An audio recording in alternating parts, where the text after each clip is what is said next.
that and share that with you. Two separate questions. It's been 2.5 weeks since the president signed an executive order on protecting reproductive rights. Just wanted to know, and not asking you to preview anything that's not been announced, can you say whether people should expect more executive actions from the president and any kind of timeline you can offer? I'm not going to get ahead of the policy process. The president has said he's going to do everything that he can.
Good morning, everybody. You are streaming live now from Fox on this Wednesday, July 27th. My name is Regina Gonzalez with you live from our Orlando, Florida studios. I'll be with you for the next several hours, getting you all up to speed on the major top stories that we are following here, not only in the United States, but internationally as well. Getting you all up to speed on what you want and need to know about as you start off your day. Happy hump day. We can give you a look at some of the live feeds that we've got coming into our desk right now. It looks like we are getting feeds from Chicago, Illinois. This is one of the cool things about our show, everybody. With the press of one button, we can actually bring you to really all the feeds that we are getting at this very moment. So here's a look at Chicago, Illinois, only a little after 4 a.m. out there Central Time. We can also bring you out to a look on the west coast of Las Vegas, Nevada. The Sunset Strip still lit up in the nighttime. It is only a little after 2 a.m. out there on the west coast. And then, of course, we can go back to the East Coast. Here's a look at the sun beginning to rise over New York City, also lit up. And then we can head out to our nation's capital, a look at the White House in Washington, D.C. We've also got these feeds coming in just a moment. I'm going to tell you all about the historic flooding that was seen in St. Louis, Missouri. This is a look at the city right now. I've been watching this shot for a couple of minutes, and right there you could see some of the lightning. It's still stormy conditions out there. You had at least one person killed in the historic flooding that was seen yesterday. It was something we were following very closely here on Live Now from Fox. We did have Fox weather correspondents out there in the area, so we're going to give you a closer look at this scene from yesterday in just a moment. We're also live and worldwide this morning in Japan. This is actually a look at a volcano in one of Japan's main neighborhoods, the southern island of Kyushu, where this volcano that you're seeing here actually spewed ash and large rocks over the weekend. So dozens of people have evacuated to neighborhoods around this area.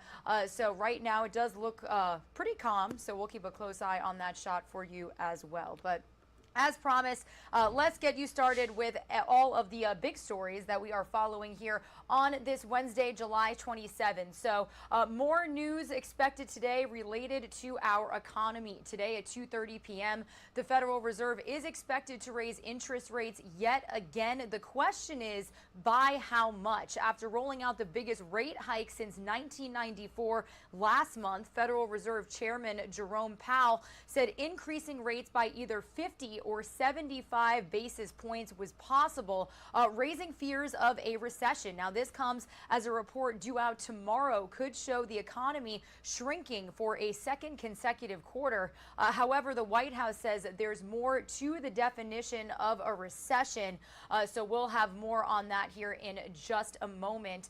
We are also going to be bringing you the latest on the January 6th Capitol riot investigation. Sources say the Justice Department is investigating former President Trump as part of its criminal probe into his efforts to overturn the 2020 election.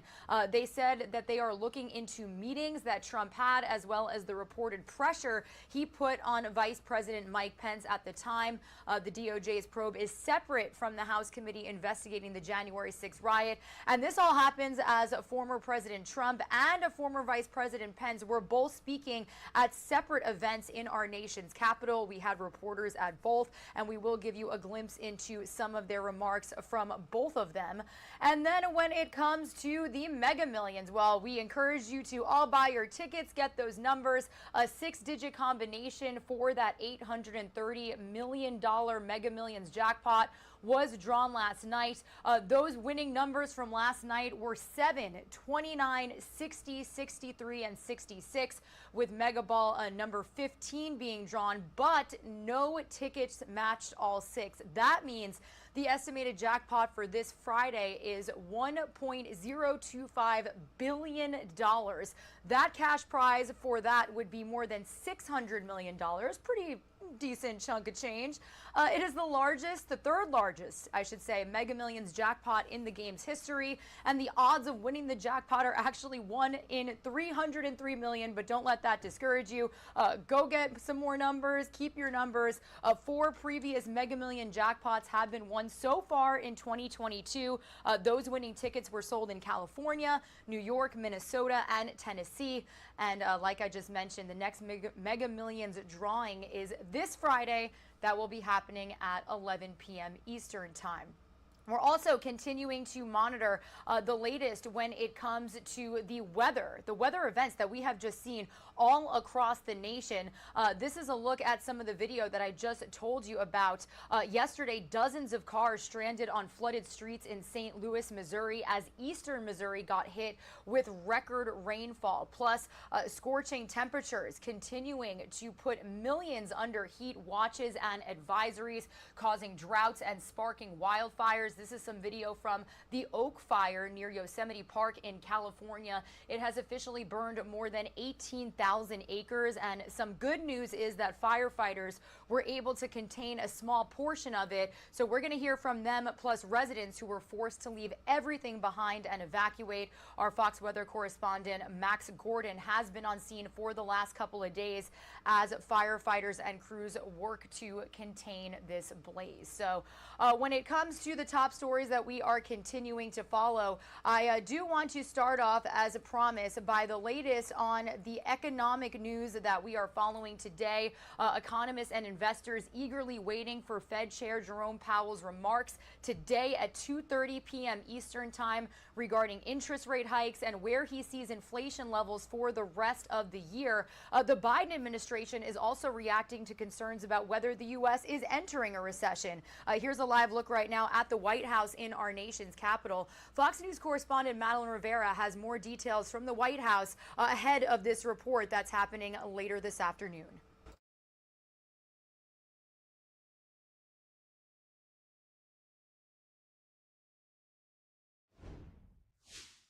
Economists are bracing for another interest rate hike. But the question is, by how much? I think the Fed stays hawkish. We're going to continue to see that because inflation, in my opinion, still hasn't come down enough yet. After rolling out the biggest rate hike since 1994 last month, Federal Reserve Chair Jerome Powell said increasing interest rates by either 50 or 75 basis points was on the table. The talk has rattled investors and raised fears of a recession.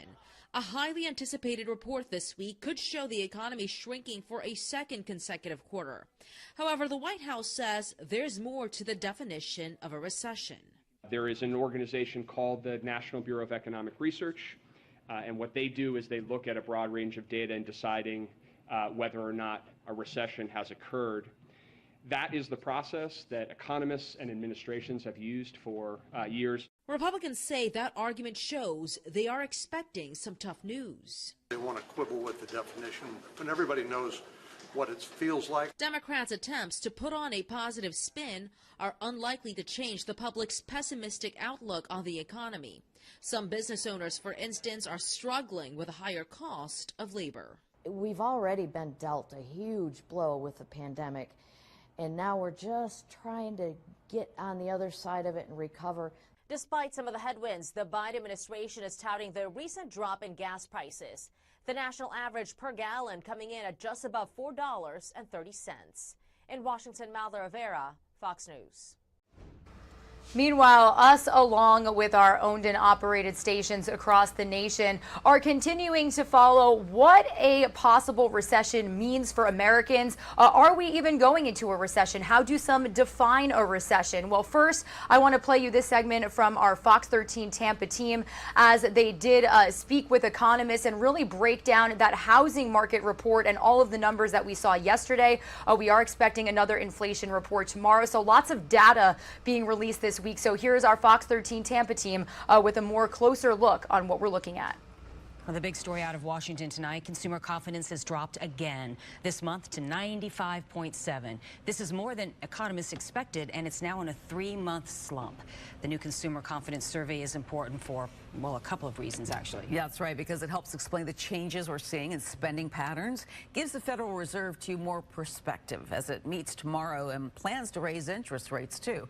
Our political editor, Craig Patrick, here to break down this new report and just give us an idea of what you think this means going forward, because a lot rides on this kind of information.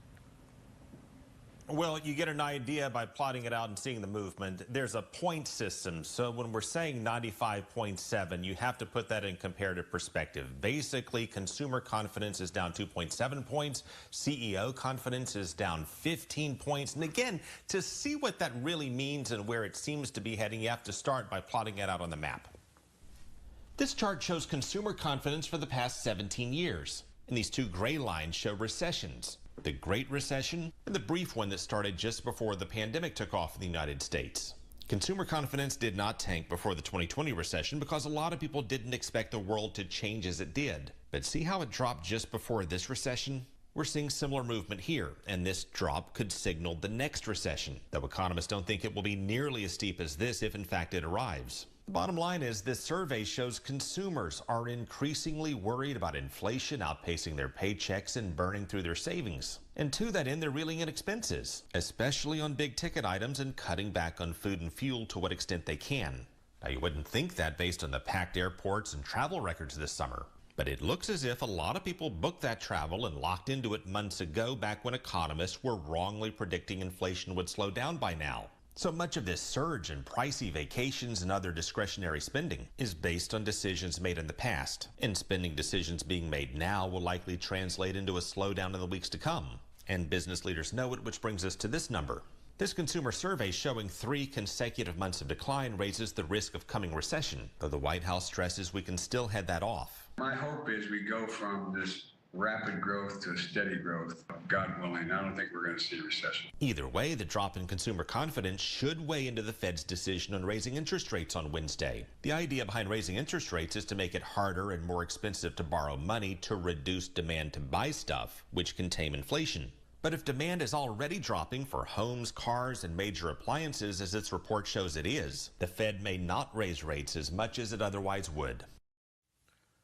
We certainly expect a hike. All indications are leading us in that direction. The question is how much, and that's where these new numbers could come into play. And again, maybe not be as high as it otherwise would, conceivably up to 1 percentage point. The expectation is that it would be 3/4 of a percentage point, but we'll get an answer to that question, which will also give us a better idea of where things will be heading in the weeks and months to come.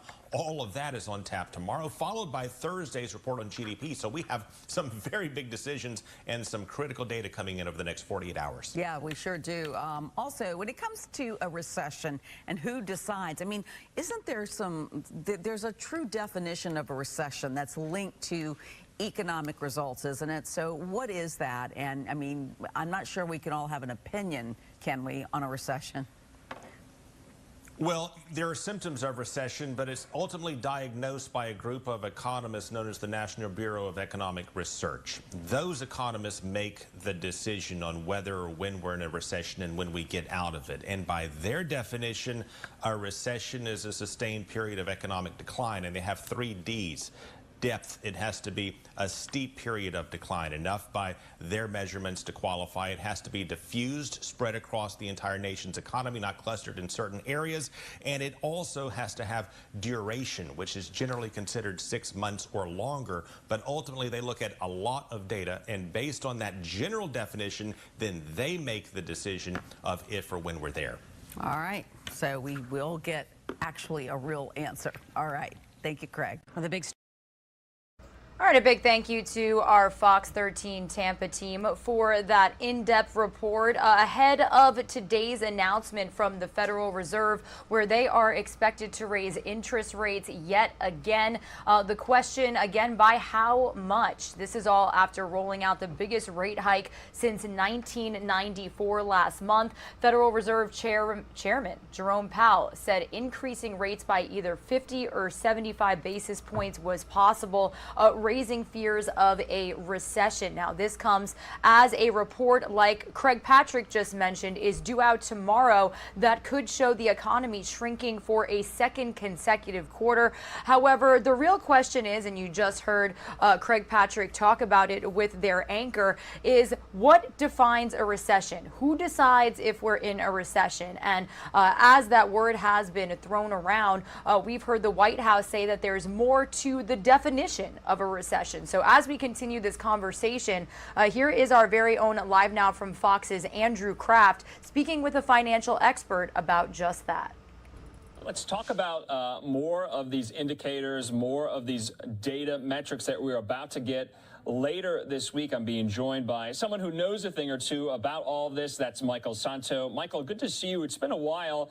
Let's talk about if we are in a recession already, or are we about to be in a recession? Because we're getting the GDP numbers on Thursday. And if those GDP numbers show negative growth for a second quarter, some economists that I spoke to, that I've heard from, say that means we're already in a recession. What say you?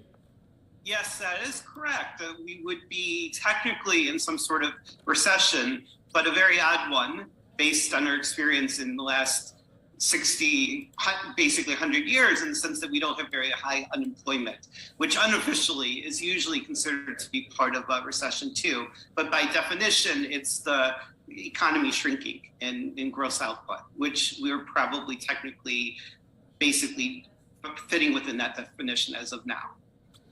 Okay, so we heard from Fox 13 in Tampa there in their segment that consumer confidence is down, that new home sales are down. And so we're all very highly anticipating this meeting at the Fed tomorrow. Chairman Jerome Powell says, and it's known he's going to raise interest rates. No one knows, though, by how much. The last time he did it a couple of weeks ago, it was 0.75 points. Do you expect it to be similar or higher than that? I would, if I had to guess, I'd have to say similar, but we'll know, very, very soon what it is. It is like landing a plane. They talk about soft landing. Now they're saying it's a hard landing.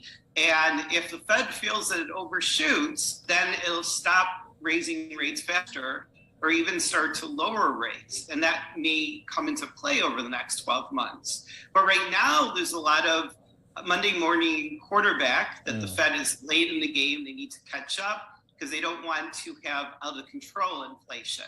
And even certain corporate results from Walmart and Target, where they're having trouble selling inventory, is suggesting that there are some counter-inflationary forces already starting to appear in our economy, which gives the Fed reason to second-guess raising rates too aggressively. Okay, Michael, I know we're going to move around a lot here, a lot of factors in the economy, but let's talk about the Biden administration's response to, possible calls that there is a recession on the horizon. President Biden said that's not going to happen. He said it's not inevitable. Also, Treasury Secretary Janet Yellen echoing really the same sentiment.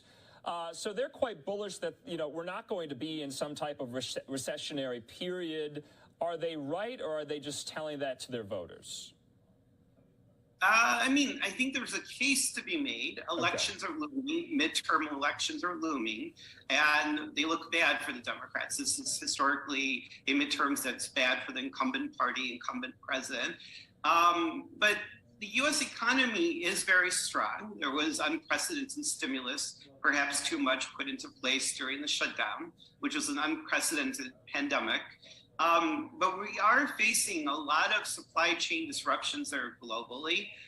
Some of it is these crazy shutdowns still going on in China. Some of it is even U.S. tariffs. I think we really, really have to reassess. And it's also just rapid changes. I'm afraid this inflation could get a lot better within a year, or it could get a lot worse. There is geopolitics here. And God forbid things start to get much worse with Russia and China. So much stuff. China is such a big part of our supply chain. It could be short-term disastrous, major conflict with China escalating. And I don't think that, unfortunately, is impossible. We haven't had this bad relations with Russia, for example, even though it used to be the evil Soviet Union, since the 1970s. So there's a lot of geopolitical risks. But as far as the U.S. economy being robust and dynamic, I would not underestimate. Both the American consumer and the American corporation is able to rapidly adjust to supply chain issues, because we're dealing with inflationary forces that are coming from supply chain disruptions. And I don't think it's purely an issue of monetary policy or fiscal policy. I don't think it's just too much that the Fed put too much gas into the system, or the Congress put too much gas into the fiscal system. I think that we have major supply chain disruptions, and I think that's going to take time and it's difficult. But if things smooth out, I think the economy will heal itself within the next year or two. But if we have more unexpected shocks and changes, it could actually get uglier. Okay, Michael, two more topics I want to discuss, and we saw there just some video of some of the very high gas prices we've seen in so many states around the country. Although gas prices are down precipitously, I think since you and I last spoke, from the record high, it was about $5.02 a gallon. It's now, I checked AAA today, $4.32 a gallon. That's the nationwide average. Now, the Biden administration is saying, and they're touting this as an accomplishment, but did they have anything to do with it, or is just demand down because American consumers can't afford high gas prices? What is it? I mean, that could be part of it, demand destruction, where American consumers just can't afford to drive as much. They can't afford to fly as much. The U.S., by the way, on paper is still basically energy independent when you look at the natural gas and oil we produce. We can invest more in oil and natural gas. I think it's a dicey thing when any president takes credit, or we blame any president entirely. And, I think that's always true for every president. Things happen. I think there's a lot of geopolitics. I am worried about geopolitics when you look at Russia, China, Iran, North Korea. And so that, for me, raises a major issue about trying to predict oil prices. Our country is an energy giant, and so is Canada. There's a lot we can do. We should build more nuclear reactors, but that's going to take time. I mean, it's not always politically correct, but nuclear reactors, zero emissions, and we can supply them with the uranium that we need, of course.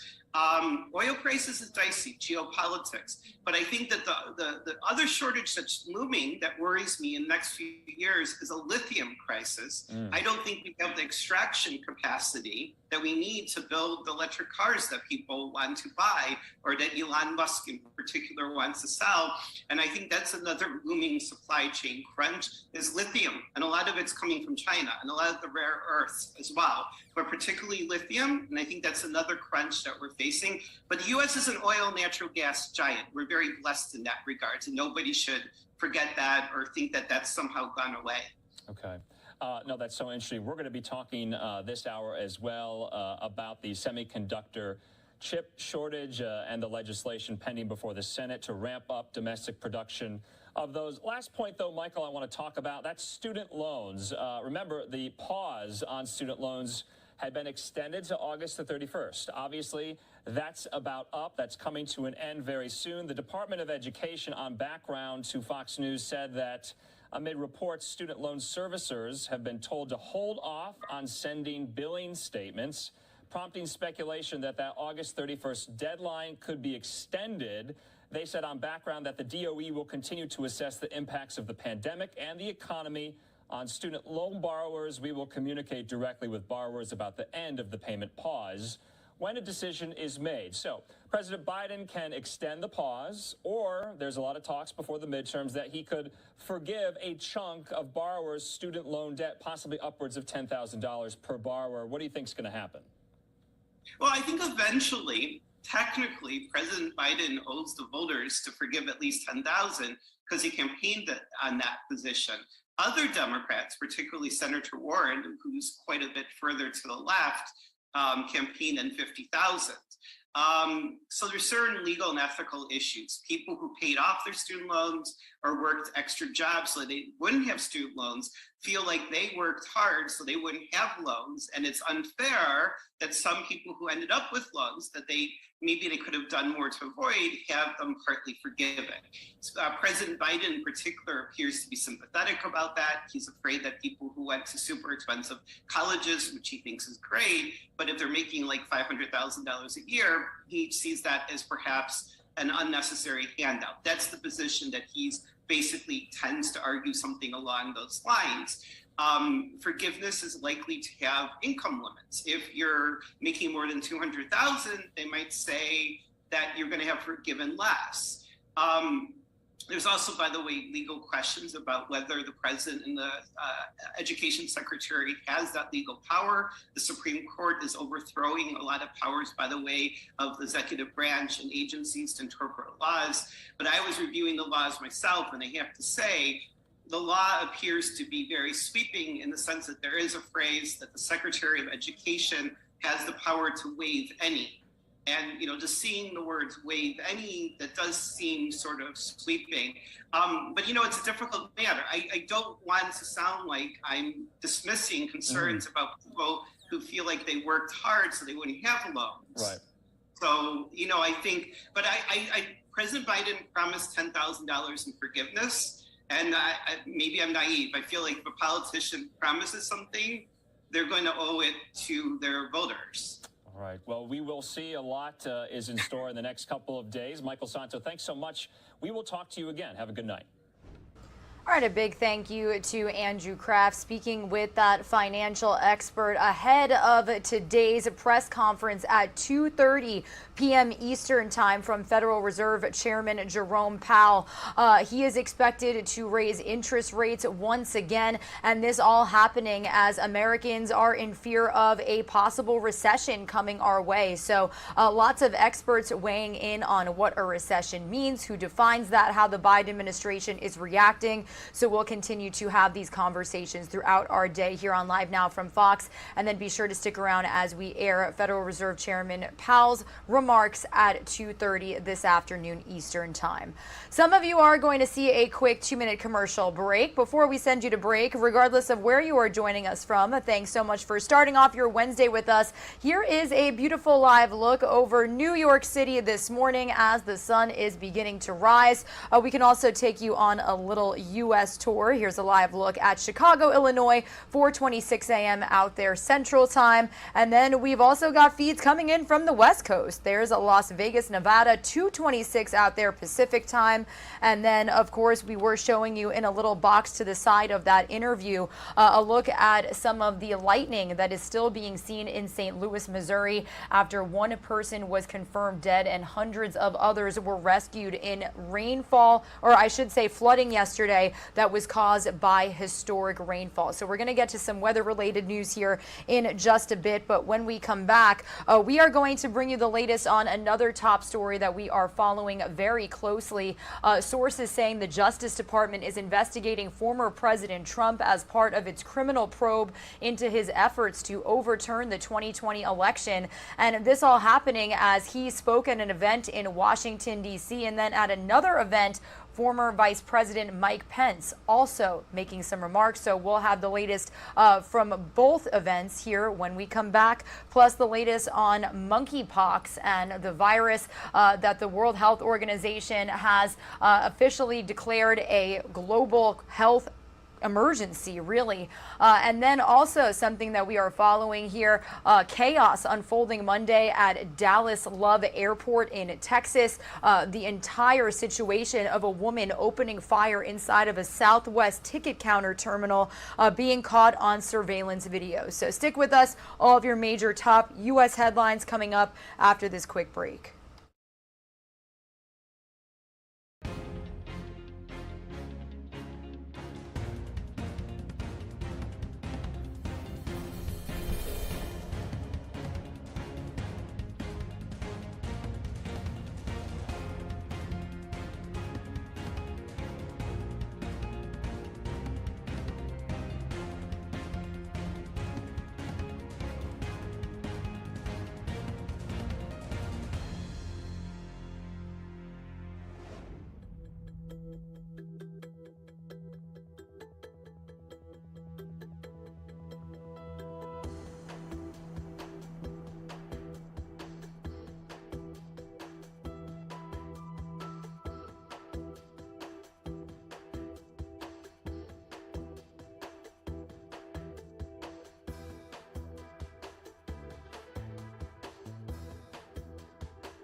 Good morning, everybody. You are streaming live now from Fox on this Wednesday, July 27th. My name is Regina Gonzalez with you here live from our Orlando, Florida studios. But we are actually going to head out live right now to a look at the Capitol building in Washington, D.C. Something that we have been continuing to follow is the investigation into the deadly Capitol riot that happened in January of last year. Well, this is a separate investigation, but it is news that we are very closely following this morning, and actually our very own White House correspondent Doug Lazater, our Fox News correspondent in D.C., is going to be bringing us a full report on this in just the next hour or so. But basically what we can tell you right now is the Justice Department, the DOJ, is reportedly investigating Donald Trump as part of its criminal probe of his inner circle's alleged efforts to overturn the 2020 election results. This is all according to a report by the Washington Post, who we work very closely with. The DOJ is said to be looking into meetings that Trump had in December of 2020 and January of 2021, as well as the reported pressure he put on his Vice President Mike Pence to overturn the election and what he told lawyers and advisors to do about fake electors and sending electors back to the states. Meantime, a man named Mark Short, who was a former aide to Mike Pence, confirmed on Fox News last night that he was recently interviewed by a grand jury in Washington, but he wouldn't really get into the specifics. The DOJ's probe is separate from the Select House Committee's investigation into the Capitol riot attack. Those are those public hearings that we have been airing for you over the last several weeks, where new evidence has come forward, and you've heard a witness testimony as well. Up until this point, the Department of Justice has really only focused its investigation on Trump's lawyers, John Eastman and Rudy Giuliani. So we are going to continue following this story for you here on the show. And like I said, Fox News correspondent Doug Lazater is going to have a more detailed, in-depth report for us coming up at the top of the 6 o'clock hour. Meanwhile, this all happening as former President Trump and former Vice President Pence addressed separate conservative groups Tuesday in Washington. This is being said and what could be called a preview of the battle for the 2024 Republican presidential nomination. So Fox News senior national correspondent Rich Edson has the latest on both of their remarks. It was a catastrophe, that election, a disgrace to our country. Former President Donald Trump is back in Washington for the first time since he left office, speaking before the America First Policy Institute, a think tank largely of former Trump administration officials.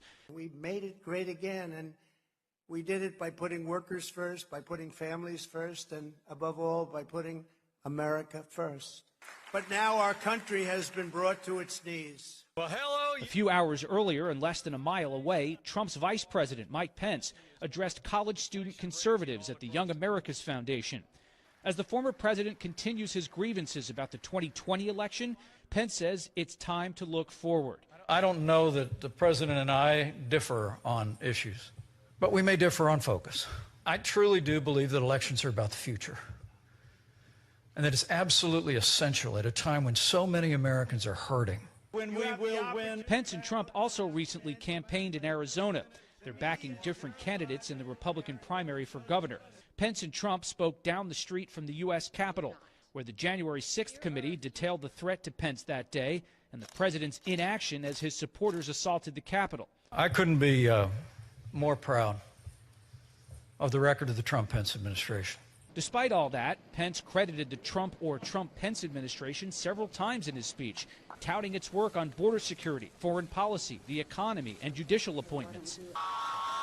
Pence also celebrated the Supreme Court's decision overturning Roe v. Wade and said states should go further. Our freedom agenda calls for advancing pro-life protections in every state in the union. Trump never responded to or even mentioned Pence in his speech. Pence also announced he's coming out with a book in November. The publisher says it'll detail the severing of the Trump-Pence relationship January 6, 2021, when it says Pence defended his oath to the Constitution. In Washington, Rich Edson, Fox News.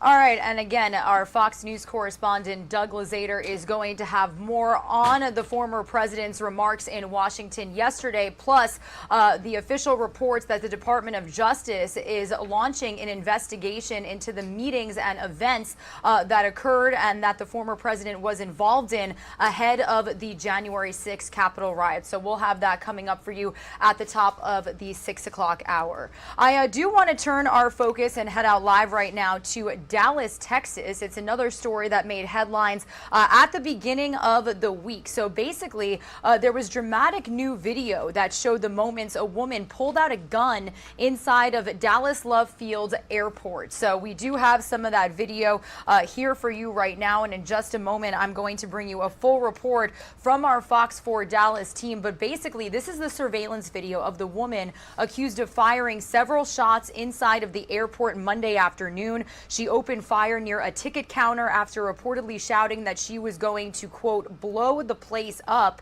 Police say the woman fired 2 rounds into the air before firing at an officer who returned fire and shot her in the leg. The officer was not hurt and is being hailed a hero. This is something that our Fox 4 Dallas team has been following. So here is their full report on this new video that was released just yesterday. Tense moments at the Love Field Airport terminal as a Dallas police officer springs into action to stop a woman opening fire with terrified travelers feet away. Police released surveillance video from Monday's incident that they say shows 37-year-old Portia Adufua pulling out a handgun, firing into the air. The crowd scatters. Police say Adufua points the gun at an innocent bystander and then shoots at a DPD officer taking cover behind a ticket kiosk. Dallas Police Chief Eddie Garcia identified the officer as 15-year veteran Ronald Cronin, who then shoots Adufua in the leg. No one else was injured. I know his actions saved lives and prevented more injuries. According to police, an Uber driver not involved in the case dropped off Adufua at the airport just before 11 a.m. Monday. Adufua walks to the bathroom wearing a black hoodie. She comes out with the hood tight over her head and hands in her pockets. Witnesses told police Adufua wanted to make an announcement while walking near the counter. According to an arrest warrant affidavit, Adufua claimed she had marriage issues and that she was going to blow the place up. The comments capturing the attention of Officer Cronin. Police say Adufua fired 2 rounds into the ceiling and 1 round at Officer Cronin after the officer ordered her multiple times to drop her weapon. Officer Cronin's body camera video picks up after he shot Adufua. Stay down. Other officers working at the airport move in. They approach Adufua cautiously with the gun still on the ground. The gun now part of a joint investigation with ATF and the FBI. It was not registered to her. Obviously, she got it from somebody else. Dallas police say Adufua has been prohibited from owning a firearm since 2018 because of a prior criminal history that includes arrests for bank robbery, arson, and false reporting. Here's a mugshot from a 2021 arrest. Online court records show some of the cases were dismissed and Adufua was found incompetent to stand trial. Adufua also has a history of mental health evaluations following arrests. Police say in 2016, Adufua was denied the purchase of a firearm twice at a Balk Springs pawn shop due to an outstanding traffic warrant. Police say Adufua is still in the hospital, now charged with aggravated assault of a public servant, and federal charges could be coming.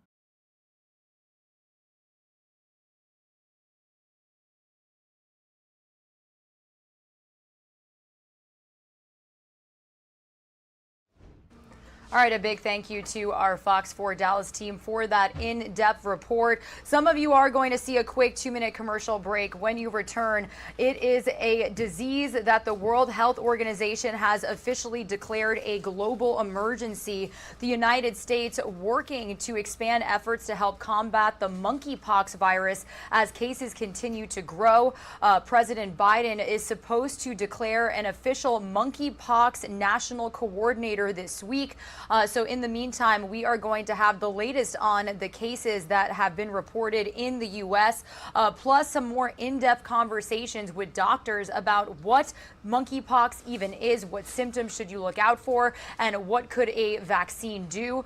There has been some criticism on the vaccine distribution, saying that a lot of people have been turned away. Certain locations are running out of these vaccines relatively quickly, so we will have the latest on that. Plus, in some more health-related news, it was something that we brought to you live, raw, and unfiltered at the U.S. Capitol yesterday. A Senate committee hearing where they heard from experts on the best way to fight fentanyl overdoses, which is becoming an epidemic in the United States. So we'll have the latest health-related headlines for you when we come back after this quick break.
Welcome back to Live Now from Fox, everybody. It is Wednesday, July 27th, a little after 5:40 a.m. here on the East Coast. As promised before that break, I do want to get you up to speed on all of the latest health-related headlines that we are following here this morning. The first couple of stories being that related to monkeypox. Over the weekend, the World Health Organization officially declared the outbreak a global health emergency. And now here in the United States, health experts are working to combat the spread of this disease.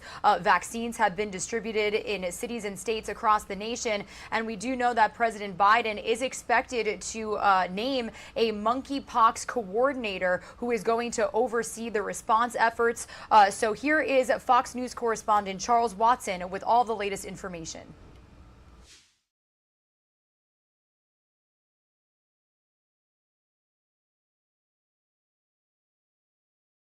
The U.S. Department of Health and Human Services considering if monkeypox should be declared a public health emergency. This as the virus continues to spread across the country, with the CDC confirming more than 3,000 cases. The World Health Organization recently declaring the virus a global health emergency as case numbers explode to more than 16,000 across dozens of countries. WHO's declaration will allow the United States and other partners to better collaborate, to share data, and to get critical information out to high-risk communities. Right now, the virus is predominantly affecting gay men. Transmission is possible after coming in direct contact with an infected person or through sex. But recently, scientists in Germany have discovered the virus on the surfaces of 2 hospital rooms. The study finding that all surfaces touched by patients hospitalized with the virus were contaminated. If there isn't a coordinated response right now, it could spill over and cause a lot more disease and disability in the future. Some in the U.S. say more needs to be done as communities across the country experience vaccine and testing shortages. I think that it's not so critical that they declare it an emergency. I think it's more critical that they act like it's an emergency. We need to dedicate as many resources as possible, testing, contact tracing, treatment, and vaccines to that community. The Biden administration has ordered more than 2 million doses of the monkeypox vaccines, but those are not expected to arrive until sometime next year. In Atlanta, Charles Watson, Fox News. All right, thank you to Charles Watson for that report. We are going from Atlanta, Georgia, out to a look we have of New York City. Traffic flowing pretty nicely on this Wednesday morning out there. New York has actually been one of the states where they have seen a lot of cases of monkeypox just in the city alone. Health experts and doctors out there saying that we need a hard and fast response to this. But when it comes to this disease, what is the White House saying? What are doctors saying about looking out for symptoms, and what will vaccines potentially prevent? Well, these questions are going to take us out to a segment from our Fox 13 Tampa team, as they actually spoke with a doctor from the University of South Florida about all of this. Well, monkeypox is firmly on the radar of many health officials, and the World Health Organization declared it a global emergency. And President Biden is considering a similar declaration here in the United States. There are nearly 3,500 cases nationally, and Florida is among those reporting the most, with 273 infections. So let's bring in Dr. Tom Unash, a professor at the USF College of Public Health. Thanks for being here. Oh, thanks for having me. So first, describe what it's like for someone to have monkeypox. What happens? Well, monkeypox can be a rather unpleasant disease, though the strain that seems to be circulating worldwide right now does not appear to be fatal. There's only been 5 deaths reported by the World Health Organization out of over 18,000 cases that have been reported worldwide. But the disease starts like many other viruses do in terms of its symptoms, with fever, malaise, fatigue. But then usually what can happen is you'll develop some pustules on your skin, little pimples that will develop usually in the area where the contact has occurred and we've gotten infected. And these pustules can grow and then become quite painful. Eventually they'll burst and scab over, and over a period of a few weeks, the scabs will fall off and you'll recover from the disease. So how is it spread, and how transmissible is it? It turns out that it's only spread by very close contact between an infected and an uninfected individual. And so it's not very contagious at all. It's not at all like COVID-19, which we've been experiencing for the last 2.5 years or so, which is spread by the respiratory route and is very extremely infectious. This thing requires really close contact between an infected individual and a non-infected individual to transmit. So who is most at risk then? Right now, it appears worldwide the highly at-risk population are men who have sex with men, particularly men who have sex with multiple partners. Overall, here in the United States, the CDC's reported about 3,500 cases overall. Out of those, there are 9 that have been reported in women and 2 that have been reported in children who have been in close contact with somebody who's been infected. So the MSM population is the one who seems to be bearing the brunt of this infection so far. So health officials recognize that monkeypox is spreading, but the tools to stop it are limited. And we've seen in cities like New York and Chicago lines of people waiting to get a vaccine. And we've also heard stories of patients struggling to find places that offer testing. So what is the status here in Tampa Bay? Do we have resources in place to meet a demand if there is one? Well, right now, the supply of the vaccine is very, very limited. The reason for that is the fact that we have a vaccine at all is really the result of the smallpox epidemic and the fact that back in 2001, there was concern that smallpox would be weaponized as a bioterrorism agent. So the United States produced about 500,000 vaccine doses, I believe, that have been in storage in case of that. And it turns out that this vaccine is very effective against monkeypox as well. But of course, there are a very limited number of these vaccines that are currently available, doses that are available, and they're going to have to ramp this up to produce more of this. This isn't really surprising because we stopped vaccinating routinely for smallpox back in 1972. And the idea of holding on to a vaccine for over 50 years in large quantities for a virus that's been eradicated from the globe would have seemed pretty silly. So it's going to take a little while for them to ramp this up. And right now they're providing it for people who are at high risk, which are primarily people who had close contact with an individual who has tested positive for monkeypox. There is a PCR assay that's out there right now, and LabCorp and several of the other companies are offering it. Takes about 3 days to turn around. So where should you go to get a monkeypox test or vaccine? Is that something your primary care would have, or the hospital? Yeah, I think your primary care hospital or urgent care center can probably order it for you. They'll take a swab of the affected area if you've got a pustule and send that off for the PCR. And again, in 2 or 3 days, you should get your answer back. All right, Dr. Tom Munash with USF Health. Thank you for all your answers. We appreciate it. You're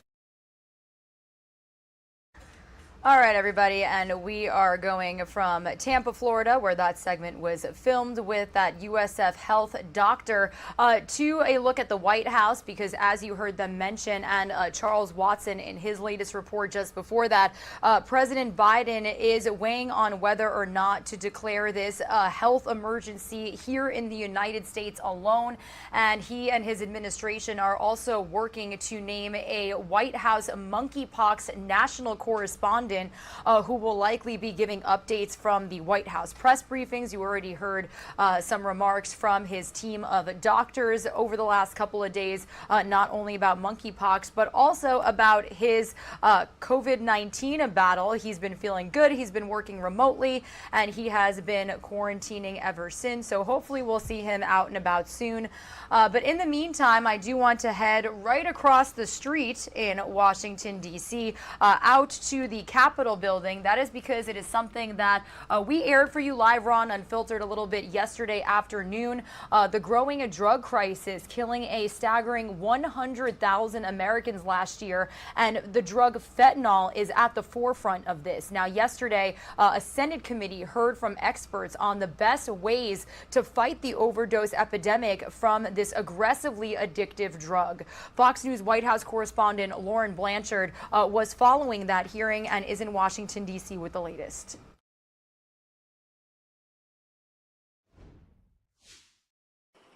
More than 2/3 of all overdose deaths are now due to fentanyl. The highly potent drug, 50 to 100 times stronger than morphine, is being increasingly laced into other substances, sold online, and being used by unsuspecting teens and adults. The Senate Help Committee wants to know what's being done to stop it and save lives.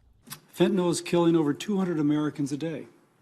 In 2021, we saw the largest annual increase in opioid deaths in 50 years. They heard from the CDC, Health and Human Services, and the White House. The Drug Enforcement Administration reports a majority of the synthetic opioid is from Mexico and China. We've never seen an illicit drug supply that is so potent, unpredictable, or lethal. Some say it's border policies that are allowing more fentanyl. Busts like this one over the weekend along the Arizona border found 320,000 fentanyl pills. It goes without saying, with an open, porous southern border, the supply is abundant. There is also the criticism that there isn't enough treatment or help available for those with substance abuse disorders. We need to be taking this seriously and having real conversations about how we address the national threat of fentanyl use and supply, not playing politics, not scapegoating, not fear-mongering, not attacking refugees and immigrants with proposals that are based more on xenophobia. The expert said fentanyl is also coming into the U.S. through the mail and through ports. Bipartisanly, lawmakers say there needs to be better screening. In Washington, Lauren Blanchard, Fox News. All right, thank you to Lauren Blanchard for that report. I'm going to send some of you on a quick 2-minute commercial break. When you return, we are going to head into some weather-related news that we are following. This is actually a live look over what looks to be a fuzzy camera over St. Louis, Missouri. Earlier when I brought you this shot, there was a lot of lightning, still some stormy conditions that were seen after this was what people were dealing with yesterday. This is a look at some of the flooded streets, historic amount of rainfall over the course of a short amount of time. At least one person dead, hundreds of others rescued from completely submerged vehicles. We brought you live, raw, and unfiltered feeds of those water rescues happening yesterday. So when we come back, we are going to bring you the latest on this flooding out of St. Louis, plus the latest when it comes to the Oak Fire in California near Yosemite National Park. More than 18,000 acres burned. Some good news that firefighters have gotten a little bit of the blaze contained, but we're also going to hear from them, plus people that were forced to leave everything behind and evacuate their homes. You've got dozens of homes already destroyed. Stay with us for all this news coming up after this break.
All right, everybody, you are streaming live now from Fox. We are slowly approaching the top of the 6 o'clock Eastern time hour.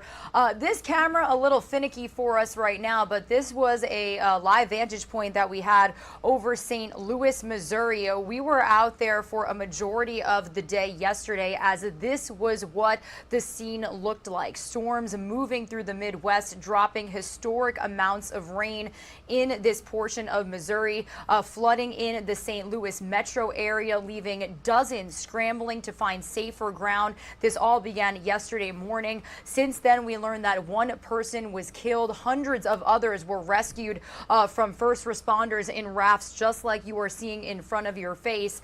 So first, we are going to get the latest from Fox News national correspondent William LaJeunesse, and then we have Fox weather correspondent Robert Ray out there on the ground, setting the scene and speaking with residents. All I could see was water. All I could see was water. It was up waist deep, past waist, right here, right here. A flash flood emergency in Missouri Tuesday morning after more than 7 inches of rainfall in a matter of hours. A line of steady thunderstorms moving through the region, with rainfall setting all-time records in St. Louis. The previous record, set in 1915, followed a hurricane in Galveston, Texas. The one thing that helped us here is the level of the Mississippi River was very low because of the long stretch without rain. So this water is going to leave very quickly, but it's still very dangerous as it's leaving. The National Weather Service reporting rainfall rates between 1 and 3 inches per hour, with some isolated areas seeing up to 5 inches. I woke up to my basement being, just inundated with water, and the water came all the way up from the basement to the ceiling and into the first floor. The rainfall swelling rivers and creeks, shutting down 4 major interstates in the area and washing out roads, trapping some in their cars and homes. One man doing everything he could to get his children to safety. I was getting my kids out of the house. I had to put them on a door I ripped out, and swam them from where that SUV is all the way over to here. Crews across the St. Louis metro area conducted water rescues. One driver rescued after rains had swept his car off the road into a nearby creek. Police report 1 fatality so far and have warned residents to remain inside their homes. In Los Angeles, William LaJeunesse, Fox News. Good morning, everybody. You are streaming live now from Fox on this Wednesday, July 27th. Happy Hump Day. My name is Regina Gonzalez with you here for just a little bit longer, continuing to bring you up to speed on all of the major top stories that we're following here in the United States, plus internationally. Now that we are at the top of the hour, I just really want to give you a brief look at some of the major headlines that we are following today. Some more news related to our economy coming to us at 2:30 p.m. Eastern time. That is when the Federal Reserve is expected to raise interest rates yet again. The question is, by how much? This is all after they rolled out the biggest rate hike since 1994 last month. Federal Reserve Chair Jerome Powell saying that increasing rates by either 50 or 75 basis points was possible, raising fears of a recession. So now the big question is, what is a recession? Who defines if we are in a recession, and really what can we do to anticipate such news? This is all coming as a report is due out tomorrow that could show the economy shrinking for a second consecutive quarter. However, the White House says there's more to the definition of a recession. So we've had several conversations with financial experts, as well as our owned and operated stations did also, about recession fears, about what this means. How do you define a recession? So we'll have more of those conversations a little bit later in our show. Meanwhile, some other news that we are following. We have the Department of Justice investigating former President Trump as part of its criminal probe into his efforts to overturn the 2020 election. This is all according to sources from the Washington Post. The DOJ is said to be looking into meetings that Trump had, as well as the reported pressure that he put on then Vice President Mike Pence. Their probe is separate from the House committee investigating the January 6th riot. So in just a moment, we are going to get more from Fox News correspondent Doug Lazater on this reported investigation. When it comes to whether or not you are waking up a millionaire or should I say now billionaires, come Friday. Well, a 6-digit combination of the $830 million Mega Millions jackpot was drawn last night. Those winning numbers, in case you're just waking up and haven't seen it, those were 7, 29, 60, 63, and 66 with Mega Ball number 15, but no tickets matched all 6 numbers. That means the estimated jackpot for Friday is now $1.025 billion. Pretty nice chunk of change, if you would ask me myself. The cash prize for that would be more than $600 million alone. It is the 3rd largest Mega Millions jackpot in the game's history, and the odds of winning are 1 in 303 million. But don't let that discourage you from continuing to crunch those numbers, get those tickets. I stopped at a 7-Eleven just yesterday to get my numbers. So 4 previous Mega Millions jackpots have been won so far this year. Those were sold in California, New York, Minnesota, and Tennessee. And like I just mentioned, the next Mega Millions drawing is now going to be this Friday at 11 p.m. Eastern Time. Something that I was also just in the process of playing you some content on is the latest when it comes to the weather events that we have seen across the nation. This is some video of deadly flooding. We learned at least 1 person was killed, hundreds of others rescued after a historic and significant amount of rainfall fell in St. Louis, Missouri over a very short amount of time. So we're going to be getting you up to speed on that, plus the latest when it comes to firefighters containing a small portion of the oak fire that is burning near Yosemite National Park in California. We are going to get an update from our Fox weather correspondent Max Gordon, plus hear from residents who were forced to leave everything behind and evacuate. You've got dozens of homes already destroyed. So back to the flooding event that we were covering for you just yesterday. Here is the latest from Fox News correspondent, or I should say Fox weather correspondent Robert Ray, who was flown out to the scene, was speaking with residents, and is really setting the scene for us this morning. Here in downtown St. Louis, light rain still falling, and it will continue into the evening and tomorrow as well. This is Market Street. You can see behind me the arch, the gateway to the west here in St. Louis, an American symbol. Now, 70 different rescues occurred overnight into the morning, swift boat rescues and door-to-door. We are told by officials that unfortunately 1 person lost their life. They drove into water 8.5 feet and they were submerged. Unfortunately, as the water receded, police pulled that person out. Officials also say that there have been no reported significant injuries around town, though people were rescued out of their vehicles under viaducts on roadways and interstates. Several neighborhoods flooded as people are continuing to try and figure out exactly how to move some of this water out of their homes so they can start the cleanup. There is the possibility, unfortunately, of more significant rain coming into tomorrow morning, and folks here hope that does not cause the sewers to bubble up and have any major issues like we have today. But this is historic. The last time St. Louis saw rain even close to this so quickly was 1915, and that was from an actual hurricane that came into Galveston Island in Texas and then made its way up through here. So just a tremendous situation here. Some areas receiving upwards to 11 inches in Metro St. Louis. 2 to 4 inches of rainfall per hour at one point, causing very dangerous situations all over. This system tracking across the Mississippi eastward, Louisville, Cincinnati, West Virginia, all places in the bullseye of all of this rain that could occur. Hopefully not as bad as we're seeing here in St. Louis. Reporting in downtown St. Louis, Robert Ray, Fox Weather. All right, thank you to our Fox Weather's very own Robert Ray. We can let you know that he's actually going to be joining our show live in just a little more than an hour at 7:20 a.m. Eastern Time for an updated live report, so be sure to stick around for that.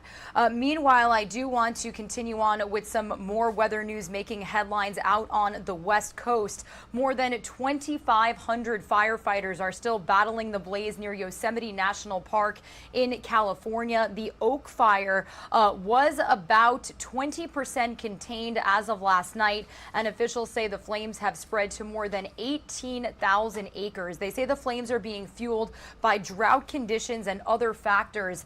Thousands of homes and businesses have been destroyed. We do have our other Fox weather correspondent, Max Gordon, out there on the scene. We're first going to play for you his latest report on the nuts and bolts of the response efforts, and then we are going to hear from residents in California that are sitting by and waiting for the status of their homes after they were forced to evacuate and leave everything behind.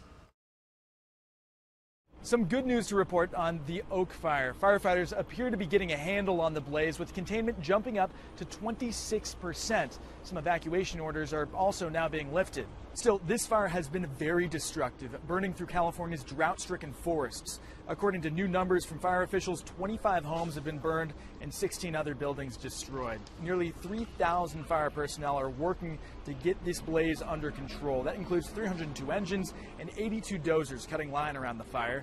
24 helicopters are now being used to fight the flames, with CAL FIRE saying they dropped 300,000 gallons of water on the fire yesterday. Wow. So far, California hasn't had as much fire activity compared to this time last year, and since the Oak Fire is currently the largest fire burning in the state, it's getting a lot of attention. This is the number one priority within California, so we get the full force of all the California resources and the regional resources. So we're having all the engines, all the hand crews, all the aircraft we need.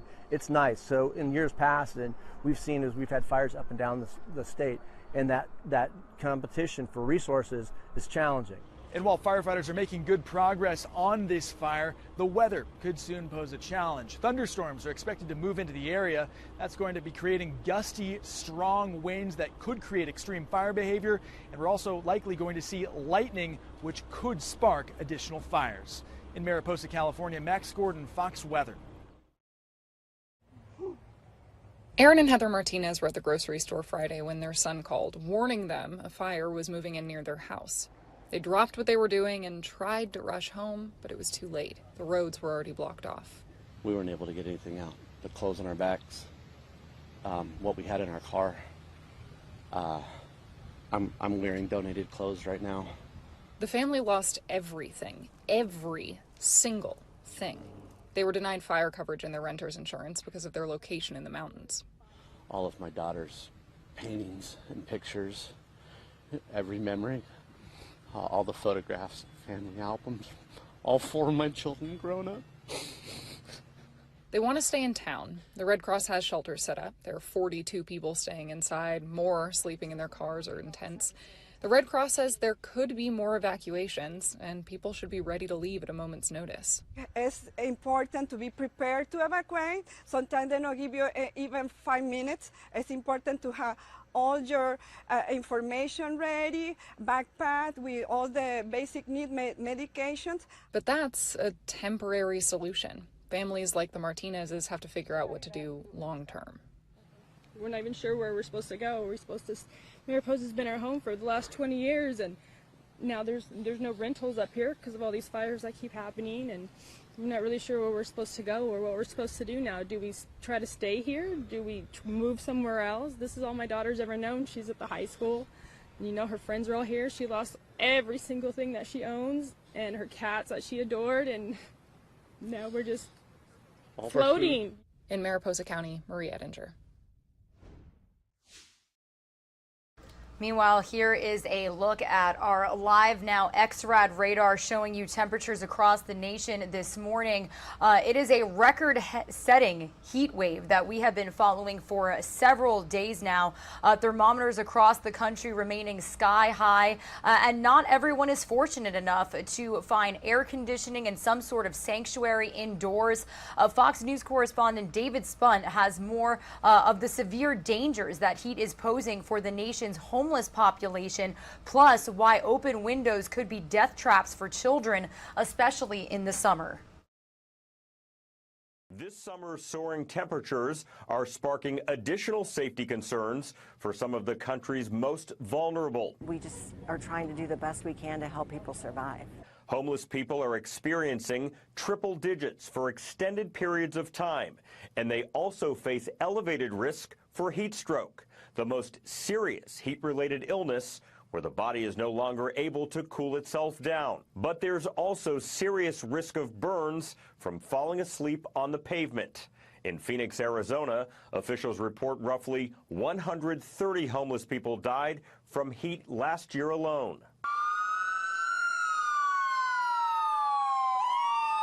Meanwhile, rising temperatures are also raising fears over young children falling out of windows. And I just see them off my balcony, just laying lifeless on the ground. Those risks can increase in areas like the Pacific Northwest, where more people opt for open windows instead of air conditioners. According to the staff at the University of Washington School of Medicine, between 3,500 and 5,000 kids between the ages of 2 and 5 fall from windows every year. But those tragedies are preventable. First is adult supervision, so just watching kids when they're at play. And then second is moving furniture away from windows. The federal government is also taking action, officially launching heat.gov to help prevent the number of heat-related deaths from rising. The site includes forecasts and health tips. David Spunt, Fox News. All right, thank you, David Spunt, for that report. Some of you are going to see a quick 2-minute commercial break. When you return, we are going to head into some international headlines that we are following, some of which take us back right to Washington, D.C. We are learning that President Biden is going to hold talks tomorrow with representatives from China as new tensions are growing over Taiwan. House Speaker Nancy Pelosi getting increasing backup tonight, or I should say last night, from Republicans as well as Democrats. They're urging her to go through with a planned visit to Taiwan, a trip that is escalating tensions with China seemingly on an hourly basis. So we're going to get the very latest on that. Plus, we are going to bring you some more information on Pope Francis's visit to Canada as he apologized to a specific group of people of the workings of the Catholic Church. And then we're also going to bring you the very latest on the Russian invasion of Ukraine, more airstrikes in Odessa, in a port city, following the news over the weekend that Russia was going to allow grains to be exported out of Ukraine. And then we're also going to bring you the very latest on WNBA star Brittany Griner appearing in a Russian courtroom once again as her trial resumes in Moscow. So stick with us. International headlines coming up after this quick break.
Welcome back to Live Now from Fox on this Wednesday, July 27th, a little after 6:15 a.m. here on the East Coast. And we are actually going to head out live right now to a pretty look of the sun rising over the Capitol building in Washington, D.C. As we head into some international news making headlines this morning, House Speaker Nancy Pelosi getting increased backup from Republicans as well as Democrats, urging her to go through with her planned visit to Taiwan, which is a trip that is escalating tensions with China, seemingly on an hourly basis. Now, this comes as President Biden says he expects to speak with his Chinese counterpart very soon. We're learning that this could be happening as soon as tomorrow. So here is Fox News Chief Washington correspondent Mike Emanuel, who's telling us where things stand this morning.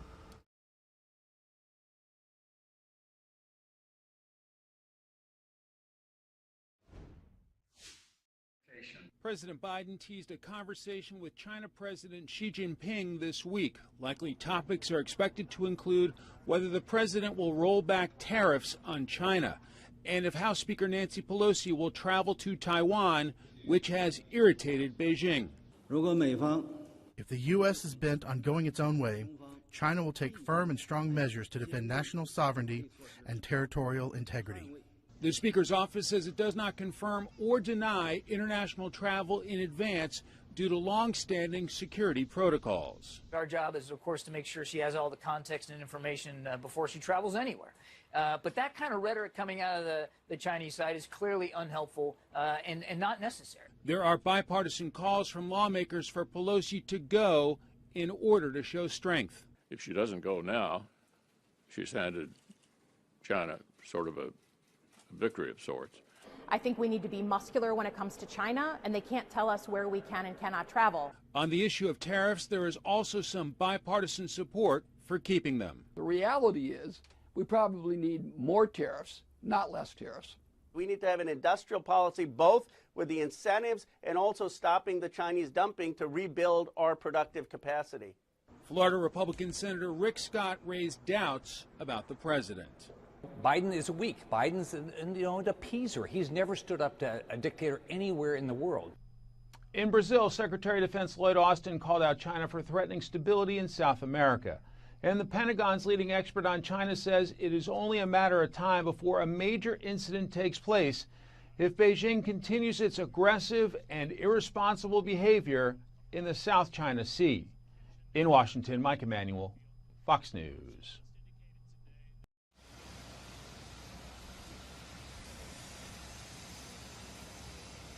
Meanwhile, we are going to head out to Canada right now. Pope Francis continuing his 60-day trip to Canada yesterday, issuing an apology to Indigenous groups. Fox News senior foreign affairs correspondent Amy Kellogg has more this morning.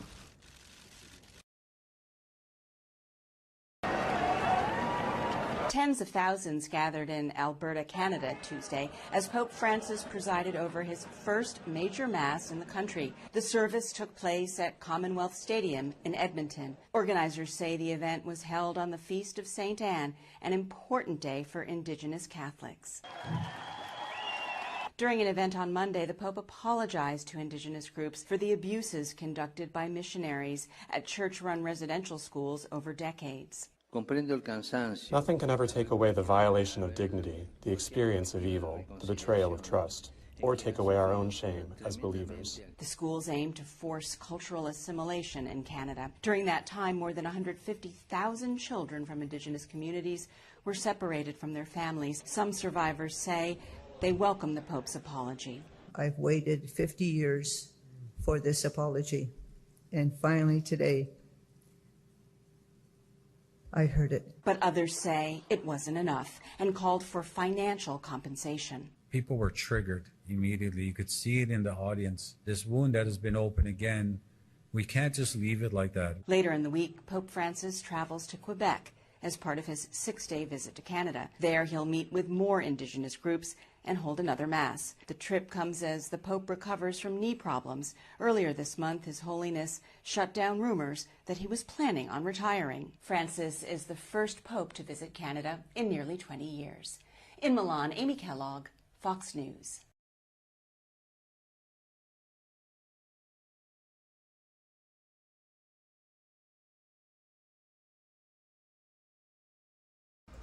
Meanwhile, we do want to bring you the latest news coming from Russia's war in Ukraine. This is video as another Russian airstrike destroyed a group of buildings in Ukraine's Odessa region. The Ukrainian military said the area near the southern Black Sea was hit yesterday by missiles fired from a long-range bomber aircraft. Many of the buildings caught on fire and were completely demolished, as you can see here. This video shows first responders sifting through the rubble and debris looking for any potential survivors. The series of attacks come just a day after Ukraine, Russia, and Turkey signed a deal to export grain from Black Sea ports to ease global food shortages and inflation. Meanwhile, this is all coming as the war rages on in Ukraine. European governments are accusing Russia of using energy as a weapon. Fox News correspondent Alex Hogan has more from our London bureau. Members of the European Union locked in a new agreement today to ration gas as the financial impact of the war sweeps across the continent. Russia is blackmailing us. Russia is using energy as a weapon. The EU mostly backed the proposal to cut natural gas demand by 15%. The change will take effect from August through March over fears of a harsh, financially strapped winter in the months ahead. The winter is coming, and we don't know how cold it will be. Last year, Russia provided the EU with 40% of its gas. On Monday, Russian energy giant Gazprom announced it would slash pipeline supplies to 20% of capacity due to the EU's opposition to its war. Overall, the flow of Russian gas is now less than 1/3 to what it used to be, for example, at the same time last year. Since Russia's invasion of Ukraine, governments have slapped the Kremlin with stiff sanctions. The EU, however, stopped short of imposing sanctions on Russian natural gas, given that countries like Germany and Italy rely heavily on those imports. The European Union Energy Commissioner now suggesting alternative sources, including the United States, Canada, Egypt, or Israel, while also limiting demand. The impact on the GDP will be significantly smaller if we start saving now and don't wait until Russia forces us to do so. For now, the rationing plan is voluntary. It could become mandatory if new measures fail to make a large enough impact. This all comes as European inflation hits record levels just as countries were beginning to recover from pandemic-prompted setbacks. In London, Alex Hogan, Fox News. All right, thank you to Alex Hogan for that report. Meanwhile, also news that we were following internationally yesterday, WNBA star Brittany Griner back in court in Moscow as her trial continues after she was arrested in a Russian airport back in February for vape cartridges that were found in her luggage. Here's our Fox News team with the latest on how that courtroom appearance went just yesterday. American basketball star Brittany Griner returned to a Russian courtroom Tuesday for her trial on drug charges. The defense continued making its case for leniency. During the hour-long hearing, a narcologist brought in by Griner's lawyers said it's likely cannabis oil found in the athlete's luggage was used for medicinal purposes. Pain relief, anti-inflammatory, and relaxing effects. All these three components are usually present in sports-related traumas. Griner has said she was carrying vape canisters containing the oil when she was arrested at a Moscow airport in February. Medical marijuana is illegal in Russia. Although the 31-year-old athlete has pled guilty, she claims she did not intend to break Russian law. We are still saying that she involuntarily brought it here because she was in a rush, as she said, packing, and this medication, she just forgot to take it out of her luggage. The two-time Olympic gold medalist arrived in court carrying photographs of her wife and a teammate. She faces a jail sentence of up to 10 years. Griner returns to court on Wednesday when she will answer questions from the judge and prosecutor. Defense attorneys hope testimony from Griner and medical experts will help bring the basketball star a mild sentence. We do hope that the court will take it into consideration, and the court in Russia, in fact, has very broad discretion with regard to the sentence. Brittany Griner's lawyers expect the trial to wrap up early next month. In London, Greg Palcott, Fox News. All right, thank you to Greg Palcott for that report. We did just get word from our Associated Press team that within the next couple of hours, we should be getting exteriors of the courtroom in Russia where Brittany Griner is expected to make an appearance once again today. So if and when we do see those feeds, we'll certainly bring them to you live, raw, and unfiltered here on the show. That's one of the cool things about what we do when news breaks, not only here in the U.S., but internationally. We are able to give you a front row seat to some of the action. So when it comes to Russia's war in Ukraine, the deal reached by the EU to ration gas in the event of threats from Russia, even as well as some news of Ukrainian President Volodymyr Zelensky and the First Lady of Ukraine on the cover of British Vogue. Everything you need to know about the war in Ukraine and its impacts on the world. Our very own Live Now from Fox's Andrew Kraft speaking with almost a daily guest of the program, national security expert Hal Kempfer. Here is his latest segment on everything you need to know as we follow the war in Ukraine. To bring in national security expert Hal Kempfer, as we always do, to try to break down some of the key developments in the war in Ukraine and some of these other international headlines. Hal, good to see you. How are you? I'm doing good, Andrew. How are you? Good. Okay, I wanted to get your thoughts because there was yet another congressional delegation that traveled to Kyiv over the weekend, and one of those members of Congress, Representative Mike Waltz, who I believe sits on the House Foreign Affairs Committee, he, in an interview with Bret Baier yesterday, essentially told Bret Baier that Zelensky feels like he is losing slowly, that the Biden administration is basically helping him play for a tie. What do you make of those comments? Well, I think that's a little bit of interpretation. There is a lot of concern in Ukraine, obviously, that the world, to include the United States and Europe, will suffer some sort of Ukraine fatigue. I mean, this has been dominating the headlines. It certainly is taking a tremendous amount of resources supporting Ukraine with the everything to include the refugee crisis that stems from it. So there is a very legitimate concern that President Zelensky would have that over time, as this thing drags on, that the West, to include the United States, might become less forthcoming as this becomes kind of a normal sort of state of affairs, if you will. And that's legit. That's a legit concern. On the other hand, I don't think they're losing by any means. In fact, if you look at some things like what CIA Director Burns and others have been saying, it looks like it could go the other way here fairly soon, and the Ukrainians could start making some significant gains on Russian forces and reclaiming Ukrainian terrain. Okay, Hal, this dovetails with another, I guess, demand from Congressman Mike Waltz. He wants the United States military to send military advisors to Ukraine. You know, what would that mean? What does that entail? Also, we got word today that the United States will accept wounded Ukrainian soldiers for treatment at the American military hospitals in Germany. Is that just a gesture of goodwill? Should we look more into that than it deserves? Well, if I could take that last one first, sure. Which is, I think that's very significant. Our hospitals in Germany, certainly coming out of Afghanistan and the Iraq experience, are very well equipped, very well set up to receive soldiers, troops who have been seriously and gravely wounded. They literally can do miracles, if you will, in terms of turning them around.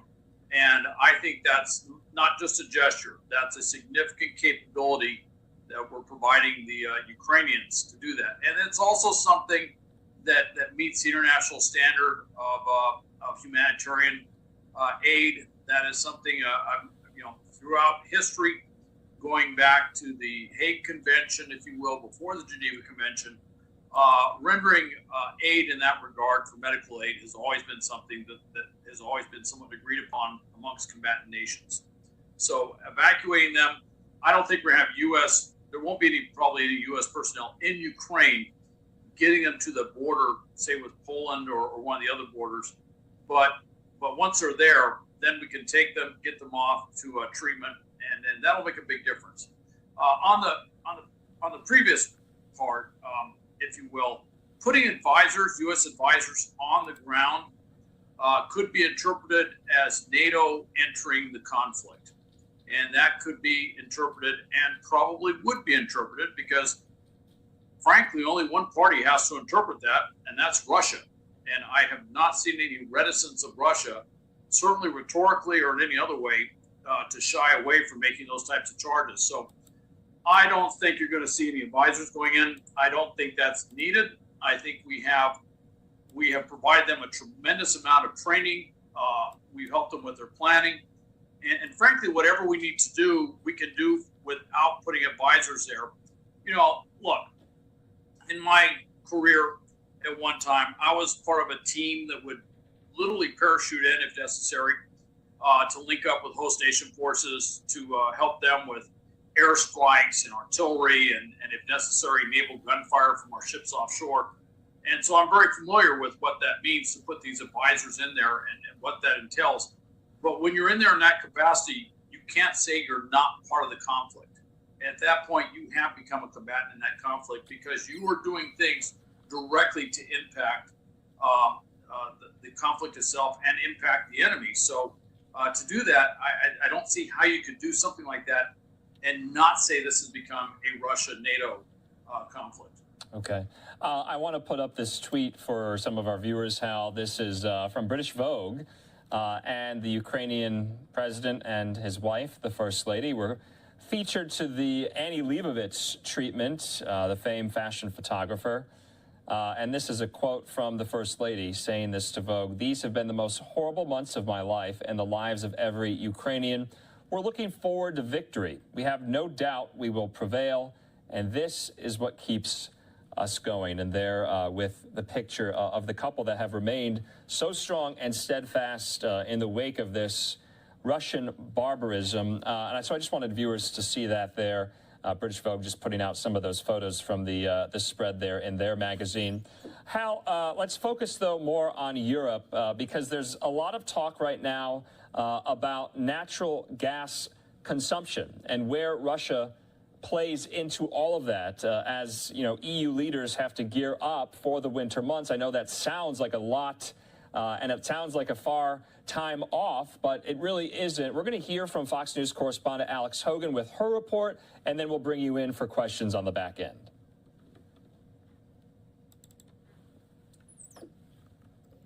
Locked in a new agreement today to ration gas as the financial impact of the war sweeps across the continent. Russia is blackmailing us. Russia is using energy as a weapon. The EU mostly backed the proposal to cut natural gas demand by 15%. The change will take effect from August through March over fears of a harsh, financially strapped winter in the months ahead. The winter is coming, and we don't know how cold it will be. Last year, Russia provided the EU with 40% of its gas. On Monday, Russian energy giant Gazprom announced it would slash pipeline supplies to 20% of capacity due to the EU's opposition to its war. Overall, the flow of Russian gas is now less than 1/3 to what it used to be, for example, at the same time last year. Since Russia's invasion of Ukraine, governments have slapped the Kremlin with stiff sanctions. The EU, however, stopped short of imposing sanctions on Russian natural gas, given that countries like Germany and Italy rely heavily on those imports. The European Union Energy Commissioner now suggesting alternative sources, including the United States, Canada, Egypt, or Israel, while also limiting demand. The impact on the GDP will be significantly smaller if we start saving now and don't wait until Russia forces us to do so. For now, the rationing plan is voluntary. It could become mandatory if new measures fail to make a large enough impact. This all comes as European inflation hits record levels just as countries were beginning to recover from pandemic-prompted setbacks. In London, Alex Hogan, Fox News. Okay, Alex, we thank you for that report. Hal, you know, I was struck by the fact that they're talking about rationing their natural gas consumption this early in the year. We're a long way away from winter. How immediate is this need? Are they right to be talking about this early? Frankly, I thought it was good proactive planning on their end. They need to be storing. I think I saw that the Czech Republic has 80% of its storage capacity with natural gas is full, and obviously they want to get to 100%. They want to. This is the time when you have, for example, any type of structures or anything you could build out in the next few months to store natural gas. You want to do that. You also want to be. It takes a while to ship that in on LNG tankers. And so they're going to want to expand their storage capacity, but also expand their ability to, and they are doing this, to bring in more LNG tankers and to get that in the pipeline. What they're trying to do is use the summer months, and frankly, there's less need for natural gas now. Europe, with unprecedented heat wave, doesn't need to use as much natural gas, so there's an opportunity to cut back through measures like this, albeit it will be disruptive because natural gas is used for a lot more than just heating. But they're going to be doing that. The other thing is, I think the Germans are looking at reopening those coal plants to produce energy so they're not as dependent on natural gas. One of the problems with Germany was that after Fukushima, they made a decision across the country to shut down all their nuclear power plants, which made them very dependent on natural gas for energy production, such as producing electricity. That became the interim. Not particularly green per se, but as long as the Russian natural gas is coming in, they're okay. The problem is the Russians have said they're going to cut back to 20% of capacity. The concern is that they're going to cut it off altogether. Now, with that said, this also, and this may really boomerang on the Russians, all the countries in NATO and certainly across Europe realize it would be much better to end this conflict sooner rather than later. And in end the conflict, what they mean is maybe we need to surge more weapons, more systems, more military capabilities to the Ukrainians to turn this around. Obviously, if they could resolve the conflict in the fall or the winter, that would help a lot. And so I think we saw today and yesterday, the Slovakians are sending MiG-29s. I don't think we need to go over that whole story again because we talked about that. But that has just that whole objection to sending MiG-29s is vaporized. In fact, historically, if you go through a lot of these weapon systems that they said we're never going to send them that weapon system, step by step, as things have gone on, all of a sudden the objections just seem to disappear, and those weapon systems get transferred over there. And one weapon, and I don't mean to harp on this too much, but we've seen the tremendous impact the HIMARS have had. Yeah. Seen the M270s, which are HIMARS on tracks, kind of, if you want to put it that way, but they actually can carry two. So they have twice the capability. Those are rolling in. They're being last week. They're really disrupting the Russian ammunition depots, taking out their ammunition capabilities. One of the things that was taken off the board was the longer range ATACMS missiles. These are the ones that could really reach out because they're afraid they attack Russia. Well, they also can attack places like Crimea, and they can go deeper into the Russian zone, across the entire zone of Ukraine. And if they could do that, if those missiles were put in there and used to that effect, not attacking Russian territory per se, but doing that, it could really upend the entire conflict, because all of a sudden there would be nowhere safe for the Russians to operate in Ukraine at all, which causes huge logistics problems for them. And with the morale problems and everything else, I've been there. I've seen this where all of a sudden an army turns around, either surrenders or just runs away, to use a Monty Python term. And and it happens. Yeah. And I could see that. If they felt there was nothing behind them that was going to keep them there, I don't see these as steadfast troops who are going to stay there, especially if they've only had, like we're getting reports, 1 week of training and they get sent to the front lines. Yeah. I mean, obviously, you know where you stack up in the survival chain or whatever if they gave you 1 week of training and sent you directly into combat. Right. Hal, so what you're saying essentially is, maybe all this talk about rationing natural gas is a little premature because, the winter is a long ways away, months away, and who knows what the state of the war could look like by that time. Hal, we have a few more, I guess, Ukraine-Russia war-related stories that are On the margins, but still somewhat closely tangential to the conflict itself. I want to hear from Fox News senior foreign affairs correspondent Greg Palcott. The WNBA star Brittany Griner appeared in court yet again today. Let's listen in. American basketball star Brittany Griner returned to a Russian courtroom Tuesday for her trial on drug charges. The defense continued making its case for leniency.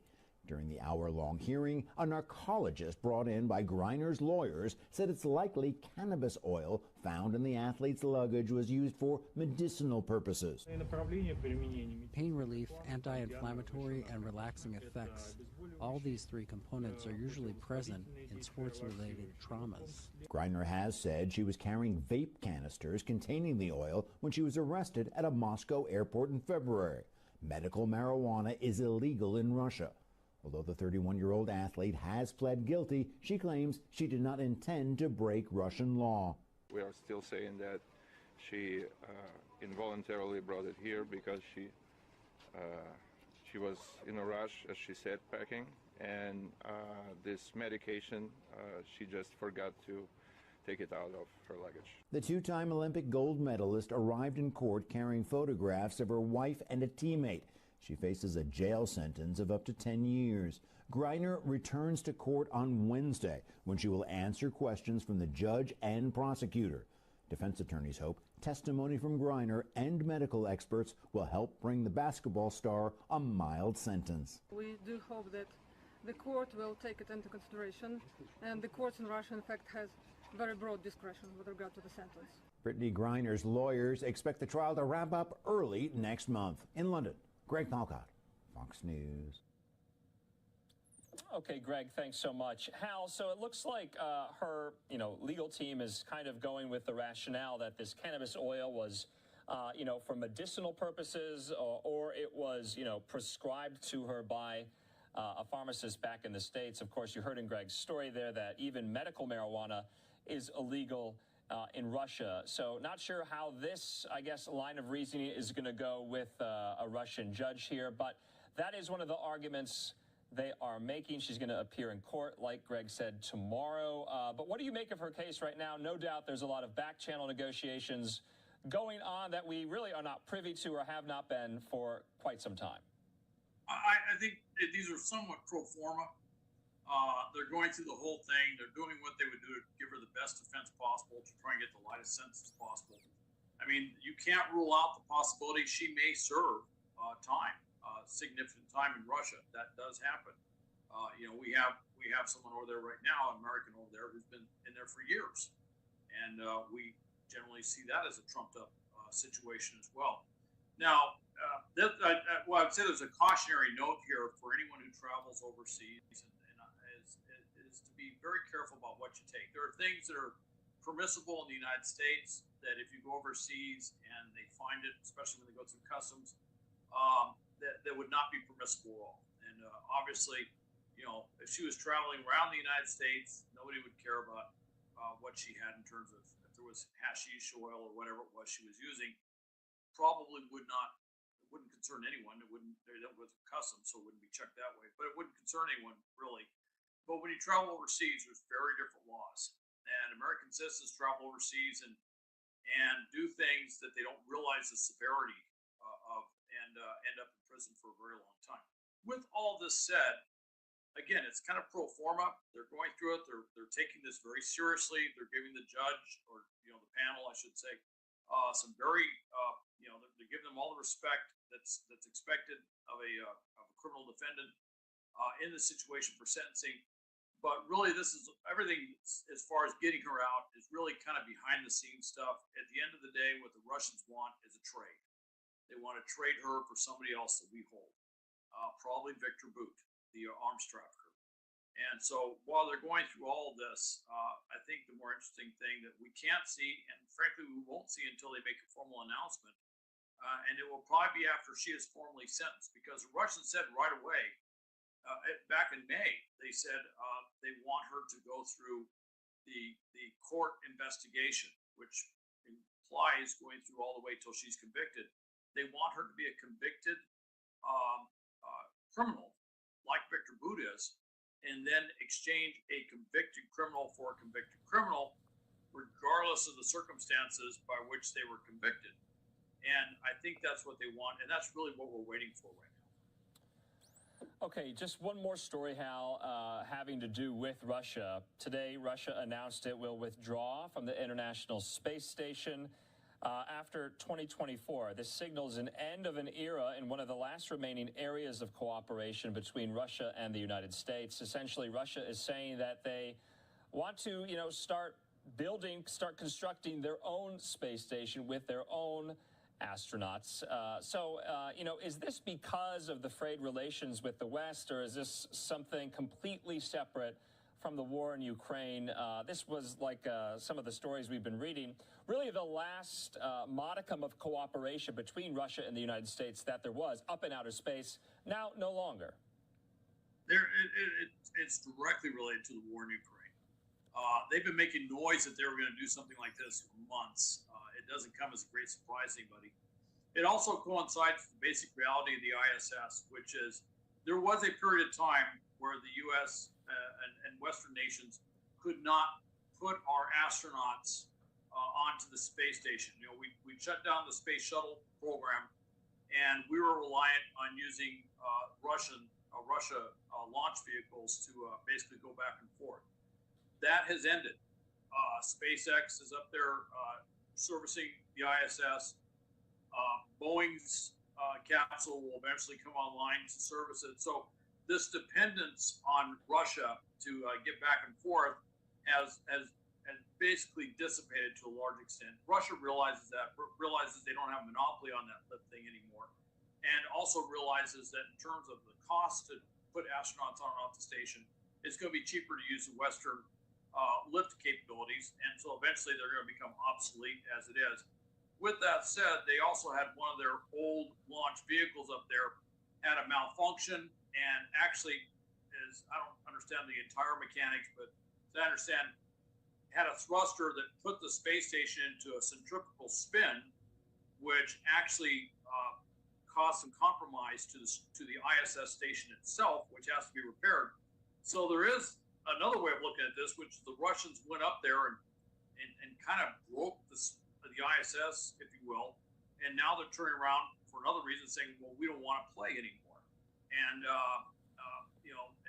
and I got to tell you, there's been a lot of things Putin says, which has been seen as kind of these little fits that he has. Yeah. And this would definitely be in complete sync with other things we've seen, where you almost see an emotional response to these things without thinking it through. Now, let me ask you a question. I mean, you watched how Russia performed with all of its advanced weaponry and equipment on the battlefield in Ukraine. Would you like to go up and sit on a Russian-made space station that they're going to put together now? I don't think that's a realistic possibility. I tell you what, I can tell you this: it's only going to be Russian cosmonauts to go to that space station because nobody else in the world will want to visit that thing. So, but I don't think they're going to be able to build it. They don't have the resources. Point taken there, Hal. We have a live now look at the White House. Hal, please stick with us. We're going to take a commercial break, though. When we come back, let's focus on China. Reuters is reporting that President Biden and Xi Jinping of China will be having a phone call on Thursday. Of course, let's talk about the agenda, what is in store. When we come back, we'll be back in 2 minutes.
Welcome back into Live Now from Fox. I'm your host, Gabrielle Amato, live now from our Orlando studios. And we were just listening in to a live interview from our very own Live Now from Fox's Andrew Kraft with a national intelligence specialist, Hal Kempfer, breaking down the latest when it comes to international headlines. They were just touching on the fact that Russia will not return to the International Space Station after the year 2024.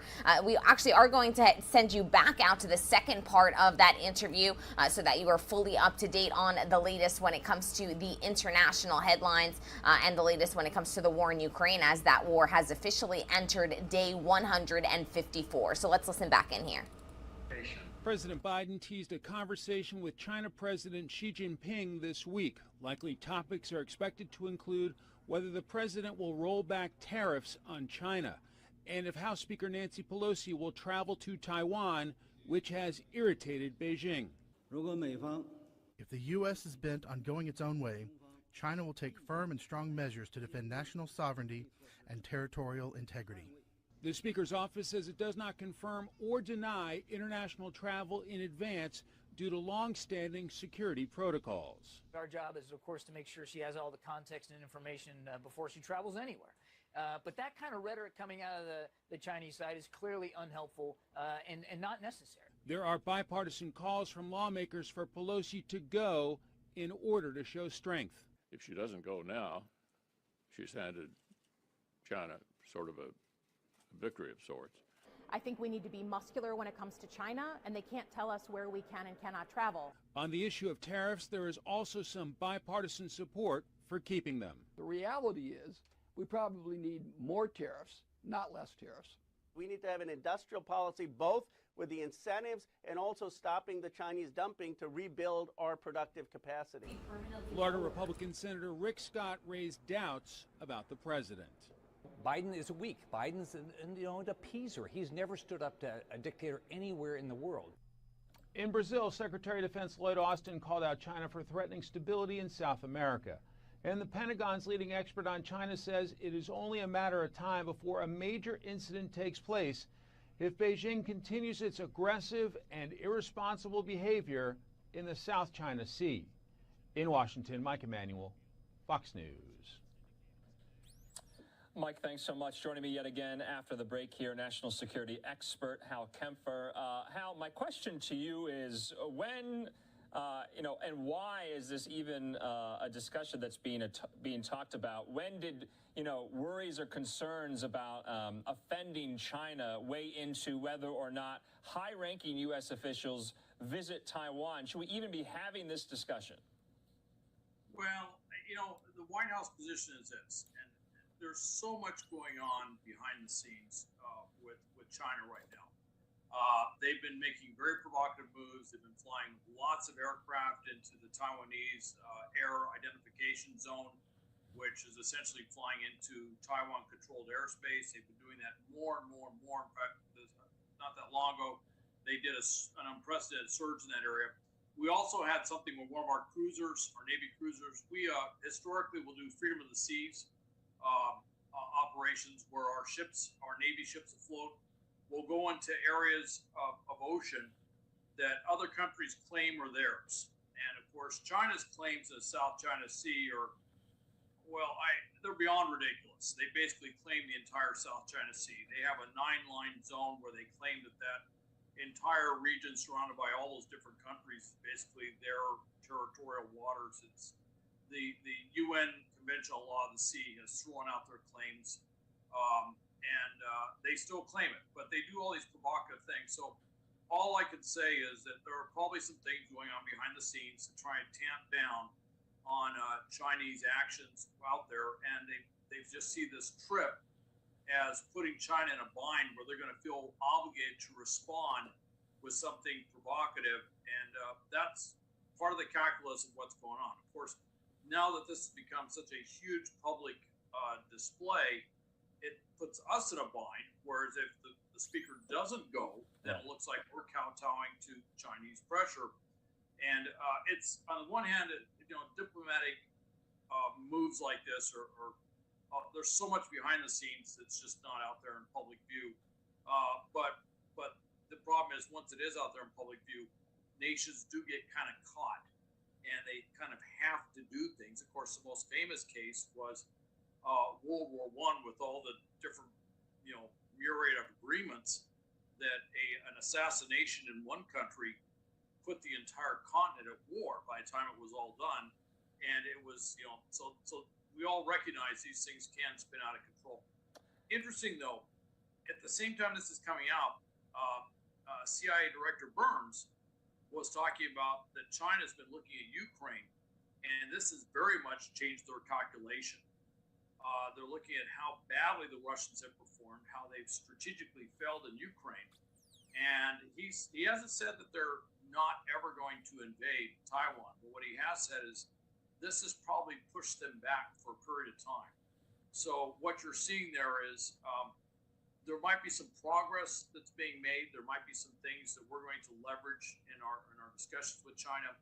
And they kind of look at the speaker's trip at this particular juncture as maybe undermining a lot of what they're doing. And that of course, is a big concern. And frankly, from a maritime standpoint, in the South China Sea, there's a lot of reasons why we want to get the Chinese to stop doing things.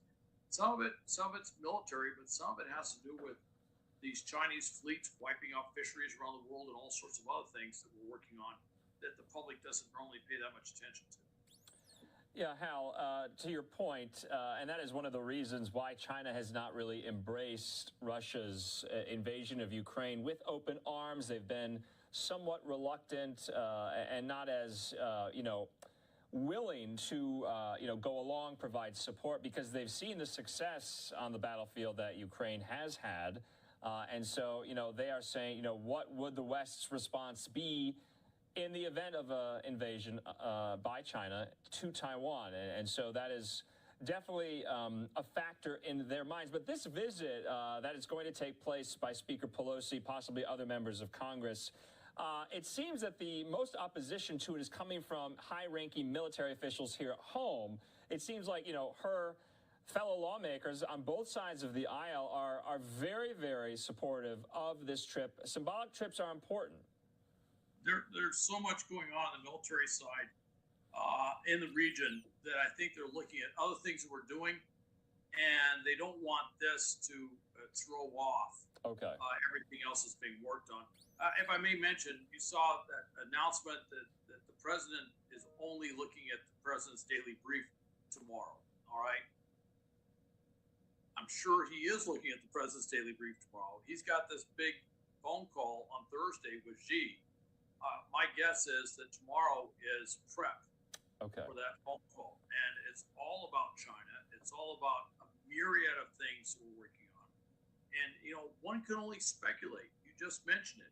China's been pulling back from Russia, all right? There's been a lot of discussion, and it's actually kind of started a bit with the UK today, but they're looking at others to impose sanctions on. And as this thing drags on, as it gets worse, there's going to be a desire to put more pressure on anybody working with China. Of course, a lot of discussion about African countries that did not vote openly to condemn Russia for its invasion, and things are being done. So there's just a lot of things going on right now where the trip doesn't help the dialogue, doesn't help get some other things done. For all we know, there could be stuff behind the scenes where China is going to further distance itself, or maybe it's making a decision on something where we would like to influence that decision to go a certain way. That may be something that members of Congress maybe aren't paying that close of attention to. Of course, it is an election year, so that puts another dynamic on it. But members of the military who are, senior members of the military who are apolitical are looking at this from a different standpoint, and they're not like a group that gets vocal, but it's one of those things where they will express their opinion as directed, if you will. A lot of great insight provided by a national security expert, Hal Kempfer there. We are now looking at our triple box view of all of the top stories that we are monitoring here on Live Now from Fox. President Joe Biden is set to speak with China's Xi Jinping just tomorrow. All of this amid tensions with Taiwan, and all of this amid Nancy Pelosi's reported potential visit to Taiwan. So we'll be keeping you up to date on all of that information. We also are monitoring on this Wednesday morning, of course, that Mega Millions jackpot. There is no winner. That is the latest news. So the Mega Millions jackpot now tops $1 billion, yes, billion with a B, dollars, after no person in the United States matched all 6 numbers. We'll bring you up to speed on what that means, how much money you could potentially take home, and when the next Mega Millions drawing is. And also, the Department of Justice is reportedly investigating former President Donald Trump and his involvement in the January 6th riot. Sources say the Justice Department is investigating former President Trump as part of its criminal probe into his efforts to overturn the 2020 election. So those are some of the top stories that we are monitoring here on Live Now from Fox. But we do want to begin with what is expected to be a big day when it comes to the economic front. We do know that the Federal Reserve is set to raise interest rates yet again today amid fears of a recession. Borrowing money is about to become more expensive for consumers. The Federal Reserve is preparing to announce another interest rate hike to get inflation under control. It comes as inflation stands at a 4-decade high. At a policy meeting today, the Fed is expected to hike these rates by 0.75 percentage point. We will have those remarks for you live, raw, and unfiltered here on the show at 2:30 p.m. Eastern Time. But our Fox News correspondent, Madeline Rivera, she has more details from Washington on what we can expect. Economists are bracing for another interest rate hike. But the question is, by how much? I think the Fed stays hawkish. We're going to continue to see that because inflation, in my opinion, still hasn't come down enough yet. After rolling out the biggest rate hike since 1994 last month, Federal Reserve Chair Jerome Powell said increasing interest rates by either 50 or 75 basis points was on the table. The talk has rattled investors and raised fears of a recession. A highly anticipated report this week could show the economy shrinking for a second consecutive quarter. However, the White House says there's more to the definition of a recession.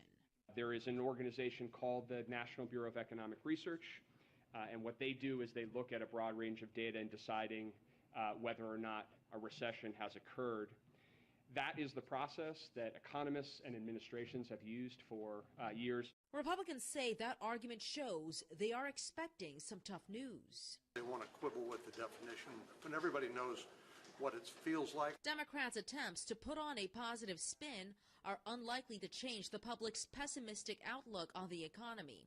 Some business owners, for instance, are struggling with a higher cost of labor. We've already been dealt a huge blow with the pandemic. And now we're just trying to get on the other side of it and recover. Despite some of the headwinds, the Biden administration is touting the recent drop in gas prices. The national average per gallon coming in at just above $4.30. In Washington, Madeline Rivera, Fox News. And thank you to Madeline for that report. It could be a sign of America's next recession. The Fox 13 Tampa team explains the fallout from the latest economic report that we've gotten over the last 48 hours and what we are expecting to hear tomorrow that could signal the fact that the United States has entered a recession, depending on whose definition you are following. Let's listen in. Well, the big story out of Washington tonight, consumer confidence has dropped again this month to 95.7. This is more than economists expected, and it's now in a 3-month slump. The new consumer confidence survey is important for, well, a couple of reasons, actually. Yeah, that's right, because it helps explain the changes we're seeing in spending patterns, gives the Federal Reserve more perspective as it meets tomorrow and plans to raise interest rates, too. Our political editor, Craig Patrick, here to break down this new report and just give us an idea of what you think this means going forward, because a lot rides on this kind of information. Well, you get an idea by plotting it out and seeing the movement. There's a point system. So when we're saying 95.7, you have to put that in comparative perspective. Basically, consumer confidence is down 2.7 points. CEO confidence is down 15 points. And again, to see what that really means and where it seems to be heading, you have to start by plotting it out on the map. This chart shows consumer confidence for the past 17 years. And these two gray lines show recessions. The Great Recession and the brief one that started just before the pandemic took off in the United States. Consumer confidence did not tank before the 2020 recession because a lot of people didn't expect the world to change as it did. But see how it dropped just before this recession? We're seeing similar movement here, and this drop could signal the next recession, though economists don't think it will be nearly as steep as this if in fact it arrives. The bottom line is this survey shows consumers are increasingly worried about inflation outpacing their paychecks and burning through their savings. And to that end, they're reeling in expenses, especially on big ticket items, and cutting back on food and fuel to what extent they can. Now, you wouldn't think that based on the packed airports and travel records this summer. But it looks as if a lot of people booked that travel and locked into it months ago, back when economists were wrongly predicting inflation would slow down by now. So much of this surge in pricey vacations and other discretionary spending is based on decisions made in the past, and spending decisions being made now will likely translate into a slowdown in the weeks to come. And business leaders know it, which brings us to this number. This consumer survey showing 3 consecutive months of decline raises the risk of coming recession, though the White House stresses we can still head that off. My hope is we go from this rapid growth to steady growth. God willing, I don't think we're going to see a recession. Either way, the drop in consumer confidence should weigh into the Fed's decision on raising interest rates on Wednesday. The idea behind raising interest rates is to make it harder and more expensive to borrow money to reduce demand to buy stuff, which can tame inflation. But if demand is already dropping for homes, cars, and major appliances, as its report shows it is, the Fed may not raise rates as much as it otherwise would. We certainly expect a hike. All indications are leading us in that direction. The question is how much, and that's where these new numbers could come into play. And again, maybe not be as high as it otherwise would, conceivably up to 1 percentage point. The expectation is that it would be 0.75 percentage point, but we'll get an answer to that question, which will also give us a better idea of where things will be heading in the weeks and months to come. All of that is on tap tomorrow, followed by Thursday's report on GDP. So we have some very big decisions and some critical data coming in over the next 48 hours. Yeah, we sure do. Also, when it comes to a recession and who decides, I mean, isn't there there's a true definition of a recession that's linked to economic results, isn't it? So what is that? And I mean, I'm not sure we can all have an opinion, can we, on a recession? Well, there are symptoms of recession, but it's ultimately diagnosed by a group of economists known as the National Bureau of Economic Research. Those economists make the decision on whether or when we're in a recession and when we get out of it. And by their definition, a recession is a sustained period of economic decline, and they have 3 Ds. Depth, it has to be a steep period of decline, enough by their measurements to qualify. It has to be diffused, spread across the entire nation's economy, not clustered in certain areas. And it also has to have duration, which is generally considered 6 months or longer. But ultimately, they look at a lot of data, and based on that general definition, then they make the decision of if or when we're there. All right. So we will get actually a real answer. All right. Thank you, Craig. Great stuff from Craig there, and we do want to let you know and remind you that we are going to be carrying this press conference, an update from the Federal Reserve at 2:30 p.m. Eastern Time later on today, so join us for that. The 3 major indexes all fell in regular trading on Tuesday ahead of this race in the interest rates. The Dow dropped 228 points, the NASDAQ fell 220 points, and the S&P dropped 45 points. Among the news investors reacted to in yesterday's trading was Walmart lowering its second quarter and full year profit outlooks. The company says rising inflation is affecting sales. Investors are also waiting on what the Federal Reserve might do as the Fed began its 2-day meeting yesterday. That meeting is set to to conclude today with an update that we will once again be providing you here on Live Now from Fox at 2:30 p.m. Eastern Time. So that is the latest when it comes to the economic front.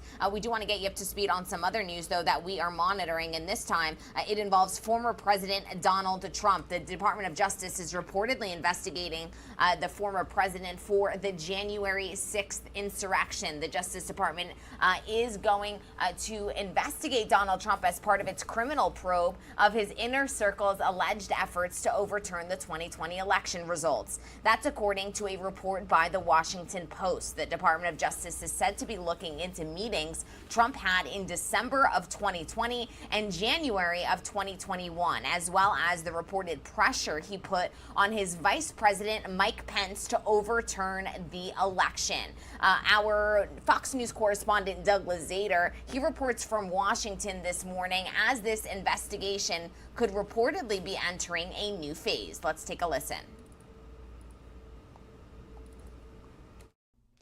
It's hard to ignore the timing here. This all came out on the same day that former President Trump made his first appearance here in Washington since leaving office. Protesters outside a Washington hotel call for Donald Trump's indictment. It's a great honor to be with you. Inside, the former president spoke to an enthusiastic crowd and once again suggested he would make another run for the White House. We may just have to do it again. We have to straighten out our country. But at the same time, the Washington Post reports that Trump's actions during and leading up to the January 6th attack on the Capitol are now part of a criminal investigation at the Department of Justice.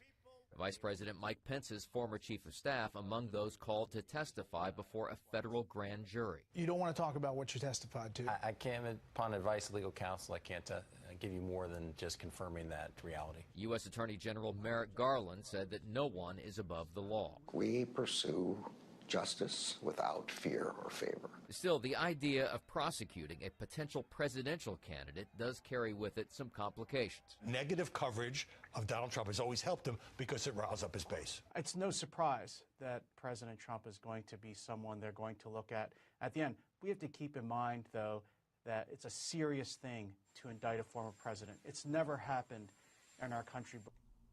And the former president's actions are also part of the ongoing investigation here on Capitol Hill by the January 6th committee. But the key difference here is that the Justice Department can pursue criminal charges. In Washington, Doug Luzader, Fox News. And thank you to Doug for that update. We'll be monitoring the latest when it comes to the Department of Justice's investigation. Former President Trump and former Vice President Pence addressed separate conservative groups on Tuesday in Washington, what could be a preview of the battle for the 2024 Republican presidential nomination. Our Fox News senior national correspondent Rich Edson has the latest. It was a catastrophe, that election, a disgrace to our country. Former President Donald Trump is back in Washington for the first time since he left office, speaking before the America First Policy Institute, a think tank largely of former Trump administration officials. We made it great again, and we did it by putting workers first, by putting families first, and above all, by putting America first. But now our country has been brought to its knees. Well, hello. A few hours earlier and less than a mile away, Trump's Vice President Mike Pence addressed college student conservatives at the Young America's Foundation. As the former president continues his grievances about the 2020 election, Pence says it's time to look forward. I don't know that the president and I differ on issues, but we may differ on focus. I truly do believe that elections are about the future, and that it's absolutely essential at a time when so many Americans are hurting. When we will win. Pence and Trump also recently campaigned in Arizona. They're backing different candidates in the Republican primary for governor.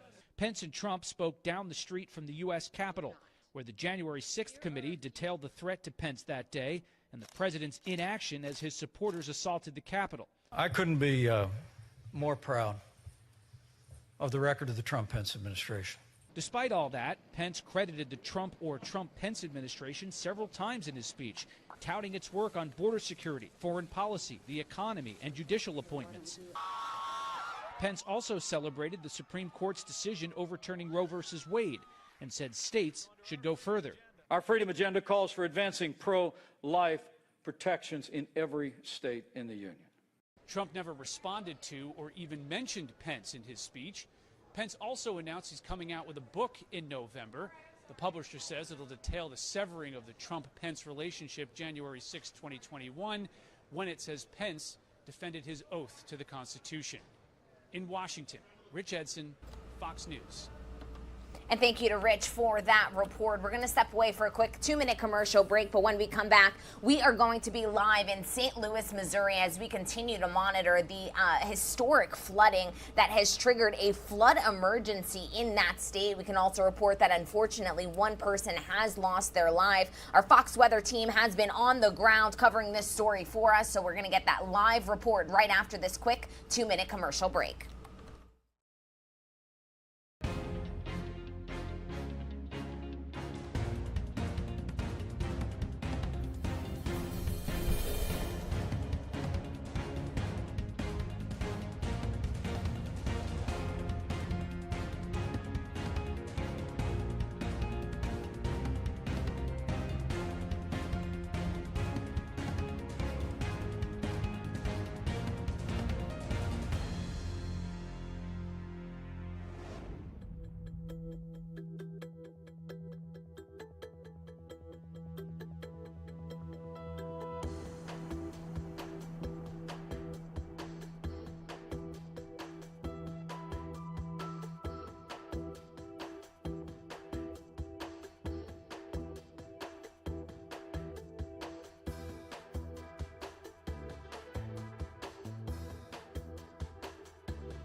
Welcome back into Live Now from Fox. I'm your host, Gabrielle Amato, and we are covering a major weather story live in St. Louis, Missouri. One person unfortunately lost their life as hours of relentless thunderstorms dropped historical rainfall amounts across the St. Louis area. Our Fox Weather team have been on the ground covering this story for us since the very beginning. Robert Ray joins us live. And Robert, what is the latest? Yeah, good morning to you. It has been a rough night here in St. Louis again, with thunder and lightning and rain that has come down. It is dried out now, but you can see behind me the downtown streets. At least there's not floodwaters sitting on them, and it is not raining at the moment. Yesterday was just hellacious for this region. They received nearly a foot of rain in some spots. Historic, hasn't happened since 1915, that amount of rain coming in at one point. National Weather Service says that this is a 500-year flood. There was up to 7 inches that had fallen in a matter of 6 hours yesterday, creating unbelievable flooding in the region, where literally roads and interstates turned into running rivers. There were people stranded in vehicles and in their homes. Fire and police did nearly 70 swiftwater boat rescues. And as you just reported, unfortunately, one man did lose his life. He was submerged in his vehicle. When the water receded, police found that man to be deceased and pulled him out of that car, unfortunately. The silver lining is that there were no major injuries reported besides that unfortunate tragic death.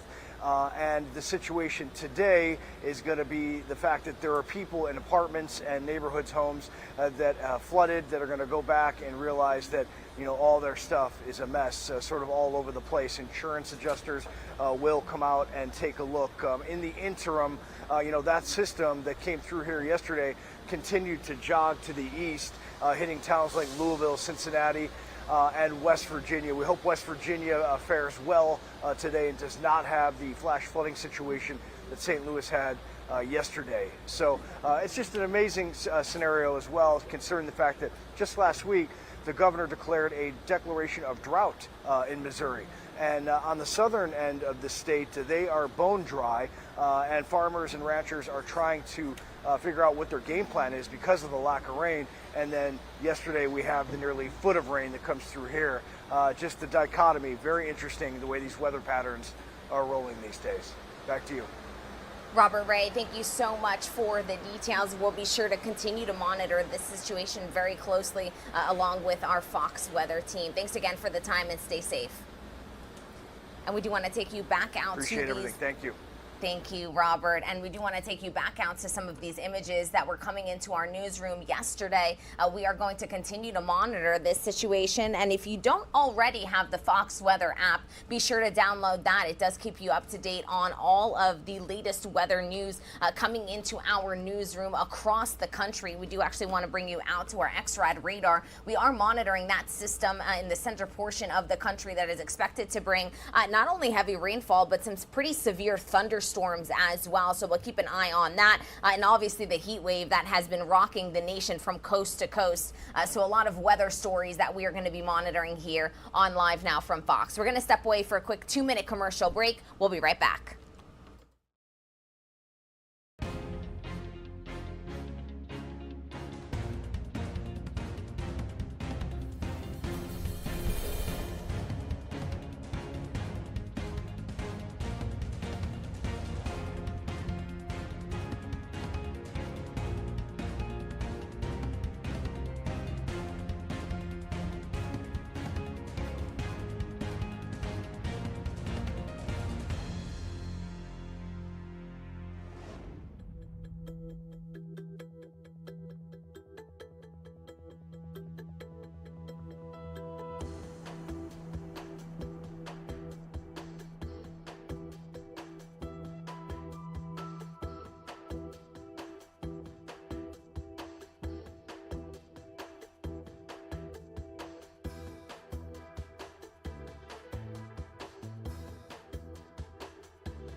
Good morning and welcome into Live Now from Fox. I'm your host, Gabrielle Amato, live now from our Orlando studios. It is just 4 minutes shy of the 7:30 mark here on the East Coast, and we do want to get you up to speed on all of the top stories that we are monitoring across the country. If you are just joining us, we were just live in St. Louis, Missouri, after historic flooding has caused quite an issue there in that portion of the country. A flooding emergency has been called. We've had our Fox weather team on the ground covering that story for us since the the very beginning, and we'll be monitoring it as the morning progresses. But we're also keeping a very close eye on quite a few other stories here on Live Now from Fox, including, of course, the Mega Millions jackpot. The Mega Millions jackpot is now over $1 billion after no winner across the United States matched all 6 numbers. That means there's going to be another drawing on Friday, people, so you still have a chance not only to be a millionaire, but potentially a billionaire, although we all know that you don't get $1 billion in cash. It'll be more around the 600 million mark after taxes and deductions, but nevertheless, that's quite a nice sum of money. Tuesday's winning numbers were 7, 29, 60, 63, 66, and the Mega Ball number 15, but no tickets matched all 6 numbers. That means the estimated jackpot for Friday is currently at $1.025 billion. That number will, of course, rise over the course of the next coming days. The cash prize for that would be more than $600 million. It is the 3rd largest Mega Millions jackpot in the game's history. The odds of winning the jackpot are 1 in 303 million, but never say never. So this is a reminder to get your ticket. You have a couple days to do so. And for those of you that are waking up as a millionaire this morning, there were quite a few people who did win the $1 million prize for matching 5 of the 6 numbers. So congratulations to you. We are monitoring quite a few top stories out of the nation's capital. The Federal Reserve is set to raise interest rates amid a recession fear. Obviously, this is a story that we have been covering all week long. It's been a big week on the economic front. We've had several reports, not only consumer confidence reports that we just got yesterday, but also an update on the housing market. And today, the Federal Reserve is expected to raise interest rates yet again. The question is by how much? After rolling out the biggest rate hike since 1994 last month, the Federal Reserve Chair Jerome Powell said increasing rates by either 50 or 75 basis points was possible, raising potential fears of a recession. This all comes just a day ahead of a report that will show us the second quarter GDP, which could potentially put us under the current definition of a recession into a recession. However, the White House says there's more to the definition of a recession. So that's been a highly contested and debated point over the course of the last couple of days. We'll get you up to speed on all of those details a little bit later on this morning. We're also monitoring the Department of Justice, who are reportedly investigating former President Donald Trump for his involvement in the January 6th insurrection and his attempts to overturn the 2020 election.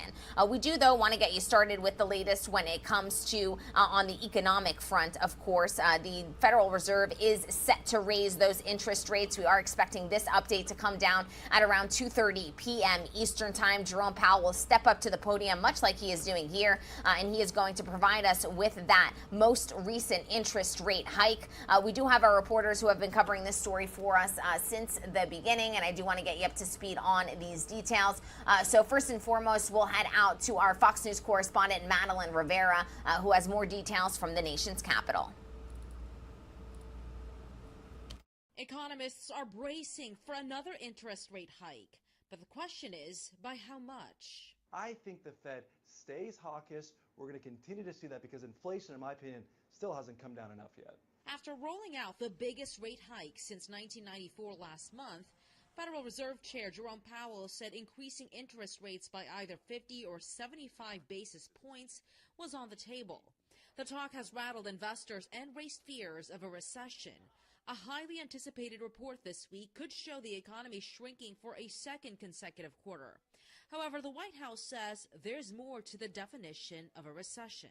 There is an organization called the National Bureau of Economic Research, and what they do is they look at a broad range of data in deciding whether or not a recession has occurred. That is the process that economists and administrations have used for years. Republicans say that argument shows they are expecting some tough news. They want to quibble with the definition when everybody knows what it feels like. Democrats' attempts to put on a positive spin are unlikely to change the public's pessimistic outlook on the economy. Some business owners, for instance, are struggling with a higher cost of labor. We've already been dealt a huge blow with the pandemic, and now we're just trying to get on the other side of it and recover. Despite some of the headwinds, the Biden administration is touting the recent drop in gas prices. The national average per gallon coming in at just above $4.30. In Washington, Mal Rivera, Fox News. And thank you to Madeline for that report. We're going to stay in the nation's capital for our next story that does not have to do with the economy, but instead with the former president, Donald Trump. We are going to switch gears, but we do want to remind you to join us at 2:30 for that Federal Reserve update. The Department of Justice is investigating former President Donald Trump for the January 6th insurrection. Former President Donald Trump returned to Washington just as the Justice Department may be investigating his actions in connection with the January 6th. That's according to the Washington Post. And as Fox News correspondent Doug Lazater reports from Washington this morning, the investigation may be entering a new phase. It's hard to ignore the timing here. This all came out on the same day that former President Trump made his first appearance here in Washington since leaving office. Protesters outside a Washington hotel call for Donald Trump's indictment. It's a great honor to be with you. Inside, the former president spoke to an enthusiastic crowd and once again suggested he would make another run for the White House. We may just have to do it again. We have to straighten out our country. But at the same time, the Washington Post reports that Trump's actions during and leading up to the January 6th attack on the Capitol are now part of a criminal investigation at the Department of Justice. Vice President Mike Pence's former chief of staff among those called to testify before a federal grand jury. You don't want to talk about what you testified to. I can't, upon advice of legal counsel, I can't give you more than just confirming that reality. U.S. Attorney General Merrick Garland said that no one is above the law. We pursue justice without fear or favor. Still, the idea of prosecuting a potential presidential candidate does carry with it some complications. Negative coverage of Donald Trump has always helped him because it riles up his base. It's no surprise that President Trump is going to be someone they're going to look at. At the end, we have to keep in mind, though, that it's a serious thing to indict a former president. It's never happened in our country before. And the former president's actions are also part of the ongoing investigation here on Capitol Hill by the January 6th committee. But the key difference here is that the Justice Department can pursue criminal charges. In Washington, Doug Lazater, Fox News. And we're going to switch gears and get you up to speed on the latest when it comes to health news. We do know that the World Health Organization has declared the monkeypox outbreak a global emergency, and the U.S. is working to expand its efforts to help combat the monkeypox virus here in the United States. Our Fox News correspondent Charles Watson has more details from Atlanta.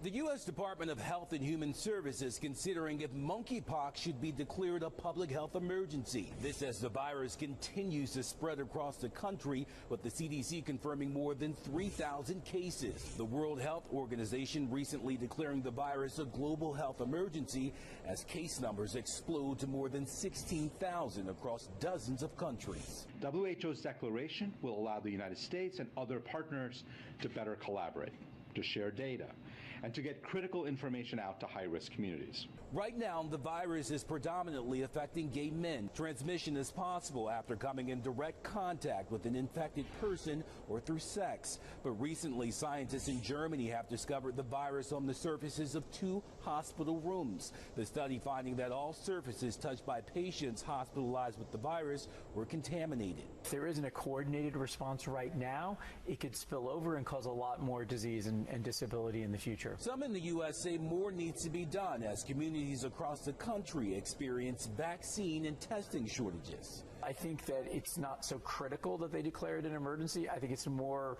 critical that they act like it's an emergency. We need to dedicate as many resources as possible, testing, contact tracing, treatment, and vaccines to that community.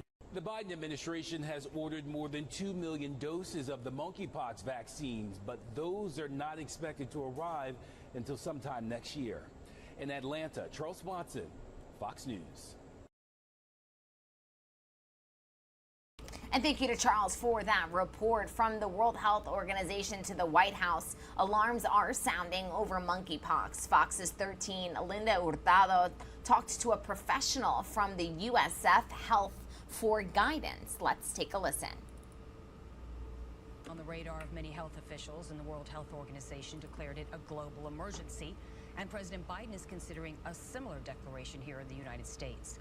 There are nearly 3,500 cases nationally, and Florida is among those reporting the most, with 273 infections. So let's bring in Dr. Tom Unash, a professor at the USF College of Public Health. Thanks for being here. Oh, thanks for having me. So first, describe what it's like for someone to have monkeypox. What happens?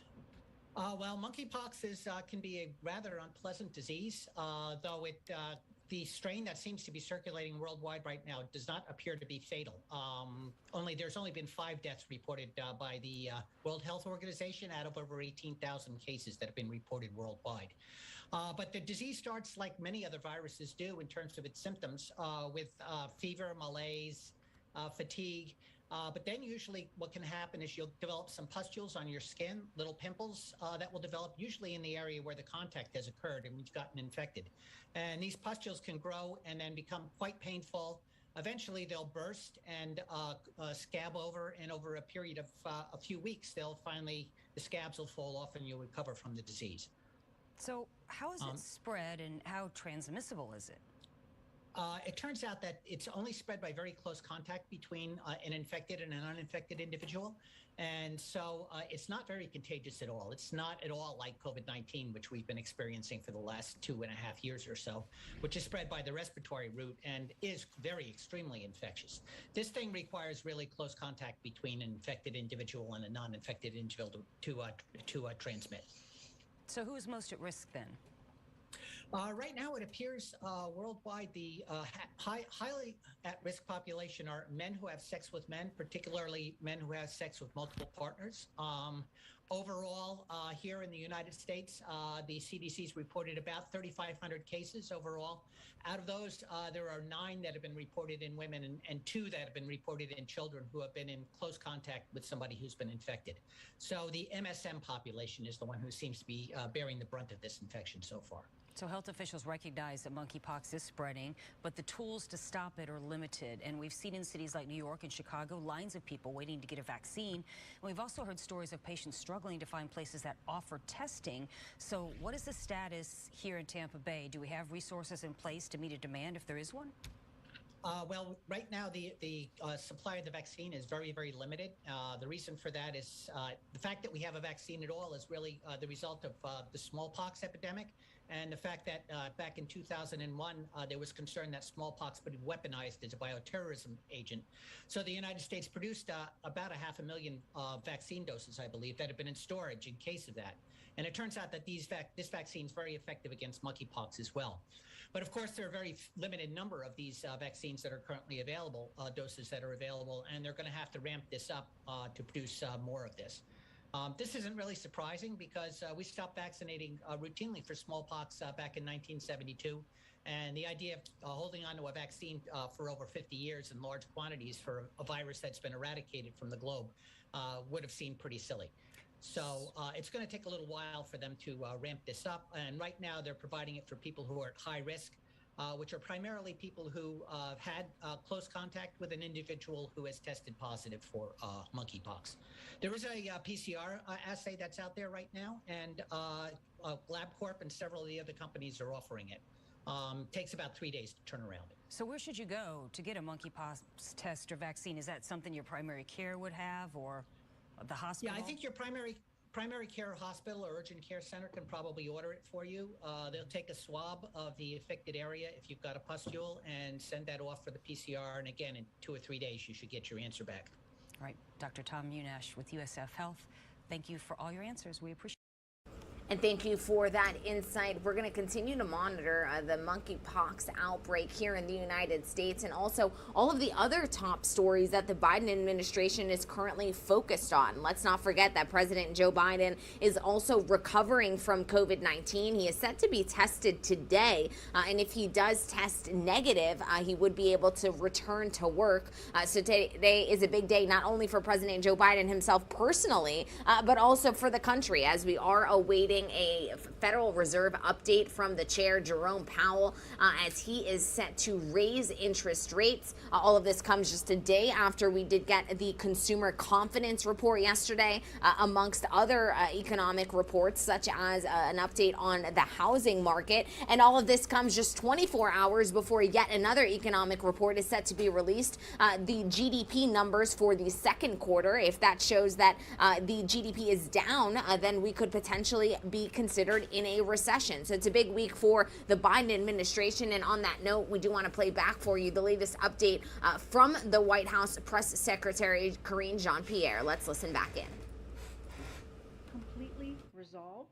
And as you've seen today, he's had another busy day of working. All of his tests remain normal, and the president now feels well enough to resume his physical exercise regimen. We'll continue to keep you posted on any developments there. But today, with Chips for America moving ahead in the Senate and ahead of Q2 GDP on Thursday, we wanted to bring in Brian Deese, Director of National Economic Council, to answer your questions directly on all of the economic news of the day. And with that, Brian? Thanks, Karine. Hi, everybody. I just wanted to start with a couple of updates on some of our core economic priorities here at the White House, and then happy to take your questions. So 3 updates. The first is on what has been a longstanding administration priority around attracting more investment into the United States, building more secure supply chains, and building more industrial strength here in America. I just came from a meeting in the Roosevelt Room with the president and the chairman of SK, South Korean conglomerate, and they made today a very significant announcement, $22 billion in investment in the United States across a broad complex of investments that all share a common feature. They all are at the cutting edge of innovation in manufacturing globally. So we're talking large capacity batteries, electric vehicle charging manufacturing, semiconductor manufacturing, and pharmaceuticals.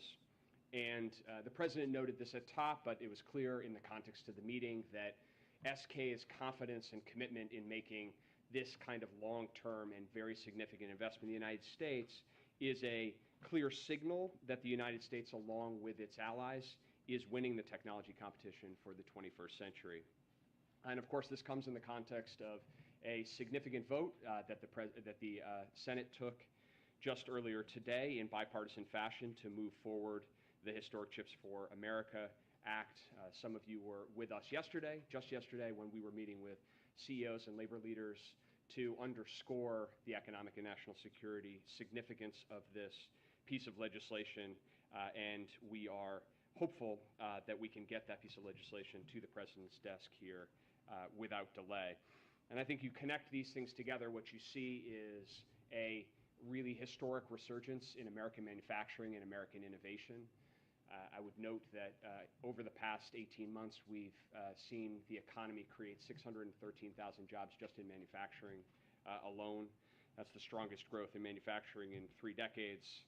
And again, I think it demonstrates that in the aggregate, across investing in infrastructure, working with partners and allies, prioritizing research, prioritizing things like semiconductors, we are building an innovation ecosystem here in the United States to attract this investment, particularly in the context of a period prior to this when we were seeing more and more of that investment go to China. Second priority I just wanted to update you on is energy and energy markets. I hope that you are all aware and have seen the progress that we're making on gas prices coming down here in the United States. But as you've heard the president say, and certainly our team's focus is to keep up on the key policy priorities that are helping to stabilize markets even in the face of global uncertainty and a globally uncertain energy market. And so I would just note today, again, two pieces of news. The first is that the Department of Energy published its next notice of sale for release of oil from the Strategic Petroleum Reserve. These releases have really proved critical over the last several months. When I think I was here initially and announced that the president had directed the goal of releasing 1 million barrels a day. A lot of the questions that you and others had was whether this was even feasible, whether it was actually feasible to sustain putting 1 million barrels a day onto the market consistently. We've now demonstrated that that is the case, and a new analysis out from the Treasury Department today underscores the significance that that collective release from the United States and our allies has reduced gas prices by about 40 cents a gallon compared to where we would be had the president not directed that action and worked with our international partners. The second is the administration, the Department of Energy, is proposing a new rule today that would allow DOE to enter into forward contracts to purchase oil from the Strategic Petroleum Reserve in the future at a fixed set price.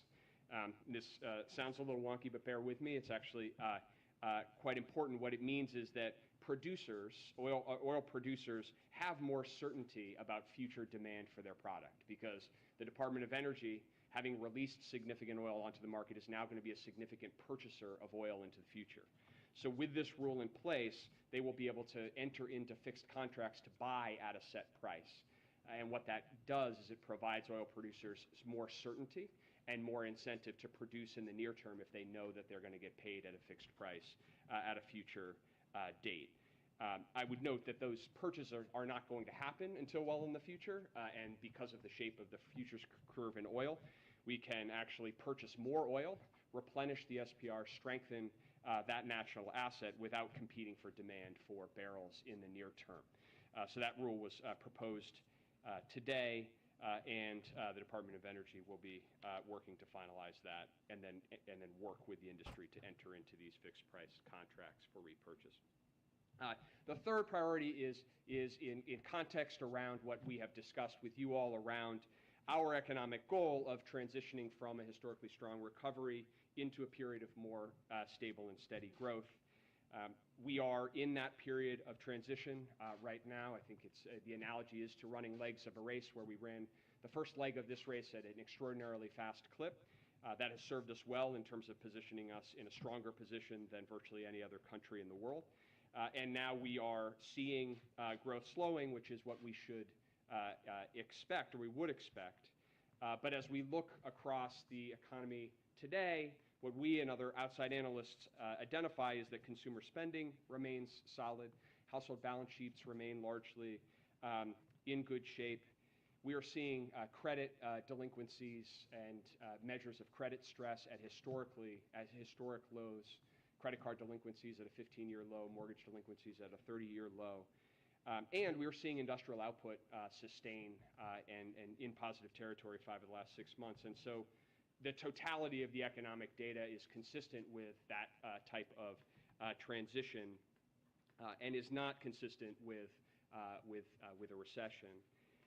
Just to dig into that a little bit, a couple of points. One is on hiring, and I think we have a chart here. But just to explain what you're looking at here, during the second quarter, the economy created 375,000 jobs a month. So that's the yellow bar on the far side.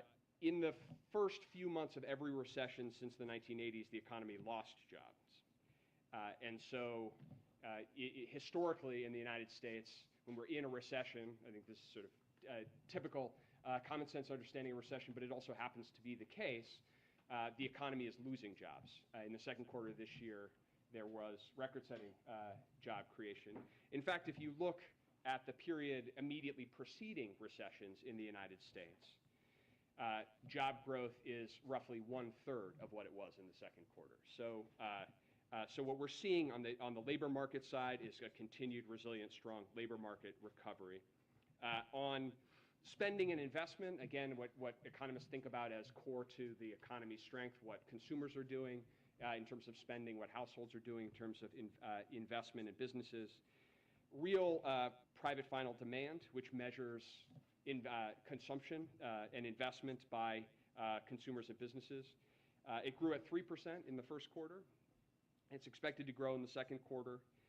And then again, that's in contrast to what we see typically during recessions. So I just want to make a final note on the definition of recession, which has been an issue that I know many of you have reported on. As Secretary Yellen said on Sunday, 2 negative quarters of GDP growth is not the technical definition of recession. It's not the definition that economists have traditionally relied on. There is an organization called the National Bureau of Economic Research, and what they do is they look at a broad range of data in deciding whether or not a recession has occurred. That is the process that economists and administrations have used for years and decades to identify when a recession has occurred. But from the president's perspective, putting that technical question aside, the most important question economically is whether working people and middle-class families have more breathing room, they have more job opportunities, their wages are going up in a stable way, and they're able to afford the important things in their lives, from food and gasoline also to health care and prescription drugs, and afford education for themselves and their children and otherwise. And that is what has animated his economic strategy. It's what his focus is on. It's why you have seen him as focused as he has been on trying to work to take policy actions that will lower prices and lower costs for American families in this moment, even as we work to bring inflation down and effectuate that transition to a more stable and steady state. So with that, let me pause and happy to take any questions you may have. Thanks, Brian. You've spent a lot of time in the White House as this week trying to explain why you believe that the U.S. is not definitionally in a recession. But why should the average American who is really concerned about their personal economic situation and their wages aren't increasing as fast as inflation, they're struggling to put food on the table, fill up their tank, why should they care if the U.S. is definitionally in a recession or not?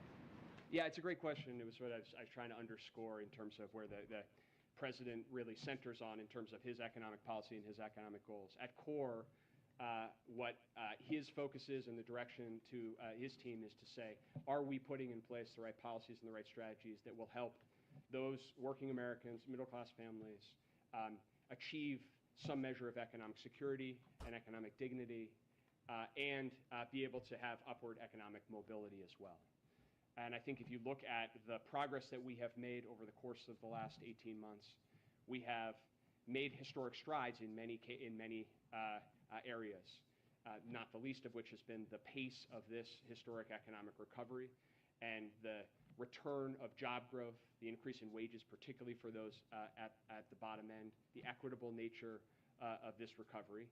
And we have a serious inflation challenge, which is hitting economies around the globe, but is hitting Americans.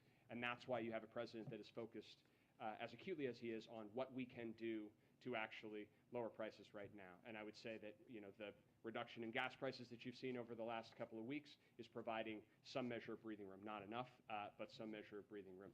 The steps to pass the CHIPS bill, as we've discussed, will make a big difference in terms of not only jobs here in America, but increasing the supply, building the resilience of our supply chains, which we have seen have been so connected to increase costs. So that's where the president's priorities are, and that's where he's focused.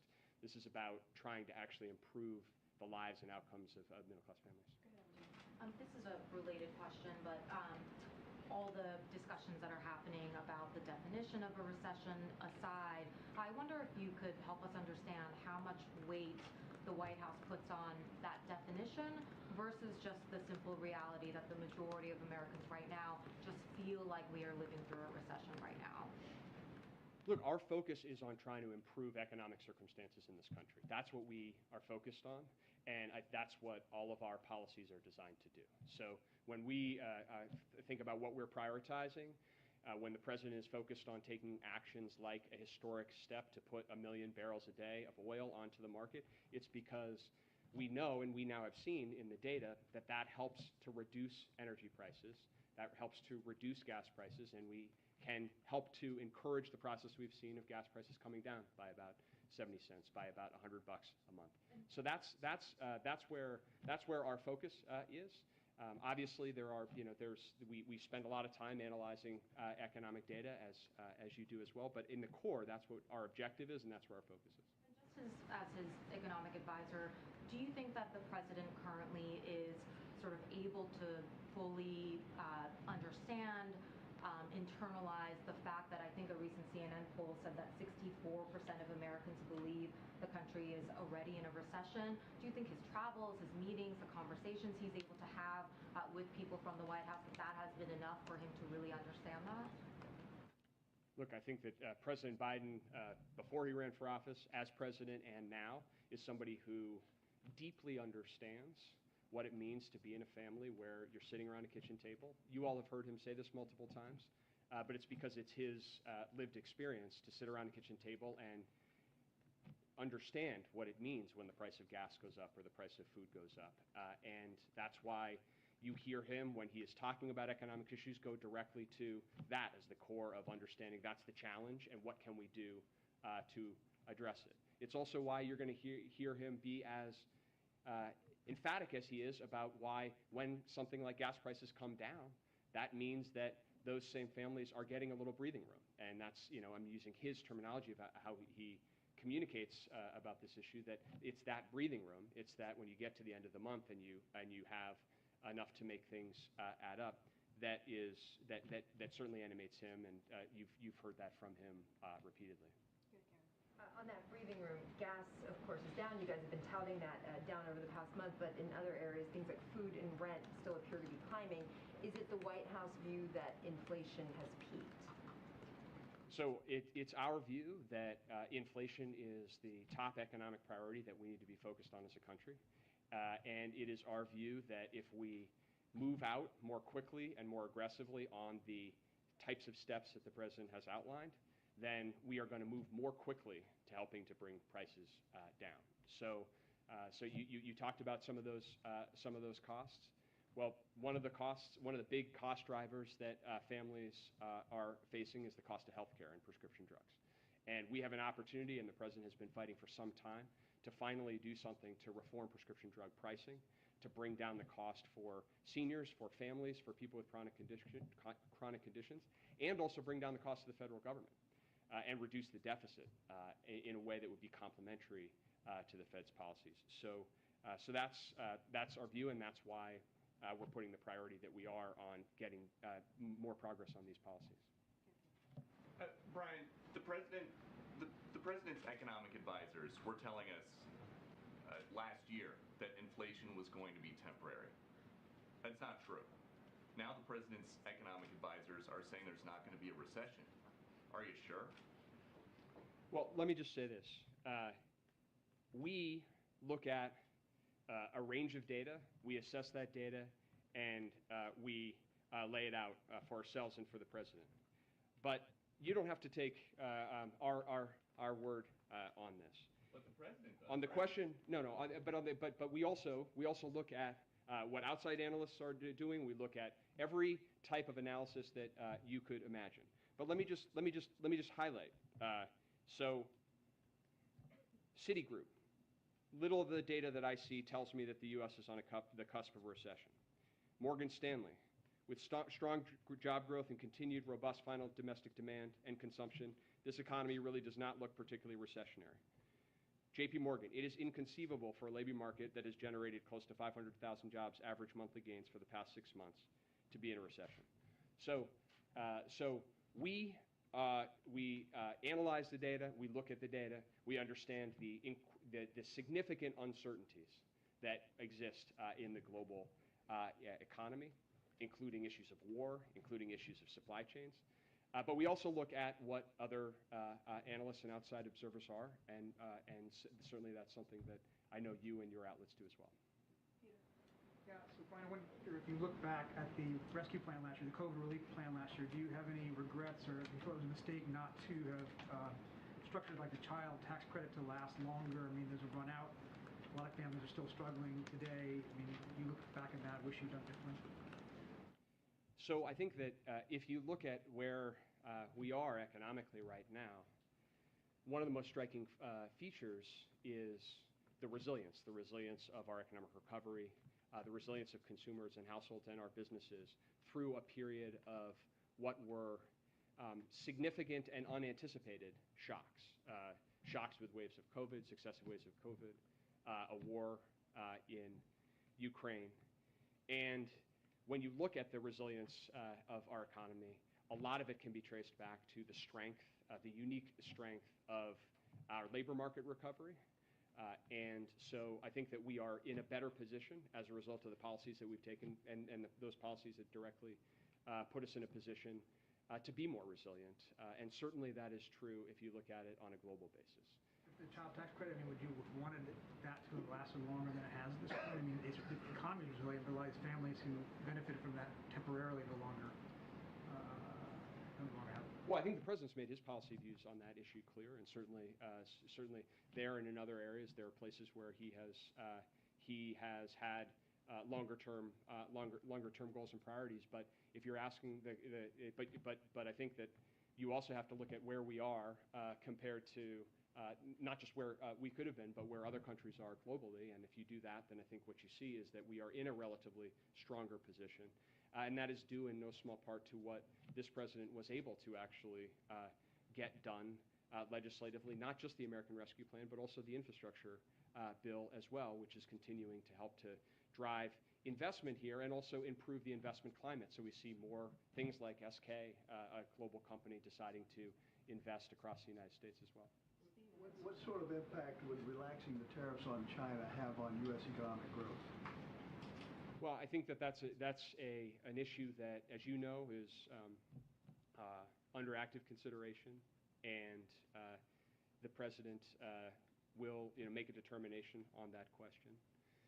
I think you've heard that he has mentioned that he intends to have a conversation with President Xi of China here shortly, and so I will reserve on that issue, understanding the question that there are a number of different analyses of that question. You could rest assured that we are looking into and looking underneath and around all of them, and we'll come back to that issue when the president has more to say. So administration officials have said the level of hiring indicates the economy is not in a recession, but as you know, the jobs report relies on two separate surveys. We've seen gains in the establishment survey, but in the survey of households, the total number of jobs has actually dropped since March. So what is the administration's explanation for that discrepancy? Well, again, I would say you point to the administration. Certainly that is our view, but it's not our view in isolation. Just to reinforce, I will not repeat myself, but in this case, Moody's, for example, job numbers are incongruous with fears that a recession is dead ahead. Pantheon Macroeconomics, the talk of the economy being a recession now is fanciful, given the jobs data that we are seeing. So that certainly is our view, but it's not our view alone. The issue of discrepancy between the payroll and the household survey is something that certainly we understand and keep close track of. The economists and statisticians that look most closely at this tend to put greater weight on the payroll survey because of its broader breadth, significantly broader breadth. But we also, and I think that you've heard this from the podium consistently as well, we don't put too much stake in any one individual month of data, which is why I think looking at the trend, at least we were looking at the trend, looking at the trend in the labor market probably provides the clearest picture, and that trend on that front is consistent, historically strong job growth. As I mentioned, about 400,000 jobs a month over the course of the last 3 months. That is down from a rate of closer to 600,000 jobs a month in the prior 3 months. But again, that would be consistent with what we would expect to see as we move through this transition. I'm going to go to the back. Alex, back. Thank you. Brian, I'm sure you saw the chief economist of the IMF said that the global outlook had darkened significantly since April. And I think he said that the world was teetering on the edge of a global recession. So if that were to happen, wouldn't the shock waves reverberate, and sort of, even if we're in a stable position right now, wouldn't that sort of affect us as well? And then just to go back to what Peter asked, I don't want to reiterate this question, but I mean, I don't want to repeat it, but for some reason, people are very gloomy about the state of the economy, And I wonder if you could just think through why the data you presented, the reassurances you have made seem to are being challenged, from left and right alike. So on your first question, look, there's no question that the global economy right now faces a set of very serious historic challenges and real and elevated risks. A lot of that is emanating the second and third order impacts of the war in Ukraine and its impact on supply and its impact on energy markets. But we're also still dealing with the impact of COVID, which is affecting different parts of the world. And we know, having lived through this pandemic, that our supply chains are not yet resilient enough to be unaffected by those shocks as well. So those risks in the global context are real, and it's part of why you see the president putting the priority that he has on working to maintain a strong, unified global coalition on things like the war in Ukraine, working proactively on issues like a price cap on Russian oil to try to get ahead of future challenges in the market, working diplomatically around issues of food security, and trying to do what we can to address the very serious challenges of food security internationally. And certainly we are attentive to those risks internationally and the impact they have on the U.S. economy. I think the thing that I would say in the face of those real risks is that the United States is in a stronger position to actually train our focus on tackling inflation than virtually any other country. And you see that not only in the indicators that we've talked about today, you see that, for example, in the strength of our currency. Do you think we're stronger than the Euro bloc in aggregate in terms of weathering a recessionary shock? Well, look, I think that our economy is more resilient to the types of challenges that we've faced. For example, with respect to food, we're a net exporter of agricultural commodities, and obviously the high prices are hitting Americans very hard, but in a way that is different from some places that are facing famine, for example. But I think if you look at the sort of core elements of economic resilience, the United States is better positioned, which is not to suggest, and I think it goes to the second point, the challenges that American families are facing and the concerns that they have about the cost of food, the cost of gas, the challenges of supply chains that are still not fixed so that things don't work the way that they always have. We understand, the president certainly understands, those challenges are real and they're affecting people in their daily lives. So our goal and our focus is not to try to ignore them. In fact, it's the opposite. You have a president who is saying, those are the key challenges that I'm trying to wake up every day to try to improve.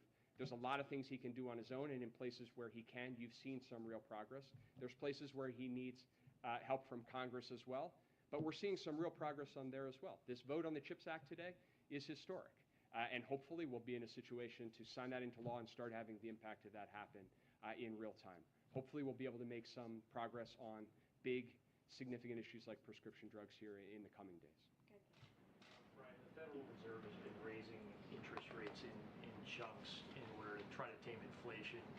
We're expecting 75 basis points this week. What is the risk of overkill here, that they go too far? And do you think that so-called soft landing is still attainable?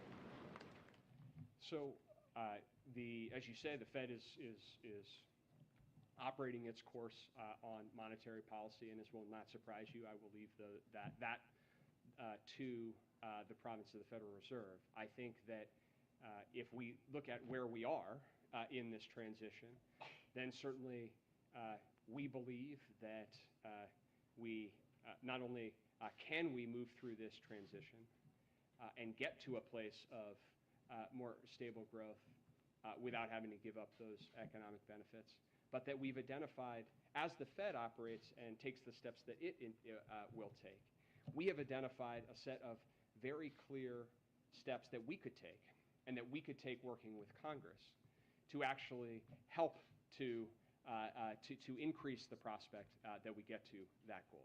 And one of the things that I would underscore in that context is, and we've had conversations about this, and that it's a place where we don't always find common ground with Republican colleagues is that actually enacting deficit reduction at this time would be complementary to what the Fed is trying to accomplish. And if you look at something like prescription drugs, where you can actually lower costs for the end consumer or the end user and lower the cost to the federal balance sheet, then it has all of the attributes that you would want at this moment to try to reduce price pressures in the economy and reduce price pressures for individuals' families' balance sheets. Just two quick questions on NEC projections. Is it, to level set and get it on the record, is it NEC's projection that the second quarter numbers will show positive growth or negative growth? So I will wait, as all of you will, to receive that data. We don't have the data, obviously, and we will not receive it until the appropriate time. And until then, I will leave it there. You have no expectation one way or the other? We are looking at every analysis and every projection that is being made, but we will wait and see where those numbers come out. So when it comes to the strength in the labor market going forward, if there is a picture that shows that the U.S. economy has shrunk over the first half of this year, at a time when inflation is at a 4+ decade high, at a time that the Federal Reserve is increasing interest rates, is it sustainable for there to be a strong, hot labor market in this country going forward? So we have a strong labor market, and we believe that the goal of our policy is to bring down inflation while maintaining strength in the labor market. That is the goal, and we believe that that is achievable, and that the policy steps that we are outlining would help increase the likelihood that we can get to that goal. Thanks. Brian, I'm curious how concerned you are about reports that U.S. retailers like Walmart, which came out last night, are reporting that inventories are piling up and consumers are foregoing pricier items. Well, I would say we're seeing a number of, I won't speak to any one individual company, but I think what we're seeing across consumer categories is that consumer spending overall continues to hold up. The composition of that spending is changing. We're seeing less spending on goods, more spending on services, and we are seeing some discounting activity as well. But I think that with respect to the question of inventories and discounting, this is also one of the issues of transitioning. That there was a period of time where the concern was companies couldn't get enough inventory and they were working through supply chain challenges. Certainly, it's clear that at least a number of companies across the economy may have ordered on inventory and are now seeking to actually discount prices.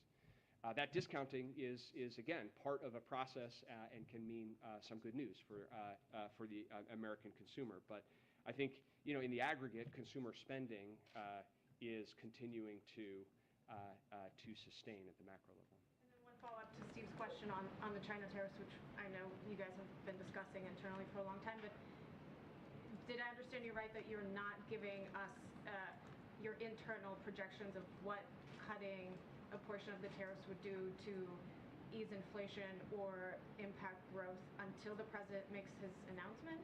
So you're not giving us anything ahead of time, like how you're viewing the debate, which is playing out internally and externally? Obviously, lots of stakeholders have thoughts on that.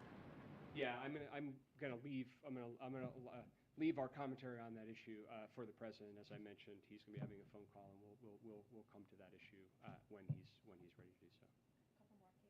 How do you explain the drop in the consumer confidence index today?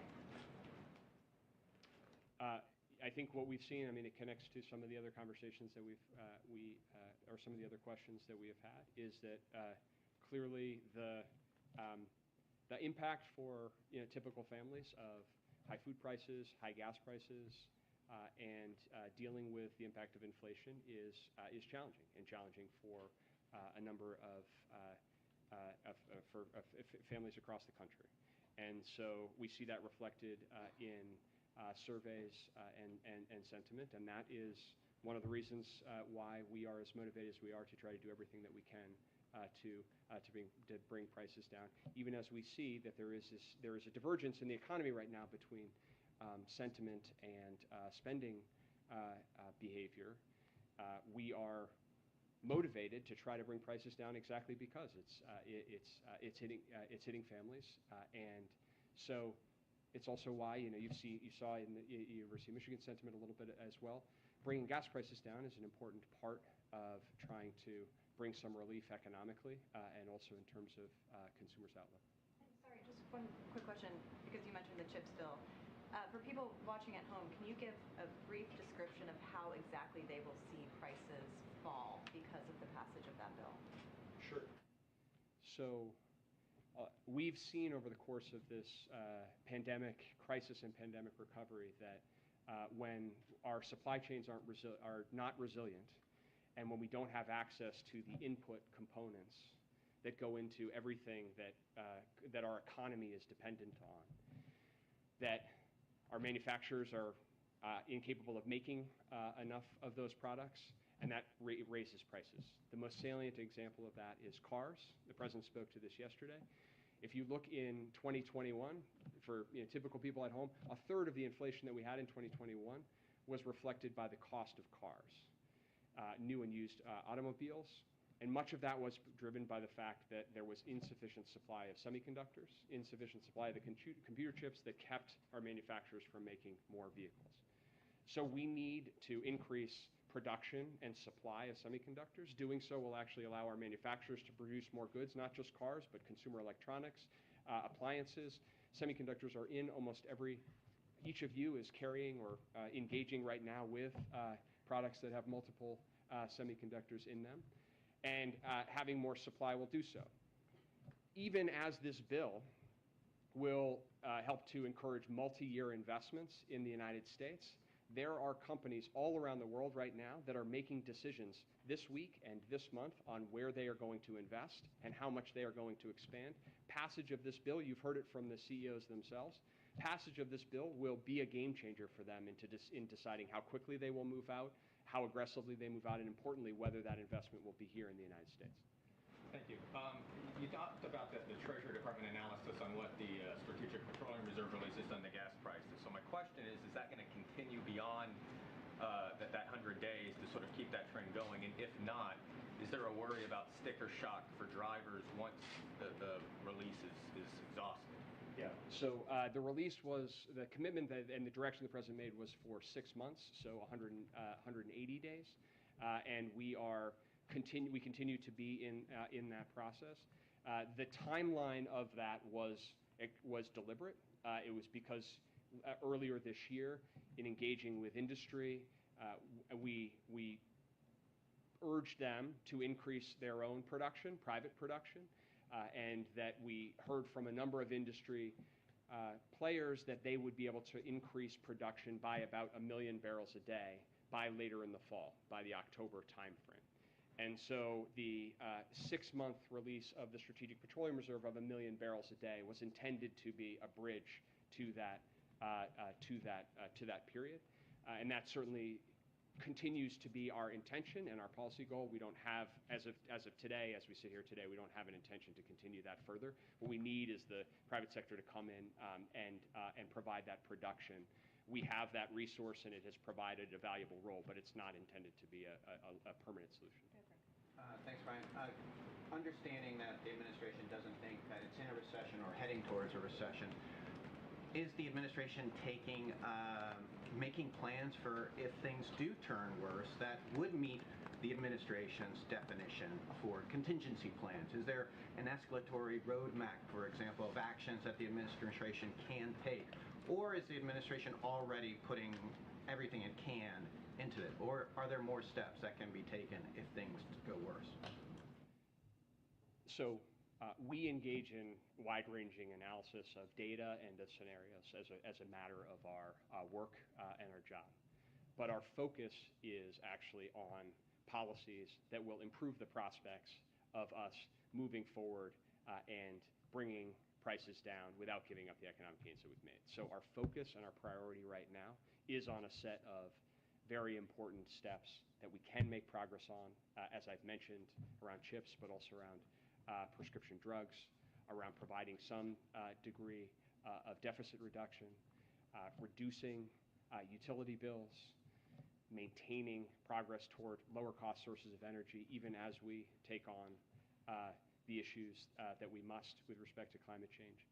Those are the focus areas, but we certainly analyze data broadly and look at a broad range of scenarios, but we train our focus on the steps we could take right now to actually make progress on the economic. For example, as Steve was pointing out, if the labor market takes a turn, are there contingency plans in place, actions that could be taken? We are always looking at broadly at both data and future scenarios. That's part of how we operate. Okay, 2 more.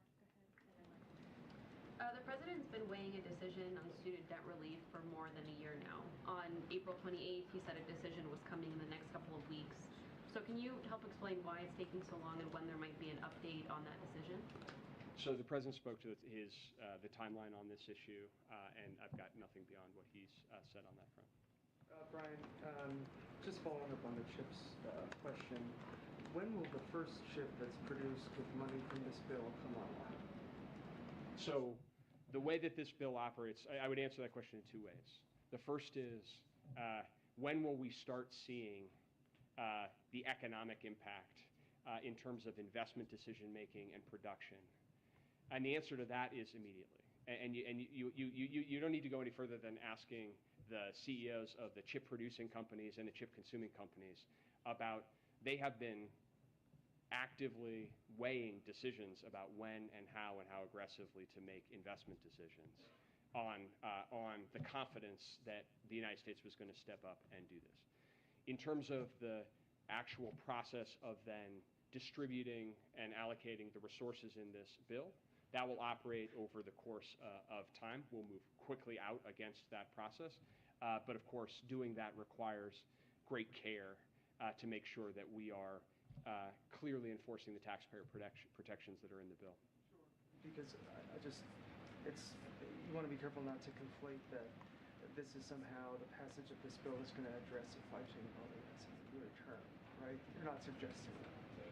What I'm suggesting is that if we pass this legislation, it will be the most significant thing that we have done in decades as a country to actually demonstrate a long-term commitment to building more resilient supply chains, investing in research and innovation here in the United States. That is a multi-year project. It's something that the United States has failed to do for multiple years, and we have seen the economic and national security consequences of that.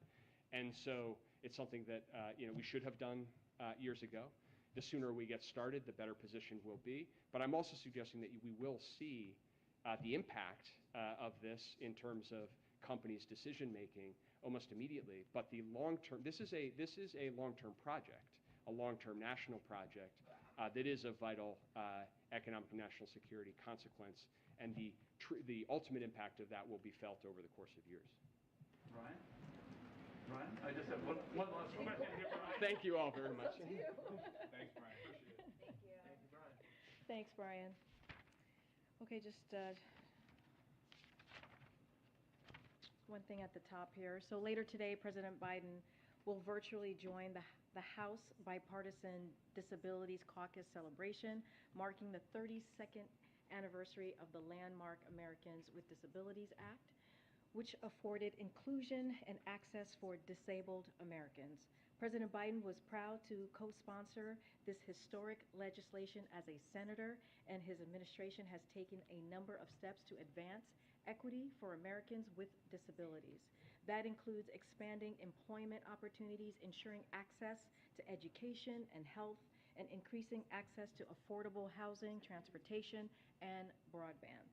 For example, thanks to the bipartisan infrastructure law, today the Federal Transit Administration announced new investments to make it easier for people to get on board at the nation's oldest rail public transportation systems. Earlier today, the Vice President also hosted a roundtable with disability rights leaders to discuss access to reproductive health care. All right, everyone, good morning. The time is now 8:25. You're streaming live now from Fox. I'm Rain Augustine, joining you all from our Orlando studios. Now, we just heard from White House National Economic Director Brian Deese. He was speaking on the United States economy during the most recent White House press briefing. Now, happening today at 2:30 p.m. ET. Make sure that you stream it all right here on LiveNOW from Fox. We do expect Fed Chair Jerome Powell to make yet another announcement attempting to yet again cool inflation. Now, joining us all about it, thank you so much for coming on early this morning here on LiveNOW from Fox, is Dr. Christina Skinner. She is a professor at the Wharton School of Business. So we know that investors have kind of been preparing for this, but for the average American, could you really break down what we can expect Mr. Powell to announce today? I mean, we're hearing that yet another interest rate hike is coming, but I guess the question is really how much?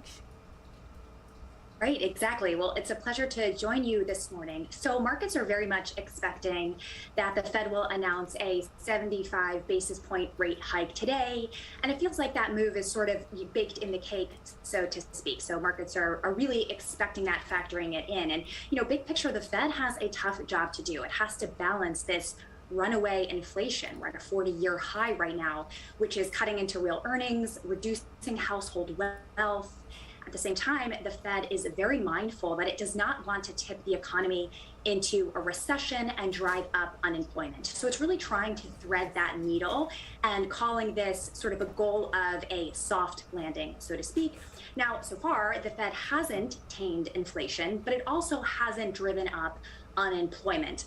So we'll see what happens next. I mean, all of this, I think, begs the question of how households, as you say, are really experiencing these rate hikes. So basically what's happening with these rate hikes is, although the Fed is not directly setting interest rates in the economy, it is affecting the rate of interest that banks are charging one another in overnight markets, and other interest rates are following suit. So this is going to reflect in other interest rates that people see on a day-to-day basis. So adjustable rate mortgages, credit cards, home equity lines of credit. Could also impact the housing market. So high mortgage rates might sort of cool interest or demand in people buying that first house, that stretch house, that second house. So we'll see a lot of ripple effects from a rate hike in the real economy, so to speak, in businesses and in households. So it seems like an increase of either 50 to maybe 75 points that's on the table, and you briefly mentioned how it could affect the average American, but let's dive a little bit deeper when it comes into consumer spending. Is this something that we should be bracing for, a slowdown perhaps?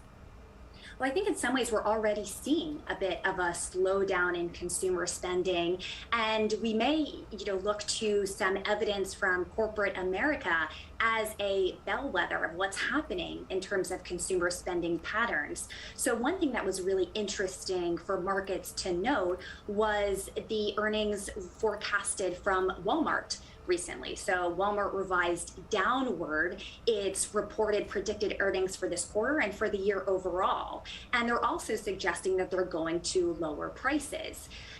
And, Walmart said, well, it looks like higher food and higher gas prices are really sort of making Americans pull back their shopping in stores. And this overall is giving us evidence about what's happening in households. It's rattling markets, because it does seem now that consumers are making some compromises in terms of their wants versus their needs. So we're seeing this very real human impact at the household level, and that's something that Americans haven't had to deal with in a very long time. Dr. Skinner, let's go ahead and revisit something that the White House National Economic Director Brian Deese recently said in terms of if America is in a recession or not. Let's listen in.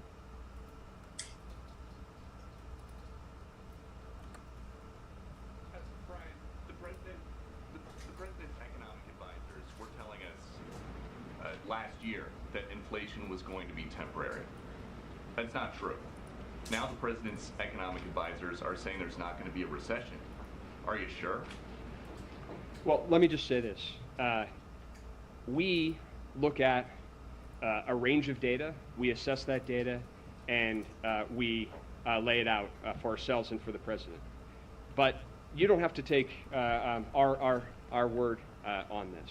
But the president does. On the question, but we also look at what outside analysts are doing. We look at every type of analysis that you could imagine. But let me just highlight. So Citigroup, little of the data that I see tells me that the U.S. is on the cusp of a recession. Morgan Stanley, with strong job growth and continued robust final domestic demand and consumption, this economy really does not look particularly recessionary. JP Morgan, it is inconceivable for a labor market that has generated close to 500,000 jobs average monthly gains for the past 6 months to be in a recession. So we analyze the data, we look at the data, we understand the significant uncertainties that exist in the global economy, including issues of war, including issues of supply chains. But we also look at what other analysts and outside observers are, and certainly that's something that I know you and your outlets do as well. So the White House really laying out a very specific definition of recession, but with your data and your research, are we in a recession? Great question. I mean, that's the question of the hour. I think it's fair to say that presently, both in terms of formal definitions and market watching expectations, we're not in a recession right now. But what's happening, what's coming down the pike is a little bit unknown.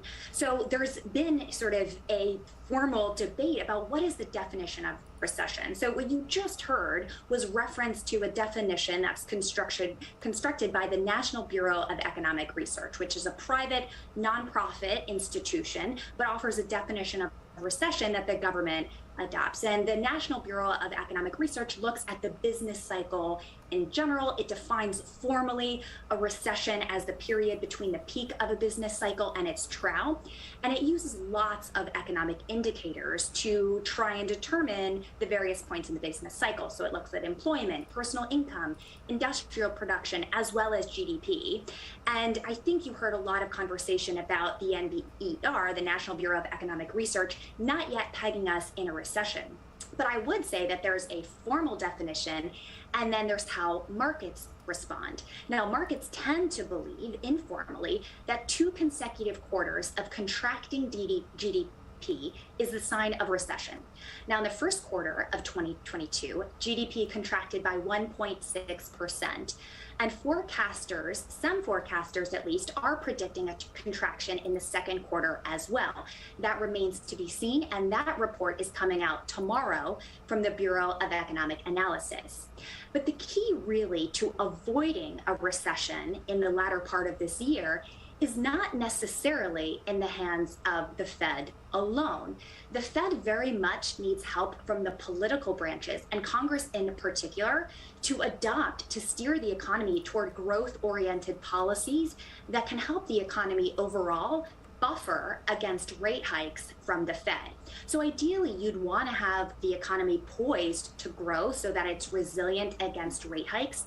And these have to do with policies not from the Fed. So regulatory policy, energy policy, taxes, and things of that nature. It seems as though, unfortunately, the public still has a very pessimistic look when it comes to the economy. So let's talk about the future, because we are expecting another really big update in September, I believe. What can we expect then?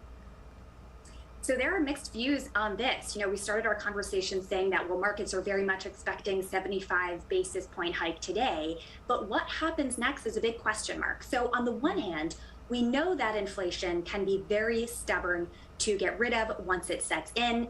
And inflation is just generally very pernicious for society. It affects the ability of households and businesses to plan, and that weighs on families generally. So that has really been the mindset that's been counseling, been sort of informing the Fed for this sort of tough medicine-like approach.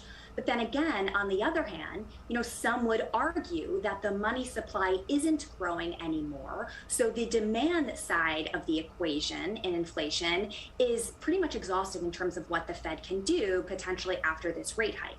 So that's the view. That's what is remaining in terms of inflationary pressures are out of the Fed's control. These supply side factors that lots of us have heard a lot about, right? So the cost of energy, the availability of housing and rental prices, or these lingering supply chain issues and labor shortages. So usually the Fed's tools can't surgically address inflation that's caused from these kinds of supply side issues. So again, that suggests that maybe after today's rate hikes, the Fed might consider taking a pause in September. And I think the Fed itself doesn't quite know what it's going to do yet, which is why you've heard Jay Powell suggesting that the Fed might not be doing as much forward guidance, sort of flagging for markets what it's going to do in terms of rate hikes in the future. All right, well, this is all definitely impacting consumer experiences for sure. All right, thank you so much for joining us, Dr. Christina Skinner. Have a good day. Pleasure to be here. Bye-bye.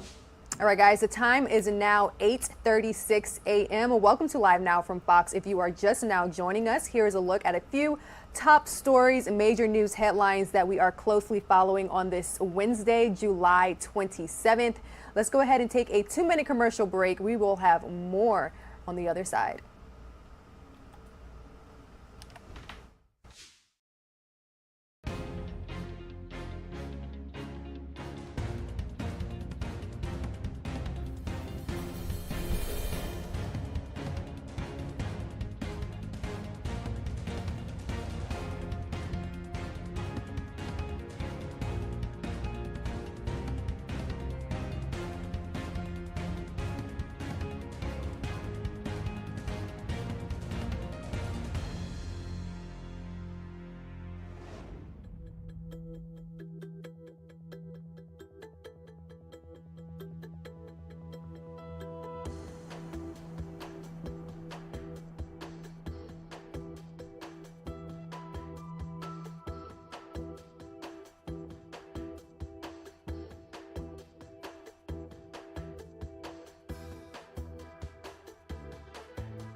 Femicides, and we had almost 40,000 reports, 38,925 reports of domestic violence only for the year 2021. So that was, if you wish, one of the what set off an alarming bell for us to include this in our as a concern in our concluding observations. I don't remember what the other question was. I think on seropositive, I think I should give that to you, Arif.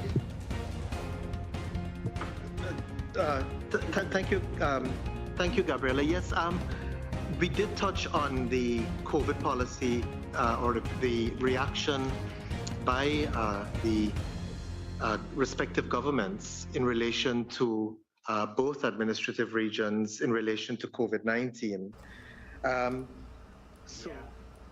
Welcome back to Live Now from Fox. The time is now 8:38. Thank you all so much for joining us this morning. Hopefully, we are helping you to get your day started, re-catching you all up when it comes to the top stories that you need to know as you head into work this morning. We are getting this live event coming to our Live Now from Fox desk.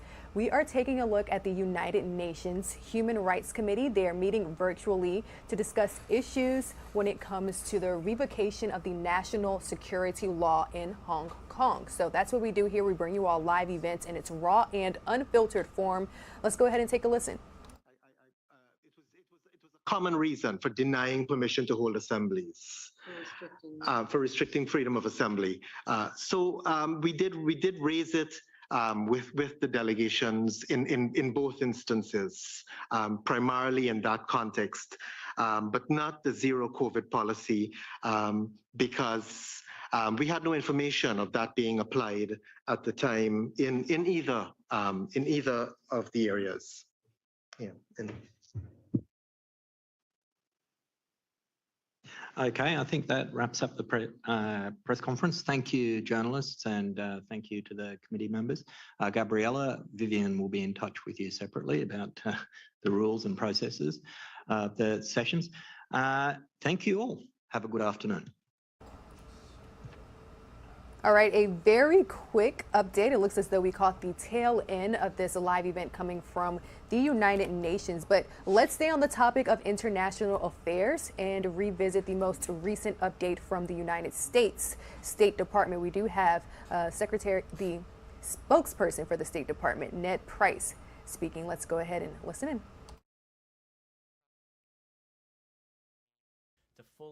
and proudly contribute to global progress. Disability rights are human rights, and ensuring that persons with disabilities can participate in all aspects of society is a priority of this administration.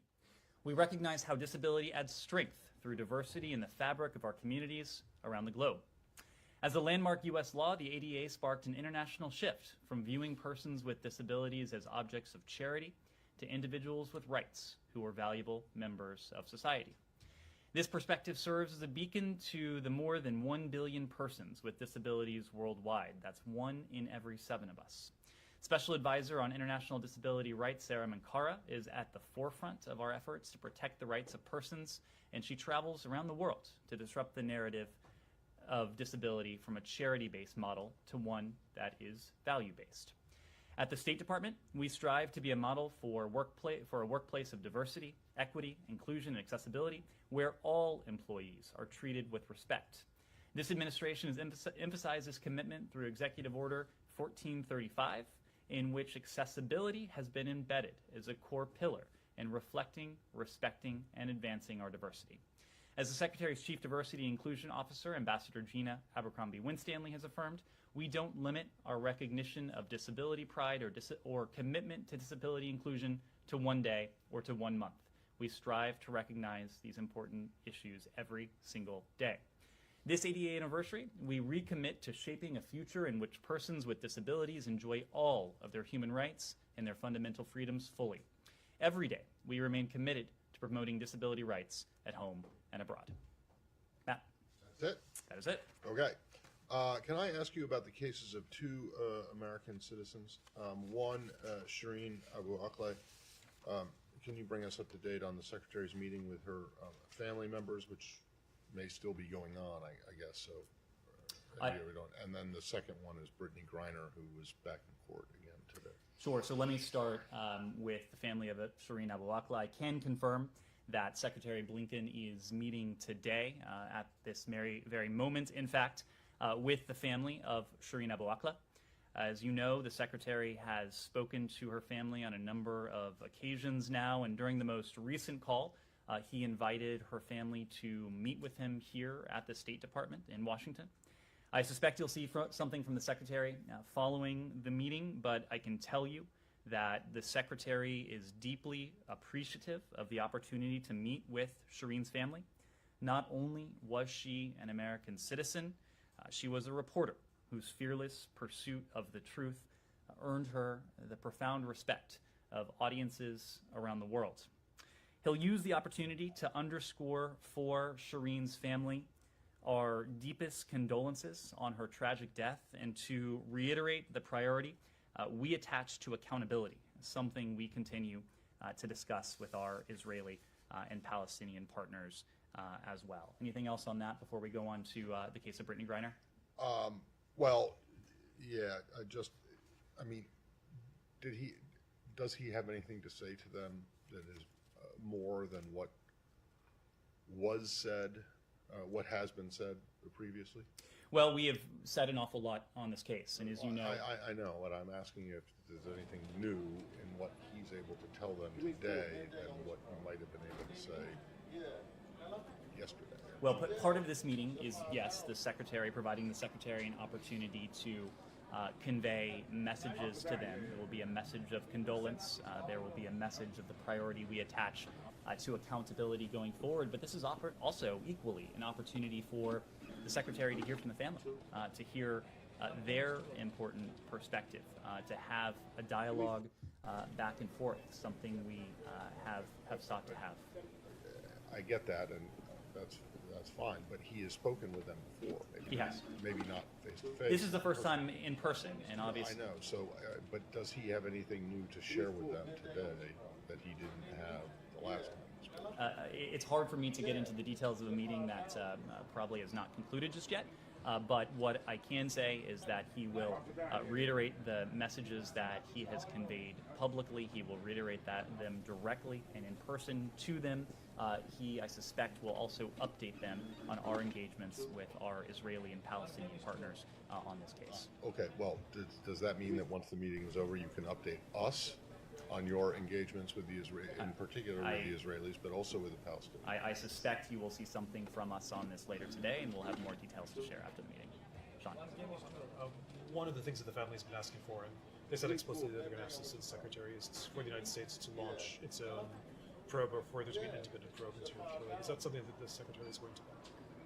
What we have done is something that is in some ways unusual, given, but it is not unusual given the priority we have attached to this case. Again, as an American citizen and as a reporter whose life was taken under tragic circumstances, and that is the fact that the U.S. security coordinator worked closely with Israeli investigators, with Palestinian investigators, and in this case, did his own summary of those investigations, reaching a series of conclusions. Not only did the team do a forensics examination of the bullet, whose passage from Palestinian authorities to independent examiners, in this case, we facilitated, but concluded, based on the two investigations that are being conducted, that the bullet that tragically took the life of Shireen Abu Akleh most likely emanated from an IDF position, and the U.S. security coordinator also found no indication that there was any intentionality behind the tragic death of Shireen. So that is something that we have done. We have published the findings in this case. We believe that by publishing the findings, it speaks to our commitment to pursuing an investigation that is credible, an investigation that is thorough, and importantly, an investigation that culminates in accountability. And it is that question of accountability that we have continued to discuss with our Palestinian partners and, of course, with our Israeli partners as well. Just to follow up on that, I mean, one of the things is that the family says that they actually want some fresh probe by the United States. So it's basically that's the answer that the Secretary's going to give, that they don't think there's any need for anything. Well, our focus has been on bridging these two investigations and doing all that we can to see to it that the investigations that are being carried out are thorough, they're done exhaustively, they are done transparently, and again, that they end in accountability. We made the point shortly after we released the statement on July 4th that we do continue to expect to see accountability.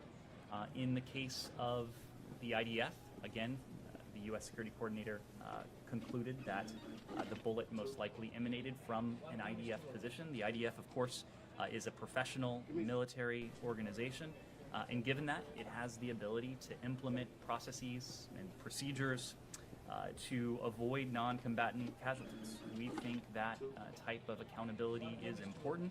It's our collective goal to do everything we possibly can, working with our partners to see to it that something like this cannot happen again.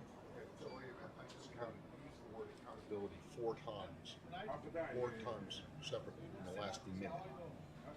So what's new on the accountability front, and what's new in terms of how you were expected to get accountability? Well, I didn't come out here with a new message. I came out here to reiterate the message that we have clearly and consistently conveyed, both in public and in private, to our partners on this. Okay, I get that, and I'll stop. You can go on to someone else. But just calling for accountability without actually doing anything to get it, you were right. You were right that we are calling for it. What is also true is that we are having private conversations with our partners, in this case, our Palestinian partners and our Israeli partners, in this instance, to promote what we think is important. And it is a word that, as you rightly point out, I have used several times already, even in the past minute, because it is a priority for us. It is a priority for us that we see appropriate accountability. Can I just follow up on that? Sure. On the accountability, you're saying that there needs to be accountability. Is there any sort of time frame for this? I mean, if Israel kept saying that, the IDF keeps saying that it's probing this and they're trying to get to the bottom of this, if that probe goes on forever, is that? I mean, is there some sort of time frame in which there needs to be some more concrete accountability? Well, we do want to see an investigation that is thorough, that's credible, that's transparent, and part of that, an investigation that is credible, there has to be an element of timeliness to this. We do understand that sometimes these elements are run at cross purposes, timeliness and thoroughness, but we want to see an investigation that is both timely, but is also thorough, and that importantly concludes in accountability. Can we turn to Americans detained in Russia? Sure. Okay. With Brittany Griner's hearing today, obviously the administration has been very clear that they're working to get her home. But would you say that there are active discussions with the Russians to come to some sort of deal to get her home right now? I would say that we have made the case of Brittany Griner, we have made the case of Paul Whelan an absolute priority, and we are working actively, quietly, behind the scenes to do everything we can to see that their wrongful detentions come to an end as quickly as possible. Of course, not going to detail exactly what it is that we are doing, but of course, there has to be, and there is, engagement with Russian authorities on both of these cases, just as we are discussing with relevant authorities around the world. The cases of Americans who are wrongfully detained and who've been separated from their families for far too long. As we do that, we are working closely with the families. We are meeting with them. We are having conversations with them. Our consular officers around the world are providing all possible support to Americans who are wrongfully detained. In the case of Brittany Griner, as you know, she had another court appearance today.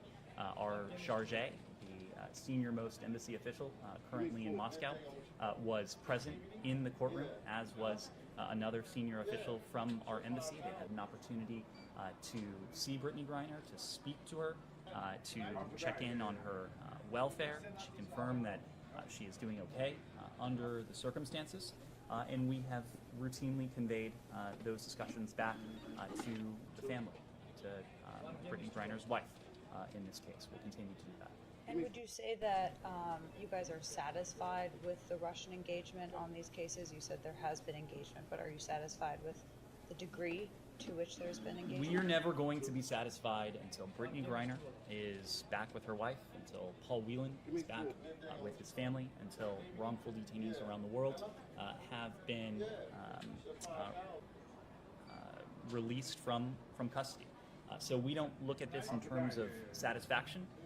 We look at this through the lens of doing everything we possibly can to see to it that these individuals are reunited with their families as quickly as we can.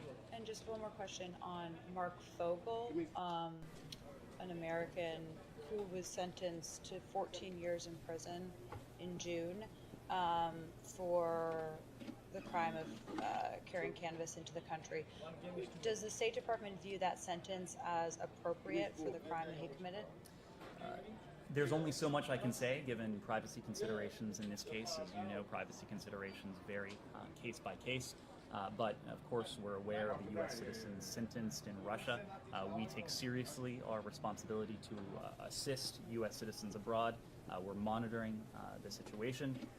More broadly, and this applies to all Americans who are detained in Russia, be they detained wrongfully in our estimation or otherwise, we insist that the government of Russia allow consistent, timely consular access to all U.S. citizens as U.S. citizen detainees, including those in pretrial detention in compliance with its various obligations, including those under the Vienna Convention, including those in the context of our bilateral relationship.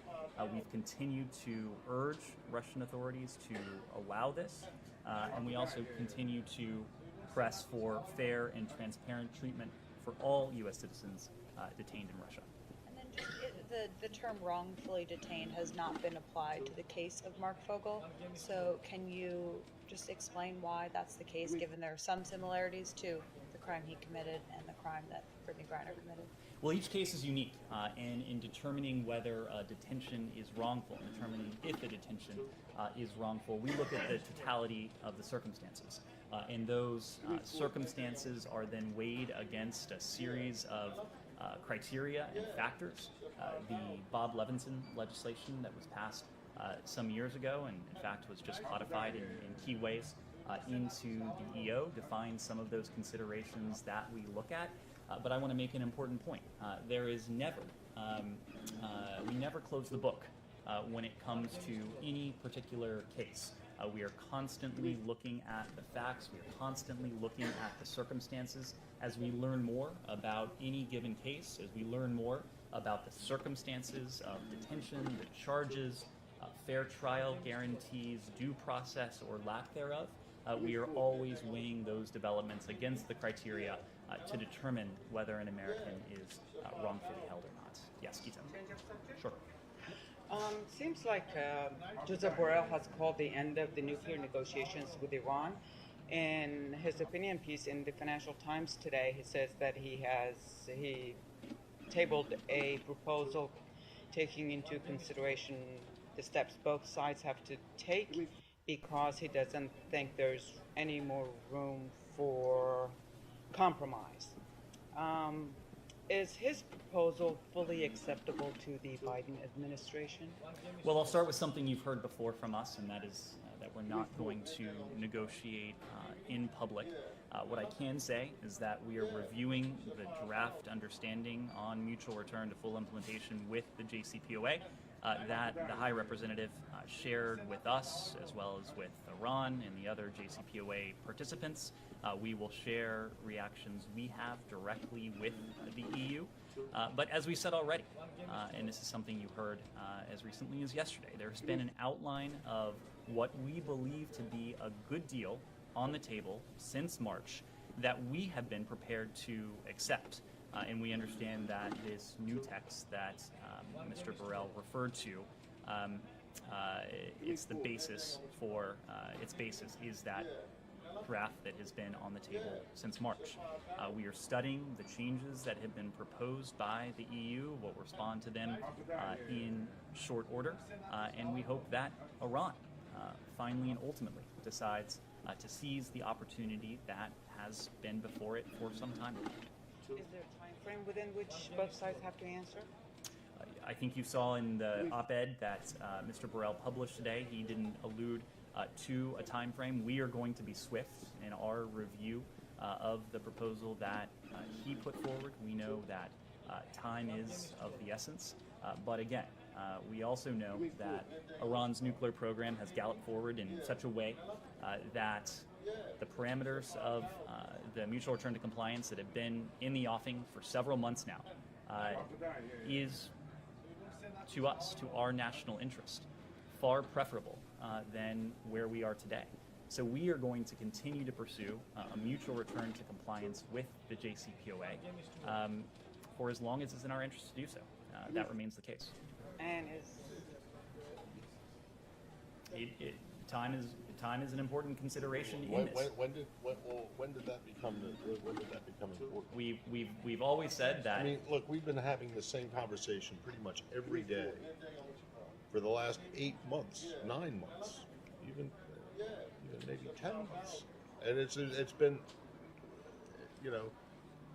the runway has been shortening, the window has been closing since the beginning of this year.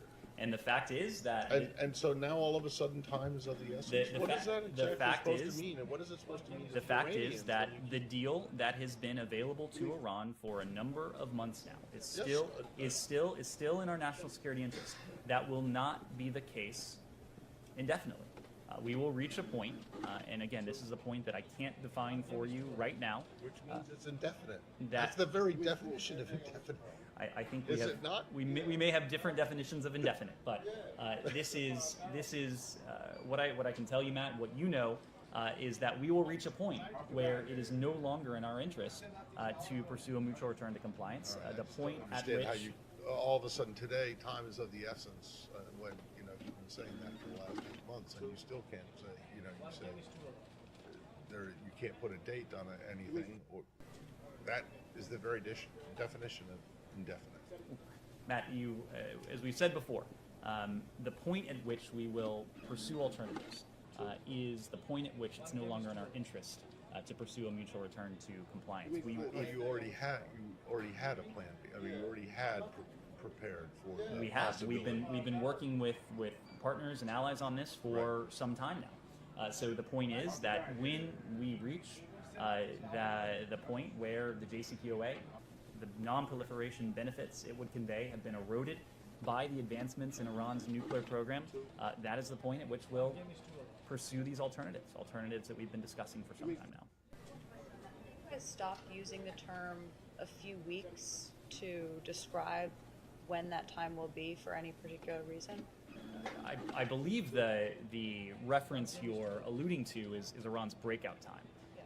And the fact is that when the JCPOA was being fully implemented by Iran in this case, its breakout time at one point was 12 months. With the decision on the part of the previous administration to leave a deal that was verifiably working to constrain Iran's nuclear program, Iran's nuclear program in the preceding few years has been able to gallop forward in such a way that Iran's breakout time is now measured in weeks or less. So that has not changed. Yeah. Is this development the reason the hearing tomorrow at House Foreign Affairs Committee has been canceled or postponed? I'm not aware of any connection, but if we have any details to offer on that hearing, we'll let you know. Yes. On Tunisia, now that there's a projected outcome, what is the U.S. view of the referendum? Well, we note the outcome that has been reported by the Independent High Authority for Elections, or ICE, and civil society election observers. The referendum has been marked by low turnout. That is something that we do note. A broad range of Tunisia's civil society, media, and political parties have expressed deep concerns regarding the referendum. And in particular, we note the widespread concerns among many Tunisians regarding the lack Good of morning, and thank you so much for joining us here on Live Now from Fox. It is 9:02 in the morning if you're joining us on the East Coast, 6:02 in the morning if you are joining us on the West Coast. This is the voice of Josh Breslow, and what you're watching right now is a news conference from yesterday with Ned Price. He is the State Department spokesperson. We will turn this back up in just a second. We are monitoring several other feeds. So we'll bring those to you as they do come into the Live Now from Fox newsroom, because that is what we do. I'm going to send you back to Ned Price here for just a few minutes, and then we'll go over your top stories for the morning. It is Wednesday, July 27th, 2022. PR element of it also, but just the fact that, Putin is being allowed to meet with, the world leader, let alone a NATO member, another time. I'll need to defer to our Turkish allies to speak to the intent and any agenda for President Erdogan's potential travel. What I can say is that our Turkish allies have been instrumental in working to secure the grain deal that was signed last week, and of course the onus is now on Moscow to stand by and to uphold the commitments that it has made. Turkey has been an important mediator, has sought to play a role mediating between the parties more broadly in the context of Russia's war against Ukraine. We've said consistently that we support all efforts to bring Russia's aggression to an end that are coordinated fully, in the first instance with Ukraine, but also with the United States and our allies and partners.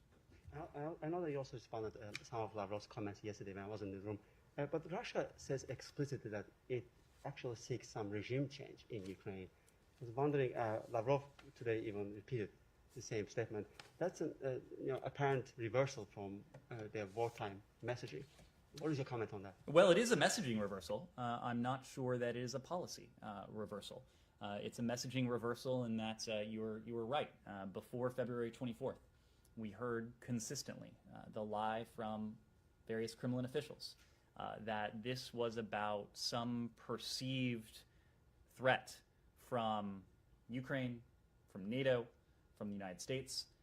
We called all of that a lie at the time.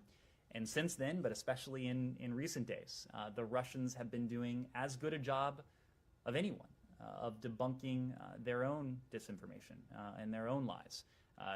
Referred to what Sergei Lavrov said yesterday, and you alluded to this. He called President Zelensky and his government in Kyiv a quote-unquote unacceptable regime, making clear that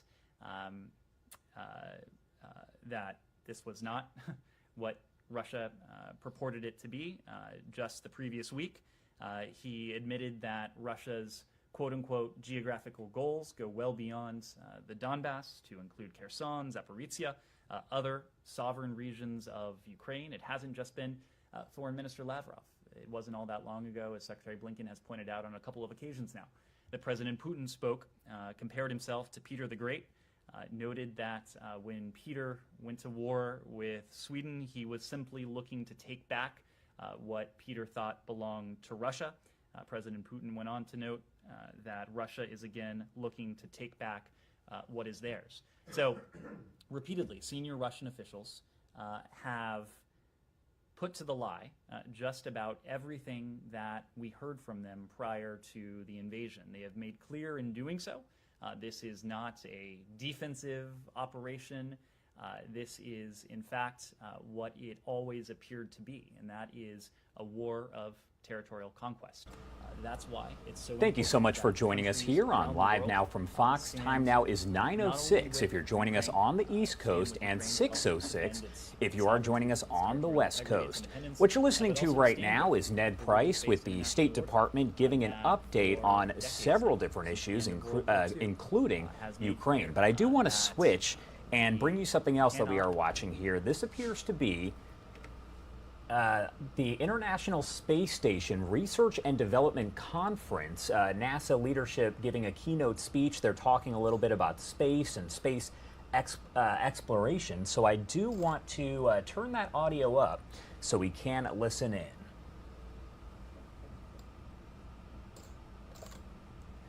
More lawyer hours than you ever wanted to think about that enabled that activity to go on. And really groundbreaking activities on also how to use the national lab. You know, all these, we exercise muscles that we had never even known we had before, and we're all maybe a little bit sore afterwards, but so that's just one activity. These are the kinds of things we're going to have to figure out as we go buy services on a commercial LEO destination. We're going to have to exercise those same muscles, so that's very important. Also, how do you know, just the commercial providers really understanding, I go take a not professional, I go take a private citizen and go fly them in space. Really, what do you need to do to prepare them to be able to go do that activity and be able to do real meaningful research and outreach events when you're on orbit? We learned a whole lot about that too, about what does it take to really go do that. What's great about it is we have professional astronauts on board that can help, that are helping, that we're learning and giving us feedback and also helping how to maybe go do it in a different way. We learned a ton. We had done a training program where we did their normal training and had prioritized different areas, and then afterwards we said, you know what, maybe next time around we'll really just focus on these 3 modules, maybe spend a little bit more time on that, and some of these other areas aren't as critical.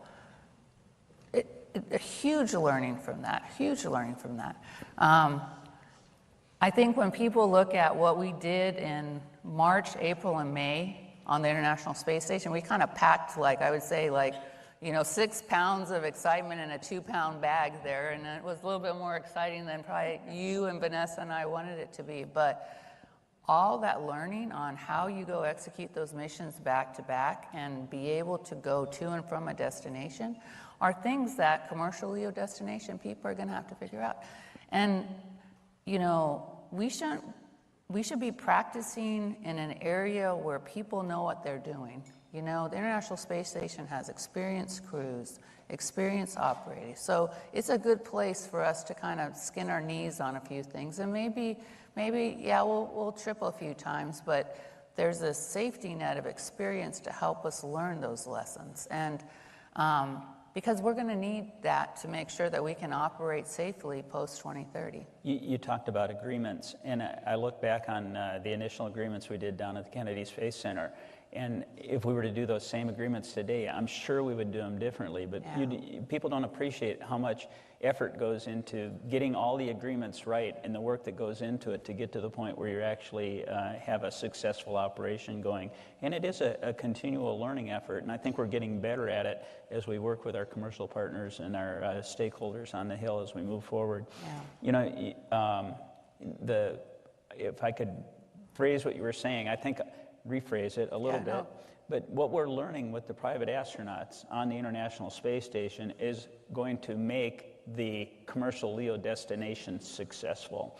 I think if I look at what our flight planners do, what Joel and his team does on the International Space Station and the way they lay out what a crew has to accomplish, it's pretty amazing the work that goes into that, and having somebody learn with our team on how that all operates to be able to take that over towards a commercial effort afterwards, I think it's gonna be important to the success. But it's also, I think, Bob, it was a great experience for an operations community, you know, from a space ops perspective, because what we found out is, you know, those PAM missions look more like shuttle missions. Yeah. And so thinking about these different models and getting the teams to think about these different models actually gets us ready for lunar missions, and thinking about, is this more like a shuttle mission or is this more like a station mission? Which parts of this?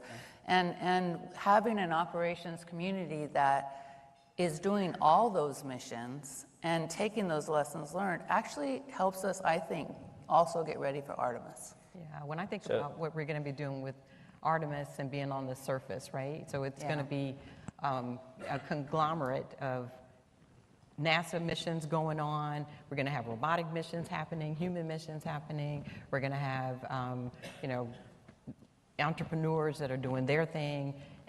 There's going to be so many activities, and I see the space station does that today. They manage all those different things, different international vehicles coming back and forth, commercial vehicles, commercial activities that are going on. All those things are happening on the International Space Station. And I see that we'll be doing the same thing when we get to the surface of the moon. Yeah, and we were talking about it, someone goes, oh, it's going to be very complicated, all these Artemis missions. And I'm thinking, wait a second, this is only 1 month. It's right now with 2 vehicles, 1 month. I'm thinking of the International Space Station that's got vehicles coming to it, going away, like doing all these things, 365 days a year, 7 people, you know, and we can do this, Bob. We know how to do this. We know how to do this. We know how to do this. So I got a couple other topics I want to hit before we run out of time. You know, the International Space Station is a science vehicle. Yes. You know, and what we're talking about a decade of science now, and all that we've learned.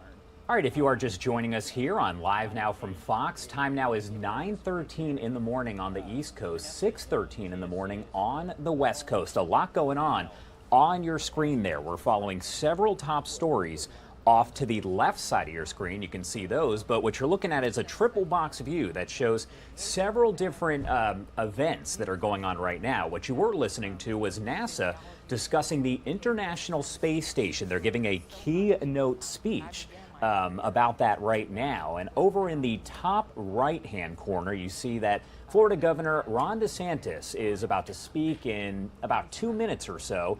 We don't know what he's going to speak about. However, we do know that he's speaking at a restaurant bar over there in Tampa. And down on the bottom right, the sentencing trial does resume this morning for Parkland school shooter Nicholas Cruz, who pleaded guilty back in to the shooting in 2018. This was in February 2018 at Marjorie Stoneman Douglas High School over in Broward County, Florida. That trial, again, set to resume about 15 minutes ago, but it appears that everything is now getting underway. So you can actually watch that over on our YouTube channel. Just go to YouTube and type in Live Now from Fox, and you will be able to watch that live as it does happen. We'll take kind of parts of that as it's happening here live on the air, but you can watch it in full over on our YouTube page. But as I mentioned, we are following several top stories right now. The Fed is expected to announce a rate hike today, marking the 4th rate hike increase this year. Of course, we've been talking about the economy for several days now, but an announcement is set for 2:30 this afternoon Eastern Time By the way, the GDP, or gross domestic product report for the second quarter of the year, will be released tomorrow and could show the economy shrink again for the second quarter in a row. 2 negative quarters, typically seen as showing that we've entered a recession. The Department of Justice reportedly investigating the conduct and conversations of former President Trump as part of its 2020 election probe. That's according to the Washington Post. And so far, the DOJ has focused its investigation on Trump's lawyers, John Eastman and Rudy Giuliani. At the bottom there, you'll see no winner in last night's Mega Millions drawing. A lot of people upset this morning, but that does mean the jackpot for Friday's drawing is now at, believe it or not, more than $1 billion. You see it on your screen there. It says 1.02. So just keep that in mind, because it is likely before that drawing that we will see that number rise and rise, and it could be, honestly, record-breaking. So it's time to go get your tickets. We are going to have more of your top stories here. We are waiting, as I mentioned, on Florida Governor Ron DeSantis to speak over in Tampa. But for now, I do want to bring you back to the NASA discussion on the International Space Station. We have OCO 3 that's on there, continuing to help us, understand another key characteristic of the Earth. But then we also have AMS. So it's both Earth viewing and we're mapping the stars. We got not everybody knows the acronym. What, AMS? Alpha magnetic. Thank you. Spectrometer. So which is really about mapping the constituents of the star and the universe out there. So we not only are mapping, the International Space Station is not only looking towards Earth, but looking out and above and being able to provide this unique capability to be able to map the constituents of the star. So you just look at this, it's a constantly, rotating platform that continues to give us data on what's going on here on Earth and give us a new view on the sky, right? And so what's really, really critical is it's also flexible. I actually think one of the most amazing things about it is that we can change things in and out and of instruments that people want to go fly and be able to go collect more data over the next, 10 years. So I actually feel like the biggest contribution that station's given is in the flexibility and how we've been doing science and how we've been evolving to do science. Our science is actually getting smaller and smaller. The tissue chip's one of my favorites, right? Because we're starting to find better ways to be able to get data and be able to pack science into small packages and be able to use it. So Thomas could be up here and he could go on and on about the advantage of station here on helping us with Earth. I actually feel like one of the best things about the station is all the pictures that the crew members take, because that's really about us as humans looking at the Earth and recognizing that this is our own spaceship. There's no other one out there that's as beautiful. And you know what? We got to live and work here on this spaceship peacefully and be able to really take it. It's our home. I totally agree. We've had a lot of discussions about the importance of what we do on the International Space Station. Recently, I had the privilege of being over with the administrator and deputy in France, and we actually met with President Macron, and we were talking about the importance of our international partnerships and working together. And one of the things that we discussed was, from space, you truly don't see any international boundaries. You just see this beautiful blue jewel of a planet. And I think it was the administrator that said, what we need to do, and the crew works together. I mean, we have a constant international crew between, Japan, the European Space Agency and all its partners, Canada, Russia, us, all working together up there. And the crew has to work together in that environment, all right? It is a harsh environment. We need to maintain the space station, or they're not gonna be alive, right? So you work together as one. And in spite of everything, we continue to do that. And the administrator said, I think we need to get all the world leaders and stick them up there on the International Space Station where they have to get along. But I think that's a key aspect of it. It's that human aspect of having humans in space that, it's really important. It is important. Before we run out of time, I want to talk about the International Space Station as an engineering test bed. How is the International Space Station preparing us to actually be able to be successful as we go back to the moon in a sustainable way with Artemis and on to Mars? Vanessa? Yeah, so, we're using it, Robin Gayton, who is the International Space Station director, she formerly was over all of the things that we're looking at, our environmental closed-loop support systems. And so for technology purposes, we're learning how the ecosystems that we need for Mars and going on, how do we make those so they can be closed loop? We're also learning from a technology standpoint the things that we will need and understand from the humans. So our food, food systems, people don't really think about the importance of food, but it's very important to your physiology, also to your behavior, et cetera. So the food systems that we're trying out and making sure that those are capabilities that we understand going forward as well. And I will say again, with especially with the advanced technology work that we did with the suit, that would not be possible for us to get all of that data had we not had the International Space Station to be able to do all that testing on board. And so one of the things, Bob, that we're saying is we need to continue to have a platform that's close to home, so that we can test things out. Like Kathy said, we were able to bring the water home from the recent suit situation that we had and be able to study it right away because we're here nearby. We would not be able to do that if we were at Mars, being able to get the data quickly. But radiation experiments, there's so many of the technologies that we need going forward that we can test out in this close environment. I got to brag on Dr. Joya Massa at the Kennedy Space Center a little bit with the plant growth chambers and the plant habitat and what we're doing with veggie in space. You talked about food and how important it is. Growing fresh food is going to be important too as we move on to the moon and Mars. And there's for anybody that I grew up in Minnesota, and anybody that's been in northern Minnesota in the middle of the winter, it's pretty harsh when you look out the window.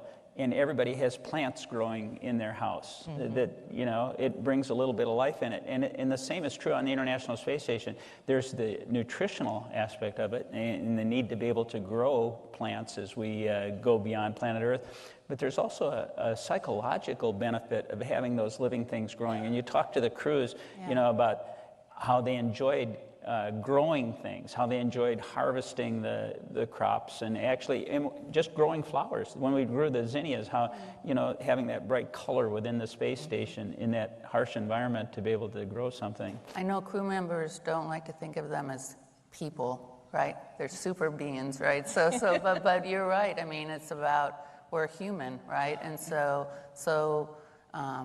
but I'm glad you mentioned Minnesota because that Deep Space Food Challenge, which is one of our partnerships with CSA, is also helping them with their Eskimo villages and helping them increase nutritional content of children in that area where they may not be having fresh fruits and vegetables. And so it's another place where meeting our challenge on orbit is helping us here on the Earth. I'm going to mention another one that went up on SpaceX 25. It's one of my favorites. The wax worm experiment, that's the worms that are breaking down plastics. We have a big plastic problem here on Earth. And so, we're doing an experiment on the International Space Station about how these worms can eat plastics and start breaking down plastics for us. I don't know if I want a bunch of wax worms around everywhere, but this is another place where we can understand how they can do that, and maybe help us start cleaning up our planet here. From an engineering systems point of view, Kathy, which environmental control system, hardware, what do you think has evolved the most, or what have you seen the greatest changes in and improvement in? Well, I think, fluids in space, studying fluids in space is critical. I mean, I was in space station program in the vehicle office when we first started flying, and where we had the biggest learning was fluids and mechanisms, right? It's really, really hard to go test that. Good morning. If you are just joining us here on Live Now from Fox, it is 9:25 in the morning on the East Coast and 6:25 in the morning on the West Coast. As you can see, we have a lot going on here at Live Now from Fox. What you're watching is a NASA discussion on the International Space Station. Some pretty interesting stuff there. Also, if you look over at the top right, Florida Governor Ron DeSantis is expected to speak in the next few minutes. He is over at Harpoon Harry's Crab House in Tampa. Now, his release does not say what he's going to be talking about, but we will dip in and take a listen to that as he does take the stage. We know he was scheduled to speak about 10 minutes ago, but usually these things start just a few minutes later than they say they're going to. Down in the bottom right, the trial does resume for the Parkland school shooter Nicholas Cruz. That is day 8 of the sentencing hearing that could last for several months. They're hearing testimony from people who are inside of Marjorie Stoneman Douglas High School when shots were fired back on February 14th of 2018. Cruz has pleaded guilty to 17 counts of first-degree murder, but now the jury there will decide whether he is sentenced to death or to life in prison. And I'm keeping an eye on that Ron DeSantis feed to see when he does take the podium. We will, of course, take that for you live here on Live Now from Fox, because that is what we do. If you do want to watch the trial for the Parkland school shooter, you can go to our YouTube page, search Live Now from Fox, and you can watch that in another feed in its entirety. So keep that in mind. If you do want to watch that trial in its entirety, you can do that on our YouTube page. How will that be protected? All right, the photographer out there over in Tampa at Florida Governor Ron DeSantis' speech appears to be zooming in. Not sure if he's going to be taking the stage just yet, but it looks like his sign there says government of laws, not woke CEOs. Still not sure on the topic of that speech, though, but we will, of course, let you know. Again, this is a live look at Harpoon Harry's Crab House over in Tampa. For now, though, I do want to take you back to this pretty awesome NASA discussion. They're talking about the International Space Station. Let's listen in a little bit more to that. ISS retirement. So I'm sure we will have some type of a national lab construct for us to continue to work and provide the same integration activity going forward. Okay, great. Next question was, you touched on this a little bit, but can you share more about the lessons learned from the AX-1 private astronaut mission, and how will that inform future missions and commercial LEO destinations? So, I mean, I talked about training, I talked about scheduling, I talked about, how we coordinate between all the different missions going up and down. I mean, just the fact that we were dealing with 3 crewed transportation missions in 2.5 weeks is like pretty phenomenal that we were able to go execute on that. So I think the legal framework is really, really critical, because all of this is really about how do we do business together, obviously with the government's role, but also ensuring that there's a liability and legal framework that's available for providers. We still have a lot of learning to do. We're getting ready over the next few weeks. We'll be rolling out some of those lessons learned in our next round of requests for, opportunity for future PAM missions. And so you'll start seeing some of that learning as we come out with our new agreements going forward. Okay. Next question. There's actually a couple questions about some of the chatter in the news yesterday about all of the partners continuing with the International Space Station. So just want to give you an opportunity to address anything that you want to add on to what Joel and Robin talked about yesterday. We know they talked about it a little bit, but the commitment of the partners, the importance of everybody's participation going forward. Well, I think the statements that were released yesterday and what Robin and Joel said covered it. I will just say that we are staying the course. We are working to extend the International Space Station to 2030. It's got good years left, and as you heard today, it's extremely busy right now, and we have much more that we can do. It's going to be critical to us being able to transition to this new commercial LEO environment that we hope to get to, and I think it's important to have something to transition to before we end the International Space Station so that we don't have a gap in low Earth orbit. All right, welcome back on Live Now from Fox. We're going to turn down the audio on that NASA discussion because Florida Governor Ron DeSantis has just started speaking. We, of course, don't know what he's going to be talking about, but I do want to listen in that speech live, raw, and unfiltered from Tampa. Today, we also have Justin Danhoff, Head of Corporate Governance for Stride Asset Management. Tina Diskovich, co-founder of Moms for Liberty from Brevard County, is with us here today.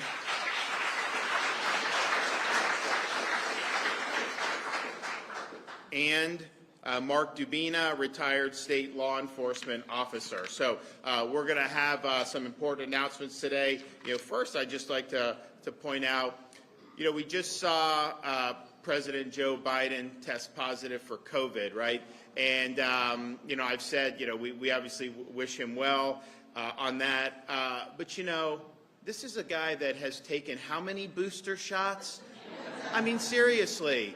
Done all this stuff and gets it, and there's nothing, it's nothing wrong. This is just a fact of life, but yet he still insists on imposing vax mandates through the federal government. Yes, we beat him on the business mandate. We've not complied with the medical mandate, but they've kicked people out of the military based on these COVID shots. They're trying to kick people out of the National Guard around the country based on these. And so, these are shots where you take all these boosters and still get infected. There is no justification to impose those mandates on anybody. And whether it's federal contractors, which is still being litigated, is on hold, whether it's how some of these people in the military have just been treated so horribly, this is just wrong. And so hopefully he'll use this as an opportunity to admit that he was wrong, reverse those policies, let people earn a living. Why should people choose between a job they need and a shot they don't want? That is not a choice that we put them in Florida. We don't make people make that choice. We protect their right to make these decisions. And so I think the military people that have been let go, they should be, we have this massive recruiting problem. Hire back the people that you fired because of the vax. I mean, they were doing good. They weren't fired because of performance. It was because of this one choice, which most of these military members had already recovered from COVID too. They used to criticize me for saying that you have immunity through prior infection. The media would. Now all the studies show that, so they kind of begrudgingly have to admit it. But that was obvious, a long time ago. And so it's just wrong to be doing that, to marginalize all these folks. And quite frankly, I think some of the mandates I think there's a lot of factors for why the recruiting is so poor into the military. I mean, honestly, some of the stuff we're going to talk today about woke ideology, that is playing a role. There's no question about it. I think some of the other things about, what is the actual mission, all that. So I think there's a lot, but I do think having a mandate, I think it's harmful for that. So let's get real here. Let's understand that this is not something that is based on evidence or based on science. It's based on exercising power over other people. That's the only reason they're doing it, and it's wrong. So let's hope we can get in a much better direction. And speaking of exercising power, well, today we're here to talk about something that's really become very prevalent throughout the upper echelons of our society. And that is imposing woke ideology on the economy, usually by some of the biggest economic actors that we have in our country, whether it's Wall Street banks, whether it's major asset managers, whether it's big tech companies. And what you've seen is a rise of something called ESG, environment, social governance, where they will grade different companies based on how they're performing on those metrics, and then even using that when they're managing pension funds for people. I mean, we've got retired teachers, law enforcement that rely on these pension funds, and they're putting in all these other criteria rather than just what's the best investment. You've also seen companies flex their muscle in a variety of ways, in ways that are more political. So we're going to talk about a couple of things we're going to be doing, but this is an important issue because it raises the question of, who governs society? Do we govern ourselves through our Constitution and through our elections, or do we have these masters of the universe occupying these commanding heights of society? Are they able to use their economic power to impose policies on the country that they could not do so at the ballot box? And that's really what you're seeing with all this. And for every master of the universe who's prattling on about, no emissions and all this stuff, I don't see very many of them giving up their private jets. They're living their own life, and they want the burden of their policies to fall on working class Americans. And so whether it's something that when you fill up your gas tank, and what kind of energy policy does this country have? I think we should be energy independent in the United States. I think we should utilize our own resources here in the United States. Well, I think a woke capital and the ESG movement would say the opposite. They would say stop producing here in the United States and basically make us more dependent on foreign energy and make Americans pay a lot more, not only at the pump with their utility bills and everything else. So that's wrong. But here's the thing. If they ran on that policy, they would have a hard time winning a lot of elections on that policy, because that's not what most Americans want to see. They want to see affordable energy. They see how much it impacts their family's budget and the overall economy. You've also seen different institutions effectively collude to disfavor certain industries, like the firearms industry.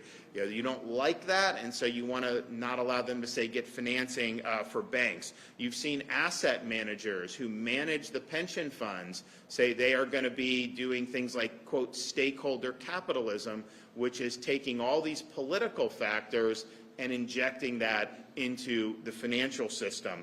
And think about some of these woke companies. What did they do 2 years ago?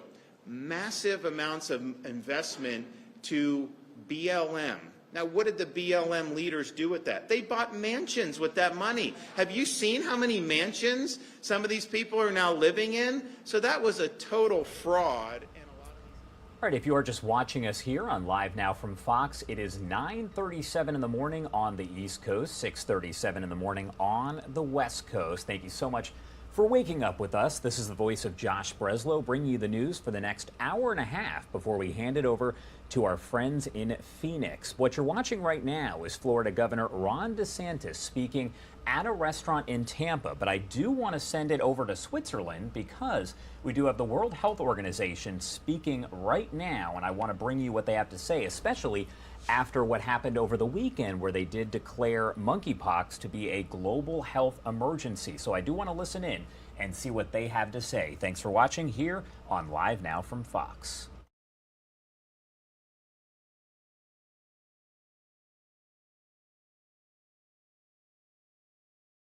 Countries can use to generate the data we need to better understand how effective these vaccines are in preventing both infection and disease, and how to use them most effectively. It's important to emphasize that vaccination will not give instant protection against infection or disease and can take several weeks. That means those vaccinated should continue to take measures to protect themselves by avoiding close contact, including sex, with others who have or are at risk of having monkeypox. There are also challenges with the availability of vaccines. There are about 16 million doses of MVA-BN globally. Most are in bulk form, meaning they will take several months to fill and finish into vials that are ready to use. Several countries with monkeypox cases have secured supplies of the MVA-BN vaccine, and WHO is in contact with other countries to understand their supply needs. WHO urges countries with smallpox vaccines to share them with countries that don't. We must ensure equitable access to vaccines for all individuals and communities affected by monkeypox in all countries, in all regions. While vaccines will be an important tool, surveillance, diagnosis, and risk reduction remain central to preventing transmission and stopping this outbreak. Meanwhile, although the COVID-19 pandemic is far from over, we are now in a very different situation to where we were a year ago, and we have learned a number of important lessons. One of the most important is that the most effective way to save lives, protect health systems, and reopen societies and economies is to vaccinate the right groups first. Even in some countries that have reached 70% vaccination coverage, if significant numbers of health workers, older people, and other at-risk groups remain unvaccinated, disease will continue, health systems will remain under pressure, and the global recovery will be at risk. This is not theoretical. This is real. COVID-19 deaths have been increasing for the last 5 weeks, and several countries are reporting increasing trends in hospitalizations following waves of transmission driven by Omicron subvariants. Last week, WHO launched an update to the global COVID-19 vaccination strategy, emphasizing the need to vaccinate the most at-risk groups, including 100% of health and care workers, 100% of older people, and 100% of those at highest risk. We continue to urge all countries to strive for the target of 70% vaccination coverage, with a focus on target vaccination strategies that prioritize the most vulnerable, which is the most effective way to save lives. While vaccines have saved countless lives, they have not substantially reduced transmission. So it's vital for governments and the private sector to continue collaborating and investing in the development of new vaccines that prevent both infection and disease. We also need vaccines that can be delivered more easily, such as through nasal sprays or drops. Crucially, it's essential as new vaccines and other COVID-19 tools are developed, they are available equitably to all countries. In addition to vaccination, WHO urges all countries to assess and strengthen their readiness and response plans for future waves of transmission, including surveillance, testing, strong clinical management, and a well-equipped health workforce. Tariq, back to you. Thank you, Dr. Tedros. Before we go and start with questions, let me just introduce WHO officials who are online and who may also answer some of the questions if need is. We have Dr. Sosefal, who is the Assistant Director General for Emergency Response. Dr. Kate O'Brien is Director for Immunization, Vaccines and Biologicals. We have also Dr. Anna Maria Restrepo, who is lead on Research and Development Blueprint. With us is also Mr. Andy Seal, who is an advisor to the Director of WHO Department for Global HIV, Hepatitis and Sexually Transmitted Infections Program. We may have some other as well who may join at some point. With this, let's start with the first question, and that will be Shoko Koyama from NHK. Shoko, please unmute yourself and go ahead. Hello, thank you for taking my question. On Saturday, the WHO issued a set of temporary recommendations in relation to the outbreak of monkeypox, but these recommendations are issued for state parties, and I couldn't quite get the recommendations for the general public. Could you elaborate the measures that the general public can take against infection? Thank you.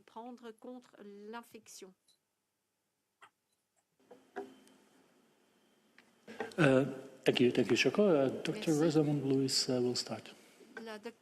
Thank you for the question on what measures the general public can take to protect themselves against monkeypox and also to help reduce and stop the outbreak of monkeypox. So the most important thing is to appreciate one's own level of risk, to understand and to seek out information from reputable sources, from health agencies and from community organizations that are sharing correct information about how monkeypox transmits and about who's at risk. So the most important thing is to really seek out what are the choices that we can make that reduce our own level of risk. So at the moment, the people who are most at risk at this time are men who have sex with men in most countries in the world, not all countries, which is why it's also very important to pay attention to what's happening in your local region, in your city, in your country, in your area, and to reduce your own risk. This may include, of course, sharing good information and also reducing the number of sexual partners, reducing the exposure in places that may put you at risk, such as crowded settings where lots of physical contact may take place among people who may be already at risk. There are a number of things that can be done to reduce one's own risk. If folks are going for a vaccine where it might be available, then it's important to understand that the vaccine takes several weeks to take effect and to generate an immune response, which means that someone who is being vaccinated against monkeypox also has to continue taking protective measures and making safer choices during the time after the vaccine has been administered.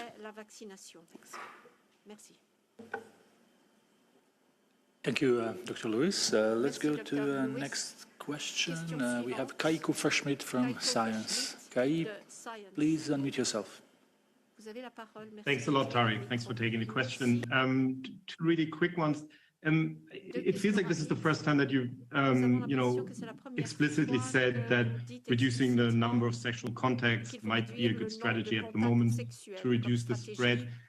I'm wondering whether you can elaborate a little bit on, how countries should handle this and what we can actually do to get the information out. And also, we do know from a lot of history that changing behavior, especially around, sex, is really difficult.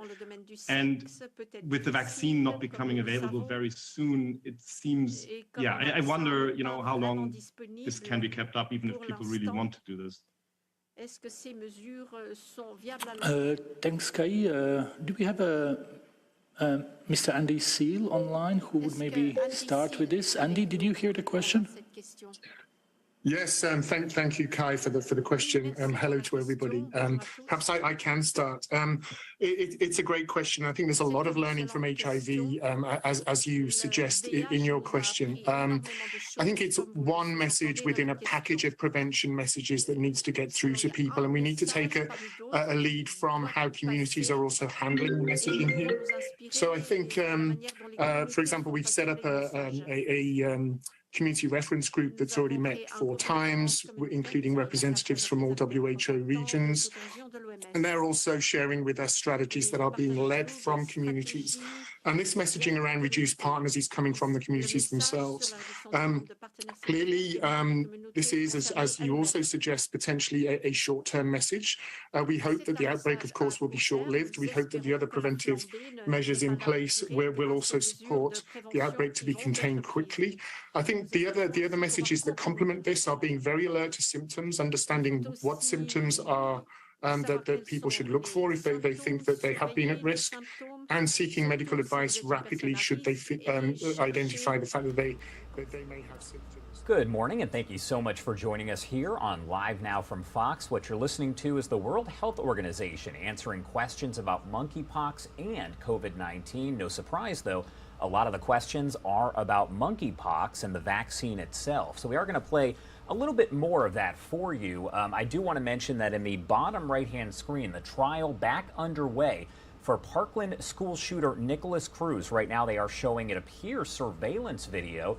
You can watch that by simply going to our YouTube page and searching Live Now from Fox. There is a feed devoted just to that sentencing trial. The jury, of course, set to decide whether he will face life in prison or will be sentenced to death. Also, Florida Governor Ron DeSantis was speaking a bit earlier over there in Tampa. If this World Health Organization press conference ends early, we will, of course, bring you back to Governor DeSantis. But for now, I do want to take you to a quick 2-minute commercial break, and then we'll listen back in as the World Health Organization answers those questions about monkeypox and COVID-19. Stay with us here on Live Now from Fox.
Welcome back on Live Now from Fox. Time now is 9:52 in the morning if you're joining us on the East Coast, and 6:52 in the morning if you are joining us on the West Coast. Of course, I do want to show you the stock market now open here. You can see that the Dow Jones it appears up about 124 points. So that's good news as we, of course, enter into this afternoon's decision by the Federal Reserve. We do expect them to do another rate hike today, the fourth one so far this year. The Fed, of course, saying the goal is to keep inflation under control. Of course, people are concerned about a recession. We do expect Jerome Powell, the Federal Reserve chairperson, to make the announcement at 2:30 this afternoon about that rate hike. So we'll bring that to you live, raw, and unfiltered on Live Now from Fox. But for now, I do want to bring you back to what we've been watching. The World Health Organization answering questions about monkeypox and about COVID-19. But as you'd imagine, most of the questions are about monkeypox. So let's listen back in to that news conference. Collaboration with the developers. In addition to that, in collaboration with the NIAID, the NIH, and many other research centers around the world, we are in the process of finalizing protocols for the evaluation of these vaccines and therapeutics. We anticipate that by the end of next week, we can have a protocol that could be presented to the national authorities in Ghana for consideration. We think that this is a good example of how research preparedness pays off, because before the outbreak, we already have the landscape of the medical countermeasures that could be used and the outlines of the protocols on how to evaluate, and a very good collaboration from the scientific community. So we are expecting to see what is the evolution of the outbreak.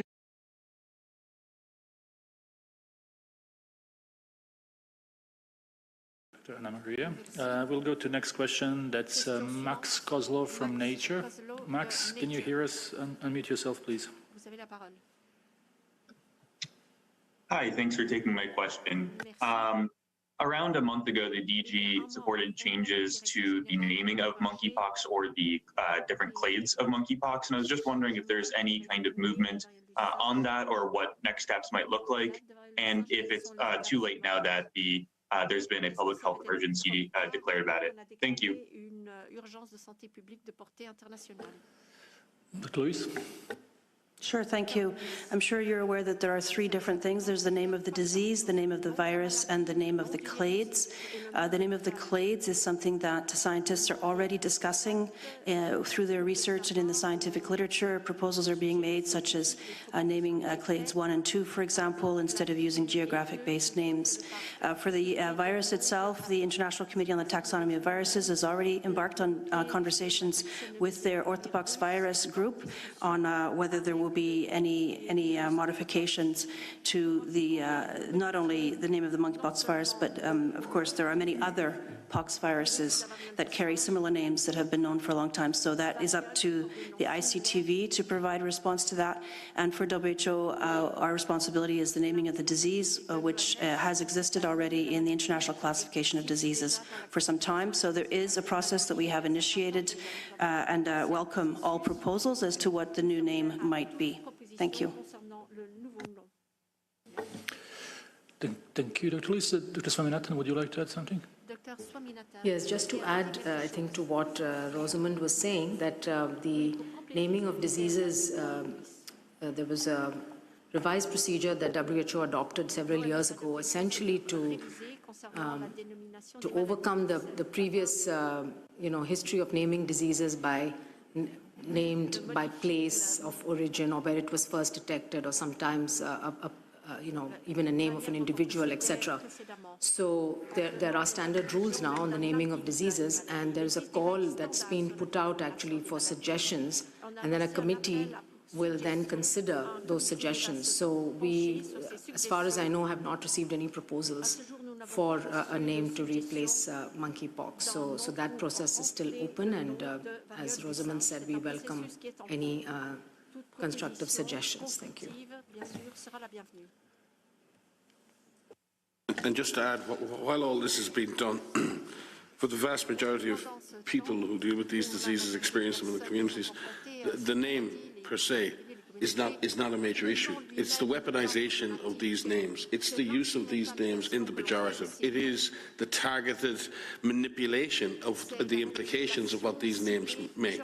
The name in itself, the names in themselves, the people of Marburg today in Germany, the virus Marburg we're talking about now in Ghana is named after Marburg because it was first discovered in a lab there. All of those issues around geographic representation, but I don't think the people of Marburg today are worried about the stigma of that per se.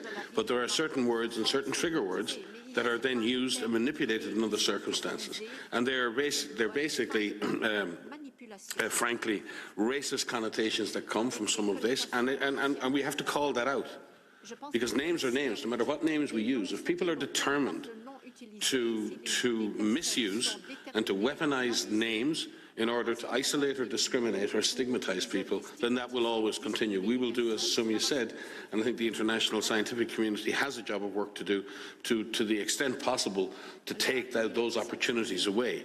But that in itself is not the problem. The problem is the misuse and of these terminologies around the world, especially when they implicate racial slurs. Thank you. We will go to next question, and just to say that we got a question from Simon Martin from Radio France exactly on this. So I hope Simon, you got the answer in previous interventions. Let's go to NBC, and we have Ben Ryan. Hi, thanks for taking my question. As you know, there was a preprint that suggested that the R naught for monkeypox might only be over 1 for men have sex with men, meaning that risk group would possibly be the only one to have an average transmission of more than 1 person from each case. I was wondering if you could speak to that and just the overall, the quality of the risk for non-MSM, including women and children, if there's any qualitative words you might want to apply to their risk at this time and looking forward. Dr. Lewis. Thank you, Mr. Ryan. So yes, you've indicated correctly that there's some suggestions, some modeling, and some publications are finding that R0 might be 1.6, 1.7, 1.8 in some European countries.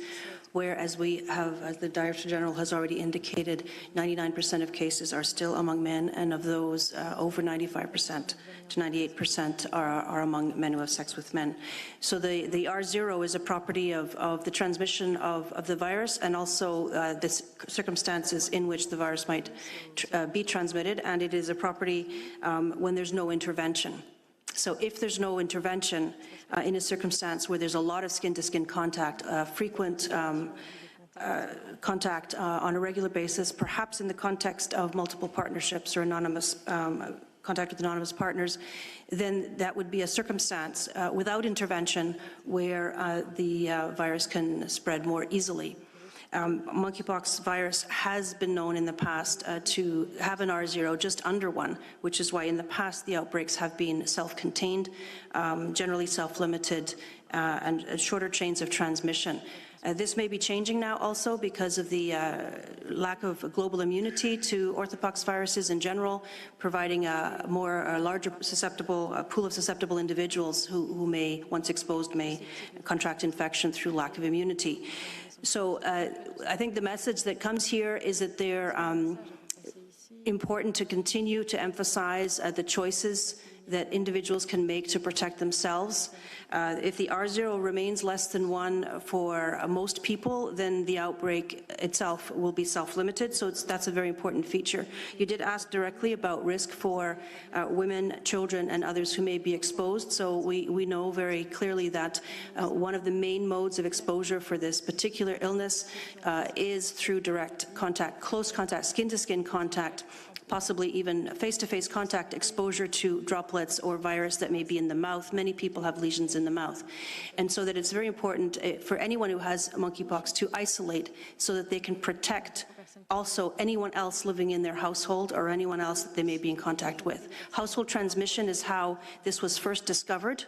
And household transmission is also may, in some circumstances, begin to occur now, and so it's critically important that everyone understand that this is a disease that transmits through close contact, and to make the choices that need to be made accordingly to protect themselves and other people. Yeah, thanks. I just wanted to comment on the concept of the reproduction number because we have such a educated public now, given the last couple of years that we've had for COVID-19. So Rosamond completely has provided an answer to that, but I just wanted to comment that this reproduction number is an average. It's the average number of infected, someone who is infected can pass the virus to someone else in a susceptible population. It's an average, which means some people may have more than that and some people may have less than that. Any R0 above 1 means an epidemic can take off. And as you've pointed out, we have one particular population, communities of men having sex with men, where the R0 has been estimated to be over 1. That means the outbreak is expanding. And that means there's opportunities to bring that reproduction number below 1. And so all of the ways in which Rosamond and Andy have outlined, and the Director General has outlined, ways to reduce the risk, to reduce onward spread, because monkeypox is different than COVID. You need that direct physical skin-to-skin, mouth-to-skin contact, as has been described. There's many ways in which that risk can be reduced. So there is an opportunity to bring the R0, to bring that reproduction number below 1 in MSM communities with the right information, by empowering this community, activating this community to take control of the situation, so that this outbreak of monkeypox in MSM right now can be brought under 1. Many thanks. Now we will move to AFP, Nina Larson. Nina? Yes. Hi. Thank you for taking my question. I wanted to ask about the 2 new peer-reviewed studies published in Science this week that claim that the animal market in Wuhan was really the epicenter of the COVID pandemic, and basically ruling out the lab leak theory. I'm wondering how credible you think these studies are, and if they will or should alter the approach to investigating the COVID origins. And I also just wanted to, I just had a clarification to ask about the previous answers. When talking about reducing sexual partners, I'm wondering, is it, my understanding is that monkeypox is spread through close contact, but not necessarily sexual transmission. Could you just clarify if there is sexual transmission? Thank you. Thank you. Let's start with the first question with Dr. Van Kerkhove. Yes, thanks, Nina, for the question. So these two papers that have been published were actually available as preprints a few months ago. WHO, our internal secretariat, evaluated them, as did the SAGO, the Scientific Advisory Group for the Studies of the Origins of Novel Pathogens, evaluated these papers, as they have done with all of the papers that are currently available, looking at how the COVID-19 pandemic began. So these are good analyses that have looked at all available data that is looking at the early cases, looking at where those cases occurred, the geographic distribution in space and in time, and looking at different exposures. There's another paper that looked at the genetic sequences that became available and looked at the potential for spillover events that occurred in that market. And then there was a third paper, which you didn't mention, but there's a third paper looking at environmental samples. So we, as WHO and the SAGO, were aware of this data as preprints and even before, because a lot of this was discussed and outlined in the March 2021 report of the WHO Joint Mission. And this gives further information about what happened early on in the pandemic in December of 2019, in early January 2020. It provides additional information that we have that is available, but for us, what is really critical and what critically remains is looking further within China, further within Wuhan and in the markets within Wuhan, about further serologic studies in the markets themselves, for example, among people who were exposed to animals that we know are susceptible to SARS-CoV-2 infection, to look at where the animals that were sold at those markets came from, so tracing back those animals to those source farms and looking to see what were the species that were sold, and if any specimens remain, to test those samples to see if there's any evidence of SARS-CoV-2 infection or antibodies, and then looking at the people that worked at those source farms. So for us, this does provide more information, around what was happening early days, but unfortunately, it's not enough. We need more studies to be done in China and elsewhere to really understand the earliest stages. So without those serologic studies in the markets, at the source farms, without tracing those animals back, it still leaves some open questions for us. But they're good pieces of work.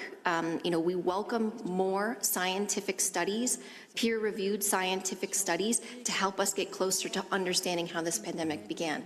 And remember, the goal is not just to figure out how this pandemic began, it's to learn how we better prepare for the future.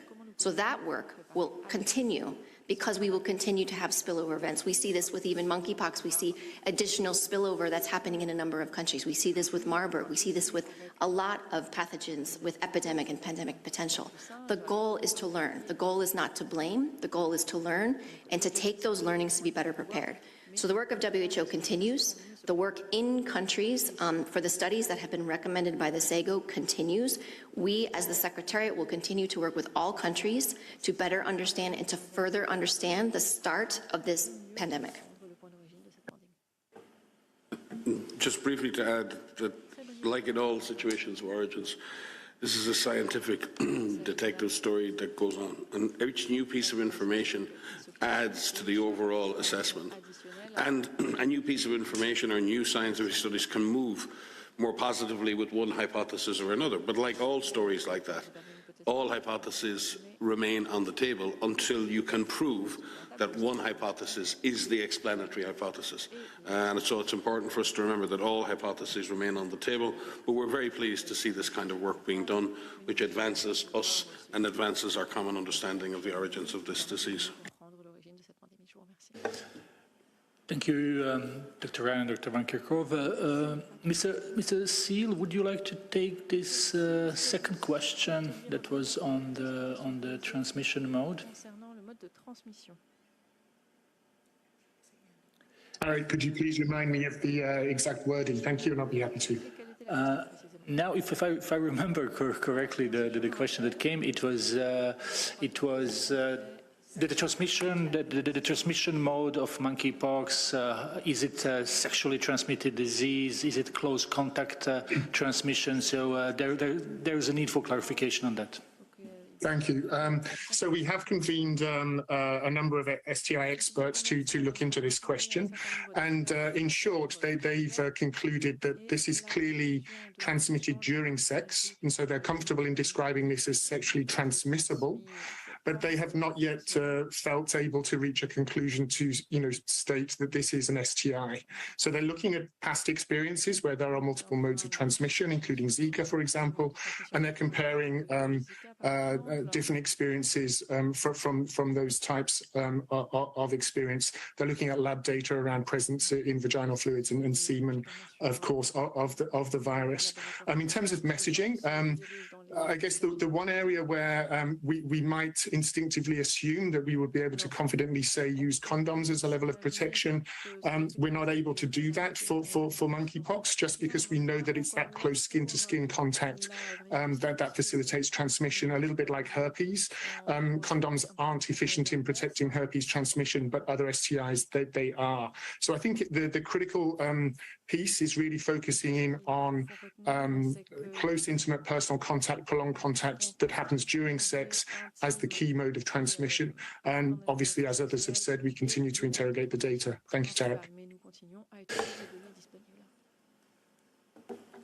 Thanks very much, Andy. So yes, just Nina, just to come back to your original question and to confirm and of course endorse what Andy has said, but also to confirm what you suggested, which yes, it is close contact. There are other modes of transmission, not necessarily sexual transmission is required. So close contact of skin to skin, which is why health agencies are also sharing the information that while one group are predominantly affected and greatly affected at the moment, it is very important for all of us to understand, to appreciate that anyone can be at risk. It's a very difficult message to put across. There is one group that is primarily at risk at the moment, and this is the group that we really want to get information to on how to protect themselves. But at the same time, anyone who is exposed to monkeypox can also be exposed. So while the risk to the general public is at the moment not as great, it's important that we also share the message that it is possible to be exposed in a setting where there are many people together with physical contact, and that includes a household setting. So some people are being exposed in a household setting, both in countries where this disease has long been known, as well as now in newly affected countries. Tarek? Dr. Saminathan, would you like to add something to this? Just a very quick point on transmission. We've seen that in some countries, the Bavarian Nordic vaccine has been made available to some high-risk groups and also to those who've been exposed as a sort of post-exposure prophylaxis. I think it's important to remember that firstly, we don't have the full clinical effectiveness data on this vaccine, because the vaccines that we have today were developed for smallpox, and we believe that they would work against monkeypox, but those studies need to be done and the data needs to be collected. But also it takes time to develop an immune response, and the Jynneos vaccine, which is a Bavarian Nordic one that's been approved now in the EMA, FDA, and Canada, is a 2-dose vaccine, and it takes a couple of weeks after the second dose to really achieve full immunity. That's what the company says, and therefore one is not protected a few days after taking the vaccine. So this is why, again, to highlight that the safe behavioral practices are really going to be very, very critical, and in fact that's most important right now in reducing the transmission of this infection from person to person. The vaccine could be an add-on tool that might help, but at the moment we don't have the data to confidently say that the vaccine is the best approach to this outbreak. And just, I think Sumi makes a really important point, because it's a bit like with COVID. Dr. Tedros was saying from the very beginning of COVID, we need comprehensive, inclusive strategies that focus on all elements of this, on awareness, on diagnosis, on health-seeking behaviour, on risk reduction, on preventing onward transmission. And we're seeing benefits of that now in communities where we see open, transparent communication and good dialogue between governments and affected communities. We're beginning to see positive signs. So that idea of having, there's no silver bullets here, and we have to be very careful. Vaccines offer hope in every situation. But vaccines by themselves right now are not a silver bullet. This is not a situation where vaccines replace everything else. Vaccines will come into play in very specific situations and may become very important. Right now, there are uncertainties around that. There are issues around how long it takes to be protected when you're vaccinated, who should be vaccinated, what is the efficacy of these vaccines, what are the effective strategies, is focusing on contacts or focusing on risk groups. There are unknowns here, and the scientific community is working extremely well. Dr. Tedros has had very high-level phone calls with other leaders of agencies like Gavi and CEPI and UNICEF to look at this at the highest level, to see how best we move forward strategically. And there is great hope in that. And Sumia, you've also said that we need short, medium and long-term strategies here for these vaccines because there's an endemic situation with monkeypox as well. So dealing with this outbreak alone, we need to deal with the long-term issues of countries that have been affected for decades by this disease. So taking a comprehensive, long-term approach to this with identifying what we can do now to bring vaccines into play as part of a comprehensive strategy has to be our way forward. And again, because of these uncertainties around what we don't know. Thank you so much for joining us here on Live Now from Fox. Time now is 10:16 if you're watching us on the East Coast, and it is 7:16 in the morning if you are joining us on the West Coast. What you were listening to there was the World Health Organization answering questions about monkeypox and COVID-19. But as you'd imagine, most of the questions were pertaining to monkeypox, which has now been named a global health emergency. All right, we are going to talk about another top story here, and that is that excessive heat outside. Millions of Americans, once again, under heat advisories. We're going to speak with a reporter out in Houston right after the break about how you can keep yourself cool in that intense heat. Stay with us.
Welcome back on Live Now from Fox. Time now is 10:18 if you are joining us on the East Coast. Another day of heat advisories for millions of Americans, with temperatures in some parts of the country actually reaching into triple digits again. Not what you want to hear, but those temperatures can be dangerous, even life-threatening. I do want to bring in Fox 26's Chelsea Edwards. She's over in Houston, Texas, and it sounds like there's a trend that's causing some issues, especially in this heat. What can you tell me about that? Yeah, you know, if you are in Texas, you know it is hot. We've been breaking records, hitting triple digits all summer. So a trend popped up. It started with a Facebook post of a woman putting an umbrella over her air conditioning unit to try to keep it cool, try to keep it running smoothly. So of course this got a lot of comments. Some people saying that it works, they're seeing results. Other people saying no, that's a waste of money and time. So we brought in the experts, John Moore Services. We have Henry Tamakas here to tell us a little bit more about how this works, if it does work at all. Not so much. Okay. If you have an issue with the system and you put the umbrella over it, then yes, it's going to help you a little bit. If the compressor's overheating and it's dying, you put that umbrella over there, it's going to give it a little bit more time. So sure, yeah, it'll help you out a little bit if you already have a major issue. But there's other ways that we need to take care of that. Okay, so let's talk about those other ways. You're saying the most effective, what would be the most effective way to help keep this running cool? So we want to make sure that it's properly working by checking the pressures, making sure all the mechanical pieces are running to the correct amperage, and clean. That's the main thing. We want that air flowing. You got a fan right above the system that's sucking air through the coil and keeping the hot air off the compressor. So we want to make sure that's doing its job. And the main part about doing that is making sure that it's super clean. Okay, so one of the things that we saw after that viral post was a response of a guy saying, like, yeah, you got to keep it clean. He's saying that what you're saying, you got to hose it down. So can you show us the proper way to do that? Sure, yeah, absolutely. So first thing you got to do is make sure that the system is completely off, because air is being pulled in and up, right? So to do that, once it's off, you're going to blast the coil with water at an angle. Use low pressure. Just make sure that the system, again, it's off, but make sure that you're removing the dirt softly. You never want to blast it because you don't want to bend the metal inside. Once you bend it, now we're creating bigger issues. And you go all the way around. You got 4 walls all the way around the system, and you just remove it all the way around. Now the best way is if we remove this cap and shoot it from inside out. But the problem is that it's a lot more difficult to do that. So if you don't know what you're doing, don't do that. Don't do it if you don't know what you're doing. Call the experts. All right, how often should people hose this down if they need to do that?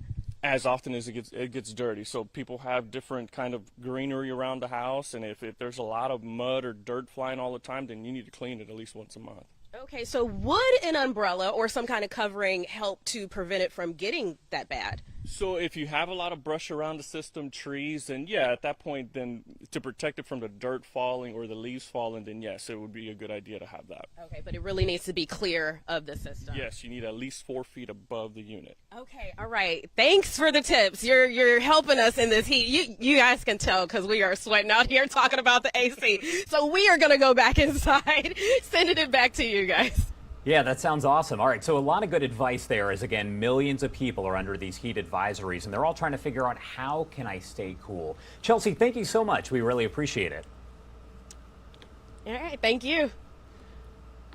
All right, so we do have a little bit of breaking news that we did just get into our Live Now from Fox newsroom. I want to get that to you right now. Of course, we have been talking for several days about how President Biden did test positive for COVID. We actually just got a statement from the physician to the president saying that he has now tested negative. They said that yesterday evening and then again this morning, he did test negative for COVID-19. I'm reading through that entire letter, and I'll have more on that coming up. But I do want to step away for a 2-minute commercial break. But again, President Joe Biden now testing negative once again for COVID-19. We'll be right back.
And welcome back on Live Now from Fox. As we told you right before we went to that commercial break, President Biden, who had tested positive for COVID-19 last week, now testing negative. That is according to the physician to the president. I do want to pull up this letter here.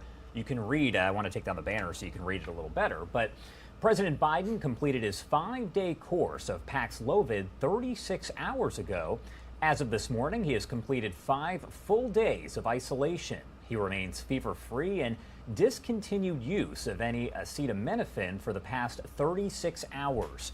His symptoms have been steadily improving and are almost completely resolved. Yesterday evening and then again this morning, he tested negative. Given these reassuring factors, the president will discontinue his strict isolation measures. As I've previously stated, the president continues to be very specifically conscious to protect any of the executive residence, White House, Secret Service, and other staff whose duties require any proximity to him. For this reason, he will wear a well-fitting mask for 10 full days anytime he is around others.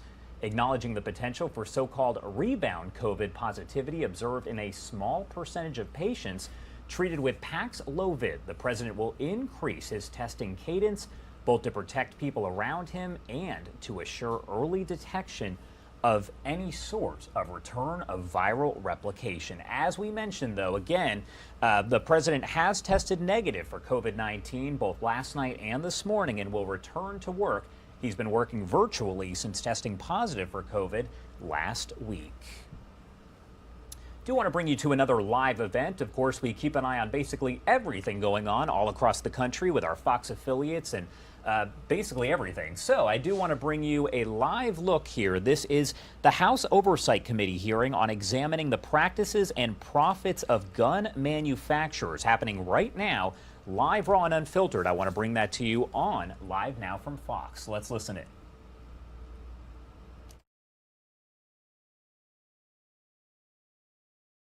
The same as those manufactured over 100 years ago. I believe our nation's response needs to focus not on the type of gun, but on the type of persons who are likely to commit mass shootings.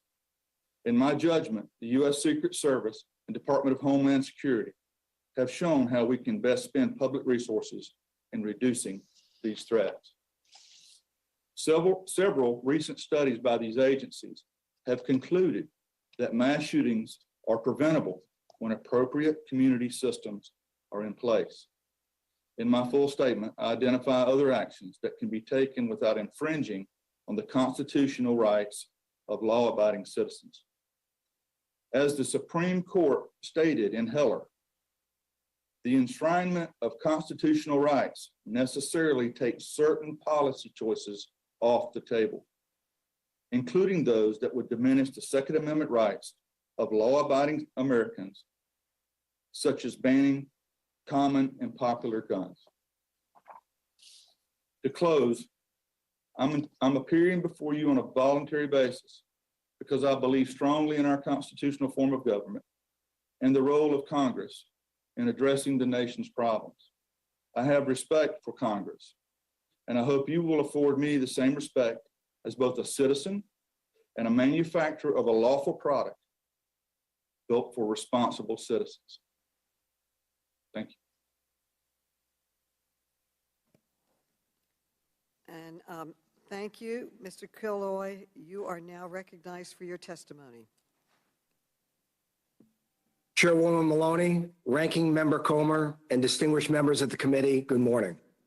My name is Chris Killoy, and I am both fortunate and proud to be the President and Chief Executive Officer of Sturm, Ruger & Company, Incorporated, more simply known as Ruger. At its core, Ruger, like all companies, is simply a collection of people. We are fathers, mothers, grandparents, friends, and neighbors. From humble beginnings in Southport, Connecticut, very close to where our corporate headquarters is today, we have grown to a team of nearly 2,000 hardworking folks. We have factories in Prescott, Arizona, Mayodan, North Carolina, Newport, New Hampshire, and Earth City, Missouri, with smaller offices and personnel in various locations around our great country. We come to work every day with the goal of building rugged, reliable firearms that responsible citizens are proud to own and lawfully use. Our motto, Arms Makers for Responsible Citizens, is a testament to our company culture and philosophy dating back nearly 75 years. Among the materials provided to the committee are a few examples of what we have done these many years to advance our philosophy and demonstrate our core values of respect, integrity, teamwork, and innovation. As many companies in America move jobs overseas to improve their bottom line, we build our products in American factories. With few exceptions, our supply chain is nearly all domestic, often supported by small local businesses near our factories. We strive to provide good pay and benefits to our workforce with the hope that employees will become long-term members of our team. And we have the track record to prove it. Right now, we employ well over 100 dedicated employees with between 30 and 50 years at our company. I recently attended a retirement party for a husband and wife team who collectively dedicated 87 years to Ruger, more than a typical lifetime. Not many CEOs are as fortunate as I am to work with such great people. During the COVID-19 pandemic, we worked exceptionally hard to keep our workforce safe. Our COVID task force met nearly every day for more than a year to manage our response, track constantly shifting guidance, and make protocol recommendations. While these protocols had an adverse impact on production and profitability, we opted for the harder right and are proud of that decision. With the recent acquisition of the Marlin Firearms brand, we now offer over 40 product lines and nearly 800 product innovations. Our management team is small, hardworking, and effective. We work closely together every day and strive to do the right thing for our employees, shareholders, customers, and communities in which we are located. We operate in a rapidly changing and increasingly complex legal environment. We do our level best to meet our regulatory obligations, cooperate with law enforcement, and remain true to our corporate philosophy. As a company, we support many initiatives designed to promote the safe and responsible use of firearms. Examples include Project Child Safe, Fix NICS, and Walk the Talk America, just to name a few. These programs and others are detailed in the materials we provided to the committee. Our employees are very active in their respective communities. We have an internal company newsletter, the Ruger Action, which highlights the achievements of our workforce. Weddings, graduations, promotions, retirements, a first buck, and so on. I am always proud and pleased by the community outreach and service of our employees that I read about so frequently. Ruger is a collection of nearly 2,000 hardworking, dedicated individuals sharing the common goal of supplying rugged, reliable, American-made firearms to responsible citizens who use them lawfully every day. That is who we are. The tension between our constitutional right to own firearms and the harm inflicted by criminals who acquire them is a complex topic that evokes strong emotions, regardless of your position on the issue. At Ruger, we are proud Americans who embrace the Constitution and the blanket of protections it provides, including specifically those guaranteed by the Second Amendment. We firmly believe that it is wrong to deprive citizens of their constitutional right to purchase the lawful firearm they desire because of the criminal acts of wicked people. A firearm, any firearm, can be used for good or for evil. The difference is in the intent of the individual possessing it, which we respectfully submit should be the focus of any investigation into the root causes of criminal violence involving firearms. Thank you. I look forward to your questions. Thank you. Mr. Bousset, you are now recognized for your testimony. Good morning, Chairwoman Maloney. Thank you for inviting me today. My testimony is about decisions, the ones I've made, the ones the firearms industry has made, and ultimately the decisions you must make. Like so many gun owners in America, I grew up with guns and was taught that responsibility and safety are critical components of firearms ownership. In 1995, I made the decision to get into the gun industry. For the first several years of my career, the same responsibility I was raised with prevailed there. Tactical gear was not allowed in the largest trade shows. Companies like Ruger even included their founding motto on all advertising, arms maker for responsible citizens. By 2007, change was happening as most companies began combining guns with the political fear and conspiracy machine of the NRA. It worked very well because the same things that drove NRA radicalization also drove gun sales. Prior to 2008, guns like the AR-15 were a pariah, but they represented a new and untapped market and the NRA and the NSSF needed new political symbols and profit. And so companies like Smith & Wesson made the decision to get into the AR-15 business. A few years later, the M&P-15, as in military and police, became the best-selling rifle in America. Eventually, young male gun customers in places like Parkland, Florida, Highland Park, Illinois, and Kenosha, Wisconsin, all decided to use an M&P-15. By 2008, Ruger made the decision to remove the responsible citizen motto from most of its public advertising. Those industry leaders who spoke out against this new trajectory were attacked and marginalized. Everyone was told that any new gun buyer or any gun marketing was good, so long as it furthered political aims and sold guns. The trend of dismissing responsibility has only worsened, and today the industry condones frightening marketing that openly partners with domestic terror orgs like the Boogaloo Boys, a group that hopes for race wars and wears Hawaiian shirts. There is no industry criticism of marketing like this. In fact, the maker of this Boogaloo rifle is also one of the nation's largest gun retailers, and they boast of the public support of most of the largest gun companies, including Smith & Wesson. It's not that the industry and the NSSF are shy about aggressively policing the actions of members. In 2018, after the Parkland shooting, Ed Stack, the CEO of Dick's Sporting Goods, removed AR-15s and tactical gear from his stores. Stack still sold plenty of other guns, but within days, the NSSF Board of Governors officially expelled Stack and Dick's to let everyone know that anything short of complete devotion would not be tolerated. I was inside the industry as new companies like Daniel Defense built businesses by advertising AR-15s with slogans encouraging young men to use what the Special Forces guys use. Like many companies, they also sought and celebrated the inclusion of their AR-15s in first-person shooter games and movies. When Daniel Defense tweeted a picture of a toddler blessed by a Proverbs verse while cradling an AR-15 on the same week as the Uvalde shooter was killing kids with one of their rifles, there was no criticism from industry leadership. But there has been a prestigious reward. The same NSSF Board of Governors that expelled Ed Stack elected Marty Daniel to a coveted seat on that board, a position he still holds today. Mr. Killoy is an important voting member of that NSSF board. Sadly for me, there is no place in the industry for anyone who believes in moderation or responsible regulation. If they did exist, they were frightened into submission or forced out. In my last months as an industry executive, I snapped photos like this. It's a tactical advertisement over the entrance of the SHOT Show that weirdly combines Revolutionary War soldiers, a modern AR-15, and the promise of daily gunfights as a business proposition.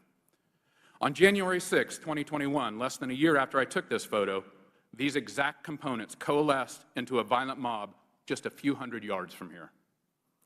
Despite guns being the center of radicalized domestic terrorists, there is no industry rebuke, not of the come and take it flags on January 6th, not of armed men invading the Michigan Capitol, certainly not of Kyle Rittenhouse owning the libs by shooting and killing people at a protest with his Smith & Wesson military and police rifle. Any rational person can see the direct lines from this marketing to the troubled young men who kill people in places like Buffalo and El Paso and Uvalde. Anyone can see the direct lines to our nation's most dangerous domestic terror orgs. I am here on behalf of responsible gun owners, like me, who harbor a deep fear about what this is doing to our country. I am also here to warn you that there is much more of this on the way. No one from the industry is going to stop it, and it's going to get much worse. Now, as the elected leaders of our country, you have a decision to make. What is to be done about this? Thank you, and I look forward to your questions. Thank you, Mr. Bussey. Mr. Sampson, you are now recognized for your testimony. Ms. Sampson. Chairwoman Maloney, Ranking Member Comer, and committee members. Okay. And welcome back on Live Now from Fox. If you are just joining us, time now is 10:39 on the East Coast and 7:39 if you're waking up with us over on the West Coast. What you were listening to there was the House Oversight Committee discussing guns. We, of course, did tell you a bit earlier that the World Health Organization was answering questions about monkeypox and COVID-19. I do want to take you right now over to the courtroom. This is in Broward County, Florida, where week 2 of the sentencing trial for Parkland school shooter Nicholas Cruz continues today in Broward County. Cruz, who was 19 at the time, opened fire at Marjorie Stoneman Douglas High School back on February 14th, 2018, killing 17 people. Now 23 years old, Cruz did plead guilty in October to 17 counts of first-degree murder. The jury in this trial deciding whether Cruz is sentenced to death or to life in prison. That trial underway right now, so I do want to listen in.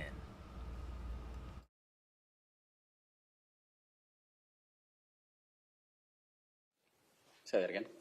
The video that was played for these jurors doesn't show what happened just before the fight, correct? It doesn't show what happened before the fight? Yes. It did. Okay. He walked around. So, correct me if I'm wrong, but it showed him pacing around the tables. He's exercising. That's his exercise? That's what he would do, yes, sir. And how long was he doing that for? That day? Yes. Or just for the incident? Probably a few, probably 20 minutes, maybe. All right, so just 20 minutes walking around in a circle. Correct.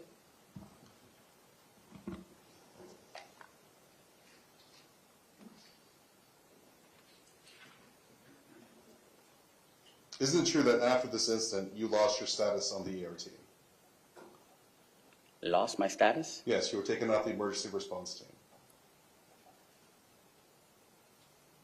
I was never taken off. You were never taken off? No. Were you assigned to administrative duties? I was. Okay. And how long did that last for? 2.5 years, maybe. Since then, have you been tasked with guarding one-on-one Mr. Cruz? No, sir. Judge, can I have a moment, please? Sure.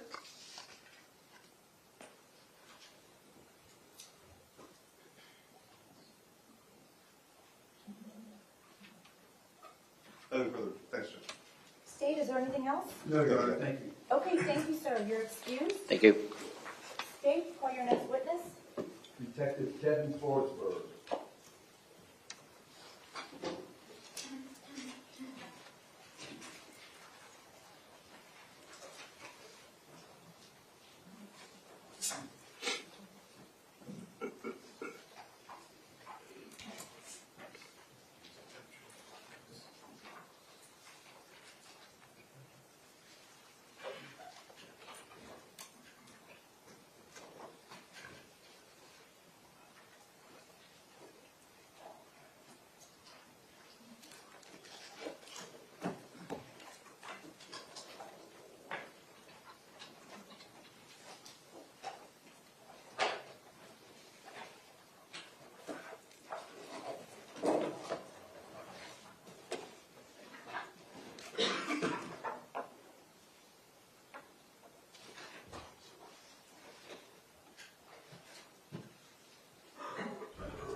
And if you are just joining us here on Live Now from Fox, what you're watching is the trial that is now resumed for Parkland school shooter Nicholas Cruz. This is week 2 of that sentencing trial that could go on for several months. I do actually want to turn down this audio for a second because another big story that we are going to be covering and have been covering for several days now, as you see up in the top right-hand corner today, the Fed is expected to raise the interest rate. That's happening at 2:30 this afternoon Eastern time.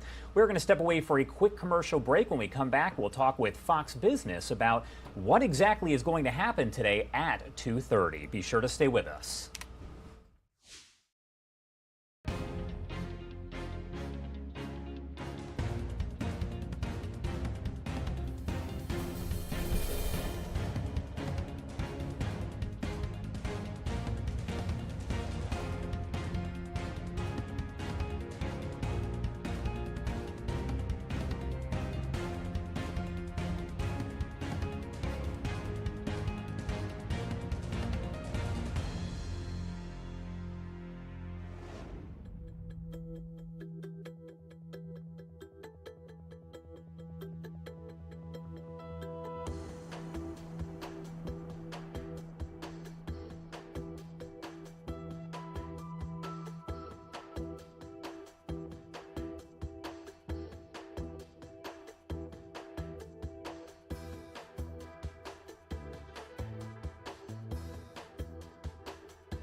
And welcome back on Live Now from Fox. Time now is 10:46 in the morning on the East Coast and 7:46 in the morning on the West Coast.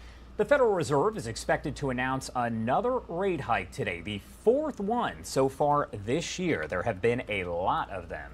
The Fed says the goal is to keep inflation under control, and this comes amid fears of a recession. As we learn more rate hikes are possible in the coming months, a decision should be announced at about 2 o'clock today, and then Federal Reserve Chair Jerome Powell expected to speak at 2:30 this afternoon, likely to have a lot to say, and all of that is Eastern time. I do want to bring in Edward Lawrence with Fox Business, joining us to talk live about what all of this means. Thank you so much for being with us. We appreciate it. Thanks, Josh. All right, so what can we expect to hear from Jerome Powell at 2:30 this afternoon? Yeah, what we're expecting to see is 75 basis points, 3/4 of a percentage point raise in interest rates from the Federal Reserve. Now, this is a caveat because they were supposed to go only half a percentage point during the last meeting, but they got the inflation data that was more than expected and the consumer sentiment right before that was less than expected. And because of those two things, the Fed chairman went 3/4 of a point during the last meeting. That same scenario is setting up right now. We had inflation at 9.1% year over year, which is a 41-year high. And then we had consumer sentiment come out yesterday, which was at the lowest level since February of 2021. So there are some that believe they could go a full percentage point today, but likely it's going to be that 3/4 of a percentage point. But either way, it's going to greatly affect, one, the U.S. economy, but two, how consumers think about things they buy. Yeah, and a lot of people are watching this very, very closely. And a lot of Americans say, okay, cool, there's a rate hike. But what does that mean for me as far as buying a home, my credit card bill? Can you kind of break it down for the average American? Yeah, it means everything is going to be more expensive when you're trying to borrow money. So if you're using your credit cards, for example, during the last rate hike in June, right afterwards, the Federal Reserve went 75 basis points or 0.75%. My credit card interest rate actually went up about that same amount almost the day or so after that decision. So you can expect to see interest rates on credit cards go up, which means the amount you pay back to those credit cards will go up as the interest rate rises. If you're trying to buy a home, you're going to see home mortgages be more expensive after today. Also, a car, if you're buying a car, that's going to be more expensive. And then those that have adjustable rate mortgages, if they adjust on a monthly basis, you're going to see that adjustment come at the end of this month. If they adjust in a 3-month basis or whatnot, then you're going to see those adjustments. But the end result is anything that you use that involves you borrowing money, it's going to be more expensive for you to pay that money back. And of course, this is the fourth rate hike this year, if I'm correct on that. And it sounds like there could be more later on in the year. Is this something that we've seen really ever? It is. We've seen these rate hikes after the Great Recession coming out of that. And when inflation was high in the 70s, Paul Volcker, at the late 70s, early 80s, Paul Volcker came in and really clamped down on inflation, going up, I think, somewhere around 10% right out of the gate to try and get inflation under control. So this has happened before, but there are many people out there who have never seen anything like this or a recession. For that matter. The new sort of generation coming up that has money doesn't know what high interest rates really look like or how to navigate that. So there's a learning curve that's going to be going on going forward. But again, we're expecting there's 3 more meetings after this, September, November, and December. We're expecting rate hikes for 2 or 3 of those meetings. September might be the pause. We've heard some of the Fed presidents say they might want to pause on interest rates, see where the economy is in September, and then look at rates possibly at the end of the year. But the Federal Reserve believes that the federal funds rate, where interest rates should be, is 3.5% at the end of this year. Right now, after today, if it goes 75 basis points, we'll be at 2.25. So there's still some ways to go. You're still looking at more rate hikes for the end of the year, Josh. All right, so you obviously cover this. You know a lot about it. My last question for you at this point, does it appear that we are currently in a recession? Right. I tell you, if you go out on the street and you ask people, it certainly does feel like that. the things we buy, it's much more expensive to buy. People are making choices. Walmart came out yesterday with their earnings saying that they're actually seeing consumers cut back on spending on certain items. They're buying the staples, but not necessarily buying those extra things at Walmart. And that is a big indicator that consumers are starting to change their behavior because of the inflation that we're seeing. So, you know, it certainly feels like we're in a recession. Tomorrow, we're going to get that GDP number, and we can see if that number is negative, then we would have had 2 quarters of negative growth. That would be technical. That'd be a technical recession. It wouldn't be declared a recession until the National Bureau of Economic Research a year later comes back and says, oh, yes, that was a recession. But if that number comes in negative tomorrow, then it's a technical recession, yeah. All right, Edward Lawrence with Fox Business. Thank you so much for joining us here. A lot to talk about, and it's a big week for the economy. Yeah, it is. Very big week. Thanks, Josh. All right, thanks. Have a good rest of your day. All right, time now 10:52 in the morning on the East Coast. Thank you so much for waking up with us here on Live Now from Fox. I'm Josh Breslow. We're going to wrap it up here right after this break and send it over to our crew in Phoenix for more top stories and basically everything that's going on across the country and across the world. We are going to step away, though, for a quick 2-minute commercial break. We will be right back.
And welcome back on Live Now from Fox. We're following several top stories here, as we have been all throughout the day and always are. The Fed, as you just heard, expected to announce that rate hike today around 2 o'clock Eastern time. And then we will hear from the chair, Jerome Powell, at about 2:30 Eastern time. This will mark the 4th rate increase this year. As you can also see down to the bottom right-hand corner, President Biden, after battling COVID-19, testing positive late last week, he is now today tested negative. The White House saying that he first tested negative last night. He was retested this morning and is still negative, so he is, so to speak, gonna go back to work. He's been working virtually and now he can be in person again, but they say he will be wearing a mask. Right here, the trial is continuing for the Parkland school shooter. This is week 2 of that sentencing trial for Parkland school shooter Nicholas Cruz, who opened fire at Marjorie Stoneman Douglas High School in Broward County, Florida back in February 2018, killing 17 people. The trial is going to decide whether Cruz is sentenced to death or to life in prison. That trial did resume early this morning. I do want to pull that up full so you can actually hear what is going on in the courtroom. Let's listen in.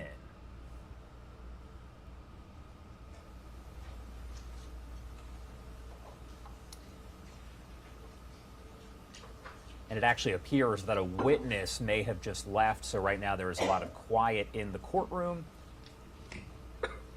listening in to see if they will resume testimony.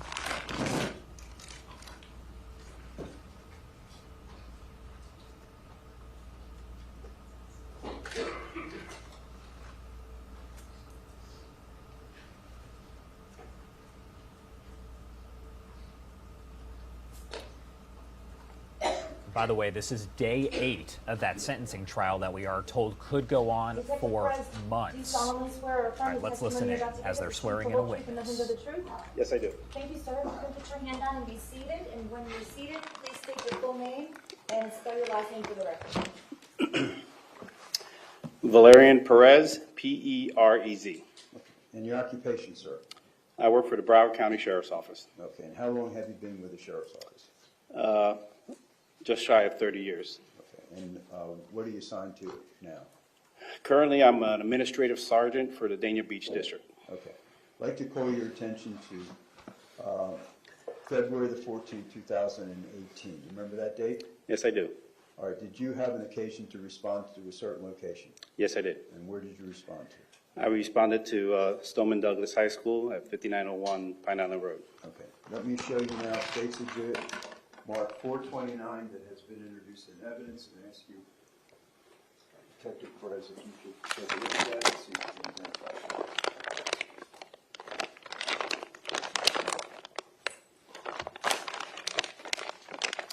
Yes, I can. Okay. And how did you first come in contact with that? I first came in contact with this phone through Detective Forsberg. It was a phone that was discovered inside the school, and he brought it out to me. Okay, and he gave it to you? Correct. And that's the phone he gave to you, correct? That is correct. And what did you do with it? I took the phone to another detective in order for him to do some forensic work on it. Okay, who did you give it to? What's the name of the detective? Ronnie Fairclough. Okay. Thank you very much, Detective Perez. Your Honor, I have no further questions of Detective Perez. Do you have any questions? No, Your Honor. Thank you, sir. You're excused. Thank you. Do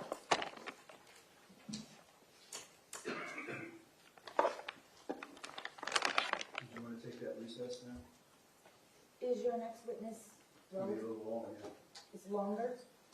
Okay. All right, ladies and gentlemen, we're going to take an early break. This is my fault. I have a meeting that I have to go to at 11:30. So it's 11 o'clock, just before 11 o'clock now. We'll be in recess until 12:45. Please do not discuss the case among yourselves. Please do not let anyone approach you or talk to you about the case. Please leave your notebooks behind. Please follow the same procedure that we've been following, and please be back at 12:45. Thank you so much.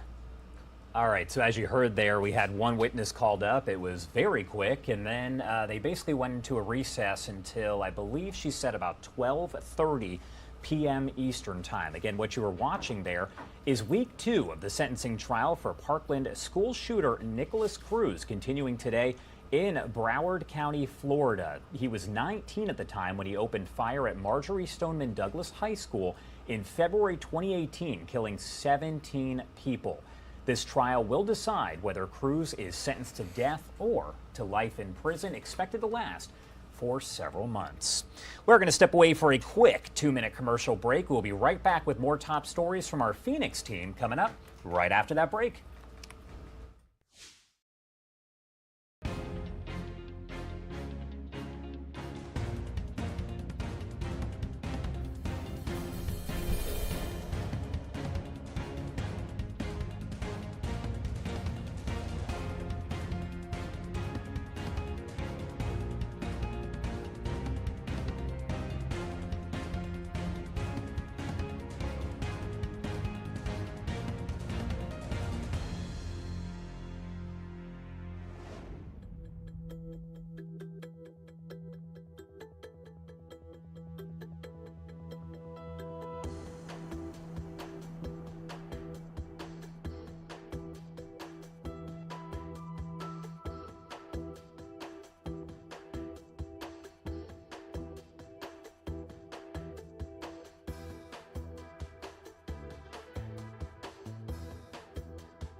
Welcome back, everyone, here to Live Now from Fox. We continue to bring you top stories and headlines from across the country. And happening earlier today, President Biden has tested negative for COVID, and he is going to speak at the Rose Garden at the White House in just under 30 minutes here. This all coming after President Biden tested negative for COVID this morning, completing his treatment plan and will stop isolating. That is according to the White House physician. Biden completed his 5-day course Paxlovid 36 hours ago, the doctor said, and said as of this morning, he has completed 5 full days of isolation.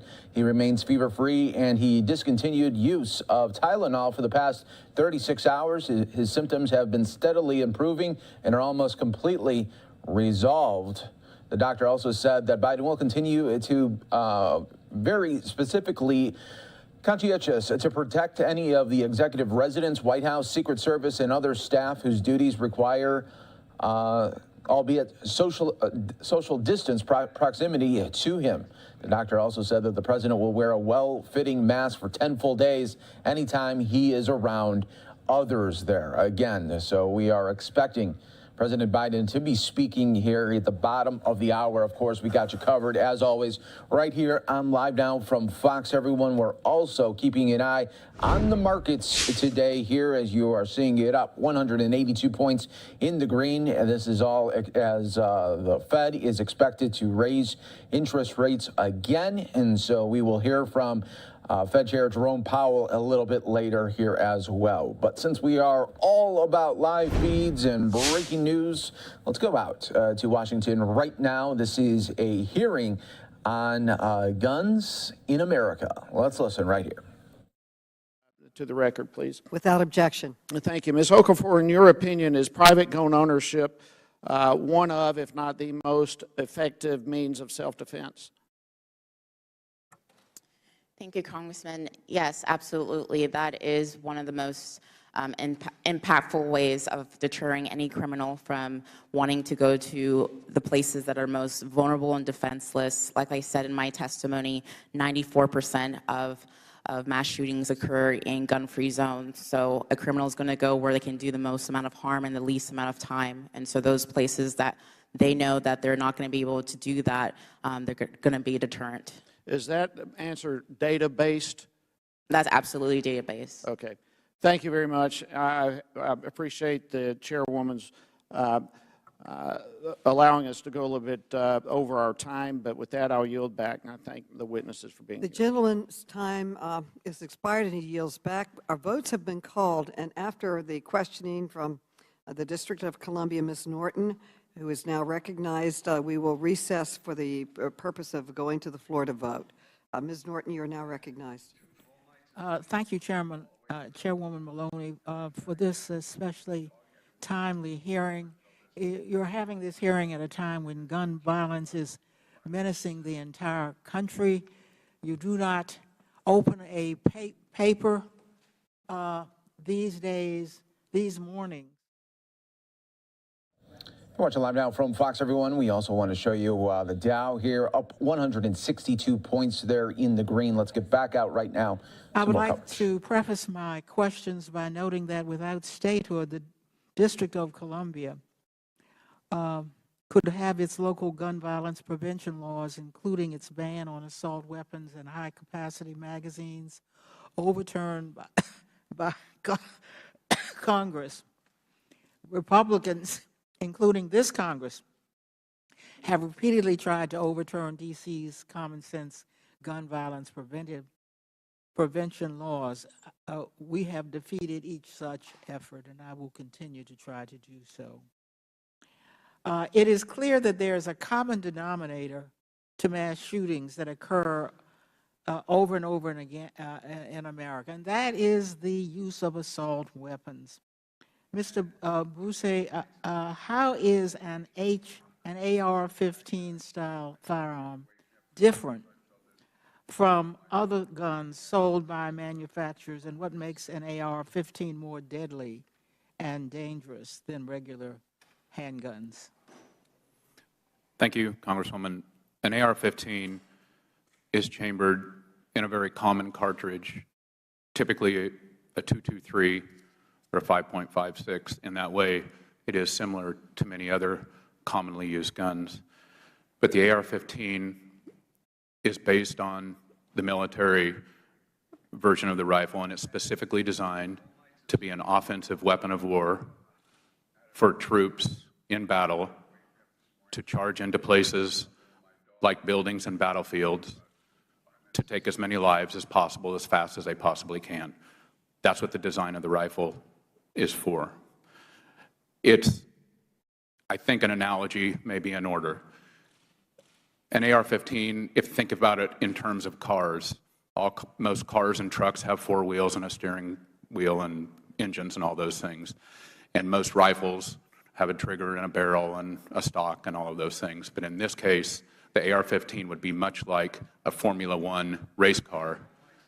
It's like other cars, but it's specifically designed to do things very fast, very easy. At corners, it gets places very fast. So I think that's the analogy that should be used. It's a very telling analogy, I must say.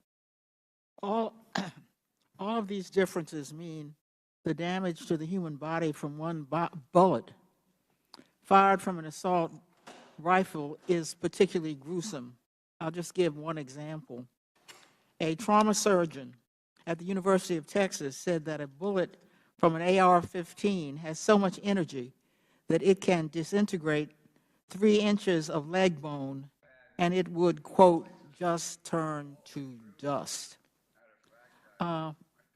Knowing this, it's incomprehensible that the AR-15 style rifles are so easy to purchase. Mr. Daniel, your company brags that it offers a buy now, pay later financing and consumer can buy this product in, quote, seconds. Mr. Daniel, did the Uvalde shooter use this financing program to purchase his weapon? Congresswoman, this shooting is still under investigation, and we shouldn't comment on this investigation. Ms. Sampson, I want to quickly turn to you. How could a new assault weapons ban reduce the number of horrific mass shootings in our country? Put on your microphone. Mike, please. Mike, please. Is it on now? Thank you for the question. Renewing the assault weapons ban would prevent deadly mass shootings because we know that assault weapons are the weapon of choice for mass shooters because, as was mentioned earlier, not only are they able to shoot from a further distance, but they also allow a lone shooter to inflict much more harm on a greater number of people in a shorter amount of time. So if we renew the assault weapons ban, that would take away a key piece of what allows mass shooters to kill more people in less time without having to stop to reload. The gentlelady's time has expired. Votes have been called, and to accommodate members voting, the committee will take a short recess and reconvene approximately 5 minutes at the close of the last. All right, you hear there, they are going to take a short break right here on Live Now from Fox. We will as well. You could see that we are waiting for President Biden to be making some remarks. This all coming after he tested negative for COVID today and is expected to speak in about 15 minutes. We'll take it for you live when it happens, of course, right here on Live Now from Fox. Let's slide away now for a quick 2-minute break.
change the scope of the hearing so that both agencies would be comfortable testifying. It looks like they still aren't going to show up. Americans are suffering from the effects of an open border, including fentanyl streaming across into the hands of our youth, inflation at a 40-year high, and last month gas prices hit a record of over $5 a gallon nationwide. Madam Chairwoman, it's time that we hear directly from the people in the administration making policy decisions impacting the lives of all Americans. I would like to enter into the record a letter from Democrat Subcommittee Chair Ro Khanna expressing exasperation with the EPA for not appearing at a hearing tomorrow. Without objection. I would also like to enter into the record a letter that committee Republicans sent you earlier today saying that we support issuing subpoenas to administration officials if they are not appearing voluntarily. Without objection. Let's hold the Biden administration to the same standard that you hold private companies. Show up or get a subpoena. It's time that we do the job the American people sent us here to do. Holding the government accountable, instead of holding hearings like this to score political points against private companies. As I close, Madam Chair, will you commit to holding one hearing before the end of the year with the Cabinet Secretary? Just one hearing with one Cabinet Secretary. I will take it under advisement, and now we will introduce our witnesses. First, we will hear from Marty Daniel, Chief Executive Officer of Daniel Defense, LLC. Then we will hear from Christopher Killoy, President and Chief Executive Officer of Strom Ruger Company, Inc. Then we will hear from Brian Bussey, Senior Advisor at Giffords Law Center. Then we will hear from Kelly Sampson, Senior Counsel and Director of Racial Justice at Brady, United Against Gun Violence. Finally, we will hear from Antonia Okafor, National Director of Women's Outreach at Gun Owners of America. In addition to our witnesses, we also have in the hearing room victims and survivors of the mass shooting in Uvalde and Highland Park, who will be observing our hearing. We are honored by their presence of these brave men and women today. In particular, I want to welcome Felix and Kimberly Rubio, who testified at our previous hearing about their heartbreaking loss of their daughter, Lexi Rubio.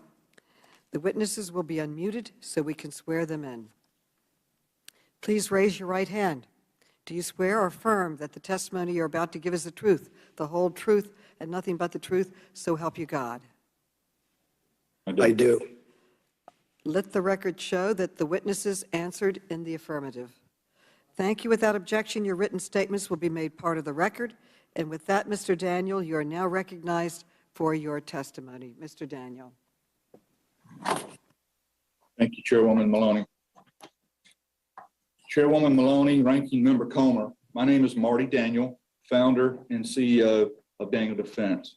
I'm grateful for the opportunity to work with you and to join with Americans across the country in attempting to find effective solutions to combat the unacceptable increase in violent crime in our country, including the evil acts in Uvalde, Buffalo, and Highland Park that prompted this hearing. I'm sharing my views today to help ensure that the voices of law-abiding citizens and gun owners are understood by this committee.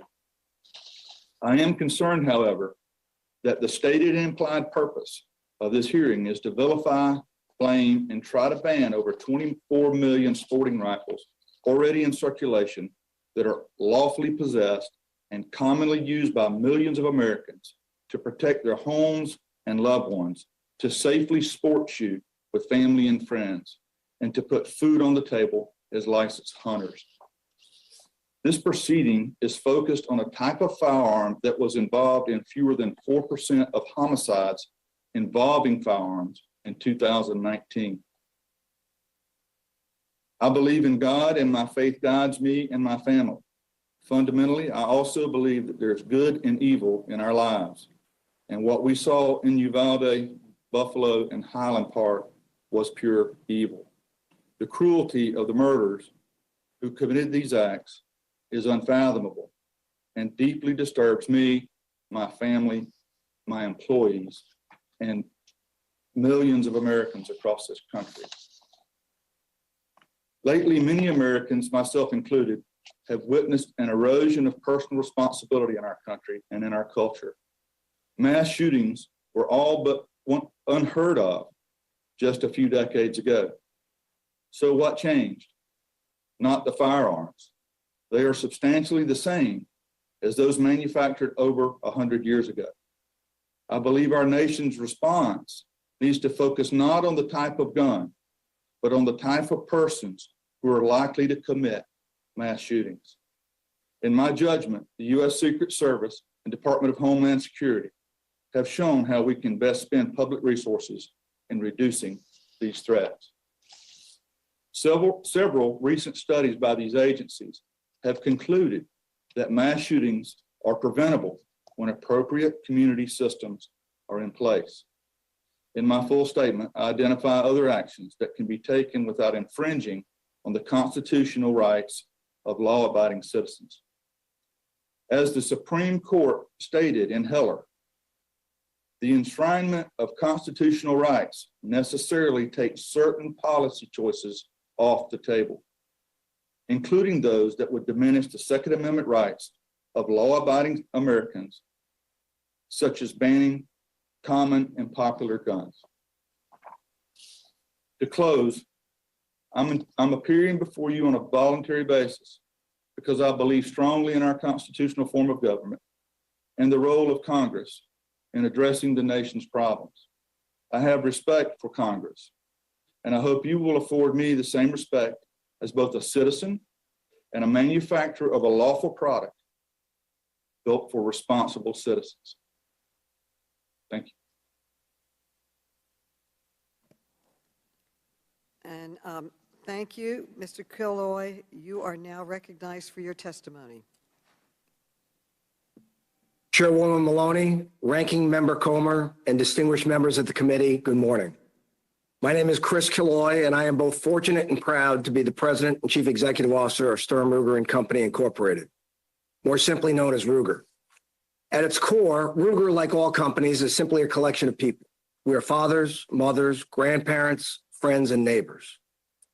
From humble beginnings in Southport, Connecticut, very close to where our corporate headquarters is today, we have grown to a team of nearly 2,000 hardworking folks.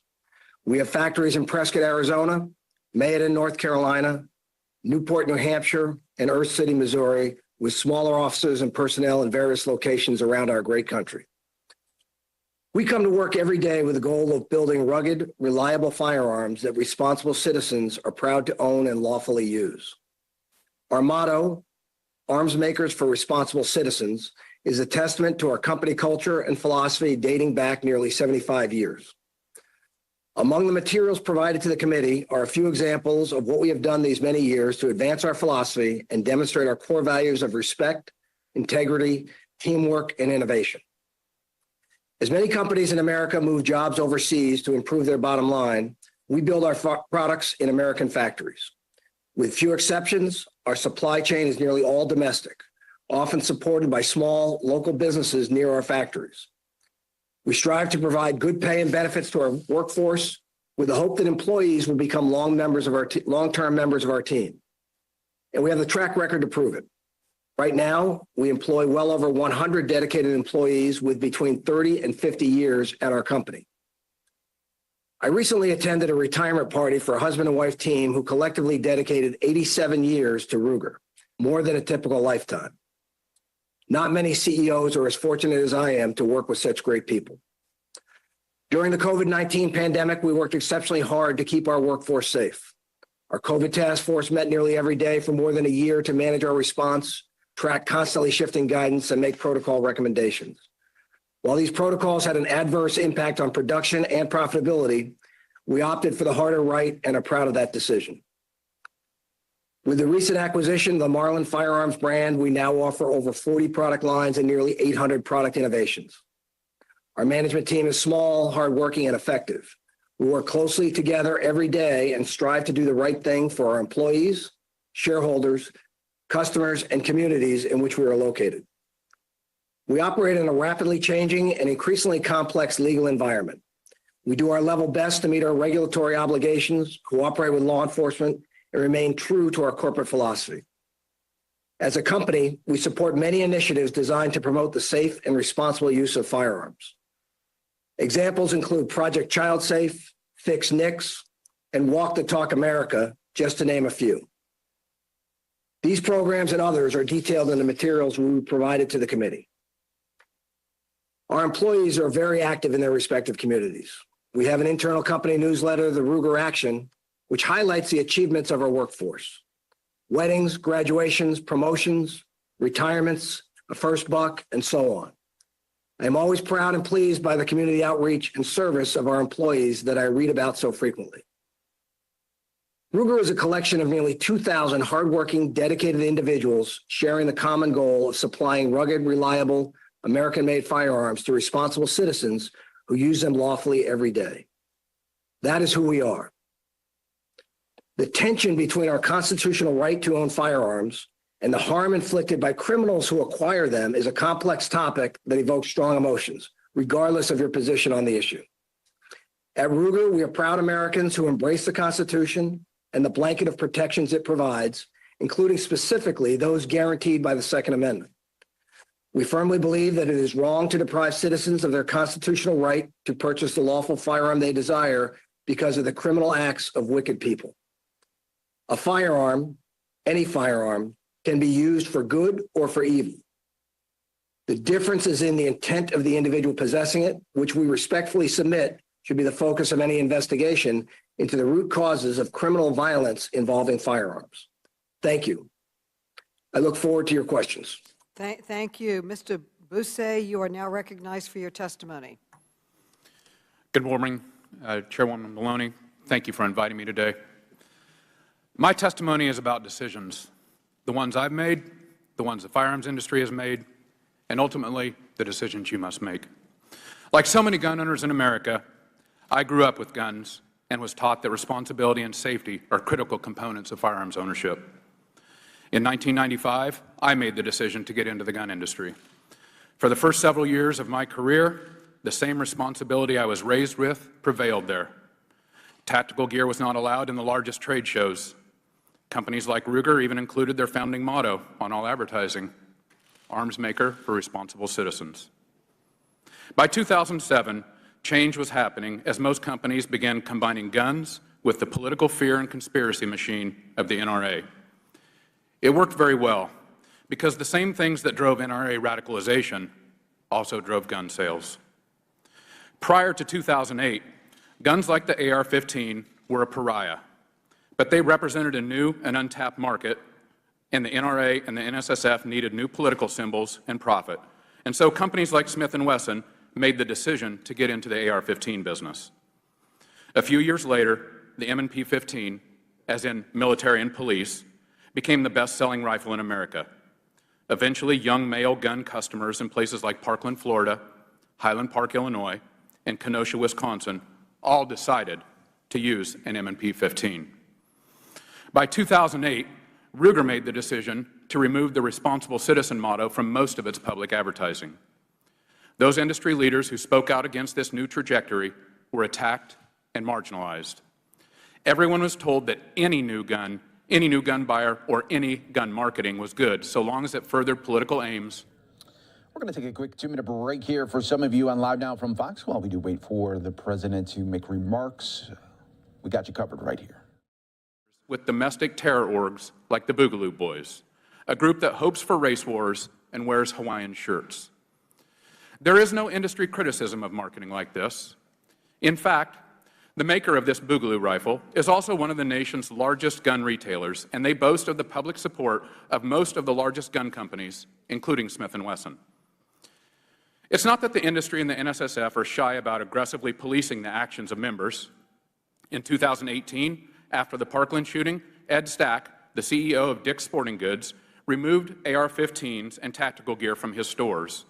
Stack still sold plenty of other guns, but within days, the NSSF Board of Governors officially expelled Stack and Dick's to let everyone know that anything short of complete devotion would not be tolerated. I was inside the industry as new companies like Daniel Defense built businesses by advertising AR-15s with slogans encouraging young men to use what the Special Forces guys use. Like many companies, they also sought and celebrated the inclusion of their AR-15s in first-person shooter games and movies. When Daniel Defense tweeted a picture of a toddler blessed by a Proverbs verse while cradling an AR-15 on the same week as the Uvalde shooter was killing kids with one of their rifles, there was no criticism from industry leadership. But there has been a prestigious reward. The same NSSF Board of Governors that expelled Ed Stack elected Marty Daniel to a coveted seat on that board, a position he still holds today. Mr. Killoy is an important voting member of that NSSF board. Sadly for me, there is no place in the industry for anyone who believes in moderation or responsible regulation. If they did exist, they were frightened into submission or forced out. In my last months as an industry executive, I snapped photos like this. It's a tactical advertisement over the entrance of the SHOT Show that weirdly combines Revolutionary War soldiers, a modern AR-15, and the promise of daily gunfights as a business proposition. On January 6, 2021, less than a year after I took this photo, these exact components coalesced into a violent mob just a few hundred yards from here. Despite guns being the center of radicalized domestic terrorists, there is no industry rebuke, not of the come and take it flags on January 6th, not of armed men invading the Michigan Capitol, certainly not of Kyle Rittenhouse owning the libs by shooting and killing people at protest with his Smith & Wesson military and police rifle. Any rational person can see the direct lines from this marketing to the troubled young men who kill people in places like Buffalo and El Paso and Uvalde. Anyone can see the direct lines to our nation's most dangerous domestic terror orgs. I am here on behalf of responsible gun owners, like me, who harbor a deep fear about what this is doing to our country. I am also here to warn you that there is much more of this on the way. No one from the industry is going to stop it, and it's going to get much worse. Now, as the elected leaders of our country, you have a decision to make. What is to be done about this? Thank you, and I look forward to your questions. Thank you, Mr. Bussey. Mr. Sampson, you are now recognized for your testimony. Ms. Sampson. Chairwoman Maloney, Ranking Member Comer, and committee members. Okay. Chairwoman Maloney, Ranking Member Comer, and committee members, thank you for holding this hearing, because Americans of all walks of life can and do agree that gun violence is a real problem. Gun violence is a leading cause of death for American children, which is a public health issue, not a private evil hearts problem. Indeed, no prevailing philosophy, theology, or world history suggests that evil is unique to the United States. What is unique, however, especially in comparison to peer countries, is the rate at which gun violence kills our people. And that isn't because we're more evil, more prone to mental health diagnoses, or more violent. First, a mental health diagnosis makes someone more likely to be a victim of violence rather than a perpetrator. And in any case, research shows that Americans are no more prone to mental health issues than people around the world. Second, research suggests that America isn't necessarily more violent than our peers, but because guns are so readily available, we are decidedly deadlier. When it comes to gun violence, we're quite literally off the charts. That's why countries like Australia, Canada, and Germany warn their citizens to take extra precautions when traveling here. And that's also why hundreds of families will get the dreaded news that their loved one has been shot today. In the face of such horrific violence, I can understand why people may earnestly believe that the answers lie in the individual private sphere of hearts and morals. But gun violence is a public health problem, and it requires public policy solutions. We have to be honest. We have a gun violence problem unlike any other industrialized country on earth. And guns don't just come from the sky. Those opposed to regulation claim that people who want to get guns to commit crime could circumvent gun laws by going to the black market, as though the black market were a given. But it's not. Loopholes combined with the lack of accountability and unlawful, irresponsible, and negligent gun industry practices feed the black market. I'm going to focus on those business practices. Almost all guns start in licensed manufacturers' factories. Generally, manufacturers sell to distributors who sell to dealers who sell to the public. Dealers are supposed to screen for gun trafficking, and most do. The majority of gun dealers won't sell a single crime gun in a given year. But the most recently available data shows that 5% of licensed dealers sell about 90% of crime guns. And you might be asking what manufacturers have to do with that. A lot. Through trace data from the Bureau of Alcohol, Tobacco, Firearms, and Explosives, or the ATF, manufacturers know which dealers and distributors are routinely selling crime guns.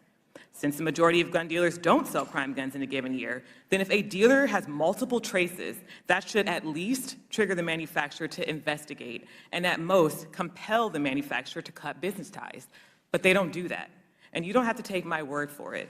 Several industry insiders have said as much, and I've detailed it in my written testimony. Despite manufacturers' role in supplying the black market, they face little accountability for a couple key reasons. First, they've lobbied to undercut the ATF. Second, they've bought themselves a shield in the Protection of Lawful Commerce and Arms Act, also called PLACA, a law that makes it much harder for those harmed by industry misconduct to get justice. So we've got paltry enforcement and PLACA.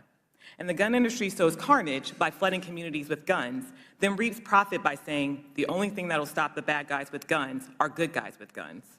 This more guns, less crime frame isn't just wrong, it's dangerous. First, we know that states with looser gun laws have more crime. Secondly, framing guns around good and bad guys isn't neutral. Because of the racial inequities in our society, good guy with a gun is usually code for white, resulting in disparate treatment for black gun owners.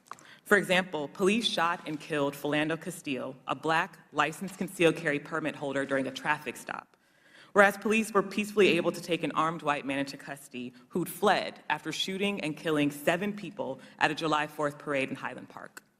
Further, some manufacturers use militaristic marketing, suggesting that assault-style rifles are the way to protect freedom.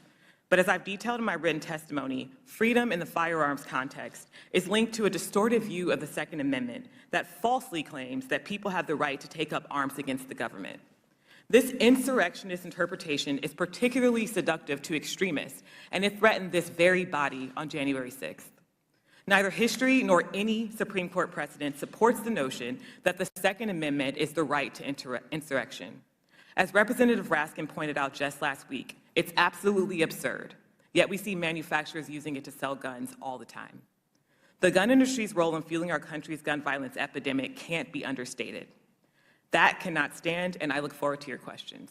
Thank you. Thank you so much. Ms. Okafor, you are now recognized for your testimony. Thank you, Chairwoman Maloney, Ranking Member Comer, and members of the House Oversight Committee. Thank you for inviting me to testify today and for giving me the opportunity to defend the rights of millions of American gun owners to own and maintain AR-15s for self-defense. My name is Antonia Okafor-Cover, and I'm the National Director of Women's Outreach for Gun Owners of America. I'm also a national spokesperson. I'm a certified firearms instructor and range safety officer who specializes in working with women, particularly those with traumatic backgrounds. I'm what you would call an accidental activist. My parents are immigrants from Nigeria, and I grew up primarily with an anti-gun, anti-Second Amendment mindset until I arrived in college in 2009 and was greatly grieved at the epidemic of sexual assaults occurring at universities across the U.S. As a sexual assault survivor myself, I have since become a passionate advocate of empowering women. And in my years as a range safety officer and firearms instructor, I have found that my female students tend to give the AR-15 the best review overall.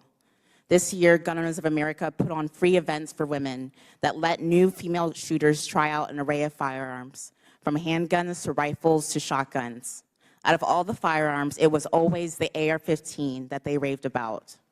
Many of them surprised given the anti-AR-15 rhetoric pushed by organizations spending millions of dollars trying to deter them from owning one.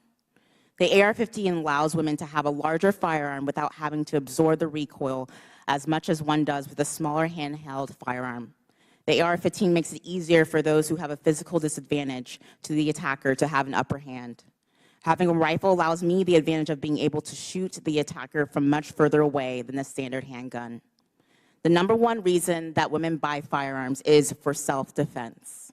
I'm a proud owner of a Daniel Defense rifle, and it is my go-to rifle. It is by far lighter than any other rifle I own. It makes it easier for me to hold, and yet it still does an incredible job of absorbing the impact after each trigger pull. Women have been known to use rifles in defense in plenty of instances, but the people who have used Armalite rifles range from older men to young women. For instance, Stephen Williford, a GOA spokesman and senior living in Sutherland Springs, Texas, used an AR-15 to effectively stop a mass shooter at the church in his town a few years ago.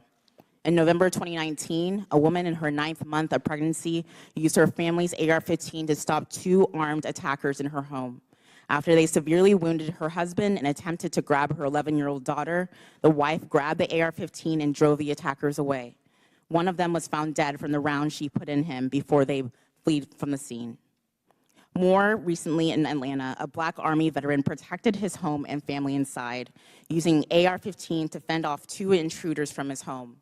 His wife was hiding inside the home, and the man used his rifle in defense of his family, home, and property. Banning these firearms will only make it difficult for women like me to protect our families. Gun bans never stop bad guys from getting firearms. As my written testimony shows, the original ban of 1994 did nothing to reduce the crime. Consider all the recent shootings in Buffalo and Uvalde were aided and abetted by gun restrictions. The Buffalo shooter indicated he was comforted that his victims would be limited in their ability to carry firearms by New York's tough gun laws. And Uvalde school was a gun-free zone. It's not surprising that 94% of mass shootings occur in gun-free zones. The Second Amendment guarantees a right that we already have. It pre-exists the Second Amendment.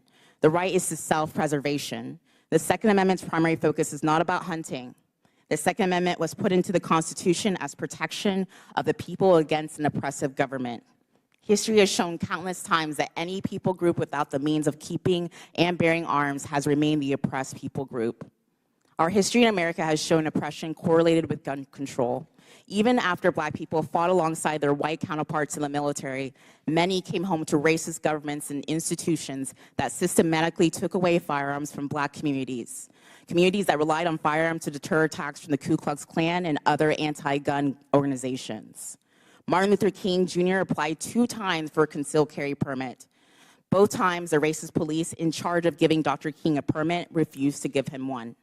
In conclusion, because of the many benefits of the AR-15 for women and those with physical disadvantages, including the fact that our Constitution is clear that no government body has the power to determine which firearm I choose to keep in my possession, the Armalite rifle is a platform that is an exceptional, commonly owned firearm and should be protected as such. Thank you. Thank you so much. I thank all the panelists. I now recognize myself for questions. Today's hearing is historic. It's the first time in nearly 2 decades that the CEOs of leading gun manufacturers have testified before Congress about their business practices.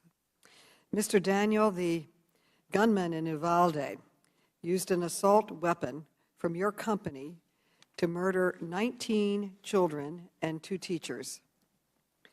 Your company said that this shooting was, and I quote, a horrifying tragedy, end quote, and that the victims and families are, quote, in our thoughts and they are in our prayers, end quote. You even canceled your company's appearance at the NRA convention after the shooting. And you testified today that there has been a decline in personal responsibility, using your words.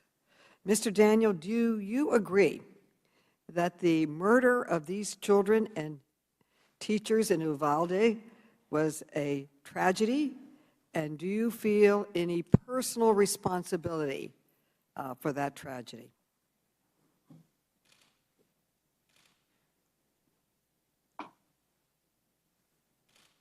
Chairwoman Maloney, I am deeply disturbed by these horrific acts committed by evil people. I can. All right, everybody, we are now going out to the White House. President Biden coming to make remarks here.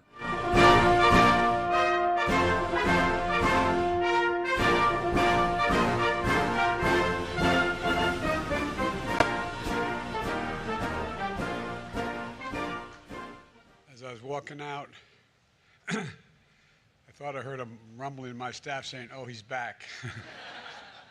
Thanks for sticking around. Hello, everyone. I've just tested negative for COVID-19 after isolating for 5 days.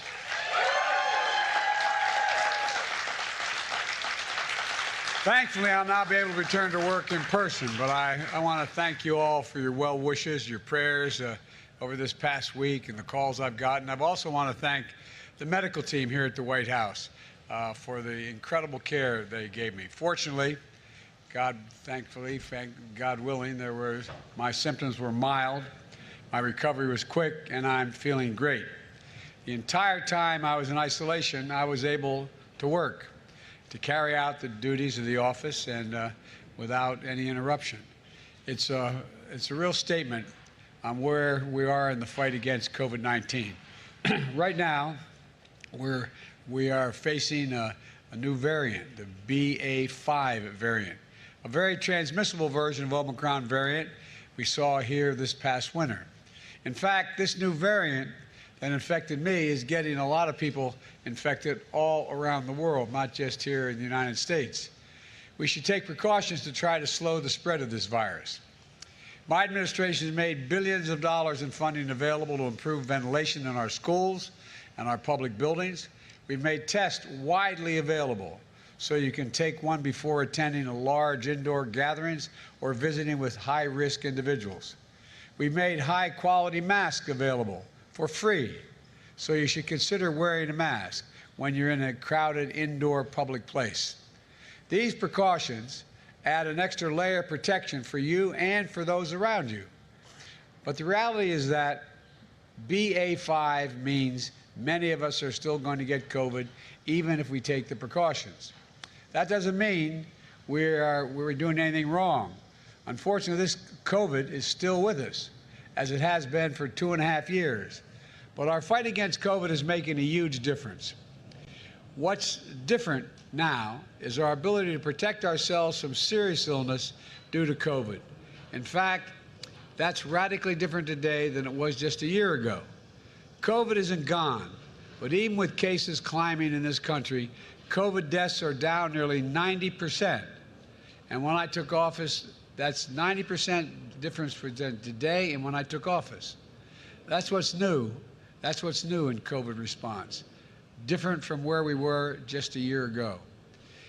Even if you get COVID, you can avoid winding up with a severe case. You can now prevent most COVID deaths, and that's because 3 free tools my administration has invested in and distributed this past year: booster shots, at-home tests, easy-to-use effective treatments. We've got through COVID with no fear. I got through with no fear. A very mild discomfort because of these essentials, life-saving tools. And guess what? I want to remind everybody, they are free, they are convenient, and they are safe, and they work. First, booster shots. They weren't available a year ago. They are now everywhere. Every person aged 5 and over should get a booster shot. If you're over 50 years old, you should get 2 booster shots. I did. And if you have your boosters, 1 if you're under 50, 2 if you're over 50, your odds of getting severely ill from COVID are very, very low. Even older Americans are very unlikely to get severe COVID if they have 2 booster shots. Most COVID deaths are among those who are not up to date on their shots, their COVID vaccinations. So if you're over 50 and you haven't gotten a booster shot this year, go get one right away.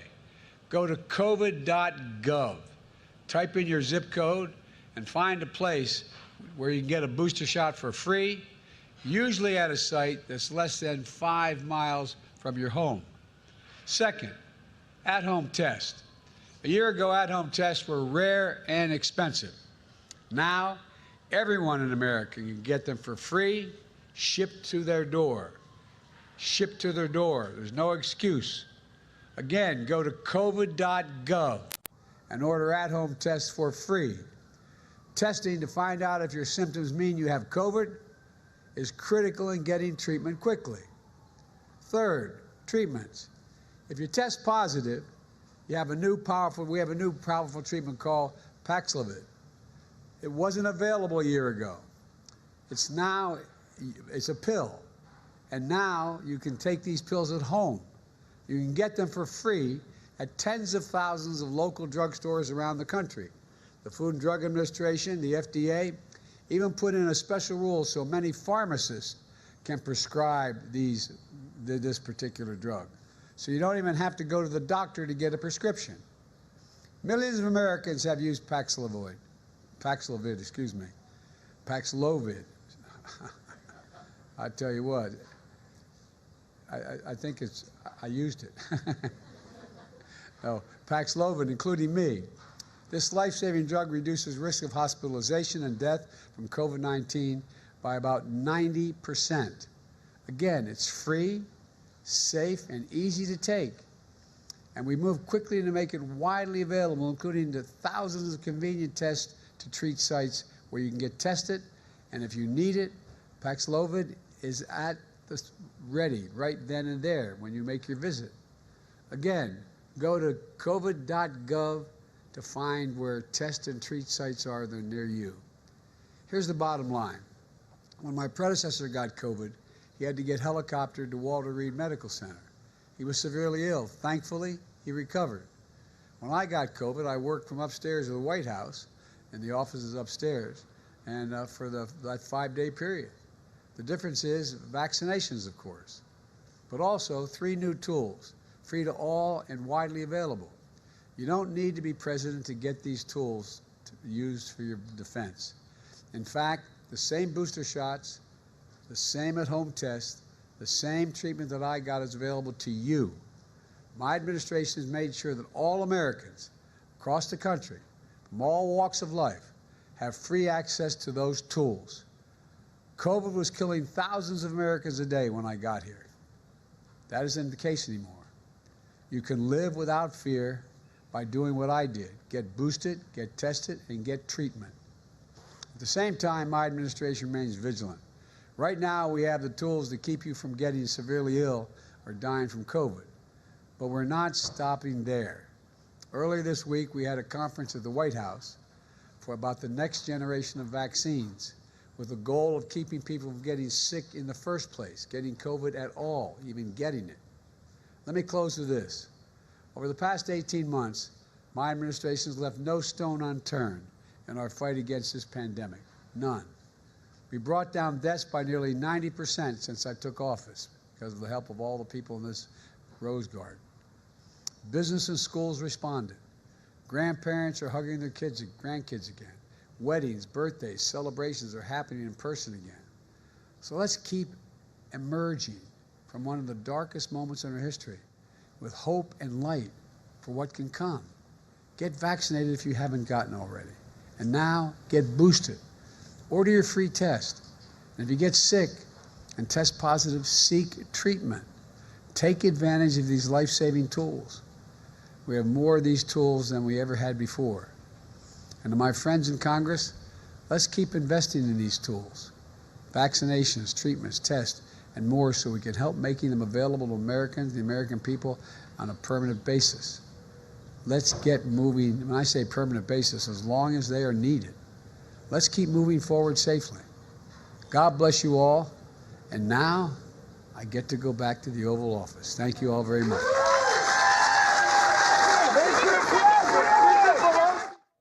President Biden making remarks there after testing negative here today for COVID there. He says to get vaccinated, to get boosted again. And there still could be a chance that you do get COVID-19, but he did want to say that even all of the precautions that you can take, you could still get it, just like President Biden. You're watching Live Now from Fox, everybody. We will take a quick 2-minute break. Stay right here. More to come worldwide.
We're back here for you on Live Now from Fox, always bringing you top stories and headlines from across the country. I'm your host, Mike Page. Thanks again for joining us here today.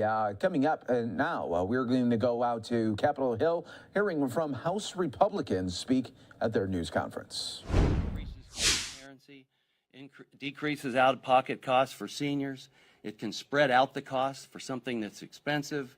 And also, there's site neutrality. You're going to pay the same no matter where your treatment occurs. And you're going to know what that cost is in advance. So we have a lot to offer, and we are going to be pushing those things out. But I hope that we don't have to deal with this drug bill that they're trying to pass today. And with that, I would like to yield to my friend from Louisiana, Whip Steve Scalise. Thank you, Dr. Wenstrup and my colleagues. Unfortunately, later this week, economists are expecting that it will be confirmed that the United States is in a recession. We've seen the indicators for months now, families paying more for goods everywhere they go. If you go to the grocery store, you're paying 20, 30% more. Gasoline, of course, has more than doubled from what it was before Biden took office. And so you would think Joe Biden would be spending all of his time trying to figure out a plan to fix this crisis. But in fact, we're seeing the opposite. We're seeing denial. And what you've seen the last week is President Biden spending more time trying to redefine what inflation and a recession is, rather than working to lay out a plan to stop us from going into a recession or to get us out of a recession. And the real simple answer is just by reversing so many of the failed policies that President Biden has put in place since he's taken office that have caused this recession. You can't redefine your way out of a recession. You've got to reverse the failed policies. But the first step to fixing any kind of crisis is to first admit the crisis, admit the problem that he's created, and he won't do it. Joe Biden won't look the American people in the eye and admit that his programs have failed.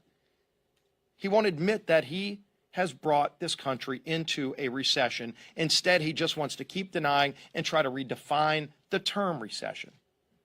American people know better. The American people know what caused these problems. They've seen the spending, the trillions of dollars in spending, paying people not to work, bailing out failed states, picking winners and losers, and then ultimately what you've seen on energy, literally attacking American energy while he flies off to foreign countries, begging them to produce the energy that we could be producing here a lot cleaner at lower costs, lower emissions, lowering gasoline prices. But Joe Biden won't do that. In fact, earlier this week, Joe Biden sent some of his minions here to Congress trying to get House Democrats to go brag about how low gas prices are. Can you believe how out of touch Joe Biden is as president, that he's trying to get Democrats in Congress to brag that gas prices are low? Everybody knows how high gas prices are and that they're double what they were the day that he took office and started an assault on American energy. Now, if Nancy Pelosi wanted to work with us to solve the problem, there are a lot of offers we put on the table to lower gas prices. But as you can see this week, like we've seen week after week, Democrats have no plan to solve any of these problems.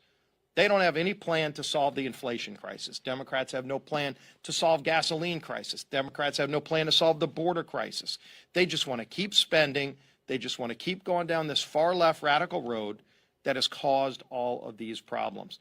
The good news is, over this August recess, you're going to see Republicans fanning out all across the country talking about our commitment to America, what we would do to lay out a plan that would solve these crises that Joe Biden and Speaker Pelosi have created. We're going to lay out a plan for how to get inflation under control. We're going to be laying out our plan for how to lower gas prices, for how to secure America's border, for how to put parents in charge of their kids' education again, so that we can actually have the ability for parents to pull back the veil, as we saw during COVID, for so many of the things that were going wrong in schools when union bosses were sided with over kids. That's what we're going to be talking about during this August recess.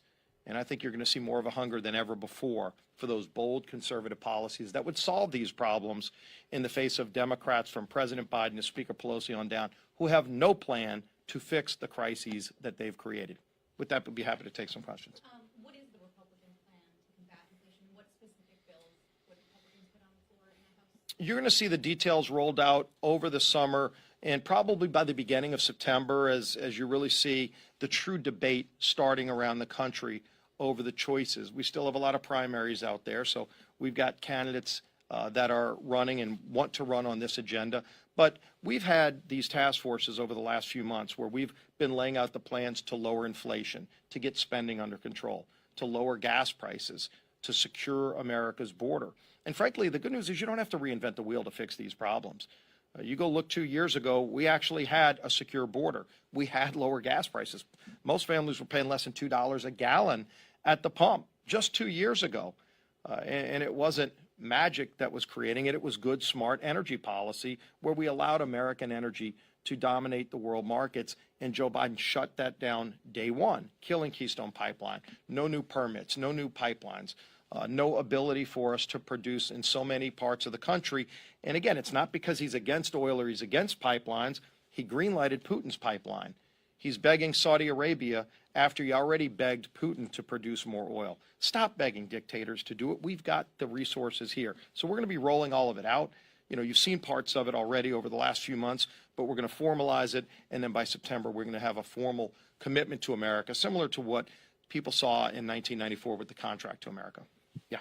Will Republicans be backing any of these police or public safety bills that are coming out of the Rules Committee getting a vote this week? We've got to take a look because some of the bills are still being developed. As you can see, the Democrats don't have the votes for any of the bills. There's some real concerning components. They have one bill that defunds the police yet again at a time when crime is out of control, where they literally take grants away from cops and say, in lieu of giving it to cops, you've got to give it to people like social workers. So if somebody calls 911 because somebody with mental health problems is trying to kill somebody, that victim doesn't want a mental health counselor. They want a cop to show up. And yet in one of the bills, they defund the police by taking that money away from cops.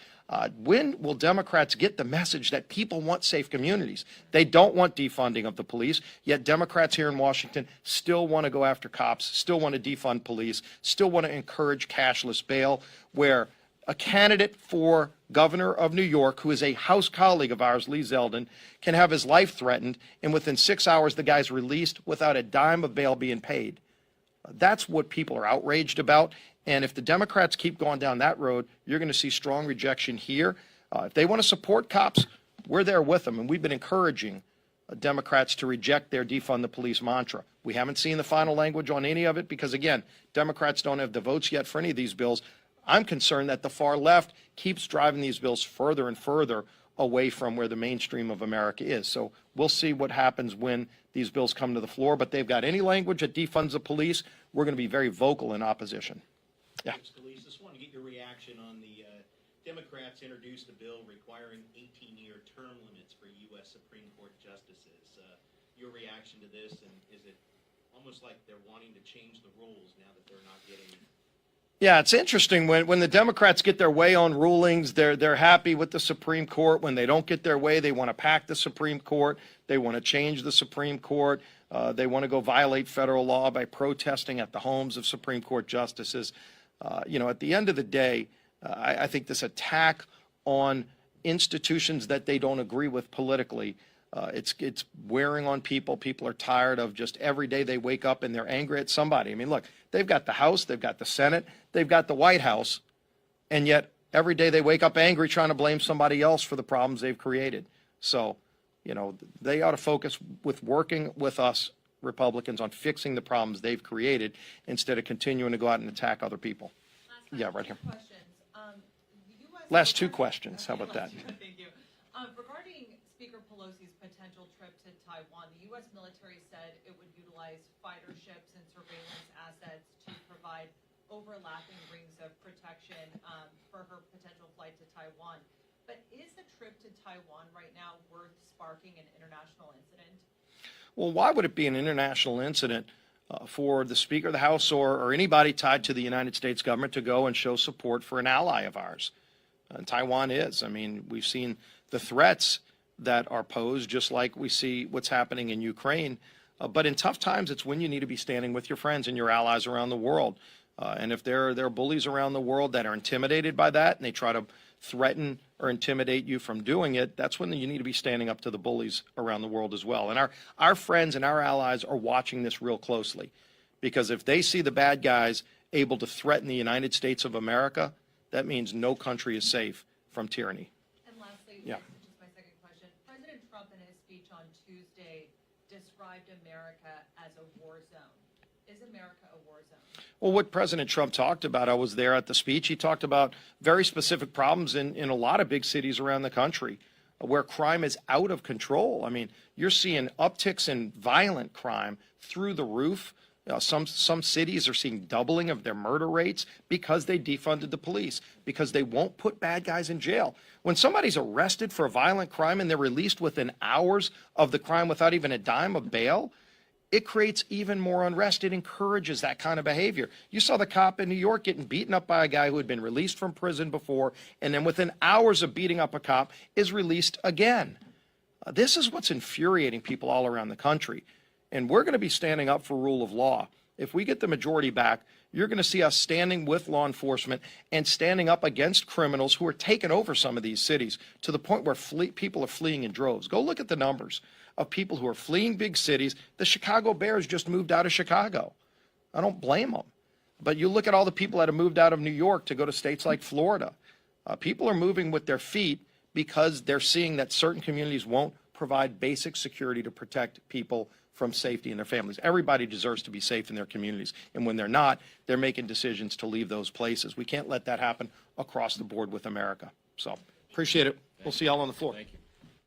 Watching live now from Fox, everyone there, as House Republicans talking about the recession affairs here. We are going to slide away for a quick 2-minute break. Stay right here with us.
We are back here for you on Live Now from Fox Now. We are listening to House Democrats speak. Bills that will make a difference for everyday Americans, that put people over politics, lower costs, better paying jobs, safer communities. That's what House Democrats have been all about. People over politics, lower costs, better paying jobs, safer communities. We don't just talk about it, we are about it. We've lowered costs through the American Rescue Plan, which saved the economy. Of course, put shots in arms, money in pockets, enacted the transformational child tax credit, help to make health care more affordable through enhanced Affordable Care Act subsidies, and of course, get our children back to school. Lower costs, and we're continuing to work on that issue. Better paying jobs, historic investment in infrastructure that will create millions of good paying jobs, not a single one of which can be shipped overseas. Good paying jobs, better paying jobs here in America. Urban America, suburban America, exurban America, rural America, small town America, Appalachia.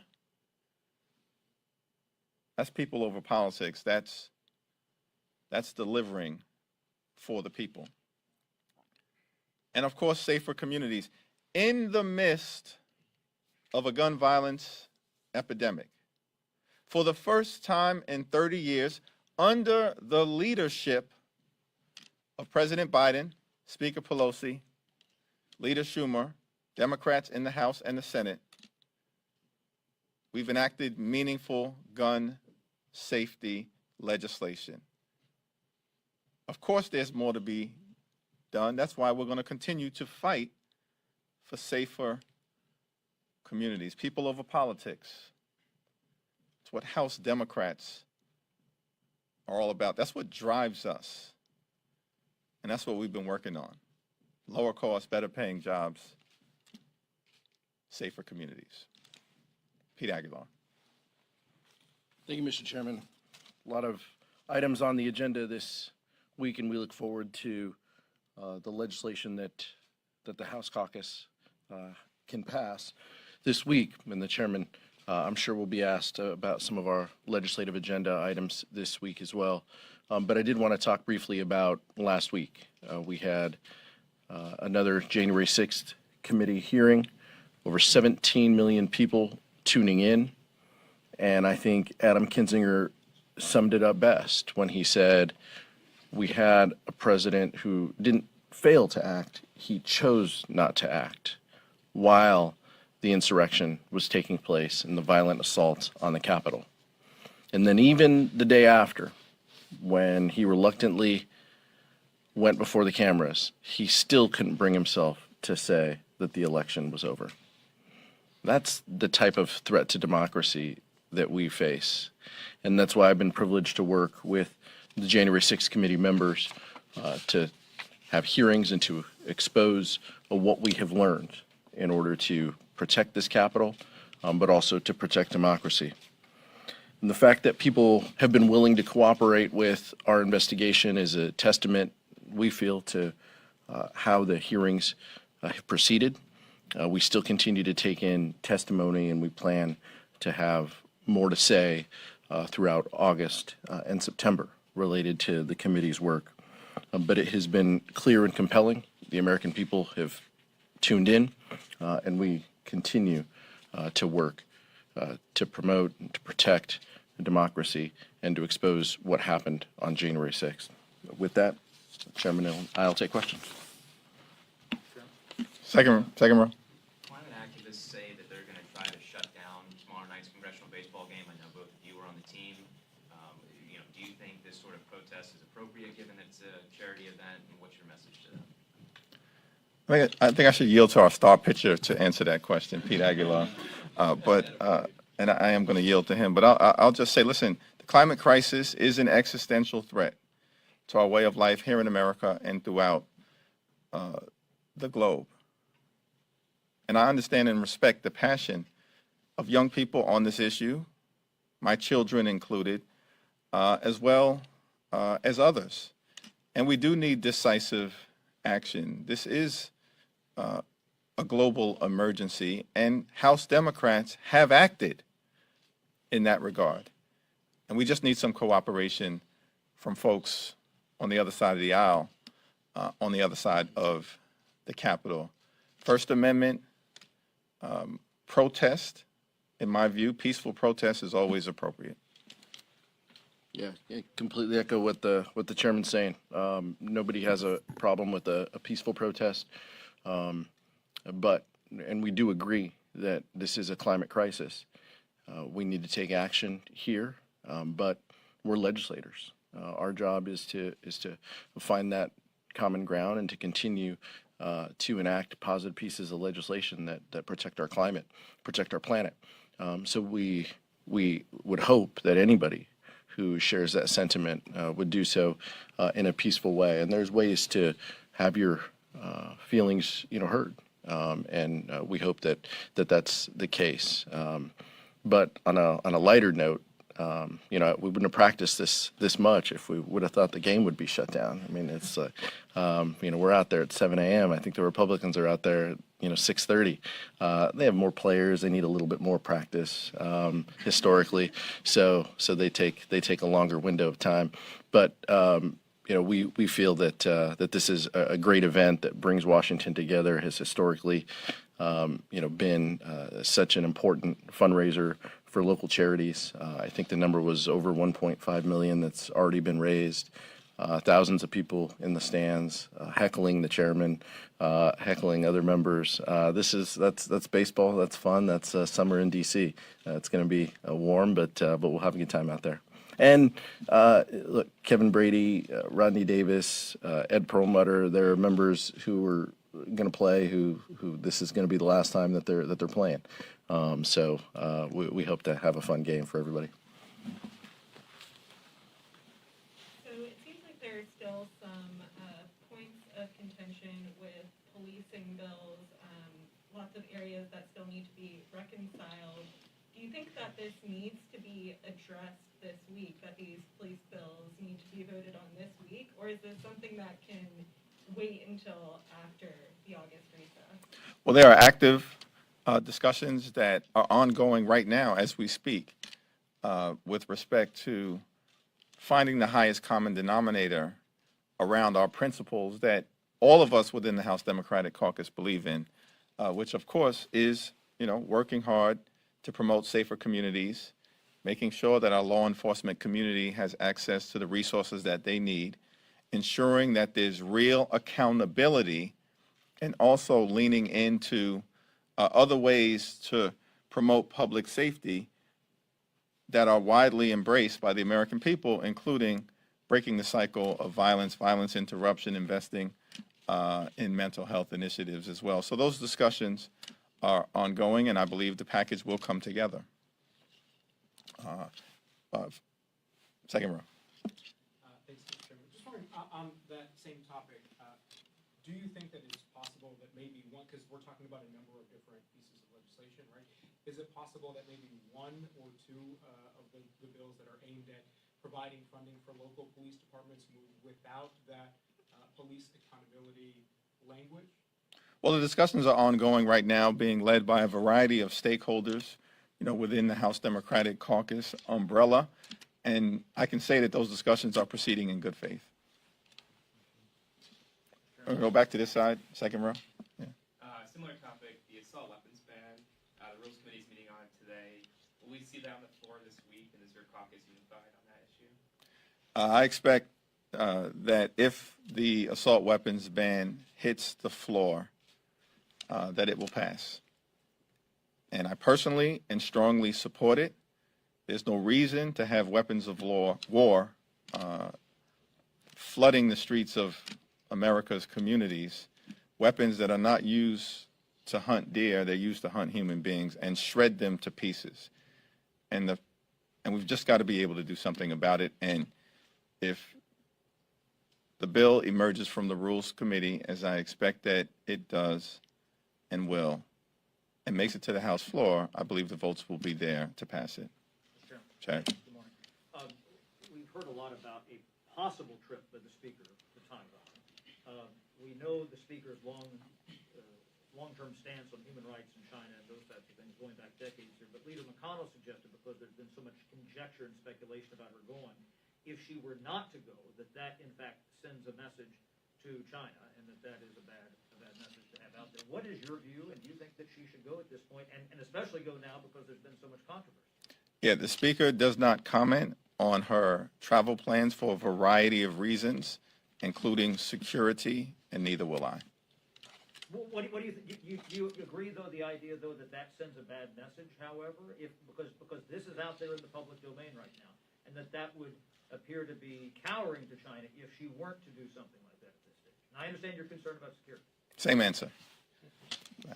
Question for both of you. Do you think the party is sort of playing with fire here with the Dietrich getting involved in the Michigan GOP primary in Peter Meyer's district, running ads to link his opponent to President Trump, especially given the message that's come out of the committee's work and its hearings about how, what happened on January 6th, was an unprecedented, event in our country, and, Congressman Myers is a Republican, but he was one of the few to vote with Democrats to impeach him.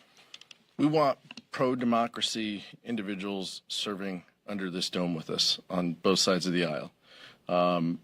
That ad, we don't talk a lot of politics, the chairman and I, from this podium for a reason, but that ad was a negative ad on Mr. Gibbs, and I think it aired legitimate concerns that anybody should have about someone like that serving in higher office. The threat to Peter Meyer is the same threat that Tom Rice had, is from Republican-based voters, and I can't speak to that, and I don't think either of us are here to speak to that.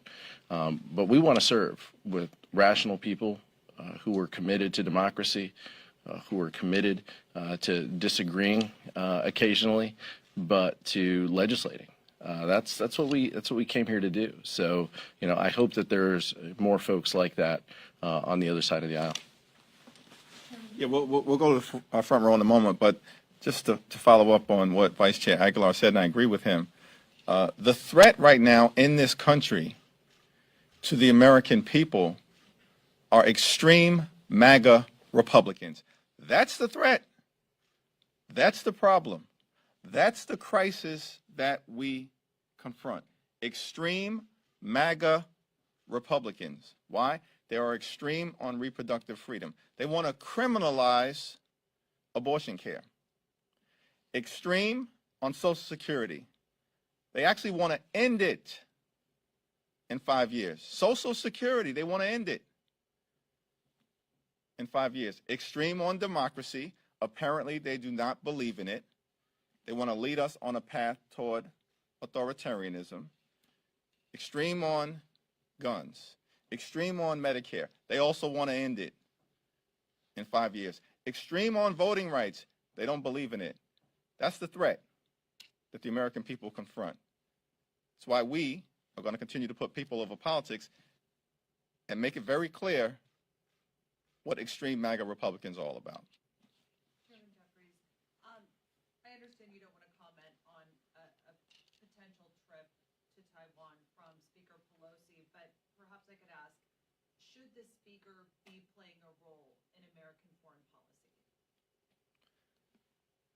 Yeah, the House, pursuant to the Constitution, has a clear role in American foreign policy, and the Speaker has appropriately, at all times, operated consistently with the constitutional role that the House has with respect to American foreign policy. Member security. Sergeant at Arms coming out with a program, $10,000 for members to secure their homes and district offices. Is it needed? And just the House Democratic leadership's position on this. Our position is that members should feel safe to exercise their constitutional responsibilities to perform this job. We're not going to comment on specifics of security threats. Broadly, the Capitol Police Chief has testified and said so publicly that the number of threats has been rising over the past few years. I think we all support efforts to ensure that members feel safe, and it is. I'll be honest. It's one thing to be here, but when we're here, all of us think about our families back home and making sure that they're safe when we're not around. Some of us thousands of miles, away with families, and we've all seen the increased chatter that's out there. from extremists. And so, we always have an eye toward that, and we support these efforts. House administration, a committee that I serve on, that Chair Lofgren leads, will be rolling out more information to members directly on this and on the specifics. But we hope members avail themselves of any opportunity that they can that makes them feel better and exercising their job. Hold on one second. Hold on. We're going to go back to this side, and then we'll go to you. I did want to ask one more question. On the policing bills, you say that you believe the package will come together. Will it be coming together before the August recess? And how critical is that for your frontline members who are being attacked? You're watching Live Now from Fox, everybody. We appreciate you joining us here as always. We are going to take another quick 2-minute break, and when we come back, we'll take it back out live to the House hearing that is focusing on guns. We'll bring it to you right here.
Welcome back, everyone, here to Live Now from Fox. We take you back out to the U.S. House hearing on guns and the sale of AR-15s as well. Let's listen.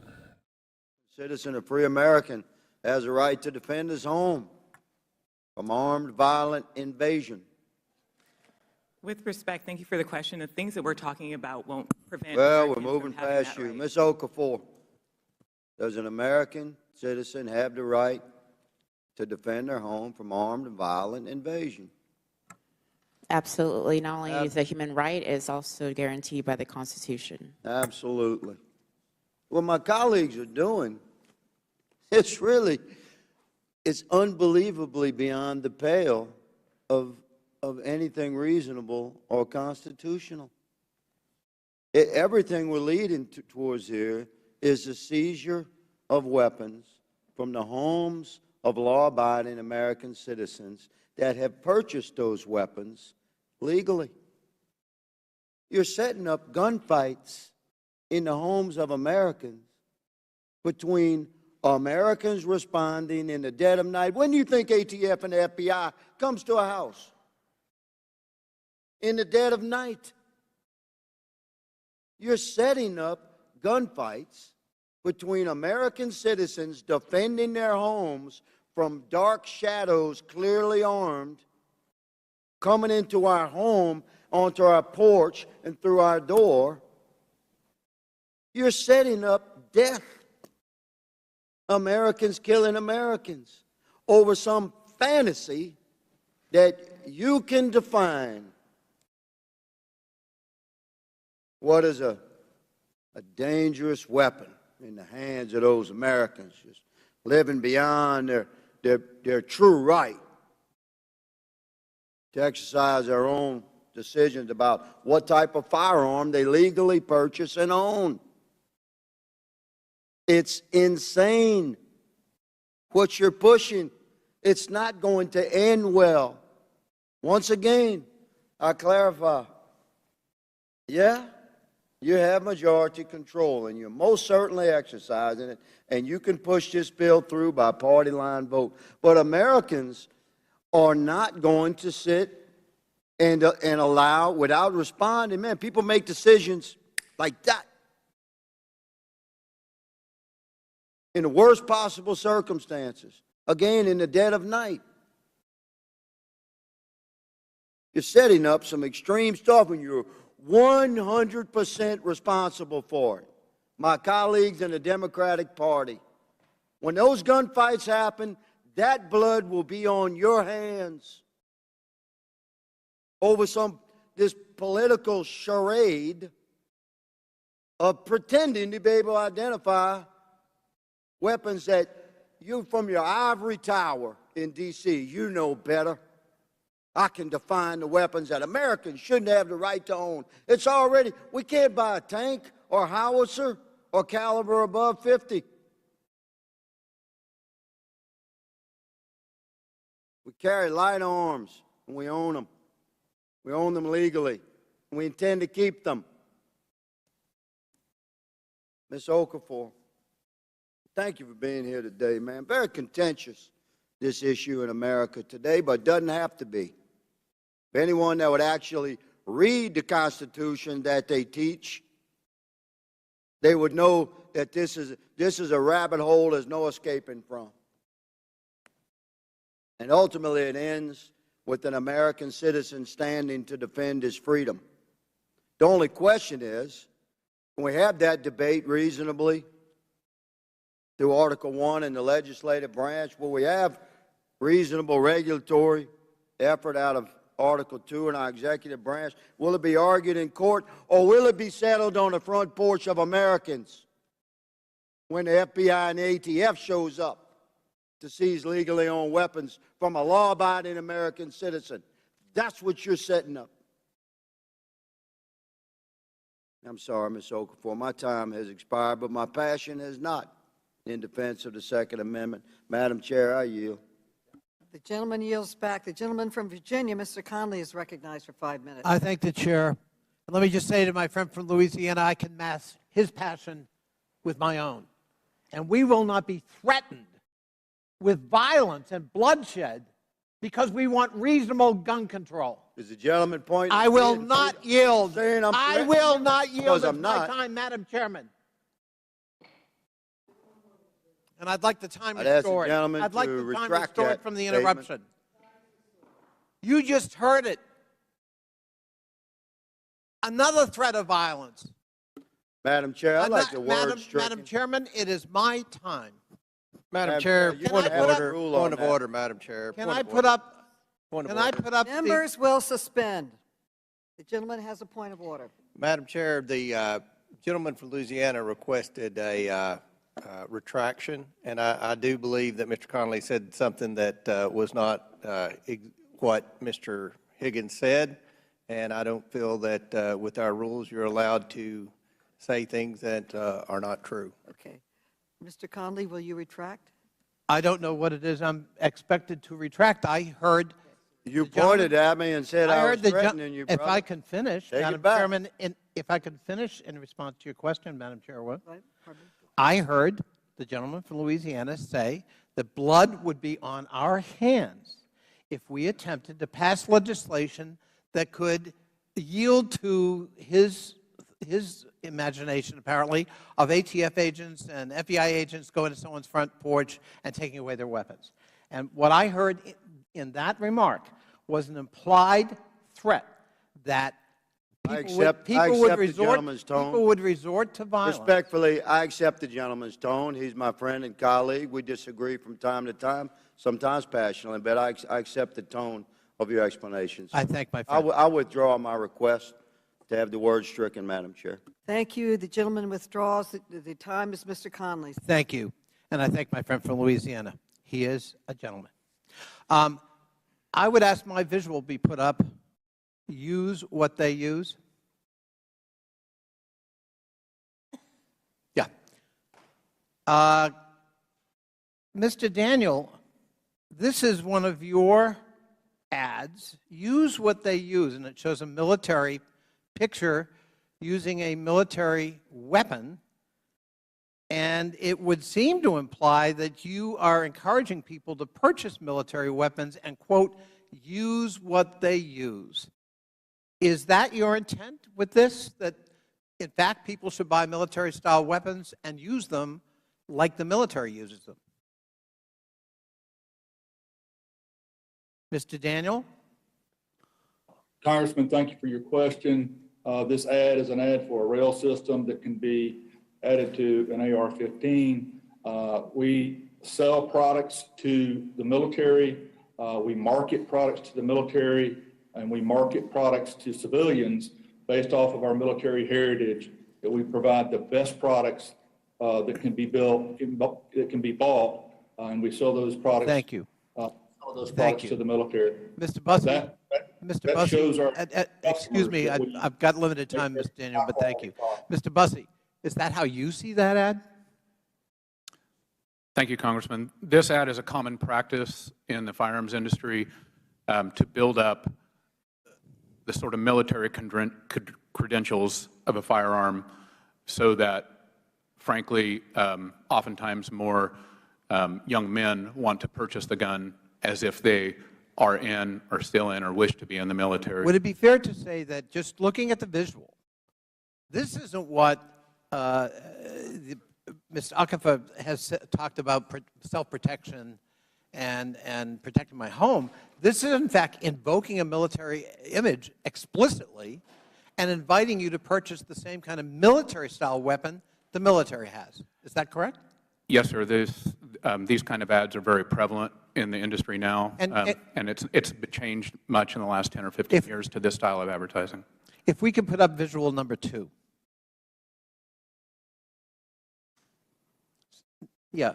So this is extraordinary to me. What weapon is that, Mr. Bussey, that is being handed to a toddler? That's a Daniel Defense AR-15 version. So this is an ad by Daniel Defense handing an AR-15, and what it says is, train up a child in the way he should go, and when he is old, he will not depart from it. What are we to take from that message, Mr. Bussey? I don't think that's the meaning of the original Proverbs verse, sir. No. No, it's kind of a distortion of Scripture, maybe. Of course, I don't think they had A-15s when Scripture was written. Mr. Daniel, if a child uses one of those guns to shoot himself, under the law, is your company liable, or are you liable by law? Ad about, this is not a question about safety, sir. This is a question about the purpose of this ad. No, no, no. I'm asking you a different question right now because I got limited time. I'm asking you a legal question. Are you liable if a child shoots himself with one of those guns? I don't know the answer to that, sir. I'll be happy to talk to my lawyers and get back to you. I would suggest you respectfully the answer is no, but all right. If a child uses one of those guns to shoot a friend or sibling, are you or your company liable? Congressman, this child in this photo was not being taught to use a gun. I'm not talking about that just yet. I'm asking a legal question about liability, and the answer again is no, because of the law, which protects people like you and your company. Ms. Sampson, I want to give you an opportunity to respond to the witness testimony from your companion at the table, who talked about AR-15s. You know, they're safer, they're easier, the recoils, and they protect us. They protect us, including, she invoked sexual assault. And I want to give you an opportunity, given your role. What do you think about that? AR-15s are the best way to go in terms of self-protection? Thank you for that question, Congressman. There's actually been research done into the number of shots fired by individuals when they're facing a home invasion, for example. And in any case, most of the time, the answer is about 2 to 3 shots, if at all. So an AR-15 is totally unnecessary for something like personal self-defense. It is, on the other hand, very effective for inflicting mass casualties, as we saw at Uvalde, as we saw at Parkland, as we saw at Highland Park, and as we see over and over again in our country. I thank you. My time has expired. Thank you, Madam Chairwoman, for holding this very important Gentleman's time hearing. has expired. The gentleman from Ohio, Mr. Jordan, is recognized. Okay, Mr. Clyde. Mr. Clyde is recognized.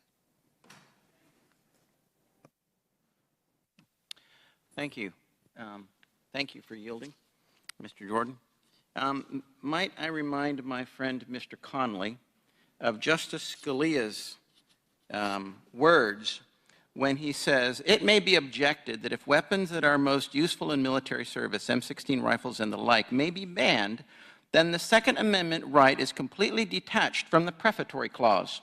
And the prefatory clause would be a well-regulated militia being necessary for the security of a free state. So it may well, and this is again Justice Scalia, it may well be true today that a militia, to be as effective as militias in the 18th century, would require sophisticated arms that are highly unusual in society at large. Indeed, it may be true that no amount of small arms could be useful against modern-day bombers and tanks. But the fact that modern developments have limited the degree of fit between the prefatory clause and the protected right cannot change our interpretation of the protected right." Would my friend yield for a second? No, I would not. I mean, do you understand what that statement says? That statement says that the Second Amendment protects weapons that are of primary use to a militia. And what is a militia? A militia is all able-bodied personnel that can be called up in defense of a free state. That is exactly what Justice Scalia says in the Heller decision. Now,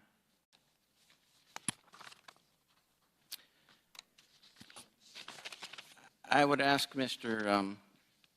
Bussey, Busey, I think. You said that you have a lot of experience in the firearms industry. How is an AR-15 any different from any other semi-automatic rifle with a detachable magazine? Let's say like a Remington 7400, chambered in .223 or .556. The AR-15 and the military version rifle on which it is based is designed specifically for offensive use in war, and the Remington rifle to which you refer is not designed for that. There are numerous design factors. I don't think we have enough time. I certainly don't have enough time on this clock to list all the features which denote that. Okay, do they not both fire one round with a single pull of a trigger? Yes, sir, they do. Okay. Do they not fire the same caliber of round, .223 or 5.56 ammunition? They both can be chambered in that caliber, yes, sir. Okay. Do they not both feed from a detachable box magazine? Yes, sir, they do. Okay. So basically what you see is looks. Just it looks different. That's not true. Between a Remington 7400 and an AR-15. It does exactly the same thing. If that was the case, sir, I would expect that we would be soon arming our special forces with the Remington 7400. I'm not aware of any such demands. Well, you know, our special forces, they don't use AR-15s, do they? Some do, yes, sir. They use M4s. No, some use AR-15s. And they have different things that attach to them, like optics, and like laser designators, and like flashlights, and all sorts of other things. Most of which are available to civilians as well, sir. Absolutely, they are. Okay. But the Remington 7400 does exactly the same thing with every pull of the trigger that an AR-15 does. So I disagree completely with your statement that the AR-15 is a weapon of war. Sir, you must disagree with the folks in the military who request the AR-15 and the Mr. Busey, this is not a discussion. Okay, thank you.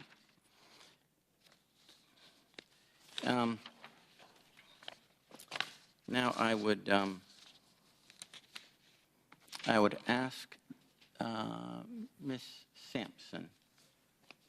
You said in your statement that though trace data from the dealers or distributors, trace data from manufacturers, through trace data from the manufacturers, or from ATF rather, manufacturers know which dealers or distributors routinely sell crime guns. Is that correct? Yes. Okay. You use this term crime gun. Can you define that term? A crime gun is a gun where either the possession of the gun itself was a crime or the gun was used in a commission of a crime. Say that again? A crime gun was a gun in which either the possession of the gun itself was a crime or was used in the commission of a crime. Okay. So do you have evidence to show that every trace gun is a crime gun, as you call it? By definition, yes. And we've seen instances where manufacturers have continued to do business with dealers who have an inordinate amount of traces per year. And the majority of dealers don't have a trace in a year, so if a manufacturer sees the same store continuing to sell crime guns, that should raise an alarm bell to that manufacturer. But manufacturers primarily sell to distributors, right? Manufacturers sell to distributors who sell to dealers. But okay, so the manufacturer's never going to actually see the dealer sale, is he? Yes, they will. They will understand which dealer the gun came from. No, if they sell to a distributor, how would they know that? Through the ATF. But the ATF's not going to tell them what dealer. The ATF has actually offered to do that, and manufacturers have refused, and I detail that in my written testimony. All right. Gentleman's time has expired. Gentleman from Illinois, Mr. Christian Muhi, is recognized for 5 minutes. Thank you, Madam Chair. Ms. Aquifer, I have a social media post from your Facebook, Instagram account. The image says you posted it on June 16, 2020. Here we have the seal of the Bureau of Alcohol, Tobacco, Firearms, and Explosions. And next to it you said, quote, "We said what we said. Hashtag GOA, Gun Owners of America. Hashtag abolish the ATF." That's what your post says, correct? Correct. Then underneath this ATF seal, your post says, in big letters, defund, correct? Correct. Defund the ATF. So just to be clear, you say defund the ATF and then abolish the ATF. On July 4th in Highland Park, Illinois, just very close to my district in the Chicago suburbs, the shooter shot and killed 7 and injured 30 with an AR-style rifle, AR-15 style rifle. The shooter fled the scene, but despite this, he was identified and caught because ATF agents were able to quickly trace a weapon he left at the scene back to him using the ATF's National Tracing Center. Yet, ma'am, you want to abolish this agency. You want to abolish this National Tracing Center. That is an extreme and radical viewpoint. Unfortunately, some folks on the other side have introduced the extremist bill, quote, eliminate the ATF Act. I respectfully submit we should help keep our law enforcement intact. We should help keep our communities safe, and we should be investing in the ATF and law enforcement, not defunding and abolishing it, as you would suggest, ma'am. Mr. Daniel, I want to turn your attention to a tweet on your account. This tweet says, it's actually from March 2nd, depicting the Delta 5 Pro precision rifle. Your post reads, quote, rooftop ready, even at midnight. Then a smiley face emoji follows that statement. Mr. Daniel, this is what your tweet says, correct?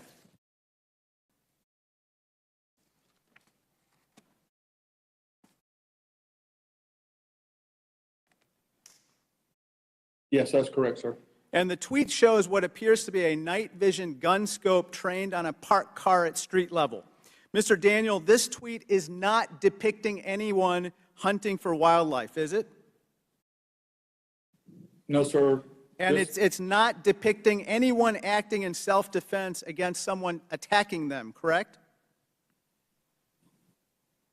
That remains in the eye of the viewer, sir. I don't see anyone attacking somebody here. Mr. Busey, can you verify that? Nobody appears to be attacking the person who's supposedly operating this AR-15 or this sniper rifle, correct? Yes, sir. That appears to be an ad which in some way glorifies the idea of becoming a sniper with that rifle. Mr. Daniel, this advertisement appears to depict premeditated violence or murder from a rooftop. As you know, the Highland Park shooter in Illinois rained down bullets from a rooftop. 8-year-old Cooper Roberts was paralyzed from the waist down when he was shot from a rooftop, Mr. Daniel. 2-year-old Aiden McCarthy was orphaned when both of his parents were murdered when they were shot from a rooftop. Sir, this tweet appears to suggest a planned murder, and I would respectfully ask authorities and law enforcement to see whether this particular advertisement is even legal. Mr. Busey, according to various outlets, including the Daily Beast, the Sig Sauer Corporation is selling a new weapon called the MCX Spear Rifle. In fact, Mr. Busey, you were recently quoted saying, quote, "It'll shoot through almost all of the bulletproof vests that are worn by law enforcement in the country right now." You stand by that statement, correct, sir? Sir, the stated purpose for sourcing that rifle was to defeat body armor on the field of war. So I'm not stating anything that the company advertisement and that the sourcing information did not state. Mr. Daniel, I presume you don't want your weapons to be used to harm law enforcement. Will you commit that you will not sell a weapon that tears through bulletproof vests? Congressman, we sell the very best products made for self-defense in the world. So you're not answering the question. It's a yes or no question. Mr. Kalloy, same to you. I presume you won't sell a weapon that tears through bulletproof vests, will you? Congressman, with all due respect, the ability to pierce body armor typically relates to the ammunition, not the firearm. And so you will not sell that ammunition either, will you? Congressman, we do not sell ammunition. We sell firearms. We sell in a variety of calibers, but we do not currently sell ammunition. Gentleman's time has expired. The gentleman from Florida, Mr. Donalds, is recognized for 5 minutes. Thank you, Madam Chair. First and foremost, obviously in the committee room today, we have family members from Highland Park and from Uvalde. For what you guys have had to go through, loss of your loved ones is a tragedy, obviously, for you, but for all of us, because nobody wants to see these heinous acts occur. Like, everybody is truly grieved by it. I think that for the families who are here, and for even the families who might be watching this hearing, you might be concerned about what happens here in Congress and not understanding why the tragedy that has been inflicted upon you is part of a debate or a part of a back and forth between members of Congress. And I think it's important for not just the families, but for the American people to understand that when these tragedies occur, we grieve with you, but we also have the responsibility for governing the nation. We do not have the ability, although sometimes in previous Congresses that ability has been taken. But in my view, we do not have the ability to just simply pass laws because of tragedy or because of heartache. When we pass laws, the appropriate way to conduct ourselves as a legislative body is to understand what has happened in our country, but then still having to apply the Constitution, still having to understand and apply the various elements of natural law, and still having to apply a consistent fabric that all Americans can live under and can honor and can respect. These tragedies are crippling to see, but in and of themselves, those tragedies do not change the Second Amendment to the United States. I had a conversation in the hallway with one of the survivors of the Highland Park shooting. And in our conversation, what was mentioned was, well, what about amending the Constitution? And I would add to any one of my colleagues that if they wanted to go through the political and legislative process of amending the Constitution. That is the way we set policy and law from a governing standpoint in the United States. And so I think it was important to kind of make that up, because we're going back and forth between ads and gun specifications. But for the people here in this hearing, it's important to understand why these deliberations are happening in front of you. And for the people who are watching on C-SPAN or wherever, understand why these deliberations occur. Because we just can't, in my view, just pass something and just do something for the sake of doing something. Because the history of Congress is replete with Congress doing something and often doing it wrong. And then ignoring what they did wrong because you already got the ticker tape parade. Mr. Busey, quick question for you. You've referred several times in your testimony today that the weapons that we're talking about under a proposed assault weapons ban are quote-unquote weapons of war. And I'm paraphrasing your comments. Are these weapons, the ones that are sold, the ones that are manufactured by the companies here today and other companies that are not with us, are these the same weapons that are used by men and women of the United States military? With very, very minor differences, yes, they are, and in some cases, they are superior to the guns that we are supplying to our soldiers. Can you stipulate the differences between the guns that are used by members of our military versus what are sold by retailers? That would be an awful long list, but I think what you're getting at is whether many of the guns supplied to the military have a selective fire switch, which means they can fire in 3-round bursts or fully auto versus semi-automatic. So what our men and women in military have are 3-round bursts and fully automatic. Is that available for sale in retail in the United States of America to citizens? Not generally, no, but there are many firearms instructors who now advocate that single fire, as in semi-auto fire, is more effective and more deadly than 3-round burst or fully auto. Advocating versus what is actually allowed on a firearm, those are two different things. Wouldn't you agree, Mr. Busey? Excuse me, sir, I don't understand your question. If your position is that semi-automatic firing is somehow better than fully automatic or 3-round bursts, those are different distinctions, isn't that true?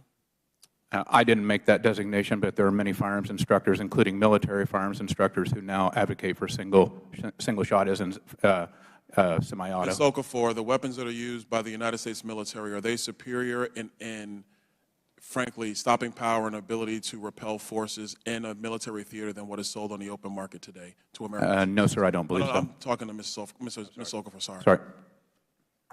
I'm sorry, can you repeat that? I'm a little over, but I thank the chair for her indulgence. The weapons that are sold by retailers today that are the subject of this day's hearing, are they similar in stopping power and effectiveness than what is used by members of the United States military, even though they have the same look? An M16 or M4 or an AR-15 are different in the fact that you're able to have the bursts or 3-round bursts or the fully automatic option that's readily available to military versus having to have a Class 3 license that a civilian has to have and obtain in order to have a firearm with that capacity. All right, thank you. The gentleman's time has expired. Gentleman from Maryland, Mr. Raskin, is recognized for 5 minutes. Thank you, Ms. Chair. Mr. Daniel, you said that the suffering of the children in Uvalde and other victims of the AR-15 was, quote, unfathomable to you. Does this mean that you do not understand the impact of AR-15s on human flesh and the human body? Congressman, what I was referring to is the horrible situation that these people had to endure and do we understand the impact on the human flesh of your product? Yes, sir. Every firearm is capable of killing a human. Okay, reclaiming my time. In his important testimony today, Mr. Bussey referenced the bloody violence that we experienced on January 6, 2021, something not mentioned by our colleagues who continue to think it was a tourist visit and are clearly soft on criminal insurrection and soft on criminal violence against our police officers. Americans killing Americans, that's a good description of what's taking place with gun violence today. But on January 6, we experienced the worst domestic insurrection against our government since the Civil War. More than 150 officers were wounded and injured, and several people were left dead in the rampage. The rioters shut down the counting of electoral votes and drove the House and the Senate out of our chambers. And although there was a huge arsenal of pistols, rifles, AR-15s, and other firearms brought to the area by the insurrectionists on January 6th, the email and text traffic of the extremist groups reveals that many of them decided to temporarily leave their firearms in specific sites outside of D.C. because of the district's stringent gun laws until they thought the firearms would be necessary. Now, amazingly, in the wake of this savage insurrectionary attack against our government, the NRA and its followers in Congress continue to propound the idea that the Constitution, specifically the Second Amendment, gives people a right to violently attack and overthrow the government of the United States. This so-called insurrectionary theory of the Second Amendment maintains that its purpose is to allow citizens to wage armed resistance if they think the government is being unfair or unjust. The reading is absurd and flies in the face of the plain text of the Constitution, which in at least 7 different places that I count clearly forbids and punishes armed resistance against the U.S. government. A few examples. The Republican Guarantee Clause, Article 4, Section 4, provides the U.S. shall guarantee to every state in this union a Republican form of government and shall protect each of them against invasion and against domestic violence. This was written in the Constitution specifically in response to Shays' rebellion and armed resistance to the government, which the founders strongly condemned. The Treason Clause, Article 3, Section 3, Clause 1, states, treason against the United States shall consist only in levying war against them or in adhering to their enemies. What is violent insurrection against the government if not levying war against the United States? Section 3 of the 14th Amendment says, anyone who sworn an oath under the Constitution to defend it and support it, but betrays it by engaging in insurrection, shall never be allowed to hold federal or state office again. And one more example, Article 1, Section 8, Clause 15 says, Congress shall have the power to provide for... You're watching Live Now from Fox, everybody. It is a new hour here, and we were listening to a really heated discussion and hearing on really guns and gun sales in America here, and we were listening there for a good portion. Of course, right here on Live Now from Fox, we bring you top stories and headlines from across the country, and we have another story that we want to report right here to you with the latest. Now, an ex-officer who helped pin George Floyd is sentenced to prison here, and here is the latest. As a former Minneapolis police officer convicted of violating George Floyd's civil rights was sentenced in federal court today to 3 years in prison, with a judge citing Alexander King's rookie status in handing down a punishment lighter than called for in guidelines. The U.S. District Judge went below a range of 4.25 to 5.25 years called for in complex formulas that help determine sentences, and despite prosecutors arguing that King didn't say a word to stop Officer Derek Chauvin from killing Floyd as Chauvin knelt on Floyd's neck for 9.5 minutes. King held Floyd's back. Officer Thomas Lane held his feet, and Officer Tao kept back bystanders, some of whom recorded video that led to worldwide protests and a reckoning on racial injustice. The judge called Floyd's death a serious offense and said that there was no question that King violated his rights by failing to get off him when Floyd became unresponsive during the May 25th, 2020 arrest. But he also held up what he called, a quote, an incredible number of letters supporting King that he said came from other police officers. You were truly a rookie officer, the judge told King. The federal government brought the civil rights charges against all 4 officers in May of 2021, a month after Chauvin was convicted of murder and manslaughter in state court.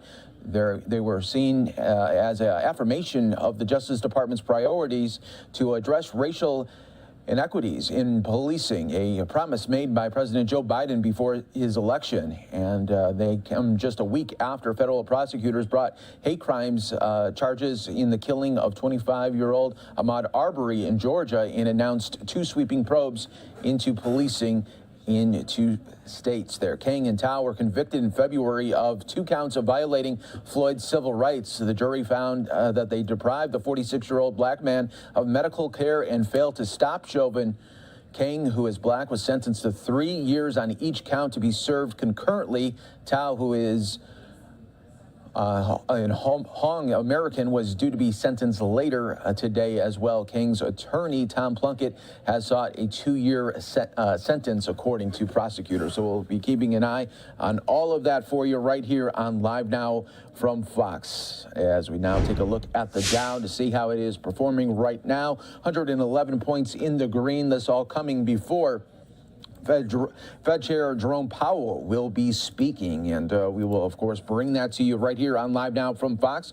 Another big story that we have been following here today, dealing with President Biden, who tested negative today for COVID, and this will end his isolation. And earlier he spoke right outside of the White House in the Rose Garden. Let's listen right here.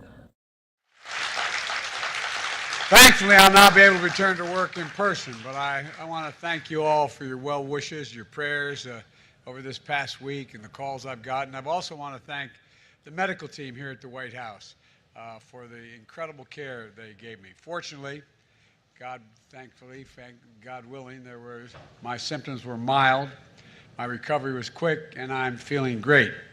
The entire time I was in isolation, I was able to work, to carry out the duties of the office and without any interruption.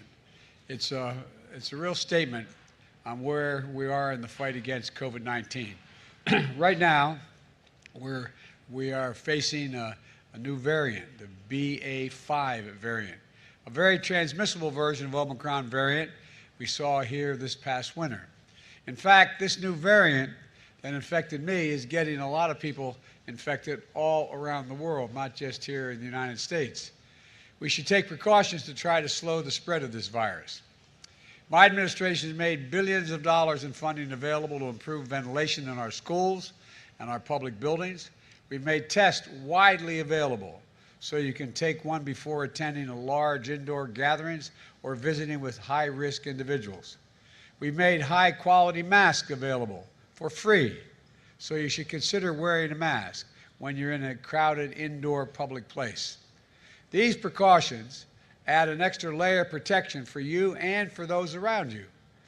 But the reality is that BA.5 means many of us are still going to get COVID, even if we take the precautions.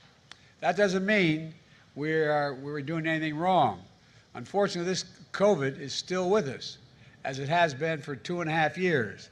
But our fight against COVID is making a huge difference. What's different now is our ability to protect ourselves from serious illness due to COVID. In fact, that's radically different today than it was just a year ago. COVID isn't gone, but even with cases climbing in this country, COVID deaths are down nearly 90%. And when I took office, that's 90% difference for today and when I took office. That's what's new. That's what's new in COVID response, different from where we were just a year ago. Even if you get COVID, you can avoid winding up with a severe case. You can now prevent most COVID deaths, and that's because 3 free tools my administration has invested in and distributed this past year: booster shots, at-home tests, easy-to-use effective treatments. We've got through COVID with no fear. I got through with no fear. A very mild discomfort because of these essentials, life-saving tools. And guess what? I want to remind everybody, they are free, they are convenient, and they are safe, and they work. First, booster shots. They weren't available a year ago. They are now everywhere. Every person aged 5 and over should get a booster shot. If you're over 50 years old, you should get 2 booster shots. I did. And if you have your boosters, 1 if you're under 50, 2 if you're over 50, your odds of getting severely ill from COVID are very, very low. Even older Americans are very unlikely to get severe COVID if they have 2 booster shots. Most COVID deaths are among those who are not up to date on their shots, their COVID vaccinations. So if you're over 50, and you haven't gotten a booster shot this year, go get one right away. Go to covid.gov, type in your zip code, and find a place where you can get a booster shot for free, usually at a site that's less than 5 miles from your home. Second, at-home test. A year ago, at-home tests were rare and expensive. Now, everyone in America can get them for free, shipped to their door. Shipped to their door. There's no excuse. Again, go to covid.gov and order at-home tests for free. Testing to find out if your symptoms mean you have COVID is critical in getting treatment quickly. Third, treatments. If you test positive, we have a new powerful treatment called Paxlovid. It wasn't available a year ago. It's a pill. And now you can take these pills at home. You can get them for free at tens of thousands of local drugstores around the country. The Food and Drug Administration, the FDA, even put in a special rule so many pharmacists can prescribe this particular drug. So you don't even have to go to the doctor to get a prescription. Millions of Americans have used Paxlovid. Paxlovid. I tell you what, I think I used it. No, Paxlovid, including me. This life-saving drug reduces risk of hospitalization and death from COVID-19 by about 90%. Again, it's free, safe, and easy to take.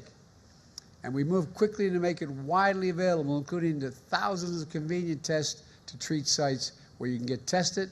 And if you need it, Paxlovid is at the ready right then and there when you make your visit. Again, go to covid.gov to find where test and treat sites are that are near you. Here's the bottom line. When my predecessor got COVID, he had to get helicoptered to Walter Reed Medical Center. He was severely ill. Thankfully, he recovered. When I got COVID, I worked from upstairs of the White House, and the office is upstairs, and for that 5-day period. The difference is vaccinations, of course, but also 3 new tools, free to all and widely available. You don't need to be president to get these tools used for your defense. In fact, the same booster shots, the same at-home test, the same treatment that I got is available to you. My administration has made sure that all Americans across the country, from all walks of life, have free access to those tools. COVID was killing thousands of Americans a day when I got here. That isn't the case anymore. You can live without fear by doing what I did. Get boosted, get tested, and get treatment. At the same time, my administration remains vigilant. Right now, we have the tools to keep you from getting severely ill or dying from COVID. But we're not stopping there. Earlier this week, we had a conference at the White House for about the next generation of vaccines, with the goal of keeping people from getting sick in the first place, getting COVID at all, even getting it. Let me close with this. Over the past 18 months, my administration has left no stone unturned in our fight against this pandemic. None. We brought down deaths by nearly 90% since I took office because of the help of all the people in this Rose Garden. Business and schools responded. Grandparents are hugging their kids and grandkids again. Weddings, birthdays, celebrations are happening in person again. So let's keep emerging from one of the darkest moments in our history with hope and light for what can come. Get vaccinated if you haven't gotten already. And now get boosted. Order your free test. And if you get sick and test positive, seek treatment. Take advantage of these life-saving tools. We have more of these tools than we ever had before. And to my friends in Congress, let's keep investing in these tools. Vaccinations, treatments, tests, and more so we can help making them available to Americans, the American people, on a permanent basis. Let's get moving. When I say permanent basis, as long as they are needed. Let's keep moving forward safely. God bless you all. And now I get to go back to the Oval Office. Thank you all very much. Those were remarks there by the president earlier after getting the good news that he tested negative today for COVID. And you're watching Live Now from Fox, everybody. Let's slide away for a quick 2-minute break.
Welcome back, everyone. Here to Live Now from Fox. We are taking you out live to Capitol Hill here, where we have senators speaking after they voted to advance the $52 billion CHIPS funding bill that will boost U.S.-made semiconductor chips after it cleared a Senate hurdle. Let's listen right here on Live Now from Fox.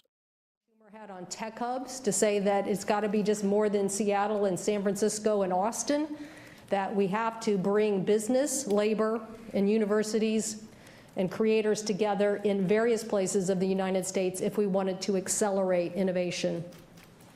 And that legislation also said that if we were going to be successful in this innovation infrastructure of the future, we had to get more out of the population of America. So this is the largest investment we've seen in STEM in quite a long time, to invest in both the diversity of STEM education and science and geographic diversity. And Senator Wicker's leading the debate on changing the investment to the EPSCoR states and bumping up the level of investment from 13% to 20% over a 7-year window is really saying that we expect innovation to happen everywhere. And when innovation happens everywhere, that's opportunities for everyone. So this legislation is a major milestone, the largest single investment that we've seen in a long time in U.S. R&D. Not only is NSF invested in, but the Department of Energy, and that was a key cornerstone of getting this legislation successfully passed by making sure that both our national laboratory system and our university system participated in translational science. So a great day for what might seem to many Americans as a very kind of, what does science and R&D really mean to me? Well, in reality, investment today means jobs for tomorrow.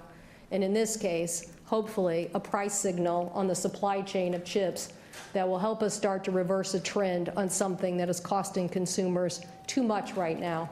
And America needs to lead in the next generation of chip manufacturing. With that, I'll turn it over to the Leader Schumer. Thank you, Maria, and let me thank you for the great work you have done.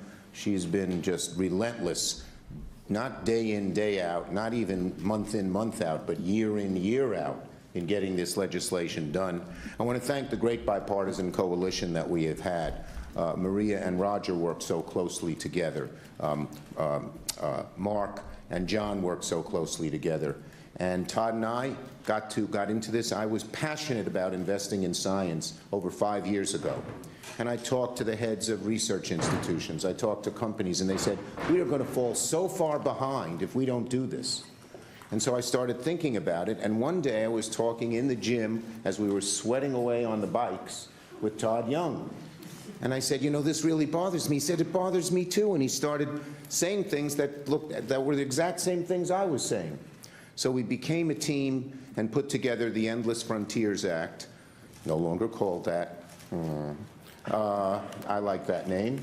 But Maria named it aptly the Chips and Science Act, and that's what it is, and that's what it does. But we had a great bipartisan team, and that was incredible.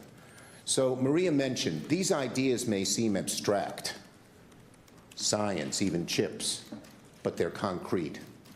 Concrete in terms of millions, literally millions of American jobs. Concrete in terms of lowering people's costs. Concrete in terms of keeping America #1 in the world economy. These are real. And let me just say, this is sort of a Sputnik moment, where America realized, this time it wasn't Russia but China, another rival power, would get way ahead of us if we didn't pull out all the stops. And this legislation is the first large step in pulling out all of those stops so that we can stay #1. I told my caucus the other day, our grandchildren are going to have good paying jobs in professions we don't even know because of these investments we're making today. And prices everyone knows that chips are causing car prices and phone prices and appliance prices to go up. They're going to start coming down with these investments in chip. And we've also realized that we have to think long-term. All too often, the Congress and America and corporate America is accused of thinking short-term, next quarter, next session. For the first time on a major piece of legislation, we are thinking very long-term as to what benefits America 5 years from now, 10 years from now, generations from now. That is a very, very important point. So this is transformational. I mean, I am just so excited that we have done this. It wasn't easy. There were people, some from our party, who don't want to help corporations, although we put in real guardrails so they can't take this stuff and go to China, and we help labor. There are some on the right side who said, we don't believe in, quote, industrial policy. But when China and Europe are spending billions to invest, we're in a new world. Back in the 1970s, 1980s, yeah, we could say let corporate America do it on its own, but it's a brand new world with nation states trying to overcome us, and many of them are authoritarian and will set the rules if they become the leaders in science, technology, innovation, and advanced manufacturing. So this is really a turning point day, a wonderful day, and a day that hope continues. And one final point, going back to bipartisanship. In the last little while, we have passed 3 major bipartisan pieces of legislation: the BIF, this bill, and the gun bill. We can do more in a bipartisan way. We can do more, and as leader, I will try to make that happen wherever I can. With that, next we have Senator Cornyn.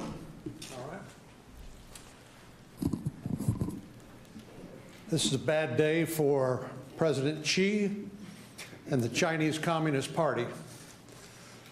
The slumbering giant that is America has finally awakened to the challenge that we face from the People's Republic of China, their aggressive posture in the region, and the potential they would have of cutting off our access to advanced semiconductors. Now, a couple of years ago, I asked my staff for a manual on semiconductors. I said, do you have a semiconductors for dummies? I didn't know a lot about semiconductors, but frankly, the more I learned about semiconductors and these microprocessors, the more fearful I became about the vulnerability that this represents, not just to our economy, but for our national security. I reached out to my friend, the chairman of the Senate Intelligence Committee, Mark Warner, who, as a result of our work on the Intelligence Committee, we regularly get briefed on the national security threats to the United States. But it doesn't take a lot of imagination to think if it were another pandemic, a natural disaster, or a forceful unification of Taiwan with mainland China, what that would mean when 90% of the advanced semiconductors in the world come from Asia. 60% of them come from the island of Taiwan alone. And so I'm grateful to everybody here assembled for working with us. Mark and I filed that legislation in June of 2020 called the Chips for America Act. So nothing around here happens very quickly, but all's well that ends well. Thank you.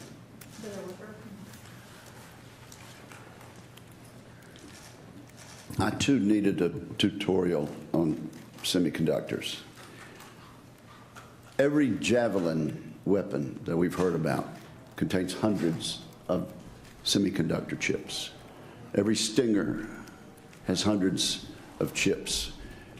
If you're waiting for your car to be delivered to your dealer, it's because of a shortage of chips.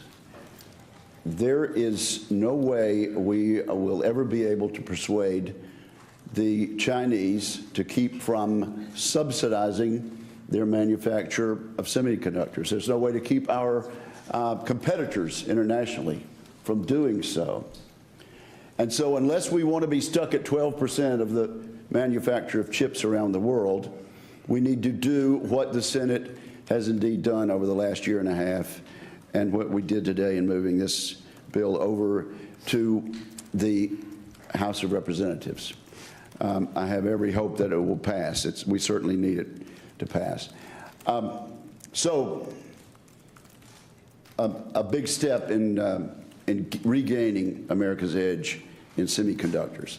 But also, as Chair Cantwell said, there's another aspect of it that involves moving the National Science Foundation research from being primarily directed to 5 wealthy states to the EPSCoR program, moving that EPSCoR program from 13% to 20% of the NSF research.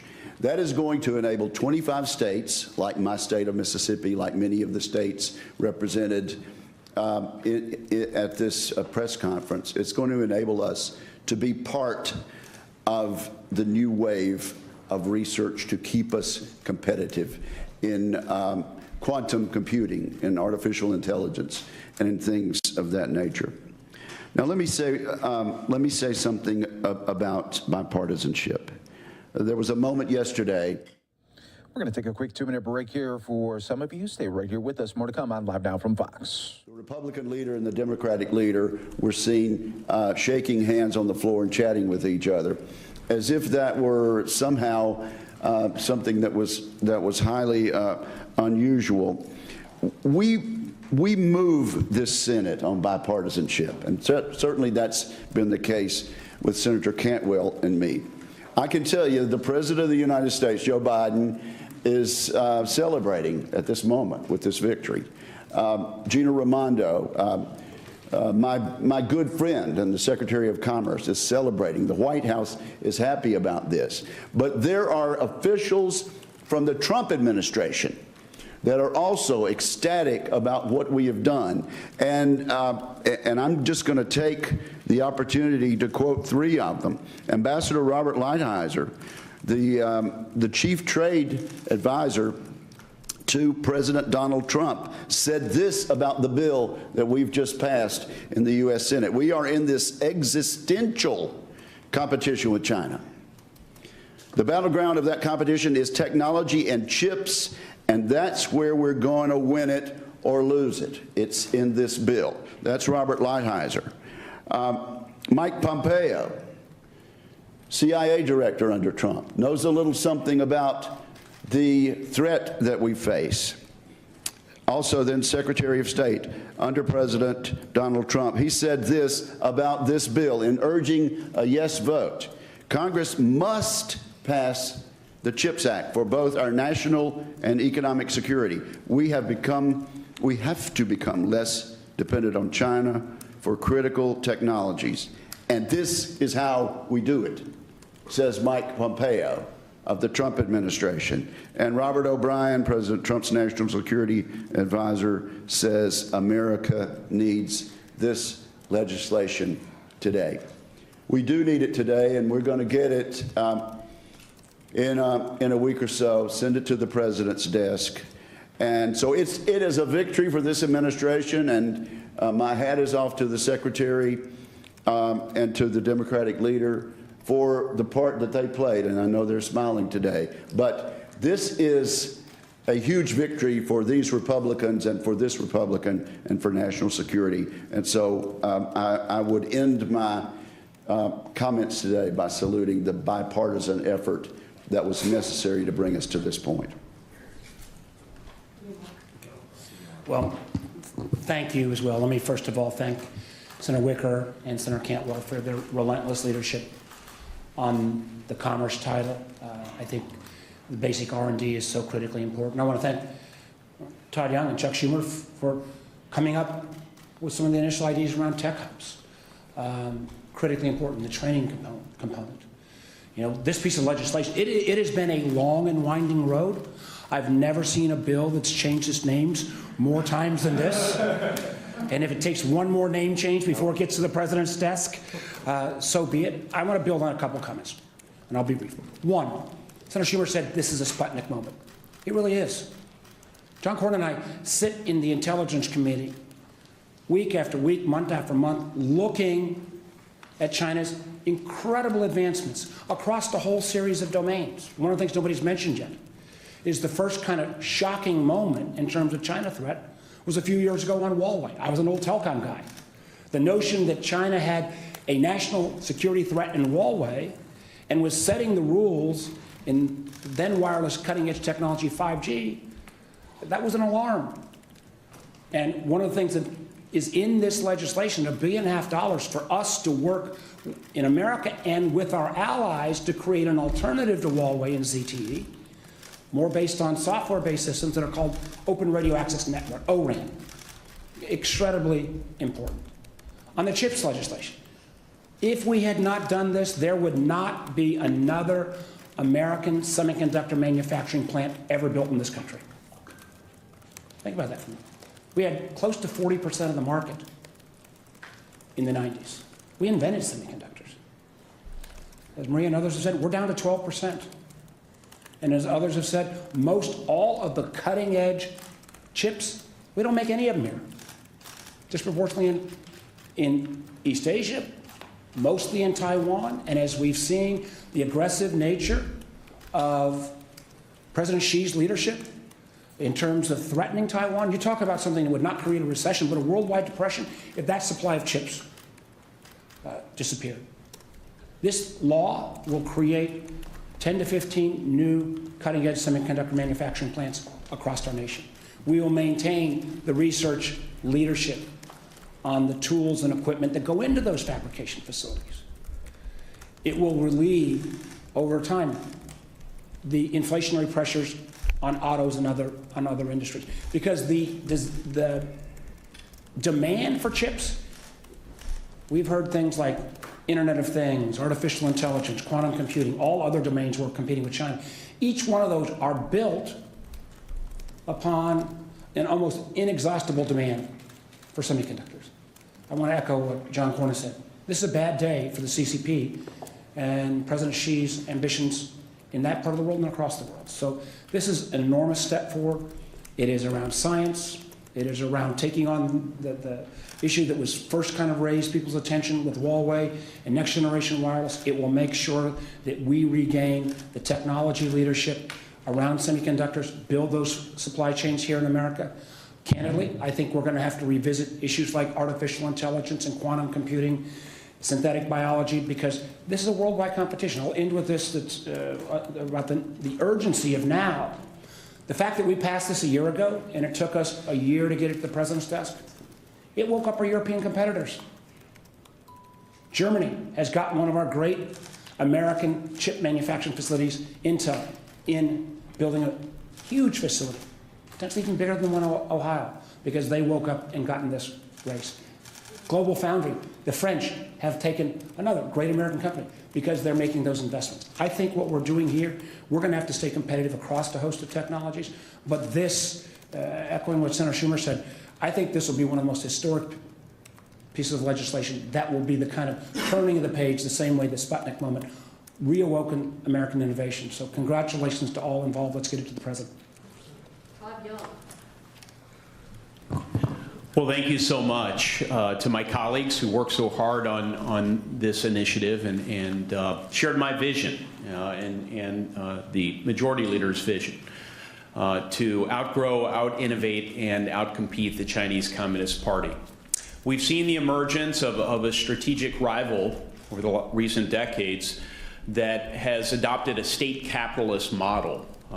The Chinese Communist Party, with great intentionality, intervenes in markets, attempts to distort markets to the disadvantage of the United States and others.